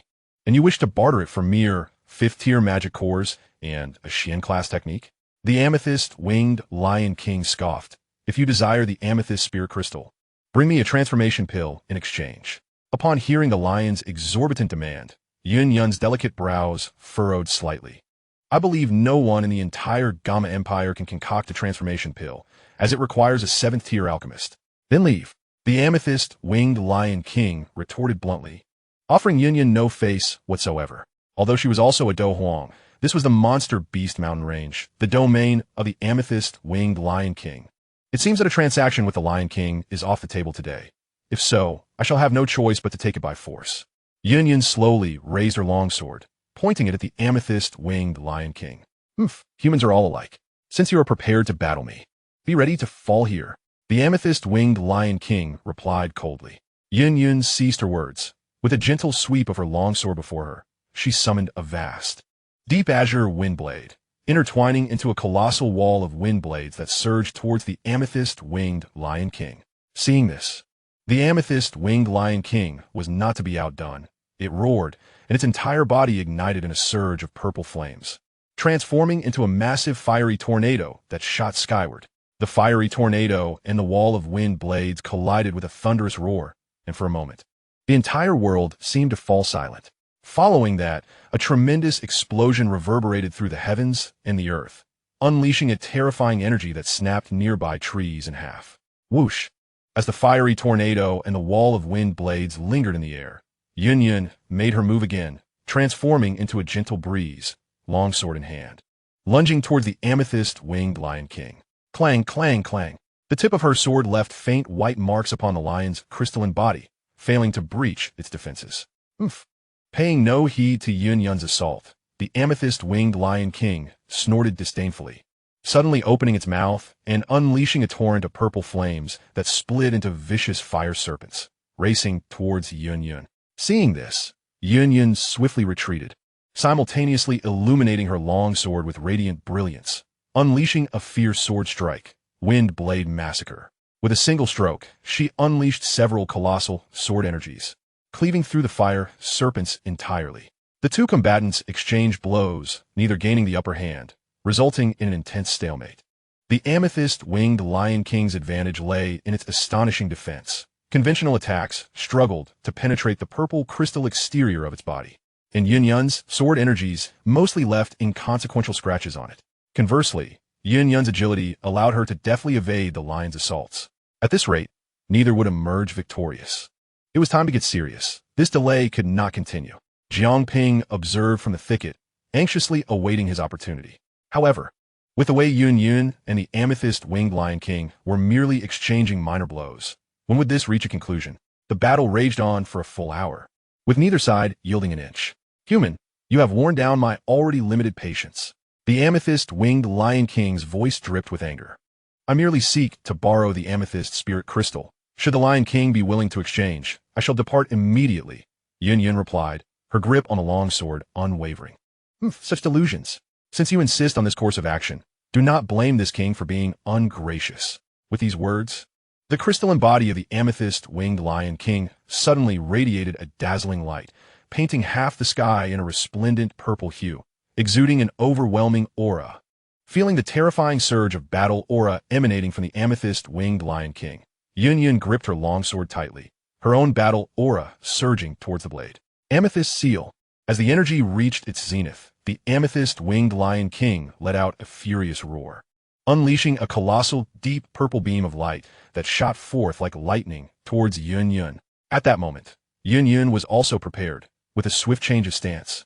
She cried out, "Gale Slash!" A dozen massive, deep green wind blades materialized in the space before her, hurtling towards the enormous purple beam. Boom! The purple beam and the wind blades collided, shattering the latter almost instantaneously. Even as the last wind blade was destroyed, the power of the purple beam was merely diminished slightly, as it forcefully obliterated the numerous wind shields before Yun, crashing into her body with tremendous force. Ugh! Struck by the purple beam, Yun let out a muffled groan, her complexion drastically changing. This is bad, it's a seal. In an instant, she felt her internal battle aura severely restricted. Simultaneously, the amethyst-winged Lion King reappeared before her, its massive claws descending toward her chest with tremendous force. Ultimate Windfall.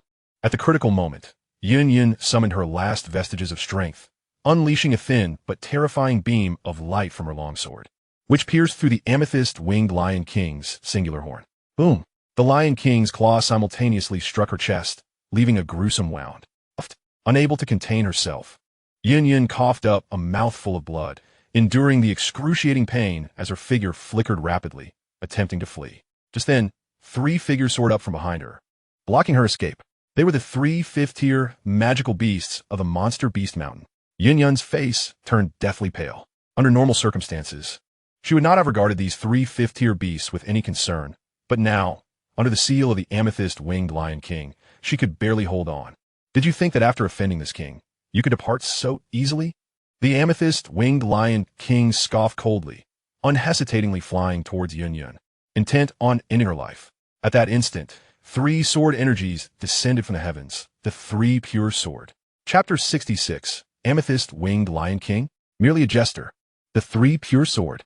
Just as the amethyst-winged Lion King prepared to deliver the final blow to Yun, a cold voice resonated from the forest. Before the Lion King could ascertain the source of the disturbance, 3 fierce sword energies converged in a triangular assault from 3 different directions, hurtling towards the amethyst-winged Lion King. The sharpness of the sword intent stirred a sense of danger within the amethyst-winged Lion King. If it did not withdraw its attack in time, it would surely be struck by all 3 sword energies at the moment of impact with Yun. In an instant, the amethyst-winged Lion King made a decisive choice, retracting its assault and flapping its wings to evade 2 of the sword energies, though one still struck true. Bang! Crack! This sword energy forcibly shattered a piece of crystal from the amethyst-winged Lion King's body, the tearing sensation eliciting a furious roar from the beast. Who dares to thwart this king's plans? A dignified amethyst-winged Lion King, reduced to seeking alliances with other magical beasts, how utterly disgraceful. As a calm voice echoed once more, a figure slowly emerged before Yun. It was Jiang Ping, another ally. Upon seeing Jiang Ping, the amethyst-winged Lion King snorted coldly, its expression grave. The youth before it appeared merely as a boy, yet he too unfurled a pair of wings behind him. The amethyst-winged Lion King recognized that these wings belonged to a flight-type battle technique. However, the aura radiating from this human was undeniably that of a battle emperor.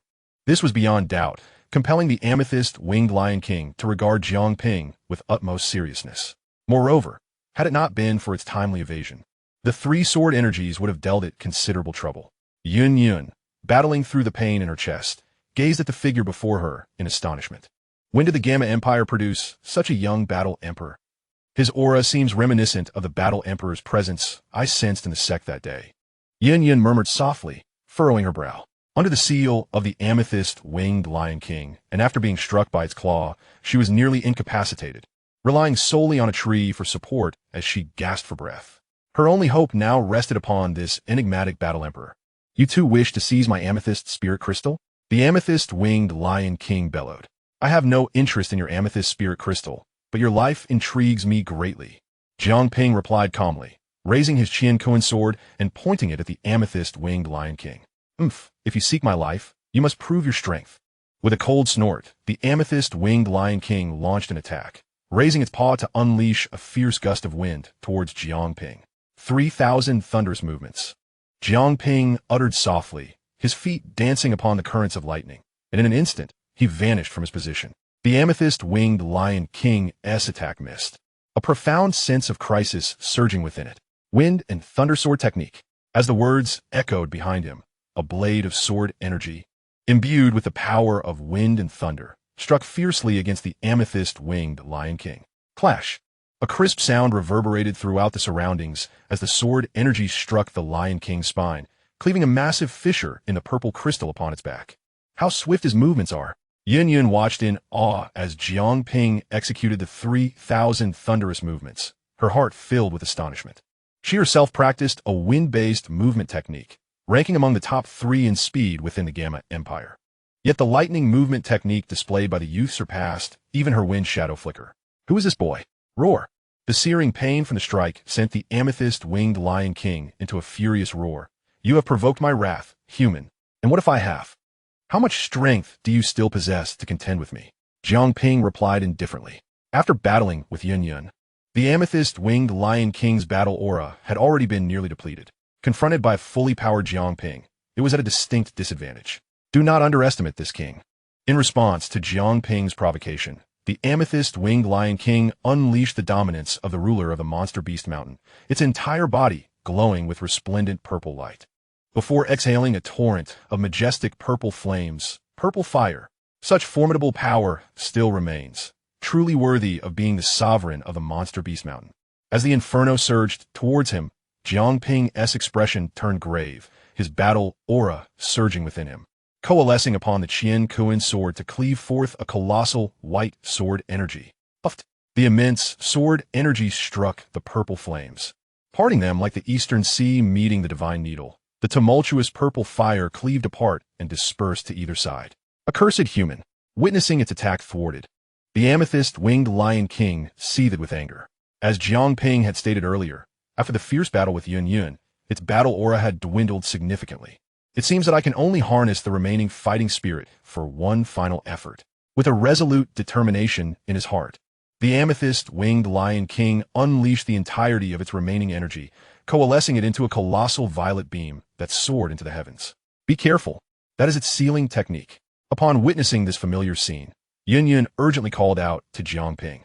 Now that Jiang Ping stood by her side to confront the amethyst-winged Lion King, she naturally wished for his victory. Having personally experienced the potency of the Lion King's sealing technique, she feared that if Jiang Ping were careless and fell victim to it, the situation would become exceedingly precarious. Could it truly employ the amethyst sealing technique a second time? Jiang Ping felt a moment of astonishment. Human. After gathering its momentum to the utmost, the amethyst-winged Lion King decisively unleashed the violet beam towards Jiang Ping with ferocity. As he gazed upon the oncoming massive violet beam, Jiang Ping's focus sharpened. Transcendence beyond the void. In that ephemeral moment, time seemed to halt, a rift splitting open from the void, and a figure emerged from the illusion. It was none other than Jiang Ping's manifestation of the void. This manifestation was visible solely to Jiang Ping. Others could neither perceive nor sense it. Suddenly, the massive violet beam was cleaved in two by an invisible sword aura. The amethyst-winged Lion King had yet to register its astonishment when a sword aura swiftly penetrated all its defenses, aiming directly for its life. Crack! Boom! The violet crystals encompassing the amethyst-winged Lion King shattered in an explosive cacophony, its eyes wide with disbelief as it fell heavily to the ground. It was dead. Even in death, the amethyst-winged Lion King remained oblivious to the manner of its demise. After dispatching the amethyst-winged Lion King with astonishing swiftness, the manifestation returned to the realm of illusions. Almost simultaneously, Jiang Ping felt a sudden change in his complexion as an overwhelming sense of weakness surged through him, nearly causing him to faint. His body could not help but sag, and he dropped to one knee, gasping for breath.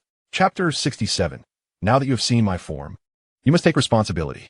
Cough. The intense wave of weakness that surged within him almost knocked Jiang Ping unconscious, forcing him to kneel and inhale deeply before hurriedly retrieving 2 energy-replenishing pills to consume. He hadn't anticipated that the cost of the transcendence beyond the void would be so substantial. The consumption of transcendence beyond the void exceeded Jiang Ping's expectations. If it failed to eliminate the enemy, he would find himself in peril. It seemed that this technique should not be employed lightly.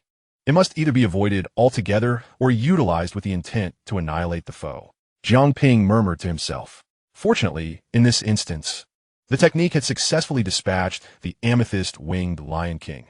Otherwise, he would have been in dire straits.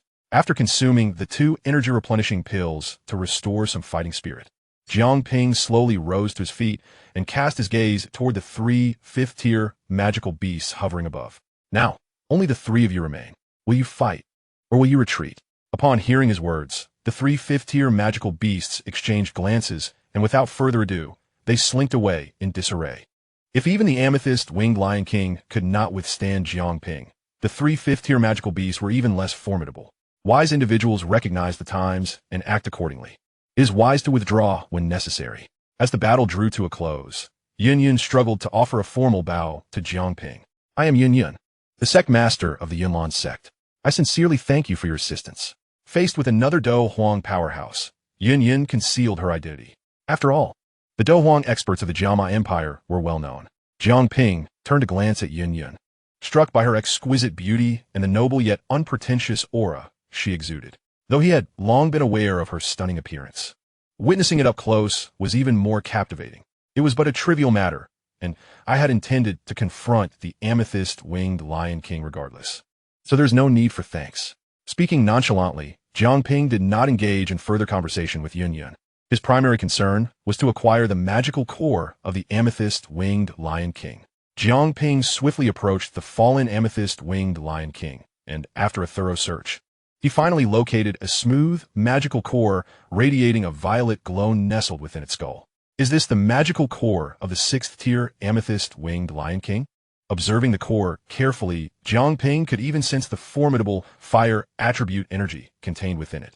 After a moment of contemplation, he ultimately stored the magical core within his system space.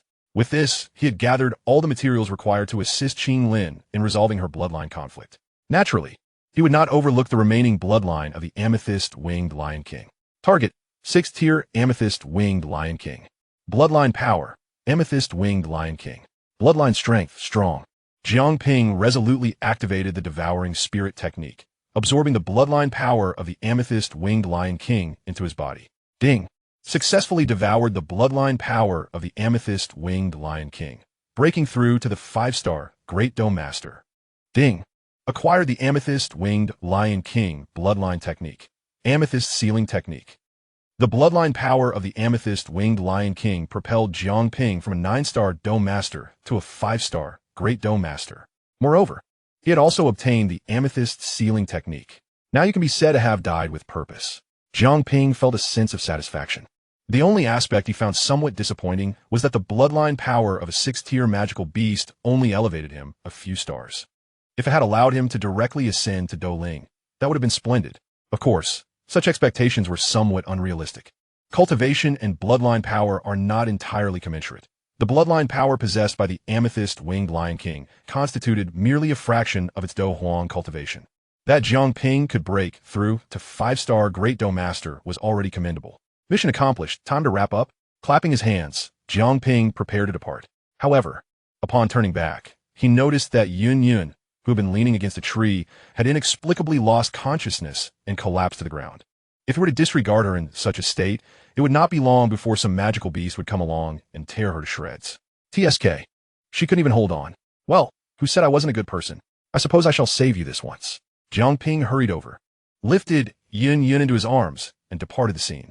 Before long, Jiang Ping discovered cave.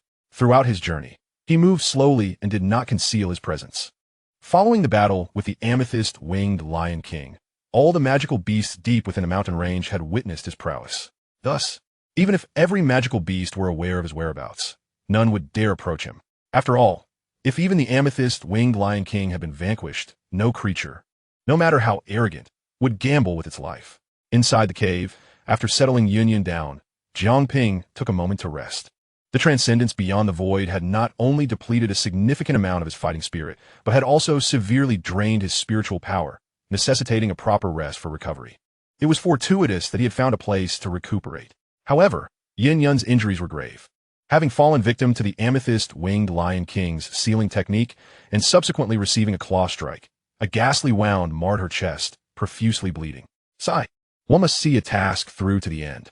With a resigned sigh, Jiang Ping rolled up his sleeves and approached Yin Yun, quickly assessing her injury. He then extended his hands to undo the clothing concealing her front. Beneath her garments lay not the alluring whiteness one might expect, but rather a horrific wound and bloodstains. A sight most distressing. Fortunately, Yin Yun wore a sea-blue metallic inner armor beneath, which had mitigated the fatal blow. Otherwise, the claw of the amethyst-winged Lion King could rend her body to shreds. As Jiang Ping completely unfastened Yin Yun's garments, he was about to reach for her inner armor. Perhaps it was the pain from her wounds that caused Yin Yun's delicate brows to furrow, awakening her from the clutches of unconsciousness. The first sight that met her eyes was the ground beneath her, her clothes loosened to a considerable extent. A wave of alarm washed over her, and as she struggled to rise, she inadvertently tugged at her injury, causing her to gasp in pain, rendering her unable to move. Your injuries are far too grave. If not treated promptly, they could be life-threatening. Jiang Ping remained remarkably composed in the face of Yin Yun's awakening. As she slowly focused on Jiang Ping's face and then glanced at the healing herbs laid out beside her, her emotions began to stabilize. Nonetheless, the fact that a man had loosened her garments continued to trouble her.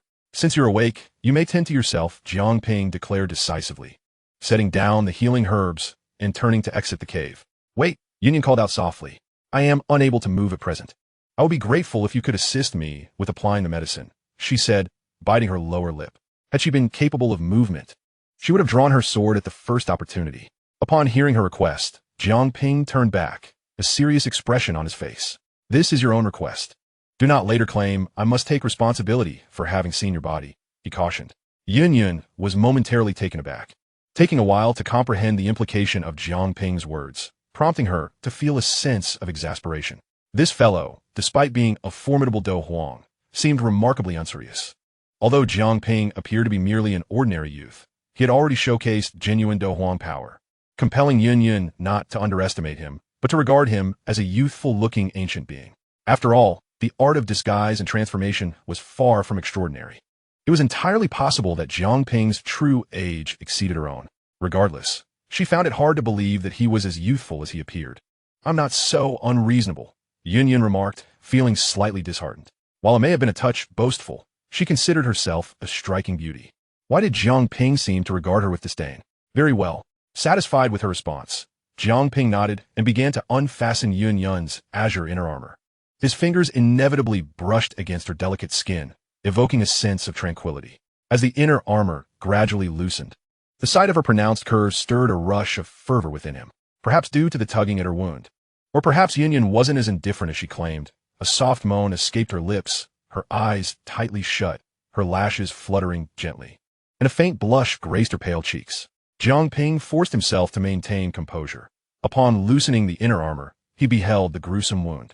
Were it not for this set of inner armor, that claw would have directly shattered Yin Yun's vital energy. Swiftly, he cleared away the bloodstains before pouring a vial of healing powder over the injury and bandaging it hastily. Finally, he draped a garment over Yin Yun's form. All done. At his words, Yin Yun opened her eyes, surveying the clothing covering her and assessing her injury, a sigh of relief escaping her lips. Thank you. Merely a trifling effort. I shall remember this kindness. May I know your name? I will repay you in the future. You and I are but transient acquaintances. Our paths may never cross again. So why trouble ourselves with names? Jiang Ping replied with indifference as he stood, glancing at the dimming sky outside the cave. Turning back to assess Yin Yun's condition, he added, the sealing technique upon you will require some time to break through. However, with the amethyst-winged Lion King deceased, the magical beasts in this mountain range will likely refrain from venturing here for a while. Remaining here will be safe for the time being. Are you leaving? Yin Yun discerned the implication in Jiang Ping's words and hurriedly inquired. I have my own matters to attend to and cannot afford to linger. Upon hearing this, Yin Yun opened her mouth, yearning to say something more. In the end, she could only respond dryly. In any case, thank you once again. Should you ever require assistance, feel free to seek me at the Yunlan sect. As a fellow Dou Huang, Yin Yun felt she could offer Jiang Ping little in terms of promises. However, the Yunlan sect, as the foremost power in the Jiamu Empire, could certainly provide some aid, even to a Dou Huang. Very well. I shall seek you out if the need arises. Until we meet again. With that, Jiang Ping departed with an air of nonchalance, leaving behind a silhouette that Yun Yun would long remember. Under the cloak of night, Jiang Ping unfurled his Tai Huang wings and swiftly soared away from the Beast Mountain range. Truthfully, he did not wish to depart so soon, but he had no choice. His transformation technique could only temporarily allow him to assume human form, lasting at most 5 days. Once those 5 days elapsed, he would revert to his Serpent Man state. Although he had saved Yin Yin, it did not imply that she would accept his serpentine identity. The enmity between the humans of the Jummu Empire and the Serpent people ran deep. Thus, Jiang Ping felt compelled to leave in haste, flying through the night away from the depths of the Beast Mountain range. Jiang Ping did not return to Qingshan town, but instead found temporary refuge in an ordinary mountain range nearby. After resting for a day in his Serpent Man form, Jiang Ping chose not to head back to Qingshan town. Instead, he boarded a flying magical beast and set his course for Shimo City. With a blood fusion grass, 4 4th-tier magical cores, and 1 6th-tier magical core, all secured, he felt a surge of excitement within him. This should suffice to save Qing Lin. Upon confirming that he had gathered all the necessary materials, Jiang Ping was filled with anticipation. Shimo City. The flying magical beast descended into the largest city within the desert. As soon as he landed, Jiang Ping hastened toward the direction of the Serpent People's enclave. The familiar desert landscape and its searing heat greeted him again. After traversing the route several times, Jiang Ping had grown intimately familiar with the paths through the desert. In less than an hour, the outline of the Serpent People's royal city gradually emerged before him. 5 minutes later, he landed at the city gates. "Young master, you have returned." The guard at the city gate bowed in greeting upon seeing Jiang Ping.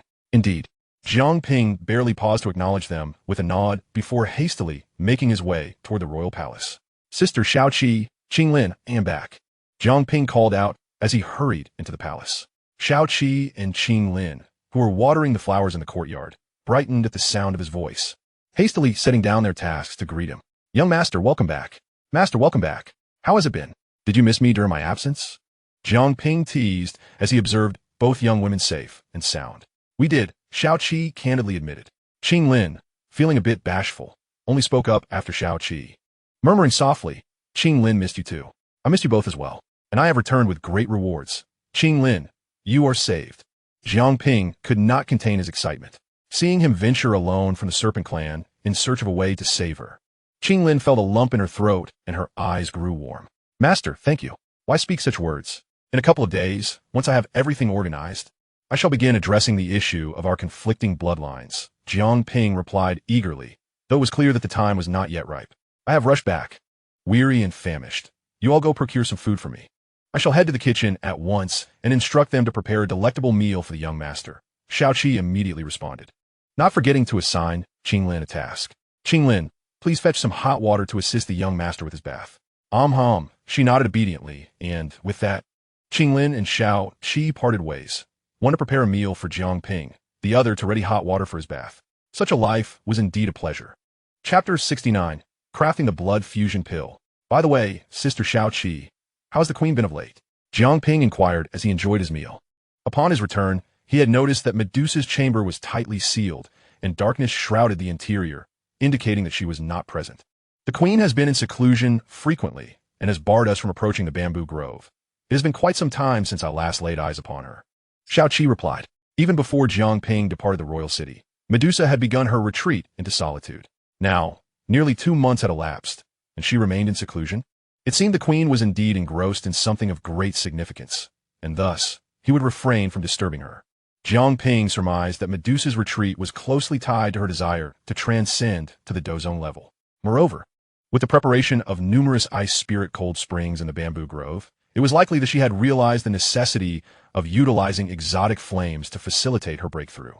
At present, she was merely lacking the exotic fire. Since Medusa was in seclusion, Jiang Ping felt it inappropriate to intrude. After finishing his meal, he rested for a night before commencing preparations for the blood fusion pill.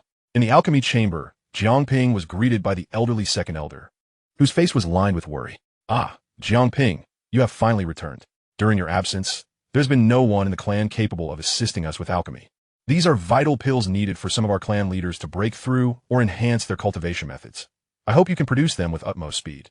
As he spoke, the second elder thrust several lists into Jiang Ping's hands.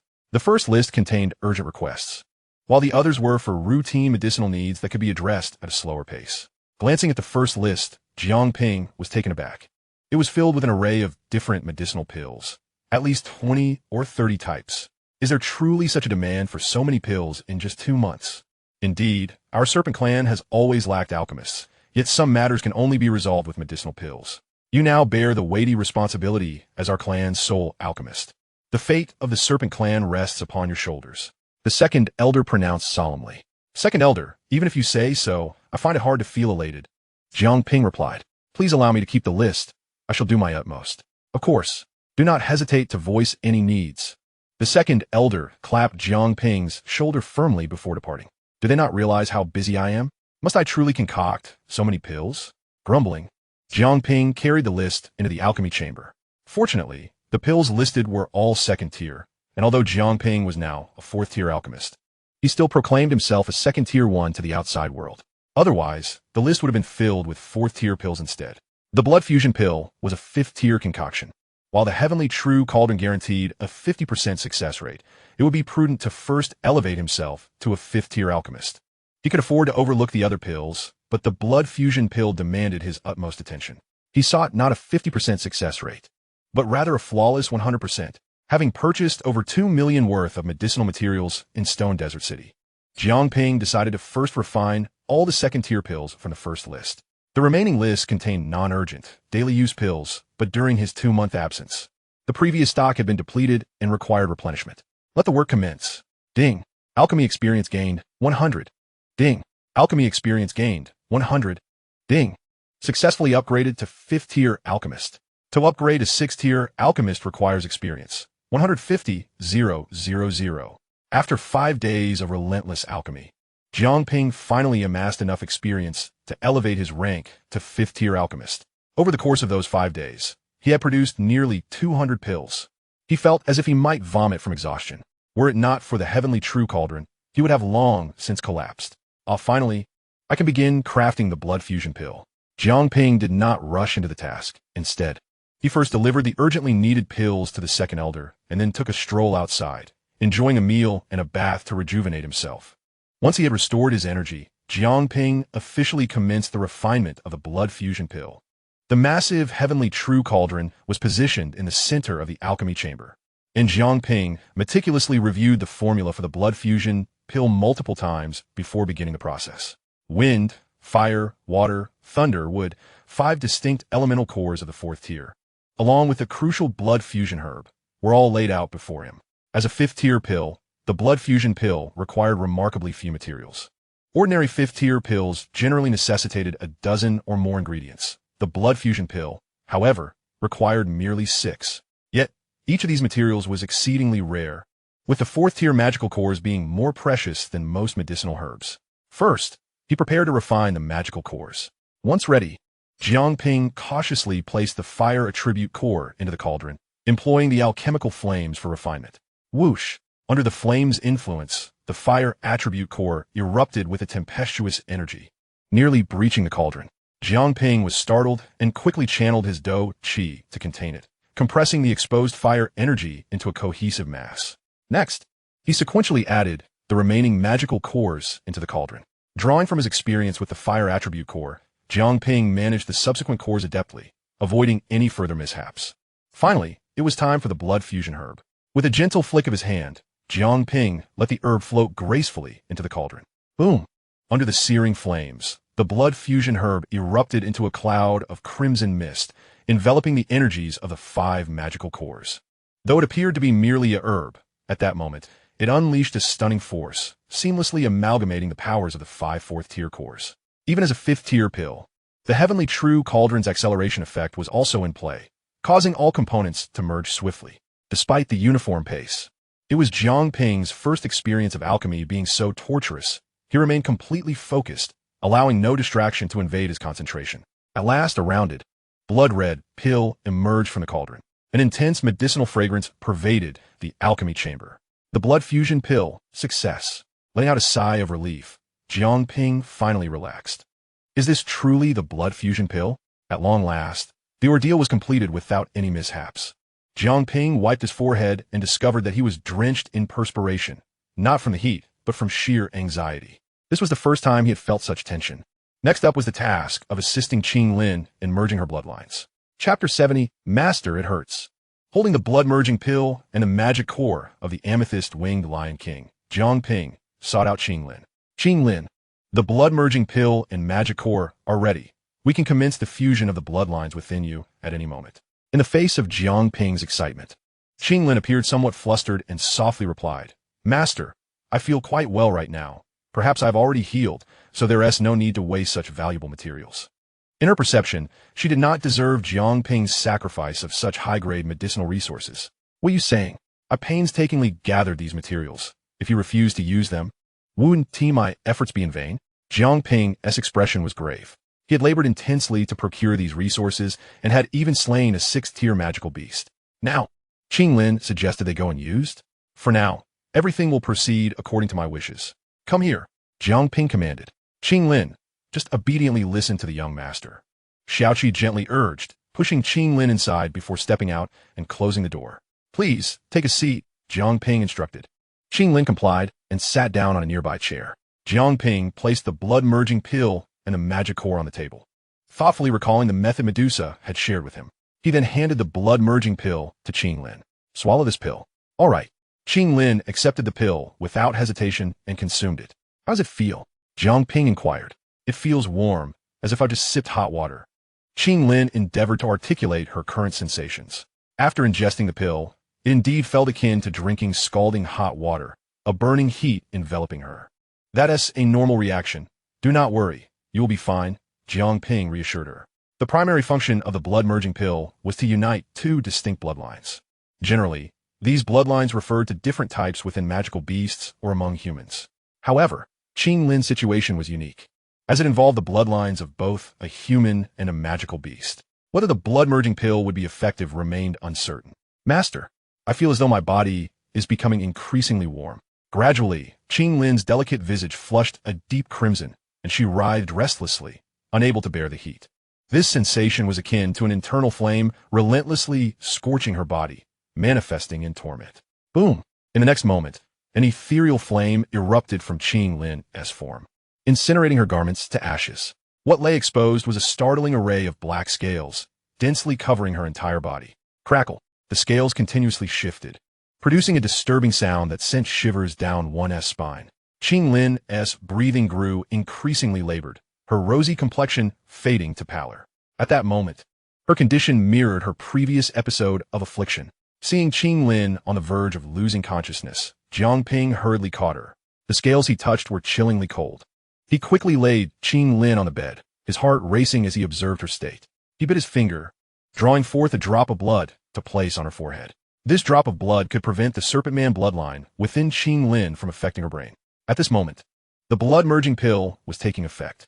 The black scales enveloping Qing Lin's body proliferated almost entirely, save for the area above her neck. Yet soon, the blood-merging pill began to work, and numerous scales gradually receded, revealing her fair skin beneath. Witnessing this, Jiang Ping's heart began to ease. He feared that the blood-merging pill might not suppress the situation. If the 2 bloodlines within Qing Lin spiraled out of control, it would spell disaster. Half an hour later, the human and Serpent Man bloodlines within Qing Lin achieved a delicate balance. The manifestation of this balance was evident. Her left side appeared normal, while her right side remained shrouded in dark scales. Under the influence of the blood-merging pill, the 2 bloodlines coexisted harmoniously. Only the final step remained.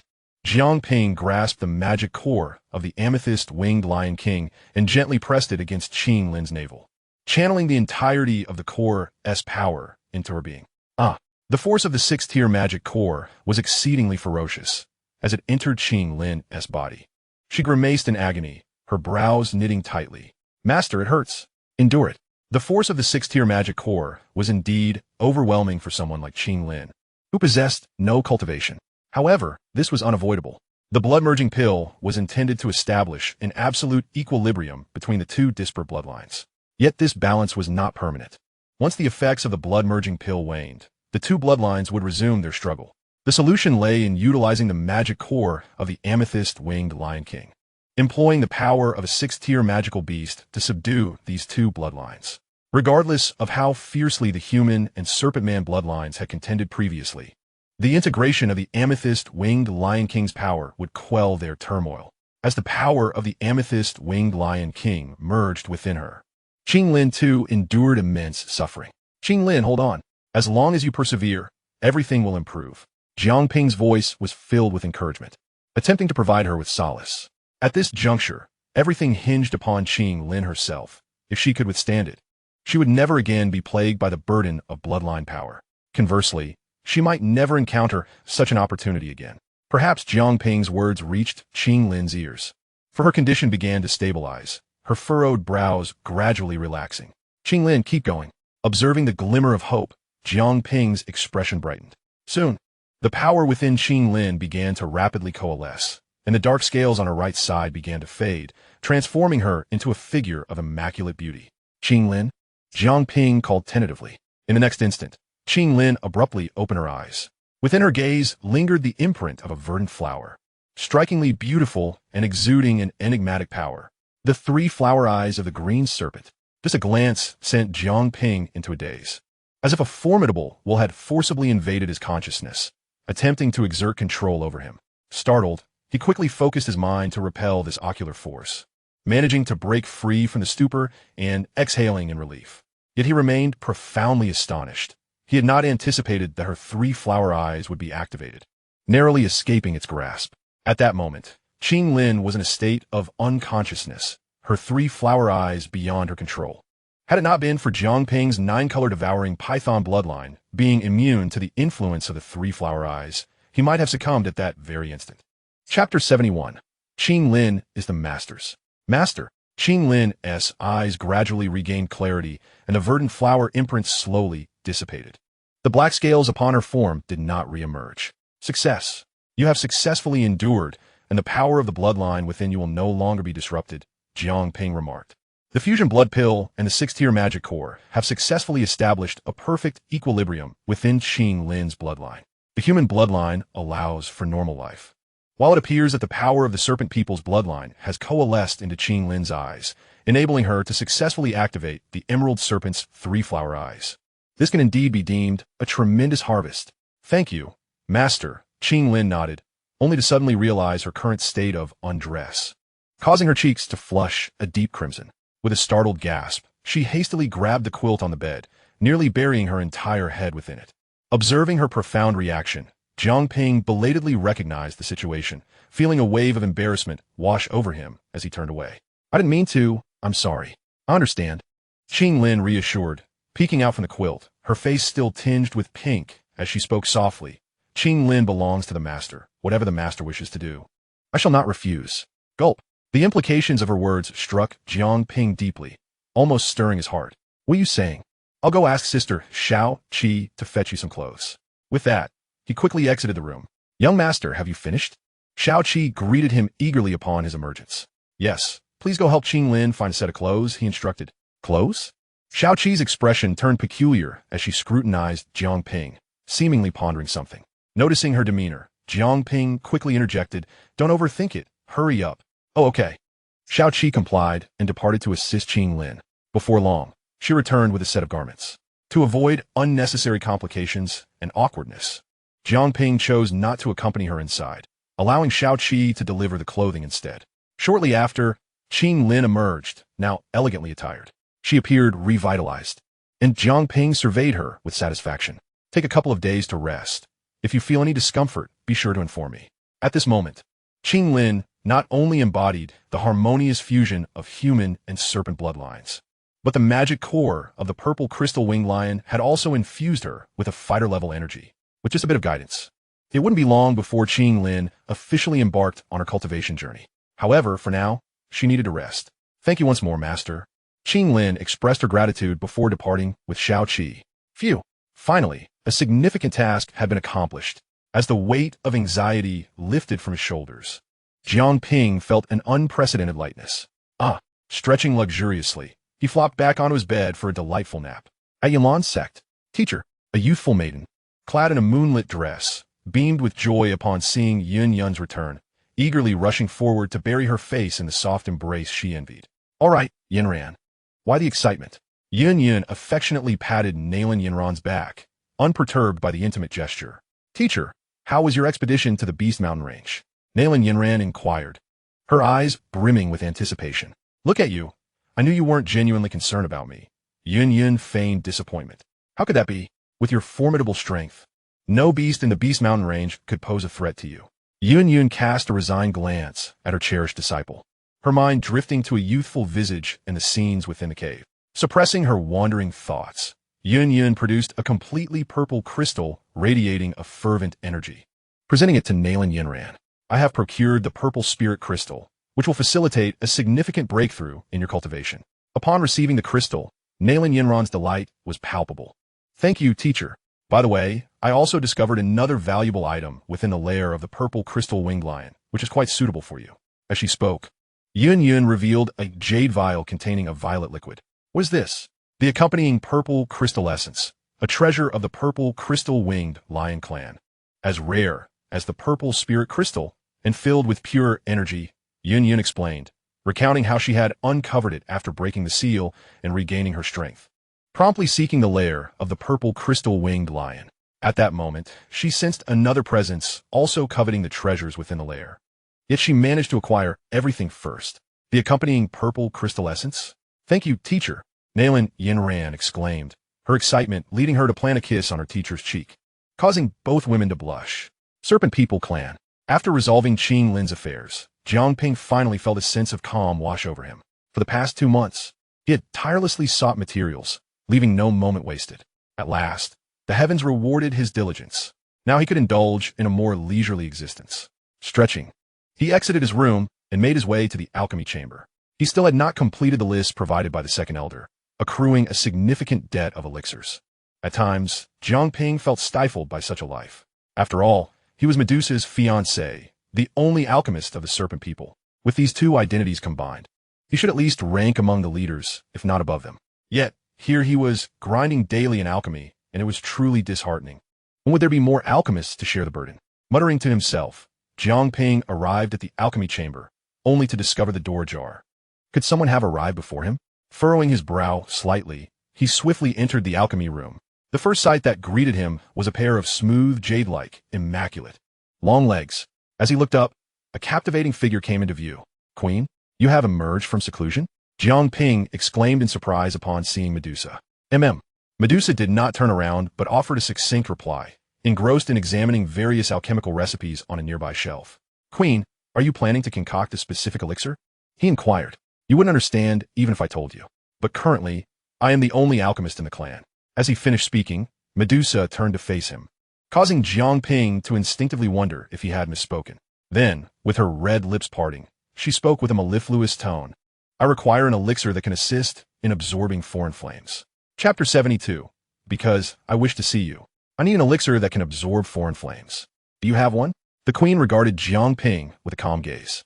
Foreign flames. For most, this was a foreign concept. Yet, for the serpent people, it was a significant nemesis. Their inherent cold and yin constitution clashed with the supreme yang nature of foreign flames, rendering them mutually exclusive. As an alchemist, Medusa assumed Jiang Ping should be familiar with foreign flames and intended to leverage this knowledge to dissuade him.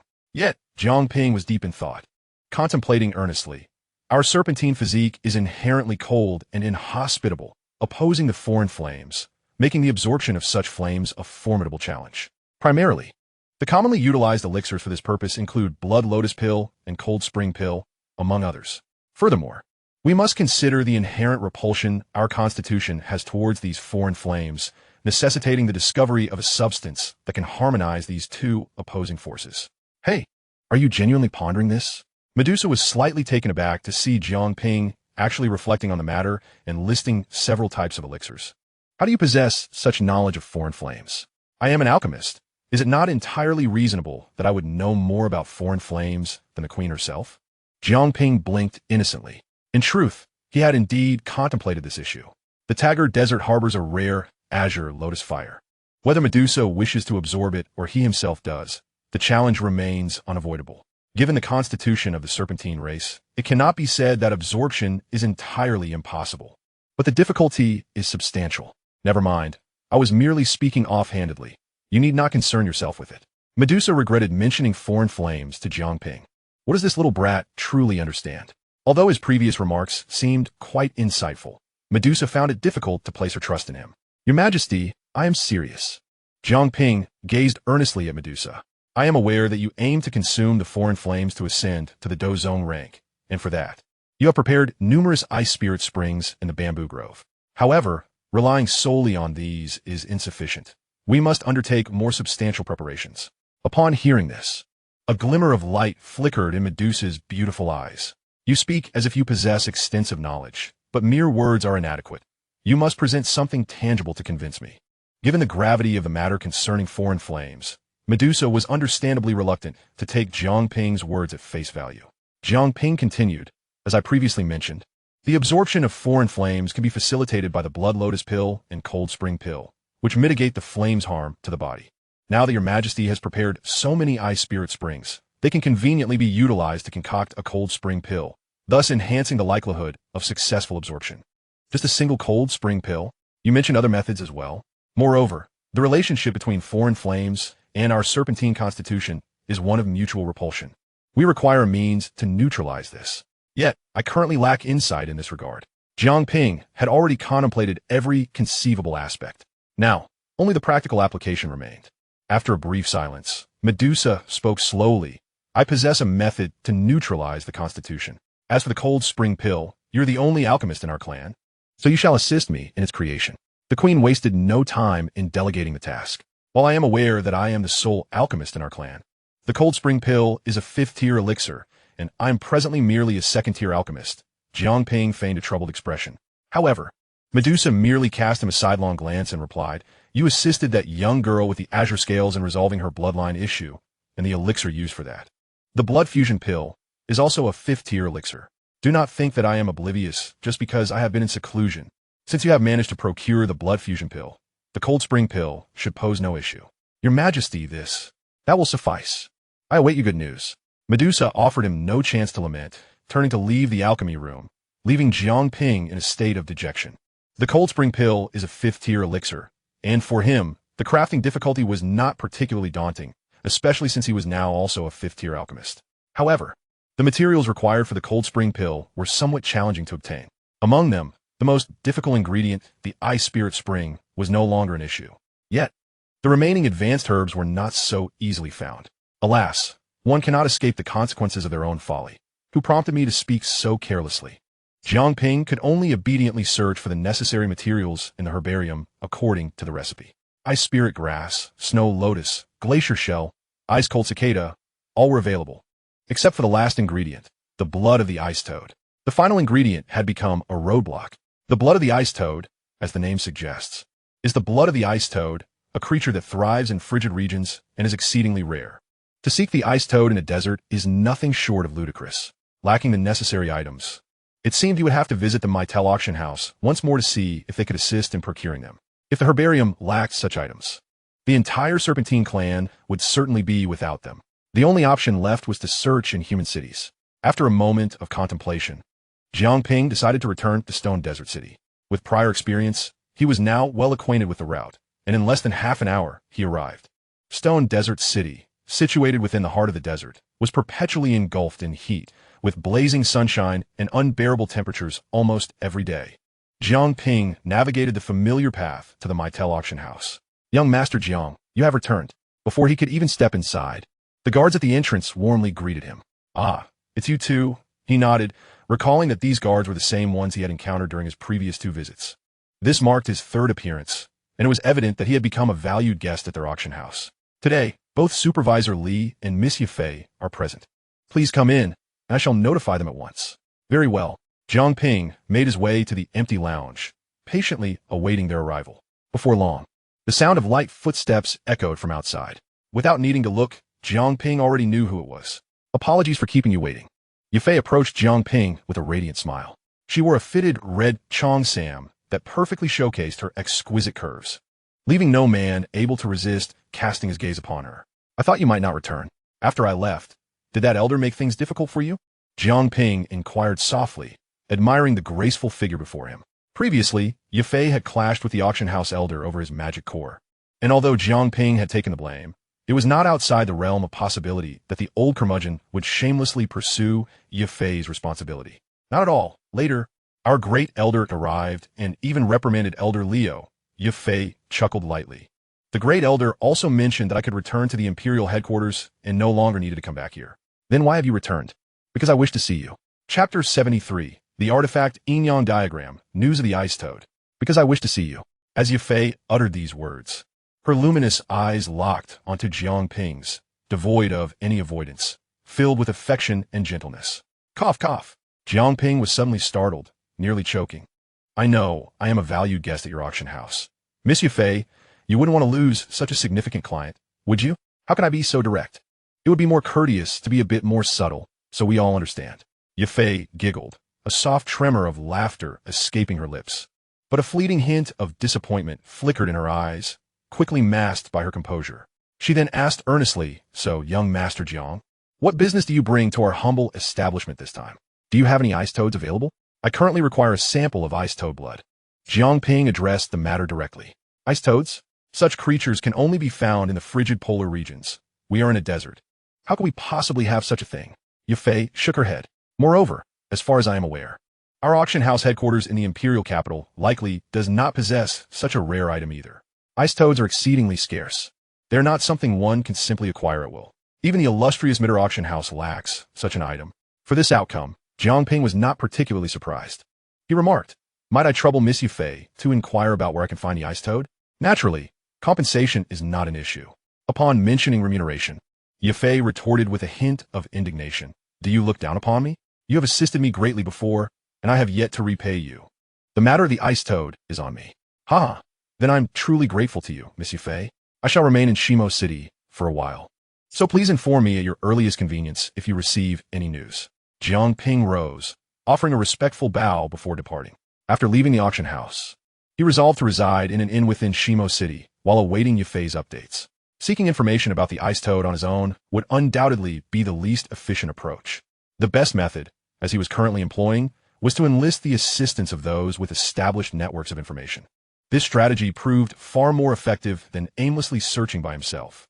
For the next few days, Jiang Ping remained in the inn, quietly cultivating while patiently awaiting word from Yafei. Ding!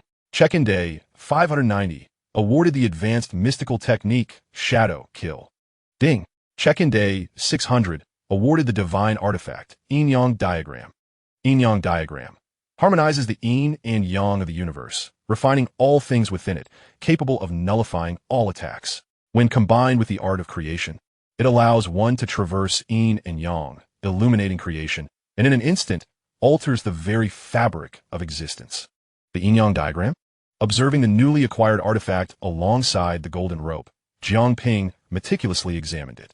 Upon unfurling the diagram, he beheld a painting where black and white seamlessly intertwined. At first glance, it appeared to be an ordinary scroll. Yet, upon closer inspection, he sensed an extraordinarily profound power, capable of distorting even human will. What astonishing effects might the Yin-Yang Diagram yield when combined with the art of creation? Jiang Ping felt an irresistible urge to experiment with this newfound artifact. Just then, a knock echoed from outside, accompanied by the voice of the innkeeper. Esteemed guest, someone claiming to be from the Midder auction house is seeking you. The Midder auction house? Could it be that Yafei has found news of the ice toad? With this thought, Jiang Ping hastily stowed the Yin-Yang Diagram and swiftly opened the door. Descending to the ground floor, he was greeted by none other than Supervisor Li from the Midder auction house. Master Jiang, splendid news. We have made progress on the information you requested. Supervisor Li beamed. So soon? Jiang Ping inquired. Indeed, let us discuss this elsewhere.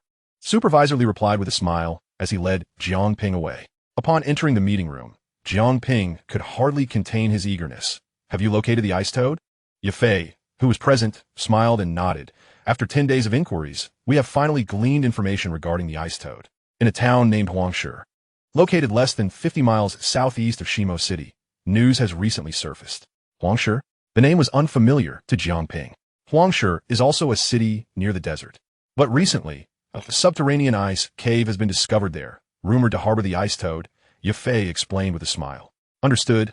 Thank you, Jiang Ping replied, bowing deeply before preparing to depart. You've never been to Huangshi. Allow me to accompany you. Yafei insisted. You'll join me? Our headquarters is also considering establishing an auction there. I shall take this opportunity to conduct an inspection, she added, stepping ahead of him.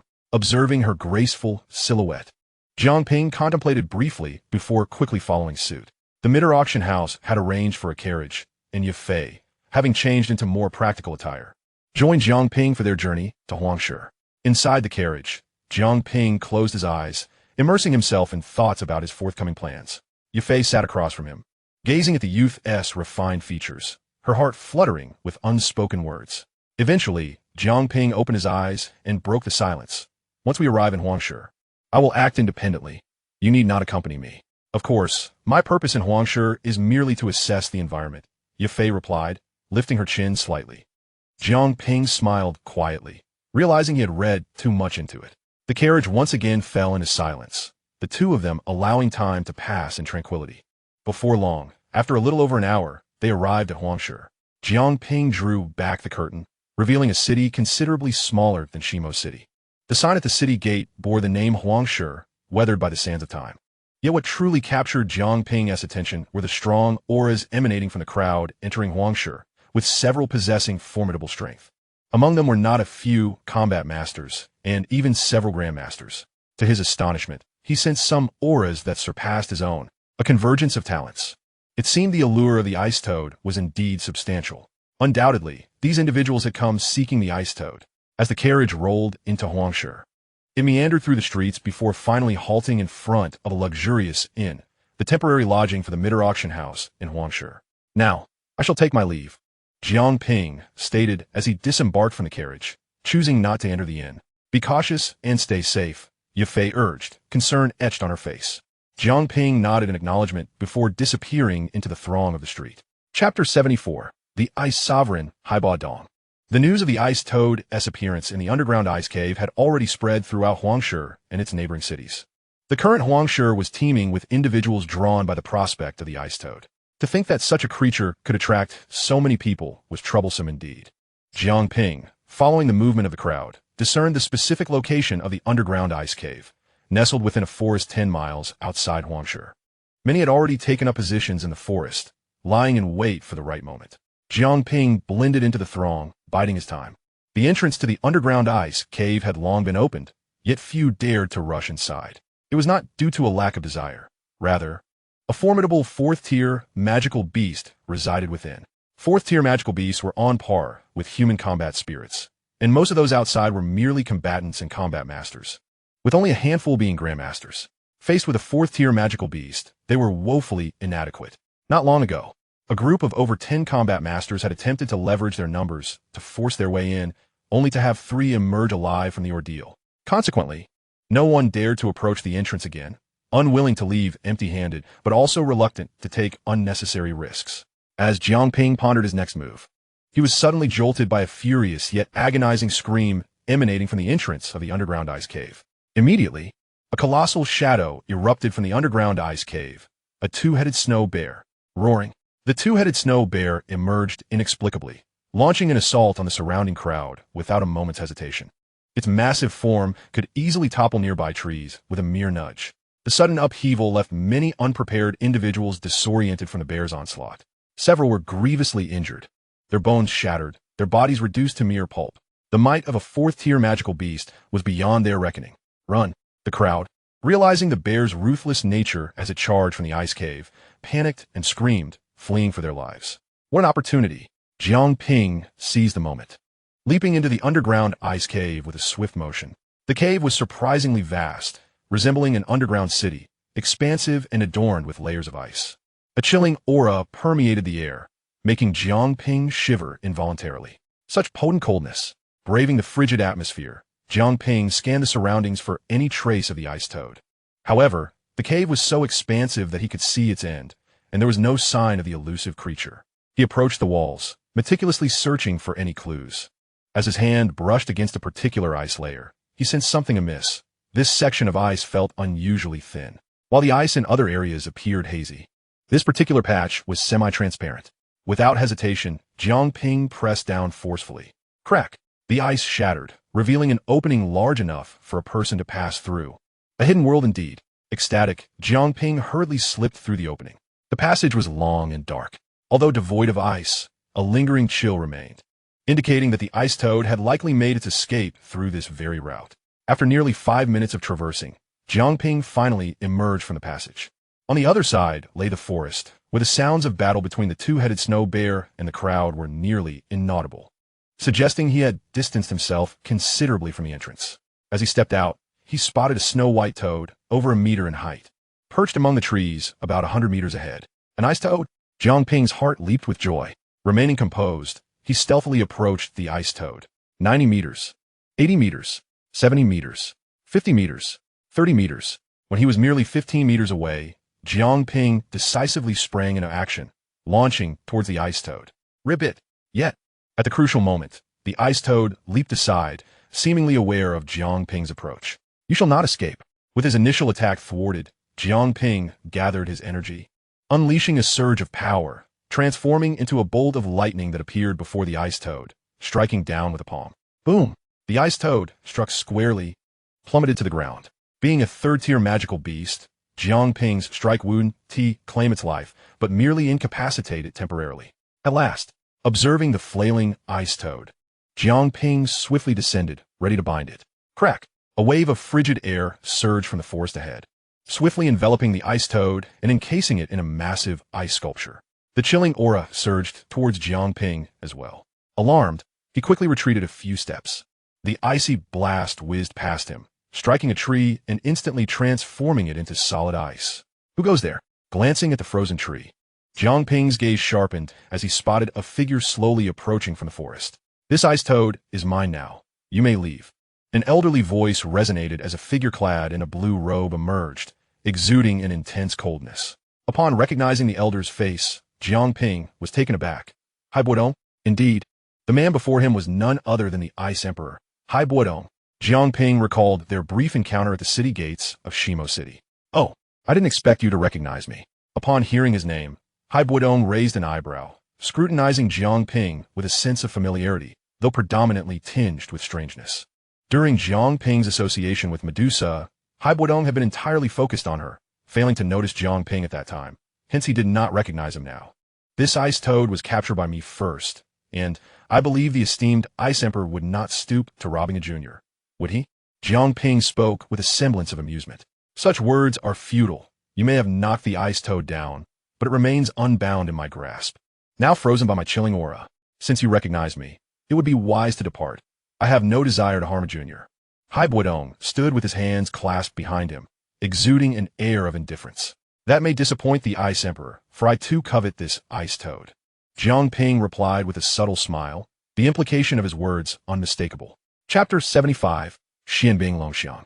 It seems you possess considerable confidence in your abilities. A 5-star battle master. Indeed a remarkable talent, yet it falls short. Hai Buodong regarded Jiang Ping with a dispassionate glance, showing no concern. At such a young age, being a 5-star battle master is commendable. However, it is merely that, a 5-star battle master. In my presence, such stature is insignificant. Though you bear the title of Ice Emperor, you are currently just a battle spirit, and I can easily deal with you. Jiang Ping's words struck a nerve with Hai Buodong, prompting him to abruptly wave his hand, unleashing several icy blasts that transformed mid-flight into sharp ice spikes, hurtling towards Jiang Ping. Jiang Ping decisively drew his Qian sword, shattering all the ice spikes in a single stroke. Since you choose to be ungrateful, do not blame me for exploiting my advantage over you. Witnessing Jiang Ping's counterattack, a glimmer of cold light flickered in Hai Buodong's murky eyes as he vanished from sight, brandishing an icy spear that lunged towards Jiang Ping with ferocity. The ice toad shall not be relinquished to you. Jiang Ping met the challenge head-on, sword in hand, clashing with Hai Buodong. Clang! The spear and sword collided, producing a clear, ringing sound, with the spear's length conferring an advantage. Hai Buodong's attacks constantly threatened Jiang Ping's vital points. Fortunately, Jiang Ping adeptly neutralized the fierce onslaught each time. Clang! Another spear grazed past his sword, and Hai Buodong suddenly turned, his left hand reaching into the air with a commanding shout, Xianbing formation.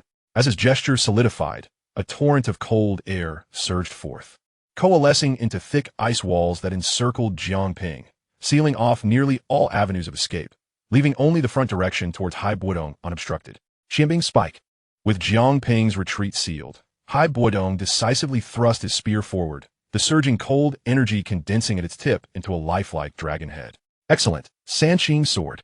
With no route for retreat, Jiang Ping chose to confront the challenge head-on, thrusting his sword, merging 3 streams of sword energy into one, colliding rapidly with Hai Buodong's spear.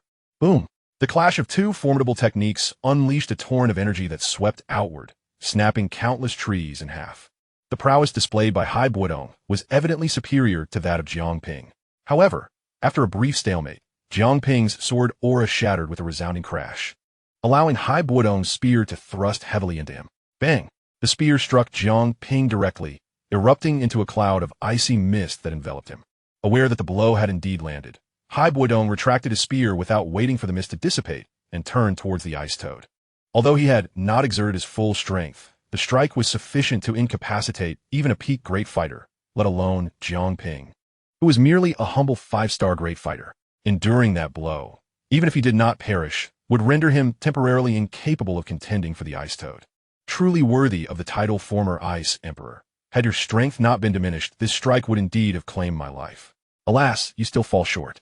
A vibrant voice halted Hai Buodong in his tracks, and he turned to behold the unscathed Jiang Ping, experiencing genuine astonishment for the first time. He was certain that his earlier strike had struck Jiang Ping. Yet, not only was Jiang Ping uninjured, he appeared completely unscathed. This outcome was far beyond his expectations. It seems you possess some considerable skill. No wonder you dare to vie with me for the ice toad. Hai Buodong reevaluated Jiang Ping, his demeanor growing serious. I cannot relinquish the ice toad. Thus, I must dare to offend the former Ice Emperor. Jiang Ping shrugged, a look of helplessness on his face. Were it not for the ice toad, he would not have crossed paths with Hai Buodong. However, now that they were at odds, Jiang Ping was not one to concede easily. Initially, considering your tender age and commendable talent, I had no intention of being overly harsh. It appears, however, that I must take this seriously. Hai Buodong's gaze sharpened, and his withered hands swiftly formed several seals. Mysterious ice flower. Upon completing his gestures, a frigid mist rapidly swirled before him, coalescing into enormous, spiraling ice flowers that sped towards Jiang Ping. Gazing at the mysterious ice flowers, Jiang Ping could distinctly sense the terrifying energy contained within. Being struck would pose a considerable challenge. 3,000 thunderclaps. With a decisive stomp, Jiang Ping transformed into a bolt of lightning, vanishing from his position and reappearing beside Hai Buodong. His right hand enveloped in fierce fighting spirit as he struck towards Hai Buodong. Such swiftness! Even Hai Buodong was astonished by Jiang Ping's speed. Nevertheless, as the Ice Emperor and still a battle spirit, he reacted swiftly, retreating while forming another seal. Ice Mirror. A massive, transparent ice mirror rapidly formed before him, shielding him from Jiang Ping's assault. Bang! Jiang Ping's palm struck the ice mirror forcefully, shattering it into countless pieces. Although the ice mirror was destroyed, Hai Buodong had already retreated to a safe distance. This lad, ostensibly just a 5-star great fighter, how can he possess such an uncanny speed and formidable strength?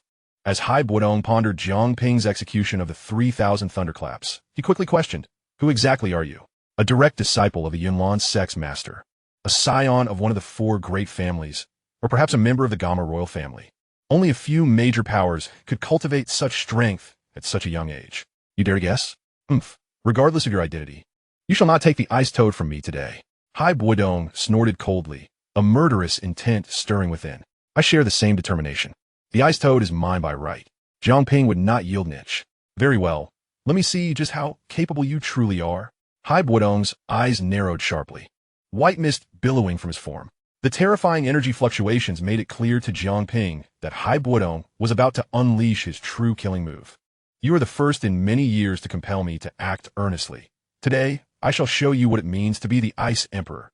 The frigid words carried the arrogance of the Ice Emperor as pairs of red eyes opened amidst the swirling white mist. 3 gigantic, menacing ice dragons slowly materialized from the frost, each exuding a chilling aura that instilled dread. Standing atop the foremost dragon, Hai Buodong looked down with disdain. The surrounding forest rapidly crystallized with a thin layer of frost. For you to provoke me into using this technique, you are undeniably the foremost among the younger generation. But this shall be the sole occasion. Prepare to receive my ultimate move. Mysterious Ice Dragon Soar. With a cold shout, Hai Buodong raised his hand, and the three colossal ice dragons roared, their gaping maws lunging hungrily at Jiang Ping. Truly, as the Ice Emperor, this chilling aura was formidable, yet it still fell short. Observing the roaring ice dragons, Jiang Ping remained unperturbed, sweeping his hand to release a yin-yang diagram from his sleeve, which rapidly expanded to 100-foot size, embodying the myriad transformations of yin and yang's power. Creation technique. Standing atop the scroll, Jiang Ping channeled the creation technique into the yin-yang diagram, causing two enormous hands to emerge from the black and white sides, reaching for Hai Buodong and the three massive ice dragons. The movements of these hands appeared slow, yet they carried an inexplicable eeriness in their trajectories. Hai Buodong controlled the three ice dragons to evade the grasp of the giant hands, although he narrowly avoided them. In the next instant, the hands appeared before him, closing together and crushing two of the gigantic ice dragons in an instant. Bang! The fearsome ice dragons crumbled before the hands, shattering into countless ice shards. With a slight grimace, Hai Buodong directed the last of his ice dragons to charge at Jiang Ping with increased speed. Ever-changing, standing upon the scroll, Jiang Ping rapidly formed seals with his hands. As the seals were completed, black and white lines sprouted like branches from the yin-yang diagram, transforming into countless sharp projectiles that shot forth. Hai Buodong's pupils constricted sharply, decisively. He stomped down on the dragon's head and retreated at breakneck speed. Just as he vacated the dragon's head, the black and white lines perforated the last ice dragon, reducing it to a sieve of gaping holes, leaving it shattered and broken. This fellow possesses astonishing strength.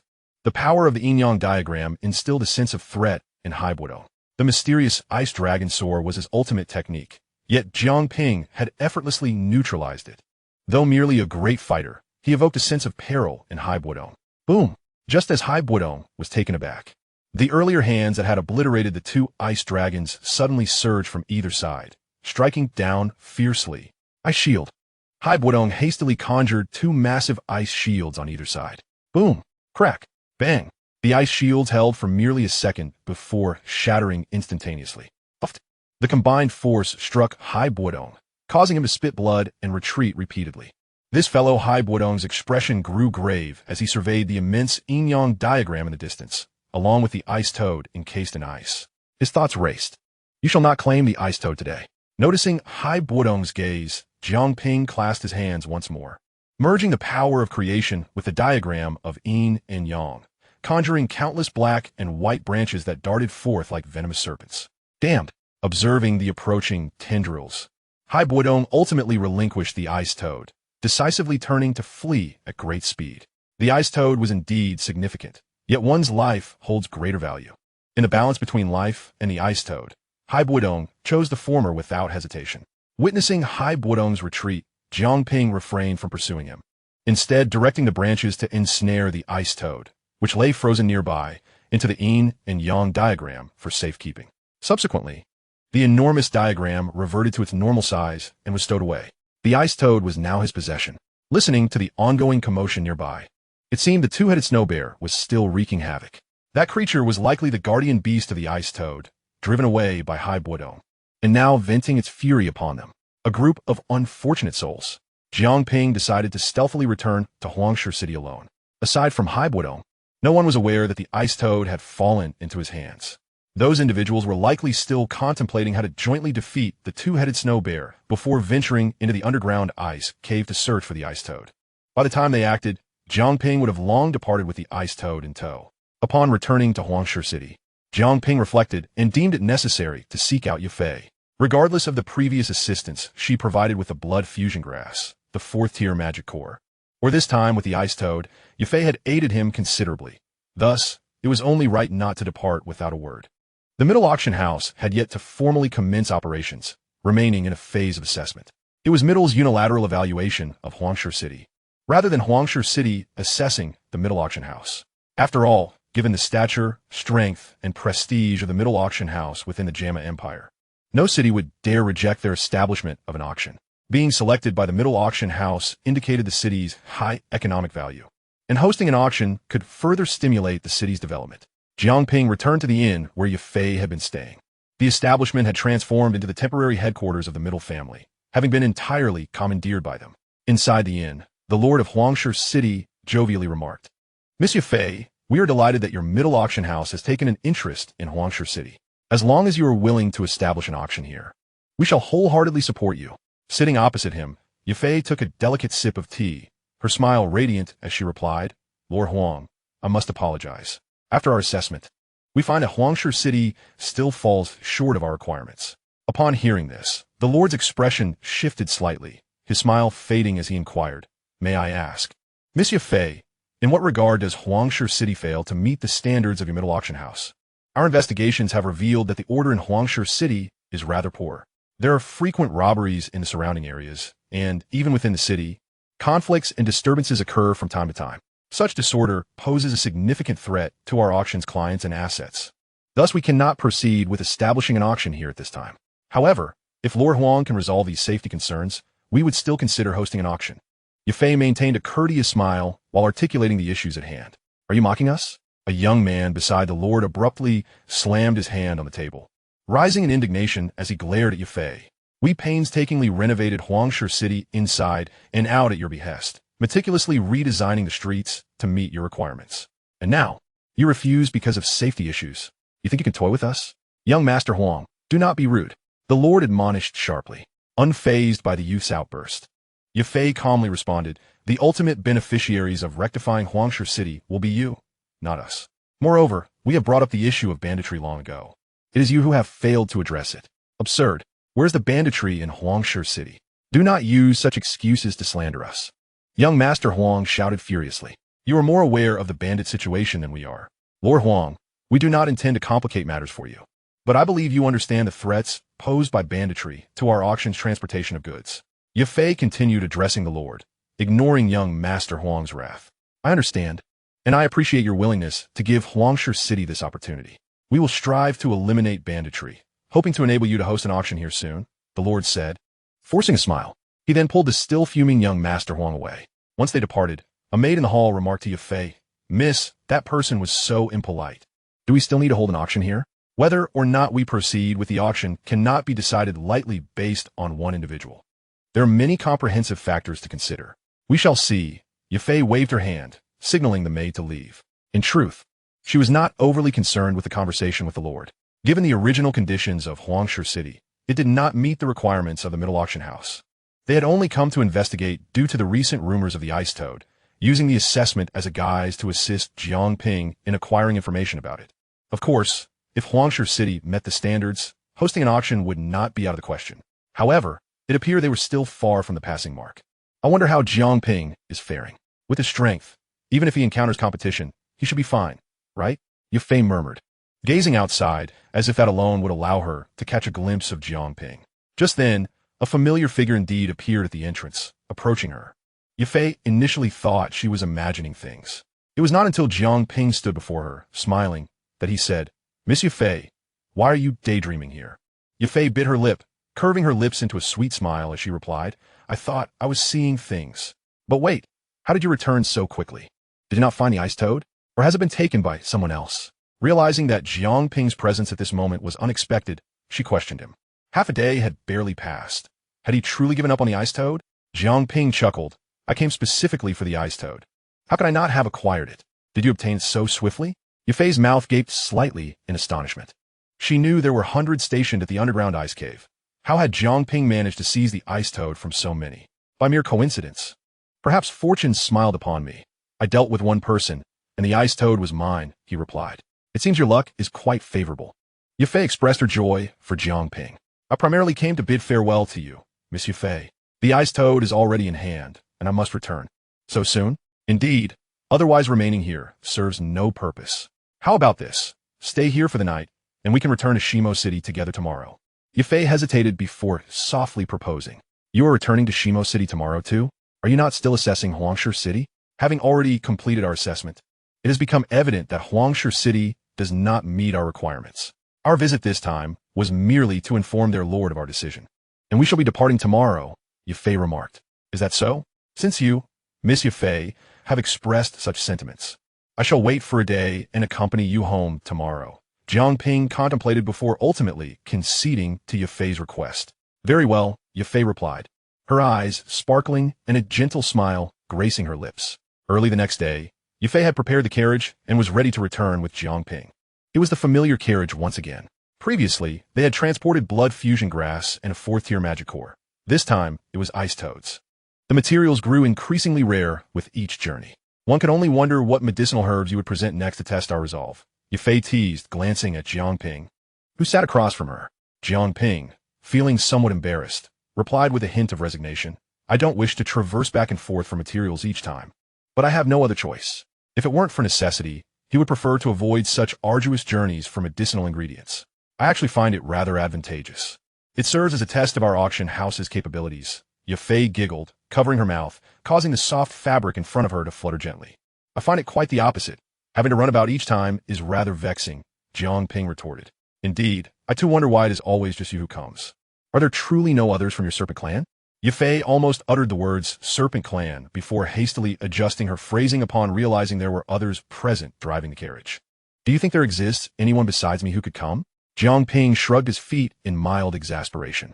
Currently, only he and Medusa possessed a complete human form within the entire Serpent Clan. Any other members would likely be shot to pieces before even entering the city.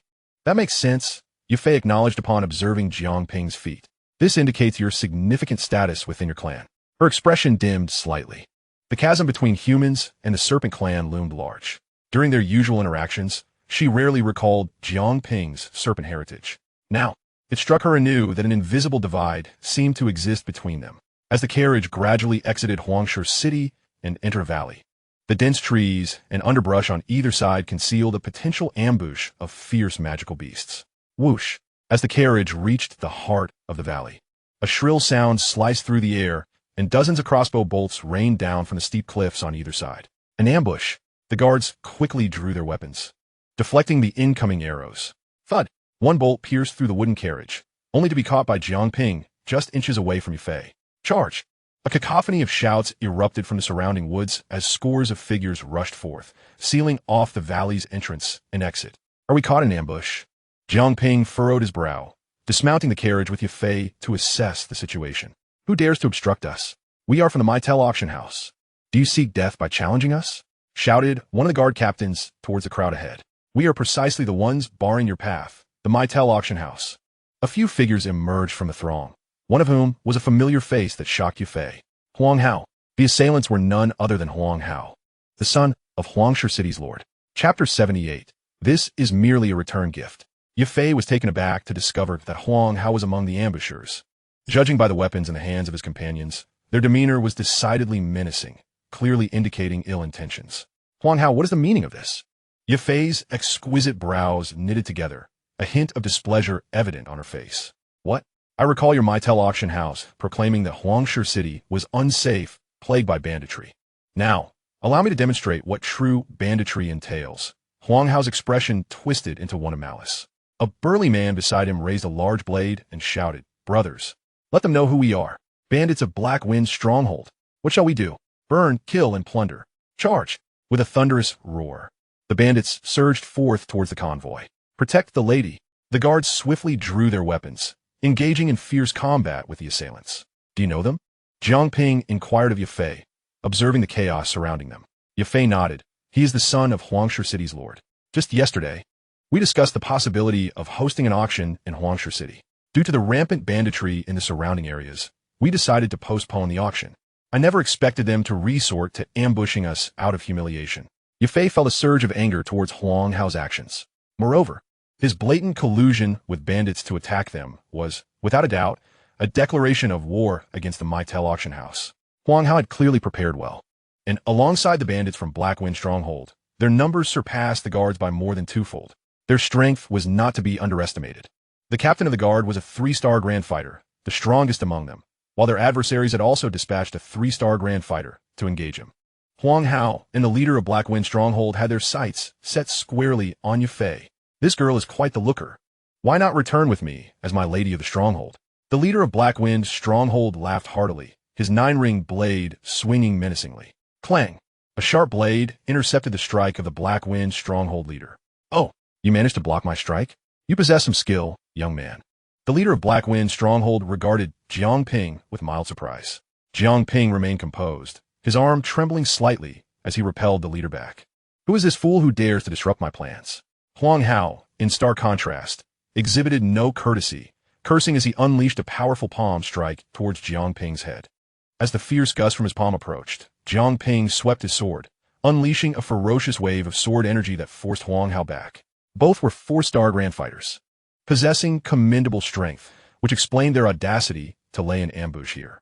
Ah, so you are the strongest guardian by your side. However, you shall not escape today. After failing to land a blow, Huang Hao's gaze darkened as he exchanged glances with the leader of Black Wind Stronghold. They simultaneously launched an attack on Jiang Ping from both sides. In the face of their combined assault, Jiang Ping let out a cold snort, stamping his foot down. 3,000 thunderclaps. Zing! As a crackling bolt of lightning flashed past, Huang Hao and the leader of Black Wind Stronghold were momentarily dazed. A powerful gust of wind struck them directly, causing their expressions to change drastically. They felt a sharp pain in their chests and involuntarily spat out blood, crashing heavily to the ground. This strike nearly incapacitated them, leaving them gasping for breath. Their strength was indeed commendable. Unfortunately, they were up against Jiang Ping. 2 mere 4-star grand fighters are hardly worthy opponents for Jiang Ping. That damned little brat dares to sabotage my good fortune. Huang Hao struggled to rise, only to have a foot forcefully pressed back down upon him. Your leader has already been defeated. Do you still wish to continue fighting? Jiang Ping declared, his voice, though not loud, resonated clearly in the ears of every onlooker. Observing Huang Hao beneath his foot, along with the fallen chief of the Black Wind Gang, the members of the gang ceased their assault, evidently taken aback by the unforeseen turn of events.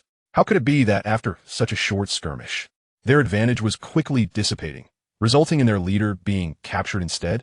If you value your lives, stand down, Jiang Ping warned, his foot pinning Huang Hao's head, while his sword pointed menacingly at the Black Wind Gang leader's throat. Stand down. The leader of the Black Wind Gang shouted urgently. Miss Yufei, how shall we handle them? The decision rests with you. Jiang Ping refrained from making unilateral decisions, instead deferring to Yufei. Release them, Yufei replied softly, addressing Huang Hao. However, from this moment onward, it would be wise for you to leave Huangshe City of your own accord. Otherwise, I can ensure that your Huang family will find it impossible to survive in Huangshe City or even the entire Jama Empire. Trust me, the middle family possesses that capability. Yufei's words lacked a vicious threat, yet the weight they carried was far more formidable than any overt menace. Miss Yufei has granted you a reprieve, be gone. With Yufei's endorsement, Jiang Ping kicked the 2 men away. Let's depart. After ensuring their numbers were accounted for, the convoy set off once more. An hour and a half later, they arrived back at Shimo City. This time, Jiang Ping chose not to accompany Yufei into the city, opting instead to disembark at the city gates. Miss Yufei, I shall not enter. Are you in such a hurry to return? Unbeknownst to her, they had already arrived back at Shimo City. The prospect of parting ways with Jiang Ping filled Yufei with an unexpected sense of reluctance. Yet, she managed a gentle smile, saying, very well, farewell. Indeed, goodbye, Miss Yufei. As Jiang Ping prepared to rise, she called out, wait. Is there something else, Miss Yufei? He inquired. Having assisted you on numerous occasions, I believe we are acquainted now. Henceforth, please refrain from referring to me as Miss. If you don't mind, you may call me Sister Yufei instead, she said with a playful smile. Yufei, sister, Jiang Ping tentatively tried the new address. It felt quite natural. Good. Yufei appeared in high spirits, her tone light and her eyes sparkling. I shall take my leave now. Finally, Jiang Ping stood, but Yufei called him back once more. Hold on. Is there something else? Sister Yufei? Jiang Ping turned back in confusion. As he did, he found her beautiful visage drawing near. Then, with a delicate touch, her lips brushed against his. A fleeting caress. Thank you for saving me again. Consider this a token of my gratitude. Do not read too much into it, she said, her smile reminiscent of a neighborly big sister, imbued with a hint of shyness and tenderness, captivating his heart.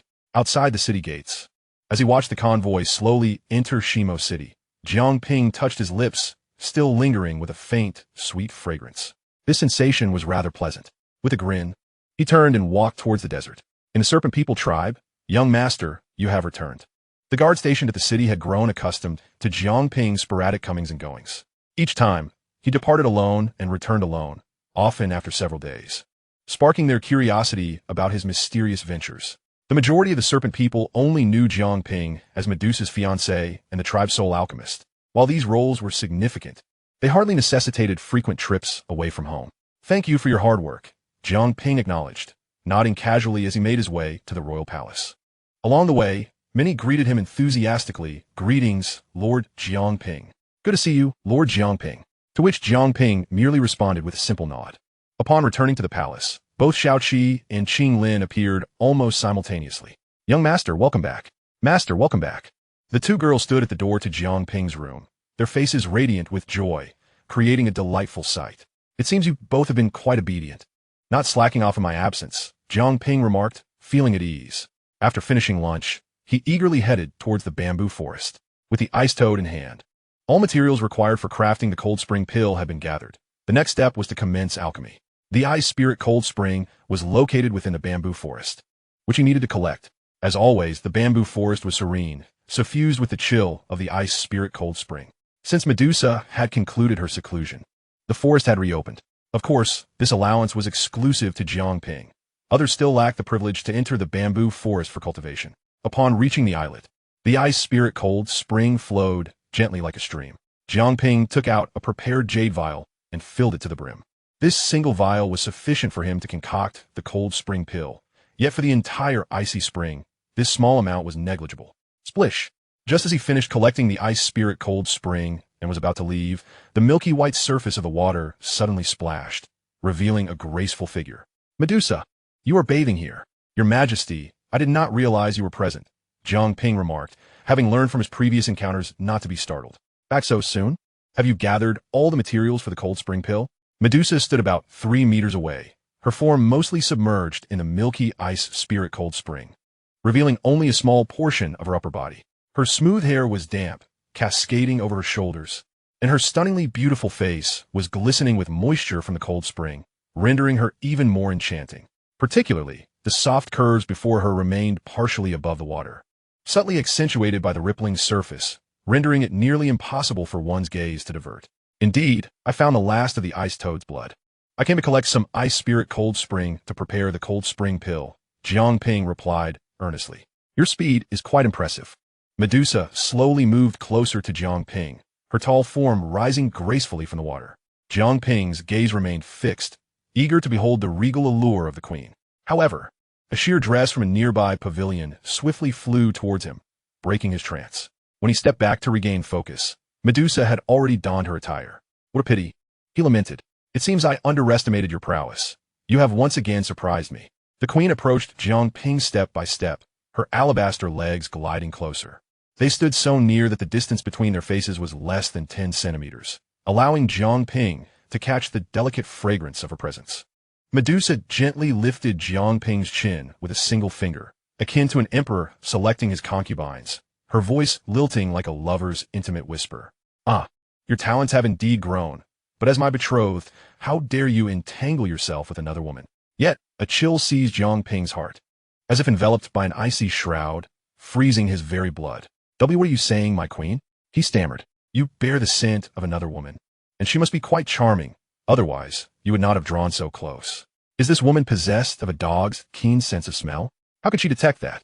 Jiang Ping thought, bewildered. It's only natural to interact with humans while traversing their cities. He feigned calmness in his explanation. Medusa narrowed her eyes slightly, the dangerous glint causing Jiang Ping's scalp to prickle. In that moment, he recalled the ruthless nature of the woman before him, a killer without hesitation. Though his current status was not insignificant, it did not grant him immunity from Medusa's wrath. Should he overstep her boundaries, she would not hesitate to act against him. Indeed, this woman would not easily lower her guard. "I care not whether you consort with other women, but I expect you to remember your station. Some matters are a matter of choice. The decisions you make bear consequences." As she spoke, Medusa glided past Jiang Ping, departing the bamboo grove. "Why am I so fearful of her?" Jiang Ping mused, belatedly comprehending the gravity of her words. Though he might not currently best her in combat, he could certainly flee if it came to blows. There was no need for such trepidation. Nevertheless, Medusa's formidable aura was undeniable. "One day, I shall compel you to submit entirely." With this thought simmering in his mind, Jiang Ping devised a plan. He then took the ice spirit cold spring and exited the bamboo grove, returning to the alchemy chamber. Playfulness aside, he could not afford to neglect serious matters. Crafting the cold spring pill was a priority. He released the ice toad from the yin-yang diagram and collected a vial of its blood before returning it for future use. Taking but a drop of blood from such a massive creature was not fatal. After preparing all the materials, Jiang Ping retrieved the true cauldron of heaven and earth, ready to commence alchemy. To be prudent, he prepared 2 sets of materials for the cold spring pill. Now, let the alchemy begin. Having attained the rank of a 5th-grade alchemist, he was quite adept at the process. Even 5th-grade pills posed little challenge for him. 2 cold spring pills emerged effortlessly. The cold spring pill? Medusa inquired, examining the jade vial Jiang Ping presented. Upon inspecting one of the pills, she noted its pristine white form, cool to the touch, adorned with rippling patterns reminiscent of water. Infused with the ice spirit cold spring and ice toad's blood as a catalyst, even in her grasp, she sensed the chilling energy contained within. With this pill, her success rate for absorbing exotic fires would elevate significantly. Very well, follow me, she commanded, pocketing the cold spring pill and rising abruptly to stride toward the exit. Where we headed? Jiang Ping asked, hastening to keep pace. To collect exotic fire, of course. You have already assisted in the creation of the cold spring pill, if not now. When? Exotic fire? We are departing so soon? Without hesitation, Jiang Ping followed her outside the city. My queen, have you located the exotic fire? He inquired as they journeyed. He recalled that Medusa had previously mentioned only clues regarding the fire's location. Surely you realize I would not prepare so many ice spirit cold springs without cause? Why would I have you create the cold spring pill? She never engaged in futile preparations. Had she not confirmed the existence of exotic fire in the desert, she would not have gathered such resources. Jiang Ping couldn't help but admire Medusa's cunning. She had discreetly uncovered the exotic fire's whereabouts. Exiting the city, Medusa unfurled her wings of combat energy, swiftly ascending toward a distant horizon. Jiang Ping activated his phoenix wings to keep up, and even as they flew for hours. Nearing the outskirts of the Tagore Desert, Medusa finally touched down on a sand dune. Jiang Ping followed, consuming a few recovery pills to replenish his energy. For he could not match Medusa's stamina during such extensive flight. As he surveyed the barren landscape, he wondered where the exotic fire might be hidden. Without a word, Medusa gestured, revealing a concealed underground passageway before him. Come, she instructed, bending to enter the tunnel, and Jiang Ping hastily followed. The passage was spacious enough for 2 to proceed side by side. Illuminated by the gentle glow of moonstone, they soon reached the tunnel's end, where they found a broader chamber flanked by a dozen dark corridors leading in various directions. Such an abundance of passageways? Jiang Ping exclaimed, astonished. He could detect Medusa's lingering presence in the air, suggesting she had spent considerable time here searching for the exotic fire. This way, she declared, choosing one of the corridors and pressing onward. This tunnel was longer than the previous, and Jiang Ping could feel the heat intensifying as they advanced. Soon, they emerged into a fiery realm, a subterranean world brimming with molten lava. The slowly undulating lava emanated a terrifying heat. One alarming temperature, Jiang Ping thought, feeling the oppressive warmth. For Serpent's cold-blooded nature, it was far from pleasant. The exotic fire lies beneath this lava. Wait here, I shall return shortly. With that, Medusa leaped, encasing herself in a formidable shield of combat energy before diving into the bubbling magma. Is she mad? Jiang Ping was taken aback. This was lava, not water. Anyone below the rank of Dou Wang would be quickly incinerated without protective measures. Yet Medusa, at the pinnacle of Dou Wang, wielded enough power to plunge into the depths. As for Jiang Ping, he could not follow her into such peril.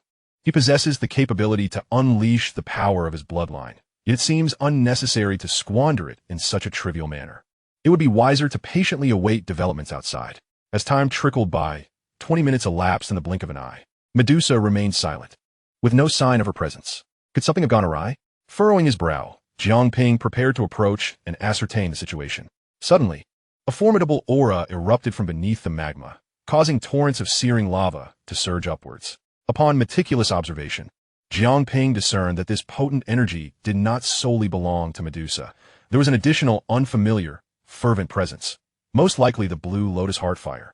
Had a confrontation ensued?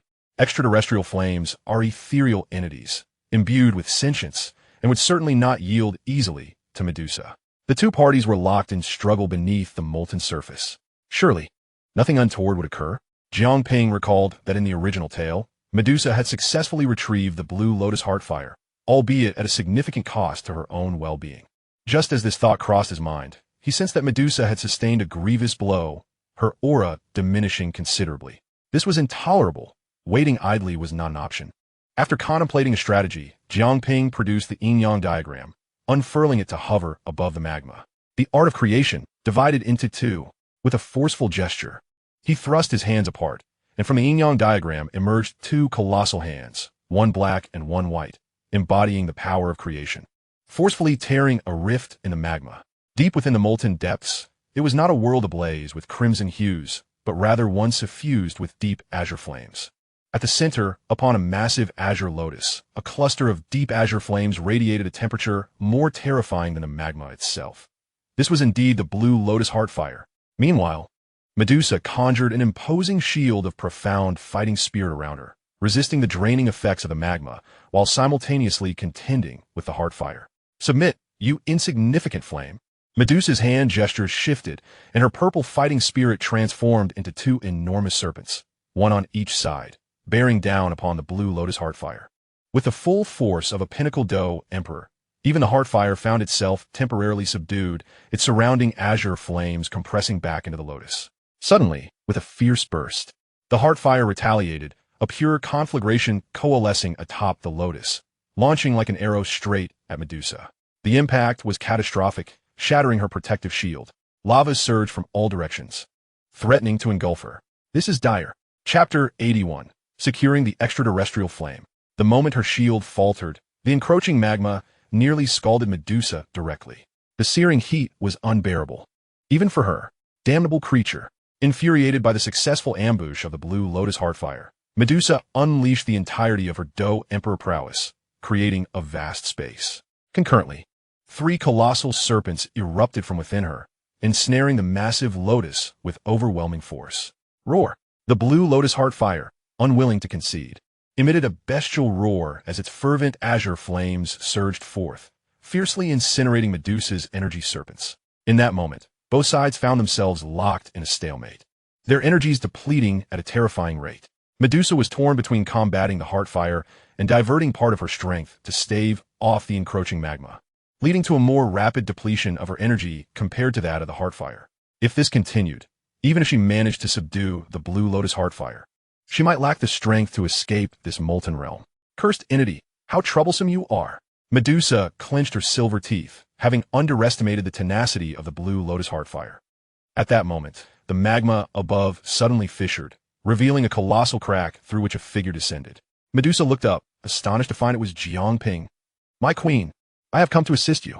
Observing Medusa in confrontation with the blue lotus heartfire, Jiang Ping altered his gestures, summoning the yin-yang diagram, which swiftly flew into his hand. Art of creation, absorb it for me.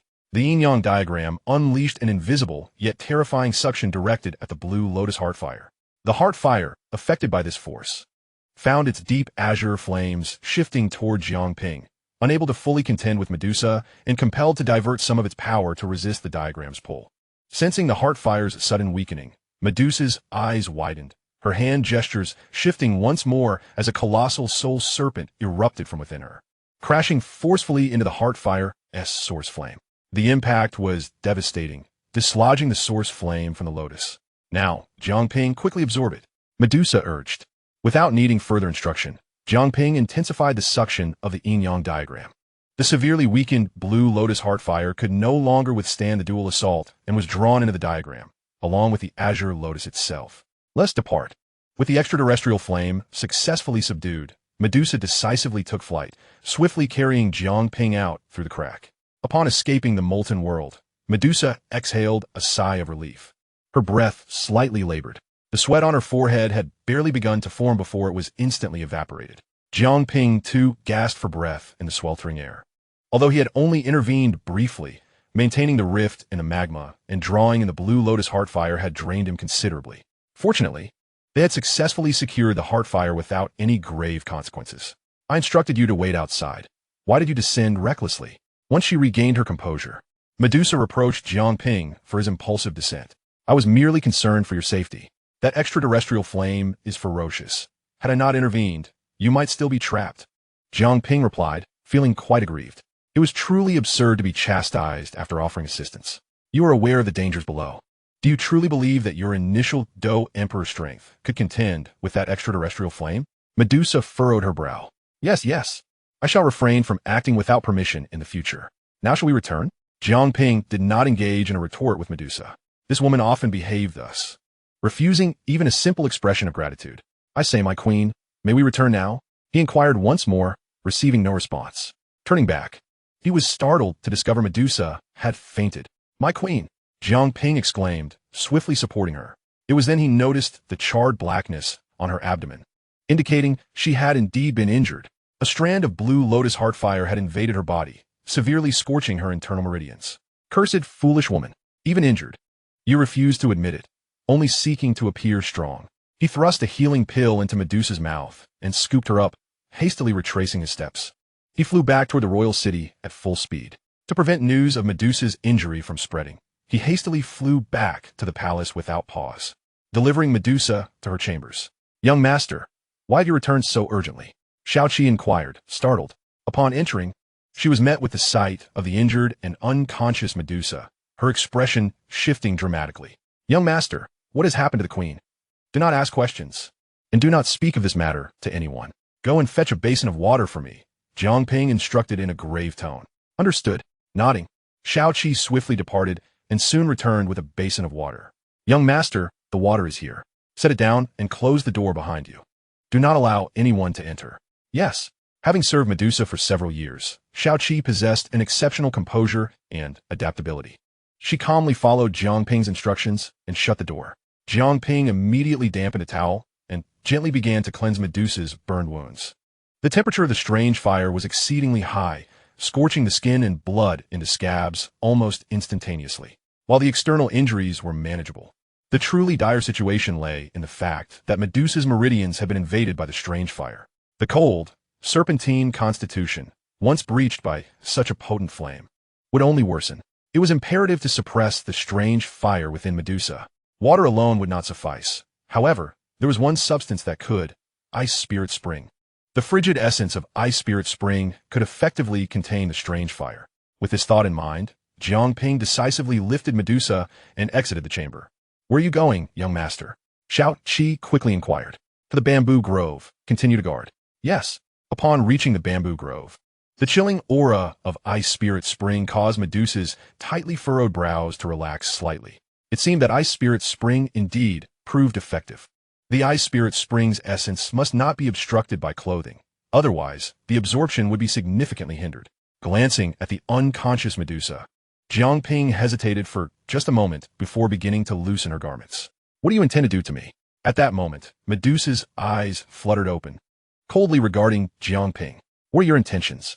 Just as Jiang Ping prepared to undo Medusa's attire, the queen suddenly regained consciousness, her icy gaze emanating a chilling aura. You have been invaded by strange fire in your meridians. If not addressed promptly, it will leave severe repercussions, Jiang Ping stated calmly, his demeanor unshaken. In such a crucial moment, maintaining composure was paramount. Upon hearing the term strange fire, Medusa meticulously assessed her internal condition, as her fighting spirit circulated within her. A searing sensation coursed through her meridians, as if the fire sought to consume them entirely. Attempting to force the strange fire out would yield catastrophic consequences. That wretched strange fire is exceedingly formidable. Medusa attempted to expel the strange fire from her body, but was met with futility. Although the remnants of strange fire within her were scarce, they clung to her like bone-eating insects, resisting all her efforts to expel them. Do you have a solution?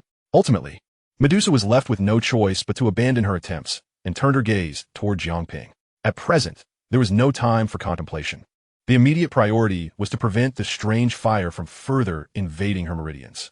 In light of the urgency, Jiang Ping swiftly resolved to utilize ice spirit spring to suppress the strange fire within her.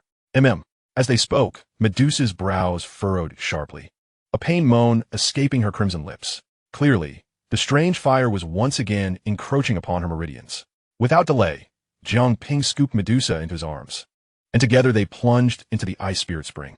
To be precise, they submerged within it. The brook of ice spirit spring was not deep, measuring less than a meter, making it impossible to stand upright. As they immersed themselves, Jiang Ping could not help but shiver violently. The coldness of ice spirit spring was far more potent than he had anticipated, penetrating to the marrow, as though even his blood were being frozen. He had no choice but to circulate his fighting spirit to fend off this invasive chill. Upon entering the icy waters, Medusa's condition visibly improved, indicating that the strange fire within her was being subdued. While Jiang Ping remained in the water, he began to caress her delicate form, loosening her garments. This will enable you to absorb the cold essence of Ice Spirit Spring more effectively, thus aiding in the suppression of the strange fire within you. Without waiting for Medusa to respond, Jiang Ping spoke earnestly. Observing Medusa's silence, his hands continued to explore beneath the water, unfastening her clothing. In the dimness, his hands inevitably brushed against areas they ought not to. Surprisingly, Medusa did not react with anger. A faint flush crept onto her stunningly beautiful face. Had it been any other occasion, she would have long since sent this individual flying with a single slap. Though only a trace of strange fire lingered within her, it was still quite uncomfortable.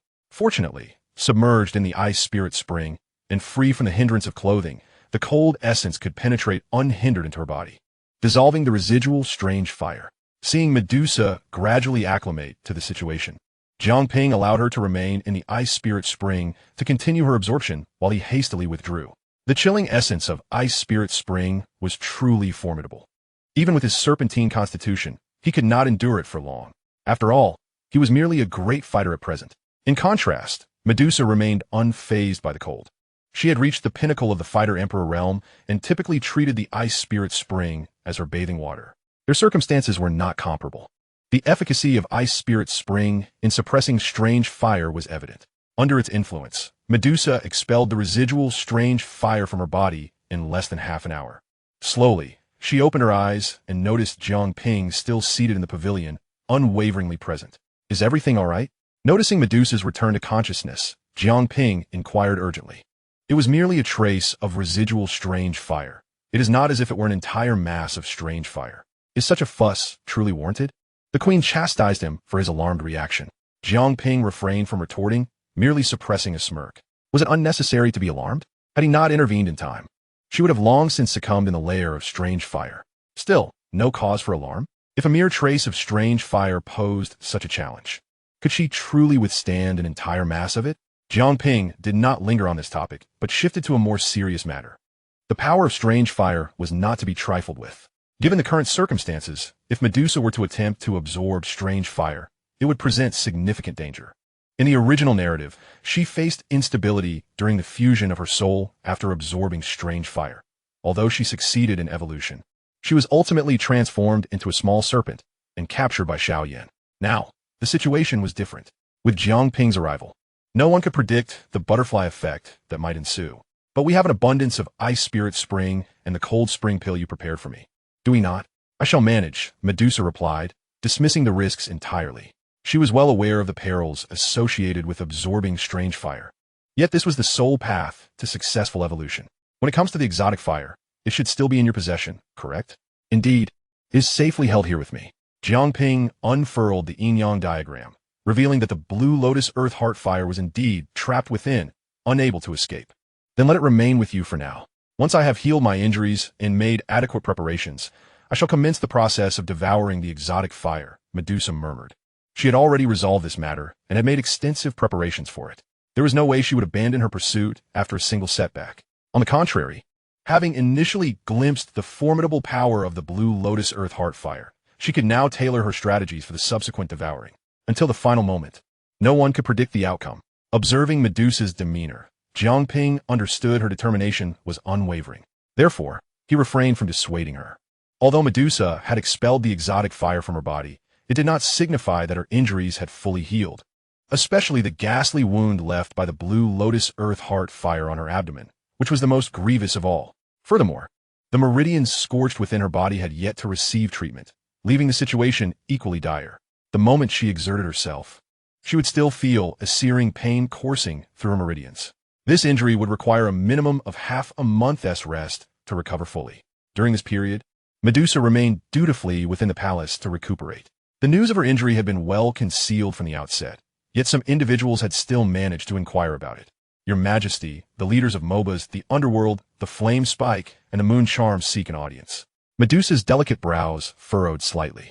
What could prompt so many visitors at this time? Let them wait in the Grand Hall. Yes. Chapter 83. Stirring Motives. In the Grand Hall, the four leaders awaited her arrival. Shortly thereafter, Medusa entered, with Jiang Ping following closely behind. "We greet your Majesty."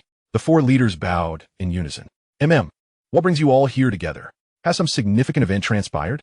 Medusa inquired, reclining languidly upon her throne, her expression as nonchalant as ever. Your Majesty, we have heard of your injury, and thus we came to pay our respects, Mobas, acting as the spokesperson, said respectfully. Medusa narrowed her eyes slightly, countering with a question. How did you come to know of this king's injury? The leaders were momentarily taken aback. This question was not easily answered. To date, the matter of Medusa's injury had not been publicly disclosed, and very few in the entire royal city were aware. How had these leaders from such a distance come to learn of it? Flamespike stepped forward, stating, "It was approximately half a month ago, I sensed a powerful energy fluctuation several dozen miles outside our territory. Initially, I suspected it was a ploy by a human stronghold, so I dispatched people to investigate cautiously.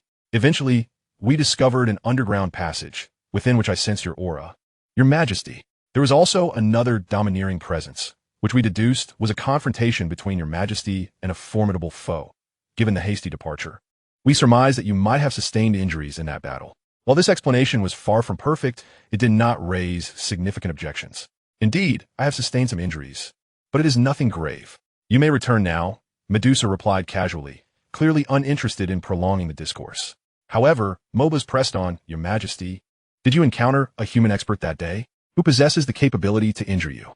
Medusa's brow furrowed slightly. She did not appreciate Mobas' inquiry. No one has the power to wound this king. Do not speculate foolishly, nor should you dwell on such matters. Vigilance against humans and strengthening your respective tribes should be your primary concern. Her tone carried a hint of impatience. The four leaders recognized her irritation. "We merely wish to express our concern for the queen. If she is well, we shall take our leave." The four bowed slightly and turned it apart. They came in haste and left just as quickly. Curious, Jiang Ping asked, "Why is the queen so eager to send them away?" They were only concerned for her well-being. They did not come to truly care for this king. They merely sought confirmation of whether I was indeed injured. Medusa snorted lightly. Among the 8 leaders of the serpent people, none yield to one another. Were it not for this king's superior strength, they would have revolted long ago. In this world governed by power, strength is the ultimate truth. Only with power can one suppress dissenting voices. Without it, I could not occupy this position. Though Medusa is the queen of the serpent people, it is not because she is revered by her kin. Her continued reign upon this throne is solely due to her formidable strength, sufficient to quell all opposition. Otherwise, this position would not be solely hers to hold.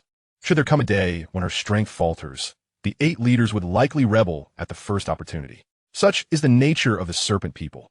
My injuries have healed, and I am now prepared to commence the devouring, Medusa suddenly stated softly. Jiang Ping, who had been lost in thought, immediately turned to her. When? In the coming days. Jiang Ping's brow furrowed slightly, and he remained silent.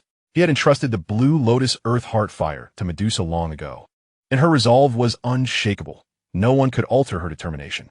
At that time, I shall assist in your protection. After a moment, Jiang Ping said, "What purpose would protection serve? There is nothing I can do to aid. This trial must be faced solely by this king." Medusa arose abruptly, departing the palace. At the periphery of the Taggart Desert, within the underground passage of the blue lotus earth heart fire. "Master, what has transpired?" Xiao Yin stood in shock, gazing at the disarray of the underground cavern. Having pursued the trail of the exotic fire with great effort, we have arrived too late. The exotic fire has been taken. Yao Lao's voice was heavy with disappointment. How could this be? Xiao Yin, filled with frustration, struck the cavern wall with a clenched fist, gritting his teeth. He had toiled tirelessly in the desert for so long, finally uncovering a lead on the exotic fire, believing he would possess a unique flame of his own. Yet, it turned out to be a forsaken hollow. Lingering traces of the exotic fire's essence remained, indicating it had been taken less than a month prior. We arrived in Shimo City a month ago and detected no signs of the exotic fire there, so it is likely that it was not taken by humans. Yao Lao analyzed. Not humans? Then what else could be in this desert? Master, do you mean it may have been the serpent people? Xiao Yin asked, taken aback. Yao Lao nodded. Aside from the essence of the exotic fire, there is another powerful and chilling presence within this cavern. It should belong to Queen Medusa of the serpent people. However, based on the residual aura, it appears that Medusa also sustained considerable injuries while acquiring the exotic fire.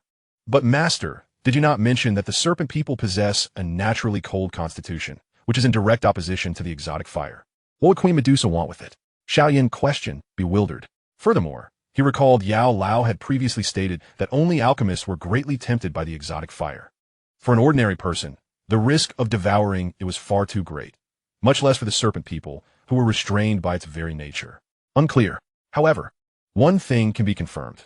The strange fire resides within Medusa's grasp, and it appears she has yet to absorb it. A spark of inspiration ignited in Xiao Yan's mind as he contemplated a bold notion. Master, shall we embark on a journey to the Serpent Clan and reclaim the strange fire? Your idea is indeed audacious, Yao Lao remarked, taken aback by Xiao Yan's proposition. He continued, yet it is not without merit. For the sake of the strange fire, this risk is worth taking. Without hesitation, Xiao Yan made his decision, swiftly departing the cave and heading towards the territory of the Serpent Clan. Meanwhile, a colossal, flying magical beast soared into the Tagore Desert, carrying several individuals upon its back. Among them stood the renowned Pill King, Gu He, famed throughout the Jiang Empire. Old Gu, are you certain the Serpent Clan possesses the strange fire? An elder inquired. Gu He nodded confidently, stating, our purpose is to negotiate. Ultimately, we shall exchange for the strange fire from Queen Medusa. Otherwise, we may require the assistance of a few allies. Everything is negotiable, the elder chuckled. The eyes of the group, however, converged on the lone woman cloaked in a black robe, whose true identity remained concealed. They were acutely aware that she was their greatest assurance for this endeavor. Chapter 84. The Arrival of Gu He. Ding. Checked in for the 900th day. Receive a 1-day experience card for a 1-star Dou Zone. Inside the room, Jiang Ping concluded his daily check-in. The Dou Zone experience card was quite commendable. Although it was merely a 1-star card, it sufficed in the Jiang Empire. After all, there was not a single true Dou Zone in the Empire at present. Medusa had yet to commence her absorption of the strange fire for evolution. Even if there were Dou Zones, only Yunshan and Medusa qualified as 1-star Dou Zones in the near term. This Dou Zone experience card ensured Jiang Ping's invulnerability. At this moment, receiving an experience card felt akin to the calm before a storm. He murmured to himself as he rose and left the room. Outside the royal city, the sky loomed dark. Although the Tagore Desert basked in perpetual sunlight, it did not preclude the possibility of rain. The ominous clouds suggested impending precipitation. Just then, Shao Qi approached Jiang Ping, saying, young master, the queen requests your presence in the bamboo grove. All right. Shao Qi hesitated before continuing. Moreover, the queen has instructed that both Qing Lin and I should refrain from staying in the palace over the next few days, and no one else is to enter. What is the queen planning? She ought not to pry. Yet Medusa's recent actions were undeniably peculiar, and given that it was merely an inquiry to Jiang Ping, curiosity got the better of her. I am uncertain. Perhaps she is entering seclusion. We shall follow the queen's directives, Jiang Ping replied nonchalantly. I will see what she requires of me. He brushed off her concerns and made his way to the bamboo grove. Today, the grove felt less frigid than usual, imbued with a touch of warmth. Within the grove, Medusa sat cross-legged in a pavilion, with the green lotus heart fire and lotus seat quietly positioned before her. Although the green lotus heart fire was formidable, after Medusa's careful management, it now complied obediently. Queen, have you summoned me? Indeed. Medusa formed hand seals, invoking a certain secret technique. Upon hearing Jiang Ping's arrival, she slowly opened her eyes. She glanced at Jiang Ping, then at the strange fire, stating, I have resolved to absorb the strange fire to seize that fleeting opportunity for evolution. You need not persuade me. Once I have made a decision, no one can dissuade me from it. So, the queen summoned me for what purpose? During my absorption of the strange fire, I hope you can provide me with protection. Medusa said earnestly, her expression solemn. In less than 3 years, Jiang Ping had exhibited numerous astonishing qualities that took her by surprise. As an alchemist possessing a divine bloodline, he could unleash the power of a Dou Huang. Were he not of the Serpent Clan, but a human, Medusa would undoubtedly prioritize eliminating him. For such an individual was exceedingly formidable. Even with a divine bloodline, his talent astounded even Medusa herself. Fortunately, Jiang Ping belonged to their Serpent Clan, leading her to ponder that he might indeed be the destined individual to bring glory to their people. However, until Jiang Ping matured enough to uphold the entire Serpent Clan, she remained their greatest pillar of support. Thus, Medusa never allowed herself to become complacent. This endeavor to absorb the strange fire was also a gamble of fortune. Should she win, the Serpent Clan would gain a true Dou Zone powerhouse, enabling them to rise and break free from the oppression of the Jiang Empire. Yet, the act of absorbing the strange fire was fraught with perilous uncertainties, which was why Medusa sought Jiang Ping's assistance for protection, just in case. Jiang Ping had no objections and replied, very well, I shall safeguard the queen throughout this process. With Jiang Ping's agreement, Medusa felt a sense of relief wash over her, turning her attention back to the green lotus heart fire as she took a deep, calm breath. Meanwhile, within the royal city, two figures swiftly darted into the palace. Serpent Clan leaders Yu Mei and Mobas. They headed directly for the royal palace, but were intercepted by Shao Qi. Masters, what brings you here? We have vital matters to report to the queen, Yu Mei said, her expression grave.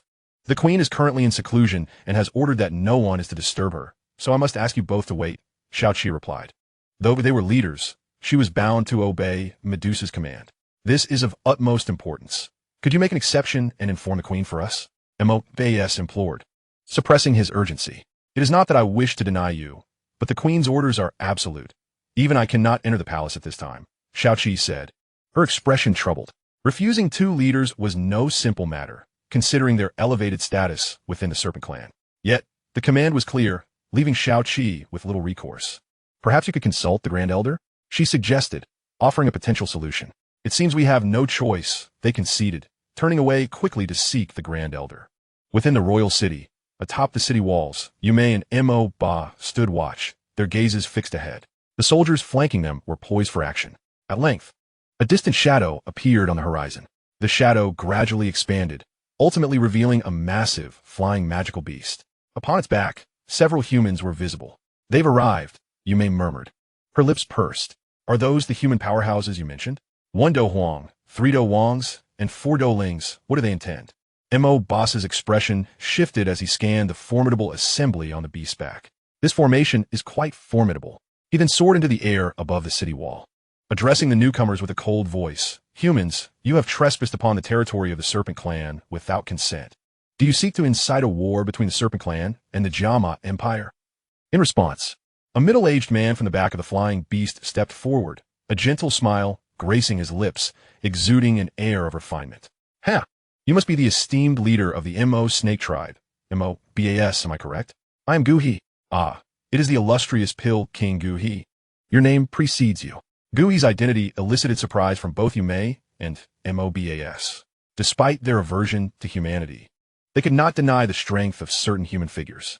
As the Pill King of the Gamma Empire, and currently the only 6th-tier alchemist, Gu He's reputation was comparable to that of some Dou Emperor powerhouses. Furthermore, Gu He himself was a Dou King, with strength and status that could not be underestimated. The fact that such a person had come here in person astonished the Serpent people. I apologize for my audacity, but I wish to discuss a matter of importance with Queen Medusa. Might I request that you summon her? Chapter 85, Negotiation. I'm afraid we cannot fulfill that request. Without a moment's hesitation, Mo-Ba rejected Gu He's plea, setting aside the fact that Medusa was currently in seclusion and they were unable to see her. It was unreasonable to think that mere humans could gain an audience with her at will. Medusa was their queen, the most powerful being in both identity and status. Only those of equal caliber to Xiantian or Yunshan might gain such an audience. Oldie, why waste time with them? We should simply smash their city and see if that compels her to appear, remarked a burly man beside Gu He. This man was one of the 10 strongest in the Gamma Empire, Yin Shi. I wondered who it was. Turns out it's just a foolish lion filled with muscle. Mobas shot a cold glance at Yin Shi, sneering. You filthy black snake are not in a position to talk. If UNT fled so swiftly back in the day, the leader of the Mo Snake Tribe would have changed long ago. Yin Shi grinned, dismissing Mobas with ease. I wonder if your strength has improved over the years. You could come and try it yourself. Moreover, I should inform you that the strong from our 8 tribes are already on their way. Before they arrive, you still have the chance to leave. Otherwise, it would be a great boon for us if the Gamma Empire were to lose a few strong fighters, Mobas said. His gaze icy. You should be able to back that up, Yin Shi grinned. Enough of this banter. Gu He interjected, halting the two adversaries at each other's throats. Taking a deep breath, he enveloped his voice with Dou Qi, broadcasting it throughout the city. Queen Medusa, I am Gu He from the Gamma Empire. I come in peace, merely wishing to discuss an important matter with you. I hope you will show yourself. Upon hearing Gu He's declaration, Yu Mei and Mobas furrowed their brows, but did not intervene. Given the situation, it would be best if Medusa could personally appear. However, as Gu He's voice echoed throughout the city, silence reigned within, with no response forthcoming. Meanwhile, just beyond the city walls, concealed behind an unnoticed rock, Xiaoyan lay in quiet ambush. Master, do you think Gu He and the others have come for the exotic fire as well? More than likely. Although Gu He is the Pill King of the Gamma Empire, he does not possess the exotic fire himself. The higher the rank of the alchemist, the greater their yearning for the exotic fire, replied Yao Lao. In other words, the exotic fire is indeed within the Serpent People's city, Xiao Yin exclaimed, rubbing his hands in excitement. Yet Yao Lao tempered his enthusiasm. Do not rejoice too soon.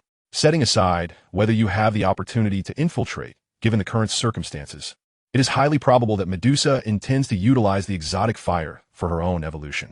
The fact that she has yet to appear may well mean she has already begun to consume the exotic fire. Xiao Yin felt alarmed. How could this be?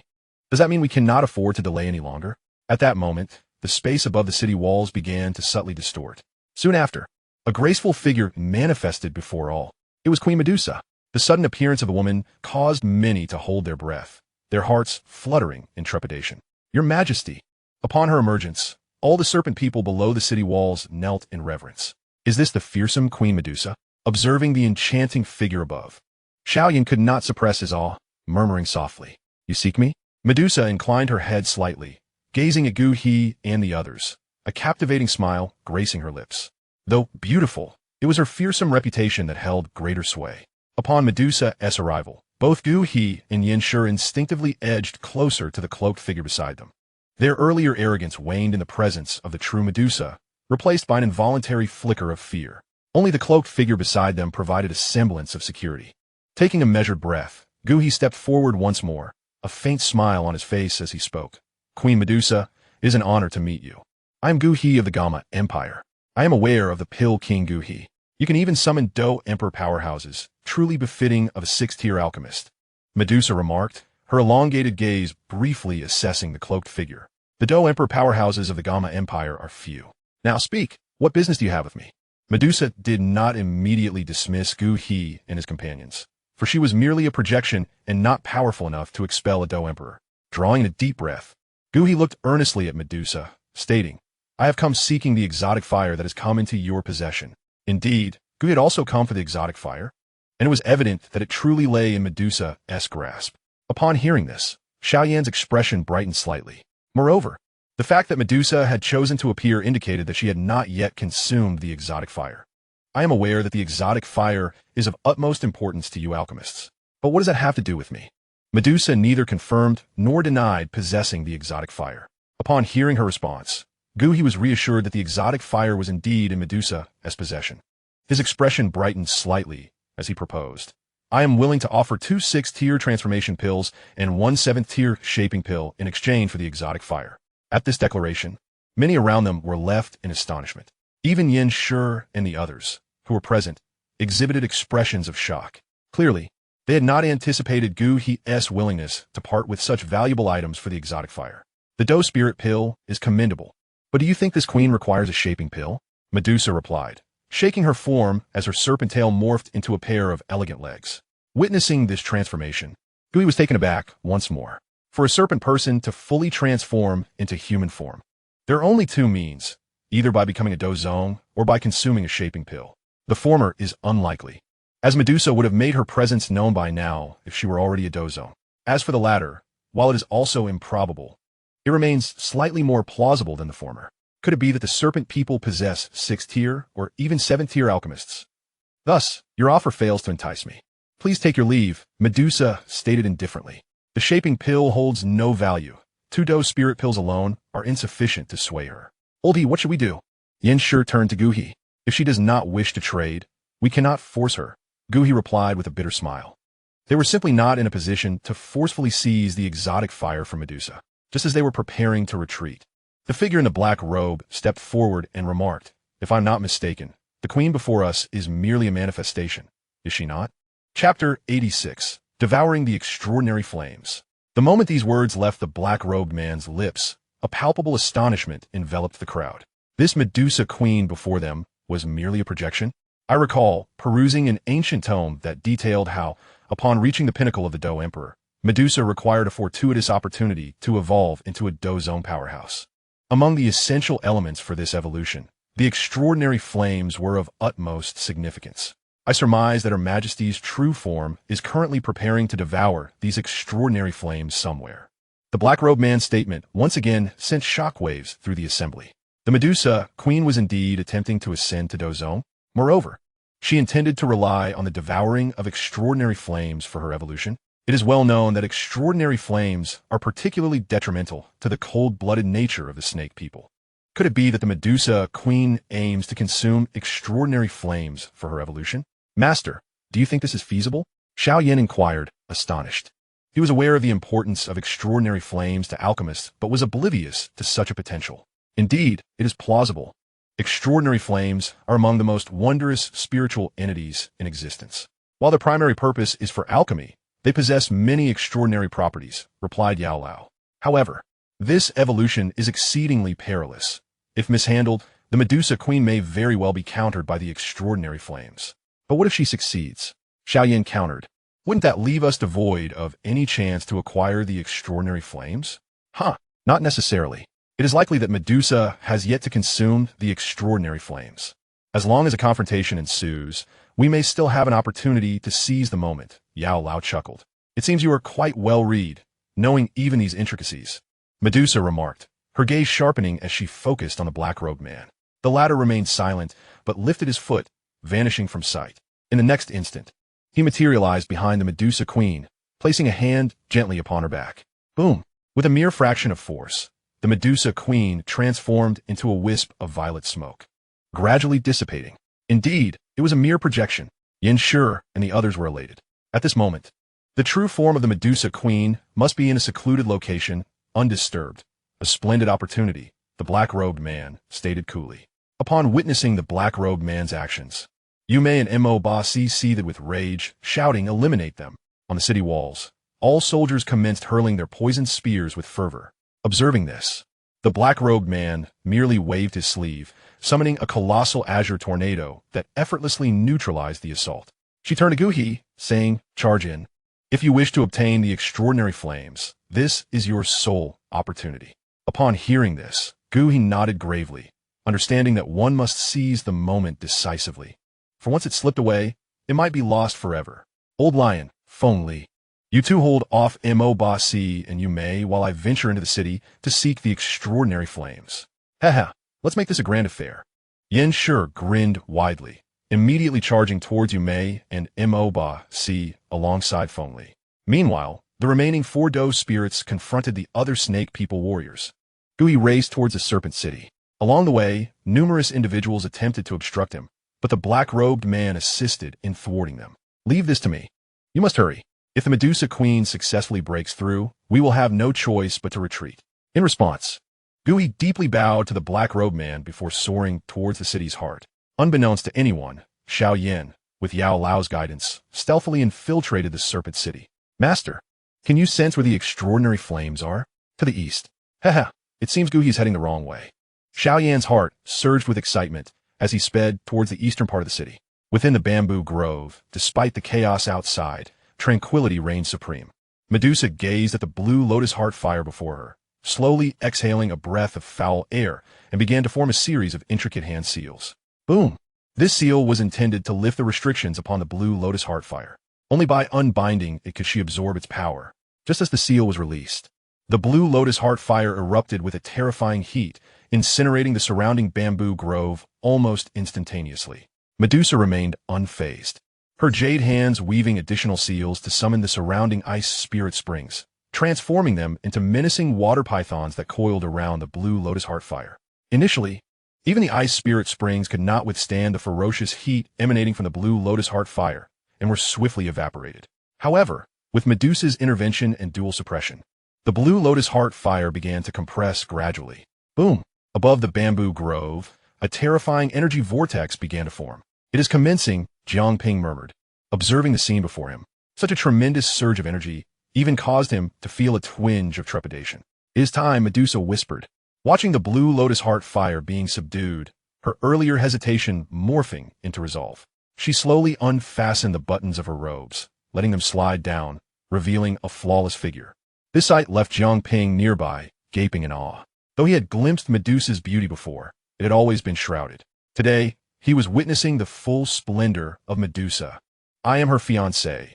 A few more glances won't hurt, he justified to himself, his gaze fixed on her exquisite form. Suddenly, he furrowed his brow. How annoying to be interrupted at such a moment. The aura of the extraordinary flames was potent. Right ahead, under Yao Lao's guidance, Xiao Yan had reached the entrance of the bamboo grove, distinctly sensing the presence of the extraordinary flames ahead. Just as he prepared to advance, a youth of similar age appeared before him. Passage is prohibited ahead. Turn back, Jiang Ping stated, arms crossed, regarding Xiao Yan with indifference. Is there truly another? Xiao Yan frowned. However, it was not surprising, given that the Medusa Queen was currently in the midst of a breakthrough and could not be disturbed. It was prudent to station guards here. Moreover, this indicated that the Medusa Queen and the extraordinary flames were indeed just ahead. Master, what should we do? This individual is a 5-star Great Dou Master. A 5-star Great Dou Master. Xiao Yan exclaimed in shock. This person appeared to be of similar age. Yet his strength surpassed his own to such an extent. Had Medusa truly stationed a 5-star Great Dou Master here?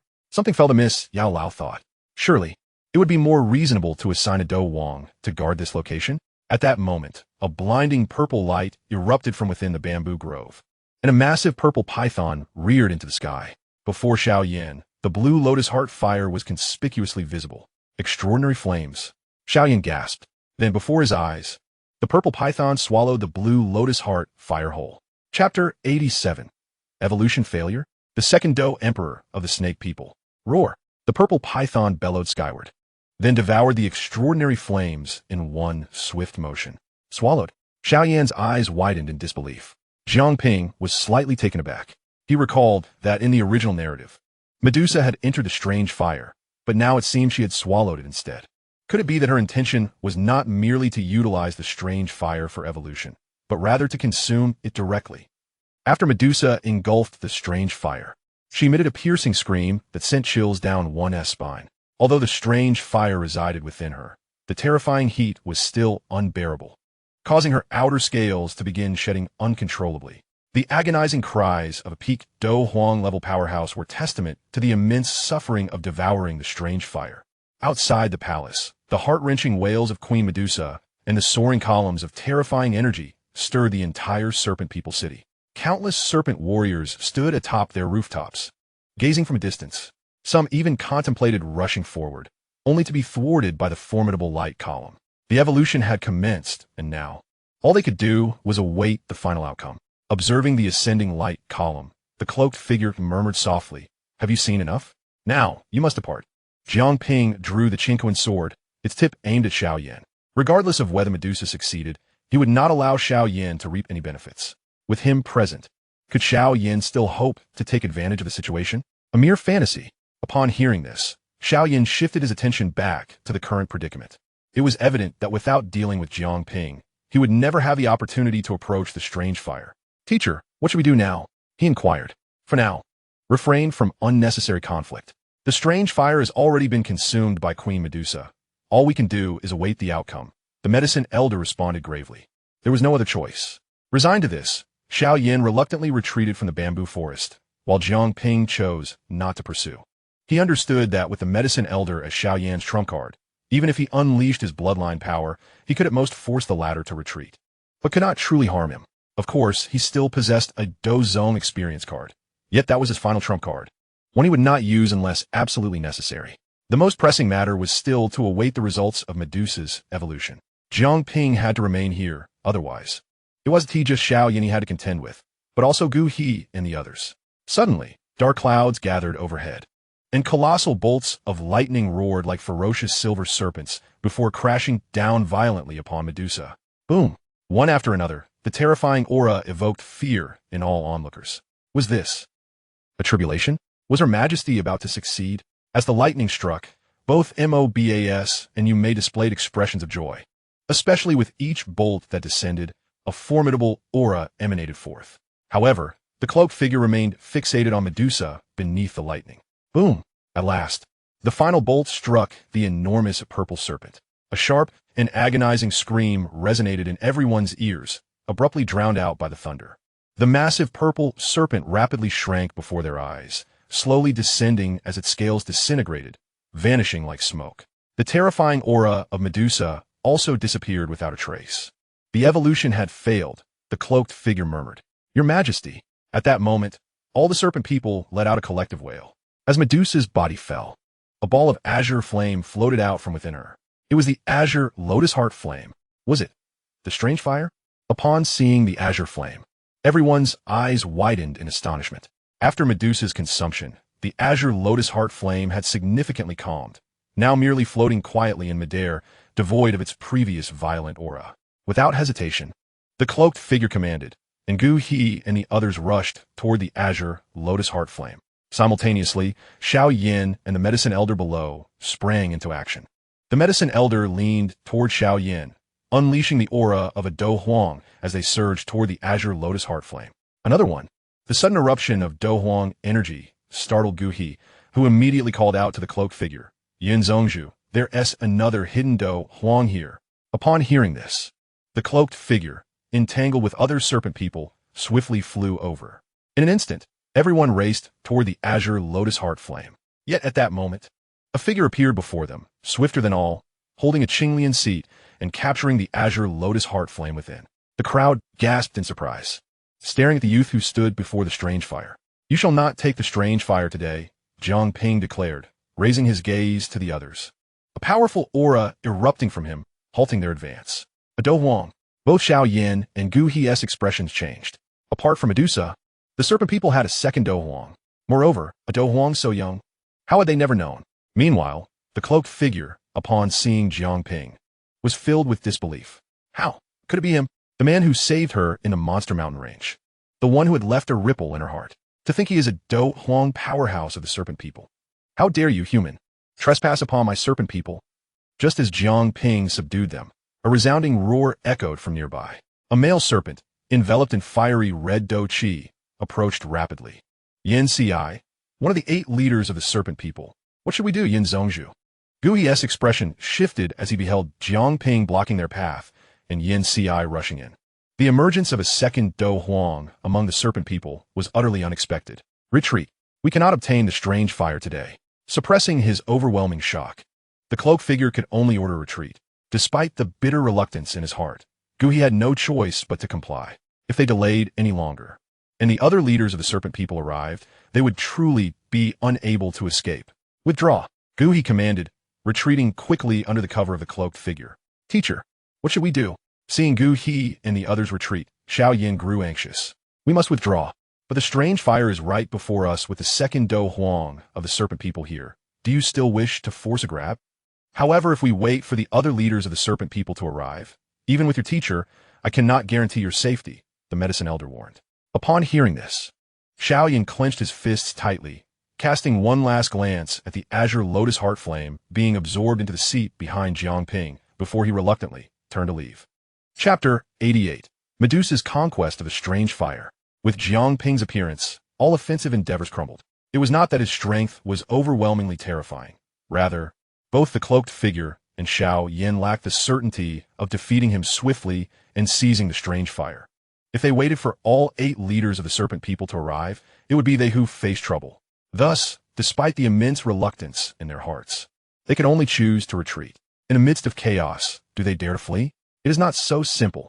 Witnessing Dou Qi and his companions attempt to retreat, Mo Ba Si and the other approaching leaders were immediately displeased and hastened to pursue them. The Queen's evolution had likely failed due to their interference. This deep-seated grudge must be avenged. Observing the 8 leaders rush out, Jiang Ping chose not to follow. His foremost concern was whether Medusa truly had experienced a failure in her evolution, storing the Qinglian earth fire within the Qinglian seat. Jiang Ping descended into a charred bamboo grove, swiftly searching amidst the remains of a massive, scorched serpent. Queen, I know you have not failed. Please reveal yourself. He eagerly rummaged through a pile of blackened corpses. At last, in a corner, he discovered a small, multicolored serpent. Just as he suspected, he was certain Medusa could not have fallen so easily. After all, he had bestowed upon her a cold spring pill. There was no way her fate could be more tragic than that depicted in the original tale. Right, Queen? Jiang Ping called tentatively. The small serpent lifted its tiny head to glance at him, its clear pupils filled with bewilderment. It seemed that for now, it could not revert to its humanoid form.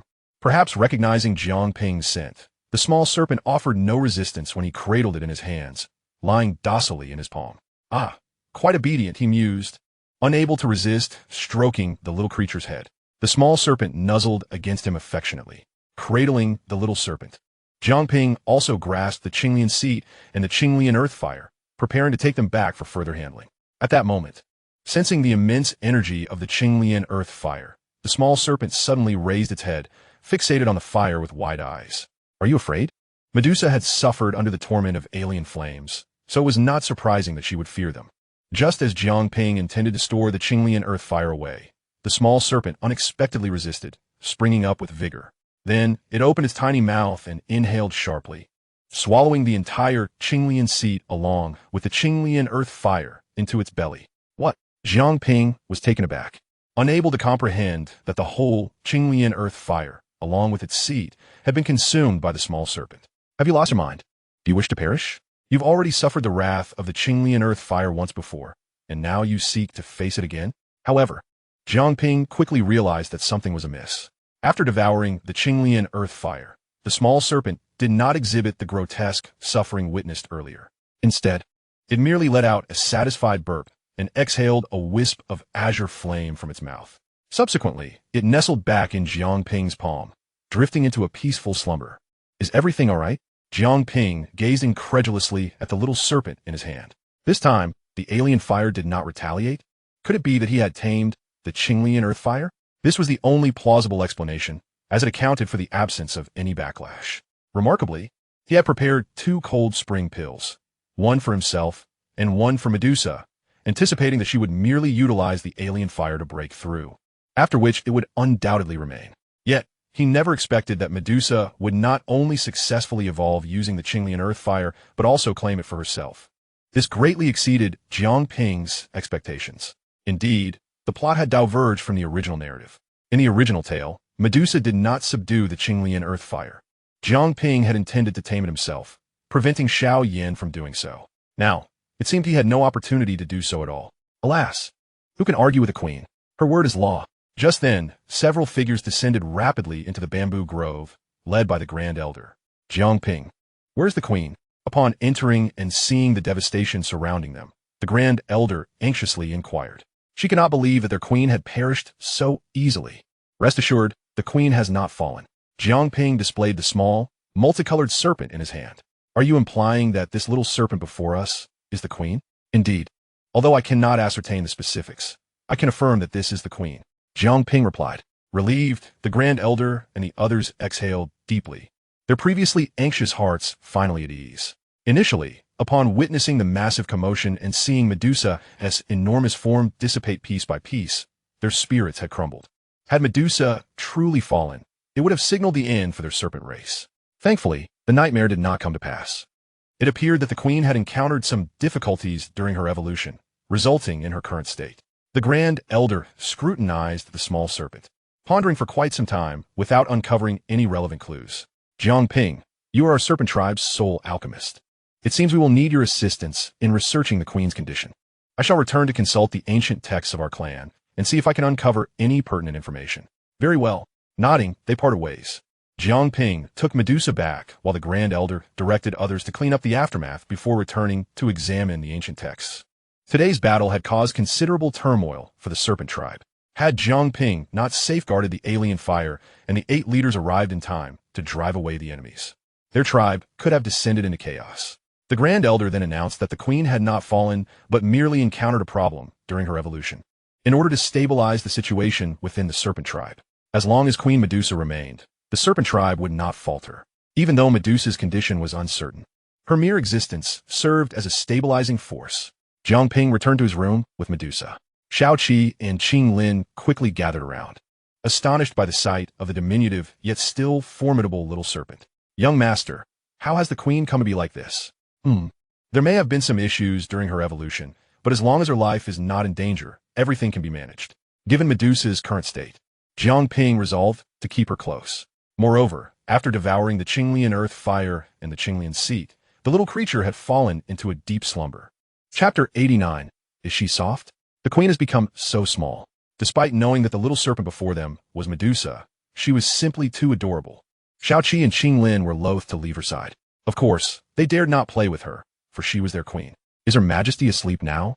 Or has she been injured? Xiao Qi could not help but inquire again. They had witnessed the tragic spectacle of Medusa consuming the alien fire and had once feared that she had truly perished. Now seeing her in this state, it seemed likely that she had suffered some injury. Perhaps, but I cannot say for certain. Jiang Ping scratched his head. He too was uncertain about Medusa's current condition. In the original tale, Medusa had been temporarily subdued by the soul of the seven-colored serpent.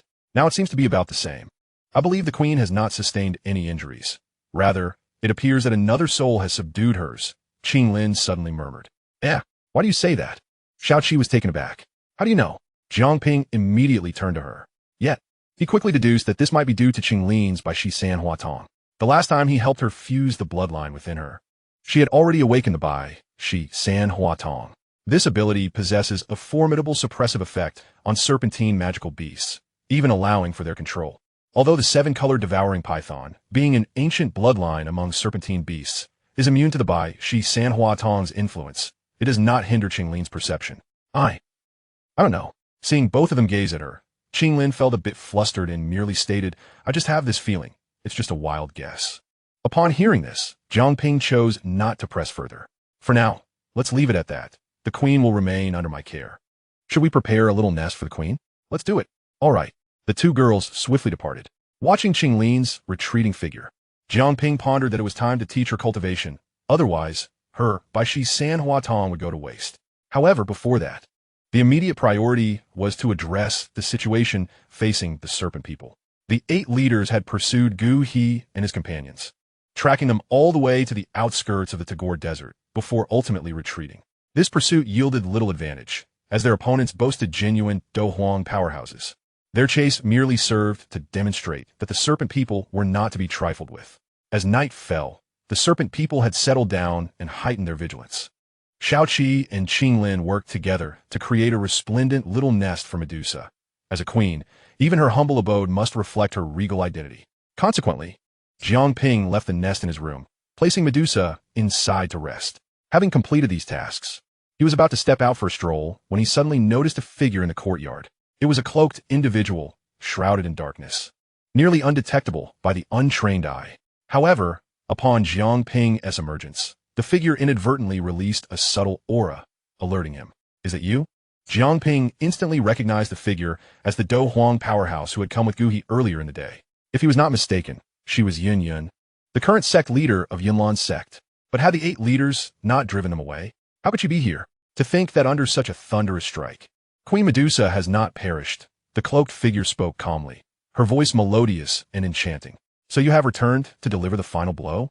Jiang Ping raised an eyebrow, drawing out his Qian Kuan sword. With you here, I hardly possess the confidence to assassinate Queen Medusa within the serpent people. Then what is your purpose? Jiang Ping could not fathom her intentions. This encounter was not part of the original storyline. I have returned to seek you, the cloaked figure replied softly. Seek me? I never expected you to be one of the serpent people. The cloaked figure raised her hand and removed her black hood, revealing a stunning visage. It was indeed Yun Yun. It's you, Jiang Ping feigned surprise. Indeed, it is I. Yun Yun gazed at Jiang Ping, her eyes filled with a complex emotion. When we met in the Beast Mountain Range, I thought you were a hidden Dou Huang powerhouse. I never imagined you would be a member of the serpent people. Even now, she struggled to accept that her savior was a serpent. Yet, the truth was irrefutable. I know what you're thinking, but I have never claimed to be anything but a serpent, Jiang Ping replied, exasperated, waving his hand. He had not anticipated facing Yun Yun under such circumstances. However, his identity as a serpent could not be altered. This was a matter he would have to confront eventually. I understand. A hint of melancholy flickered in the depths of Yun Yun's eyes, quickly masked by her composure. The favor I owe you from the Beast Mountain Range, I shall repay. With that, she turned and vanished into the shadows. Sigh, Jiang Ping lamented, feeling helpless. The serpent people and the Gamma Empire had been sworn enemies for ages. From the ambush of Yunshan and Jia Xingtian to the recent confrontation where Dou Qi and his companions nearly caused Medusa's downfall, most of the serpent people held this belief. The enmity between the two factions had escalated to a point of no return, leaving little room for reconciliation. In such a scenario, discovering Jiang Ping's true identity as a serpent would undoubtedly complicate Yun Yun's feelings. Fate is indeed capricious. Shaking his head, Jiang Ping set this matter aside. After freshening up, he returned to his room to sleep. Medusa's golden nest was placed by his bedside. When he entered, he was surprised to find the seven-colored python awake, its little tail swaying as it crawled onto Jiang Ping's bed. Queen? Jiang Ping tentatively called out, but received no response. It appeared that the seven-colored devouring python's soul was still in control. Thus, he chose not to evict the little serpent, allowing it to remain nestled in the covers. The next day, bright sunlight streamed through the window, warming the entire room. Jiang Ping gradually awakened from slumber, his eyes still unaccustomed to the light. Just as he exerted a bit more effort to fully rouse himself, a soft sound reached his ears. Startled, he opened his eyes abruptly, only to find an exquisite face mere inches away from his own. Her visage bore a hint of rosy hue, a touch of indignation, and an aura of coldness. The woman's lips parted slightly, releasing a fragrant whisper. Is it soft? Chapter 90, A Repeated Leap. Why you queen? Jiang Ping jolted upright, instantly alert. Retracting his hand from Medusa's chest, his face betraying an awkward smile. Good morning, queen. He hurriedly scooted back, creating a safe distance. Though he knew that no matter how far he moved, if Medusa desired, he would be unable to escape. It seems you had a delightful dream, Medusa said, a subtle smile gracing her lips, her enchanting visage radiating allure. Jiang Ping couldn't help but feel that Medusa had transformed, becoming even more captivating, especially as she reclined on the bed, devoid of clothing, with only a thin blanket casually draped over her. Her upper body was nearly fully exposed. It seemed she noticed Jiang Ping's gaze, for Medusa pulled the blanket over her exquisite form. Ahem, queen, why have you suddenly returned to your original form? I thought you would remain in your little snake shape for quite some time.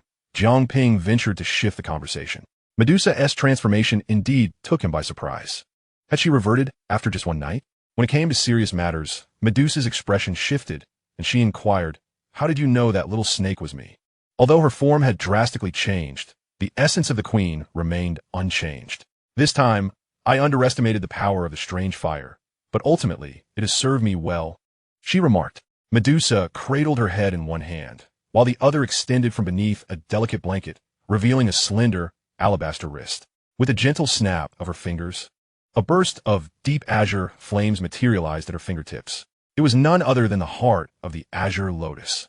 Witnessing Medusa's adept summoning of the heart of the azure lotus, Jiang Ping's eyes sparkled with admiration. Congratulations, Your Majesty, he exclaimed. Not only have you successfully evolved, but you've also mastered a rare flame. The fact that Medusa had indeed tamed the heart of the azure lotus astonished Jiang Ping. The elemental flames and the serpent people were traditionally seen as opposing forces. For the serpent people to subdue such flames was deemed nearly impossible. Yet, nothing is absolute, and Medusa stood as the finest testament to this truth. Indeed, I have ascended to the rank of Dou Qi, and it is time for those humans to pay for their previous transgressions. Medusa's gaze sharpened, a chilling aura of murderous intent enveloping the room. Suddenly, a radiant spectrum of colors erupted from her form, and her regal figure transformed once more into a colorful little serpent. What on earth is happening? Why have I reverted to this form again? The little serpent voiced her astonishment, still carrying the essence of Medusa. Wait, I've changed back again. Jiang Ping approached, recognizing that despite her transformation, Medusa's spirit remained dominant. Jiang Ping, what is happening? As a pharmacist, you must find a solution, the little serpent implored, lifting her head to fix her gaze upon him. Let me analyze the situation, Jiang Ping replied, pondering for a moment before grasping the essence of the matter. Medusa's absorption of the rare flame allowed her soul to exert dominance over the soul of the colorful, sky-swallowing python, yet it had not fully overpowered it. Thus, while her soul had marginally triumphed, she had not regained control over her physical form. Your Majesty, this predicament may stem from your inability to fully merge with the other soul within you. To restore your original state, it appears we must achieve complete unity between the two souls. Medusa realized the ramifications of having two souls within her. Can you devise a method or concoct a potion to facilitate this fusion? Jiang Ping hesitated, aware that this matter strayed into his area of uncertainty. I need to conduct further research. Given Medusa's unique condition, he could not hastily agree. Regardless, if you do not assist me in resolving this issue, I shall bite you to death. The colorful little serpent leapt onto Jiang Ping, sinking her tiny fangs into his neck. Ow! Jiang Ping gasped, instinctively reaching to remove the serpent from his grasp. At that moment, a dazzling seven-colored glow enveloped the little serpent once again. In the blink of an eye, Medusa reverted to her pristine, white form, her delicate lips maintaining the position they had been in when she bit Jiang Ping's neck, her body almost pressed against him. Both were momentarily taken aback. Master, breakfast is ready. The queen's breakfast is also prepared, announced Shao Qi and Qing Lin as they entered, only to be greeted by the sight of the two in such an intimate embrace. For a brief moment, both girls were stunned. Then, as realization dawned upon them, they hastily exclaimed, "We're so sorry. It wasn't intentional." Embarrassed, they spun around and rushed out, colliding with the breakfast in their flustered state. "Wait, it's not what you think." Jiang Ping attempted to explain, but they were already gone. Then slap. Medusa's palm struck his face, and with a swift tug, she tore his clothing, draping it over her own form. "This is not my fault." Jiang Ping felt utterly wronged, bewildered by the absurdity of the situation. What is happening? Both were equally perplexed. How had Medusa suddenly transformed back into her human form? Jiang Ping could not fathom the nature of this phenomenon. Meanwhile, Medusa licked her lips, a trace of the blood she had drawn from Jiang Ping lingering on her teeth. This was no ordinary blood. It belonged to the nine-colored sky-swallowing python. Could it be that his blood had restored my human form? Jiang Ping quickly pieced together the implications. The bloodline of the nine-colored sky-swallowing python was among the most exalted of serpent-type magical beasts, belonging to the ancestral lineage of the sky-swallowing python. It made sense that his blood could help Medusa suppress the soul of the sky-swallowing python. Both understood this reasoning. Jiang Ping noted that Medusa's gaze towards him had shifted, now resembling that of a predator surveying its prey. Your Majesty, just to clarify, I am not one to sell my blood," he exclaimed, hastily covering his bare torso. "Fear not, I am not that sort of individual," Medusa replied with a dismissive glance, just as she contemplated having Jiang Ping fetch her a garment. A brilliant seven-colored light erupted from her once more, and she transformed back into the colorful little serpent.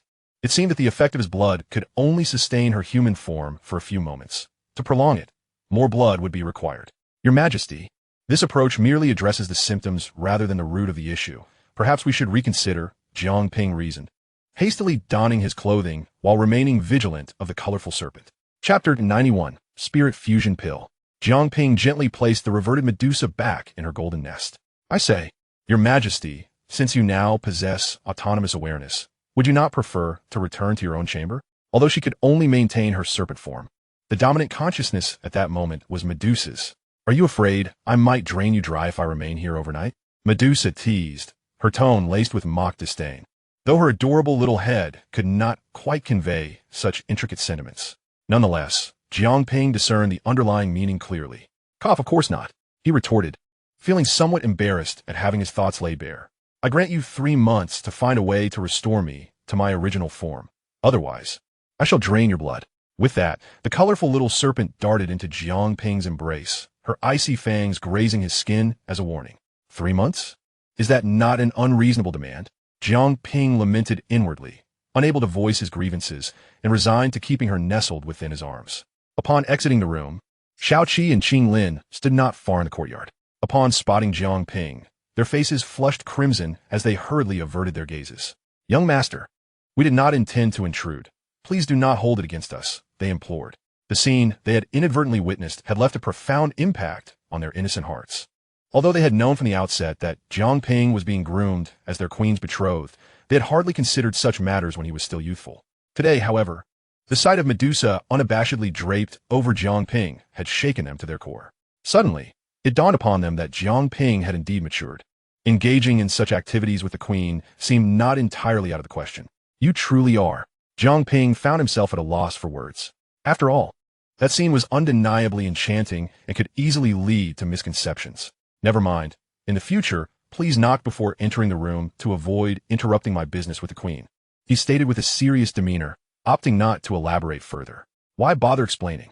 He was, after all, the nominal fiancé of Medusa, and there was little to clarify. Yet, his words only caused the two women's faces to flush even deeper. After breakfast, Jiang Ping was summoned by the Grand Elder, who was joined by the 8 leaders. "Jiang Ping, what is the current status of Her Majesty the Queen?" As soon as Jiang Ping arrived, Mebas eagerly inquired. They had already learned from the Grand Elder that Her Majesty had not fallen. Rather, she had encountered a minor issue during her evolution, which was not life-threatening. The queen's life was not in jeopardy. Jiang Ping obediently produced the colorful little snake. The creature lounged in the palm of his hand, its tiny serpentine eyes glancing at the assembly, and then it spoke in Medusa's voice. "Why have you returned so soon? What are the whereabouts of those human powerhouses?" Upon hearing that familiar voice, the leaders' faces instantly brightened. Although the colorful little snake starkly contrasted with their imposing queen, the voice and the familiar aura it exuded left no doubt. It was indeed their queen. "Your Majesty, The human powerhouses include several Dou Huang level fighters, and we were simply unable to detain them, only managing to drive them away, Mebas quickly responded. They had exerted their utmost effort. Yet retaining a Dou Huang powerhouse alongside 3 Dou Huang and 4 Dou Ling was far too ambitious. A bunch of inept fools. Medusa's reprimand silenced any dissent. After a considerable pause, she continued, I am currently unable to act, so let them be for the time being. Return to your posts, remain vigilant. And once I have regained my strength, the Gamma Empire shall pay dearly. Yes, Your Majesty. The 8 leaders replied in unison as they exited the Grand Hall. Your Majesty, given your current condition, I have perused our clan's records throughout the night, but have yet to find any relevant information. I beg for your forgiveness, the Grand Elder said, slightly bowing in self-reproach. Do not blame yourself. Jiang Ping shall take responsibility for this matter. Medusa nonchalantly assigned the task to Jiang Ping. The crucial aspect was that he could not refute her. In that case, Jiang Ping, I must trouble you. Should you require anything, do not hesitate to ask. All matters will be set aside for you, and everything within our clan is at your disposal, the Grand Elder added. Thank you for your support, Grand Elder. I will speak up should I need assistance, Jiang Ping replied, steeling himself for what lay ahead. Subsequently, the Grand Elder kindly patted Jiang Ping's shoulder before departing. To assist Medusa in merging her soul and restoring her condition, the 6th grade fusion spirit pill was required. Jiang Ping possessed the formula, as the system provided recipes of all grades, including that of the fusion spirit pill. The only challenge lay in acquiring the necessary medicinal ingredients, which were not so easily found. The fusion spirit pill was a 6th grade elixir, demanding high-grade materials. Jiang Ping managed to locate some relatively common ingredients within the Serpent Man tribe's apothecary, but the most crucial high-grade materials were still absent, including the 8-ridge demon needle fruit, 7-colored demon vine, 6-leaf red demon flower, and 5-element yin-yang fruit. Each of these was a rare high-grade material that was nearly impossible to thrive in the desert. He would have to venture into human cities to procure these ingredients. Jiang Ping felt quite helpless, especially since they had just clashed with Guhi, and human cities would likely be increasingly wary of the Serpent Man tribe. Yet, for the sake of the fusion spirit pill, he had no choice but to make another trip. Your Majesty, I must go to the human city to find the ingredients for the fusion spirit pill, Jiang Ping explained, detailing the pill's purpose and the required materials to Medusa. You are now more familiar with the human cities than I am. If you wish to go, then by all means, I shall accompany you, she replied. You wish to come too? Do you have any objections? My presence will be your greatest safeguard. Many powerful individuals among humans have recognized you. Should you be discovered, I can protect you. Even if Yunshan and Jiaxingtian were to come, they could not detain you. Rest assured, Your Majesty, I can alter my appearance and they will not recognize me. However, if you accompany me, I fear your temper may get the better of you, which would hinder our progress in acquiring the materials, Jiang Ping cautioned. Do you think I want to go? If you don't wish for me to accompany you, then so be it. Medusa, too, had her pride, and Jiang Ping's audacity to refuse her left her no choice but to relent. The queen never begged anyone. With a swift movement, she soared from Jiang Ping's embrace and returned to her own chamber.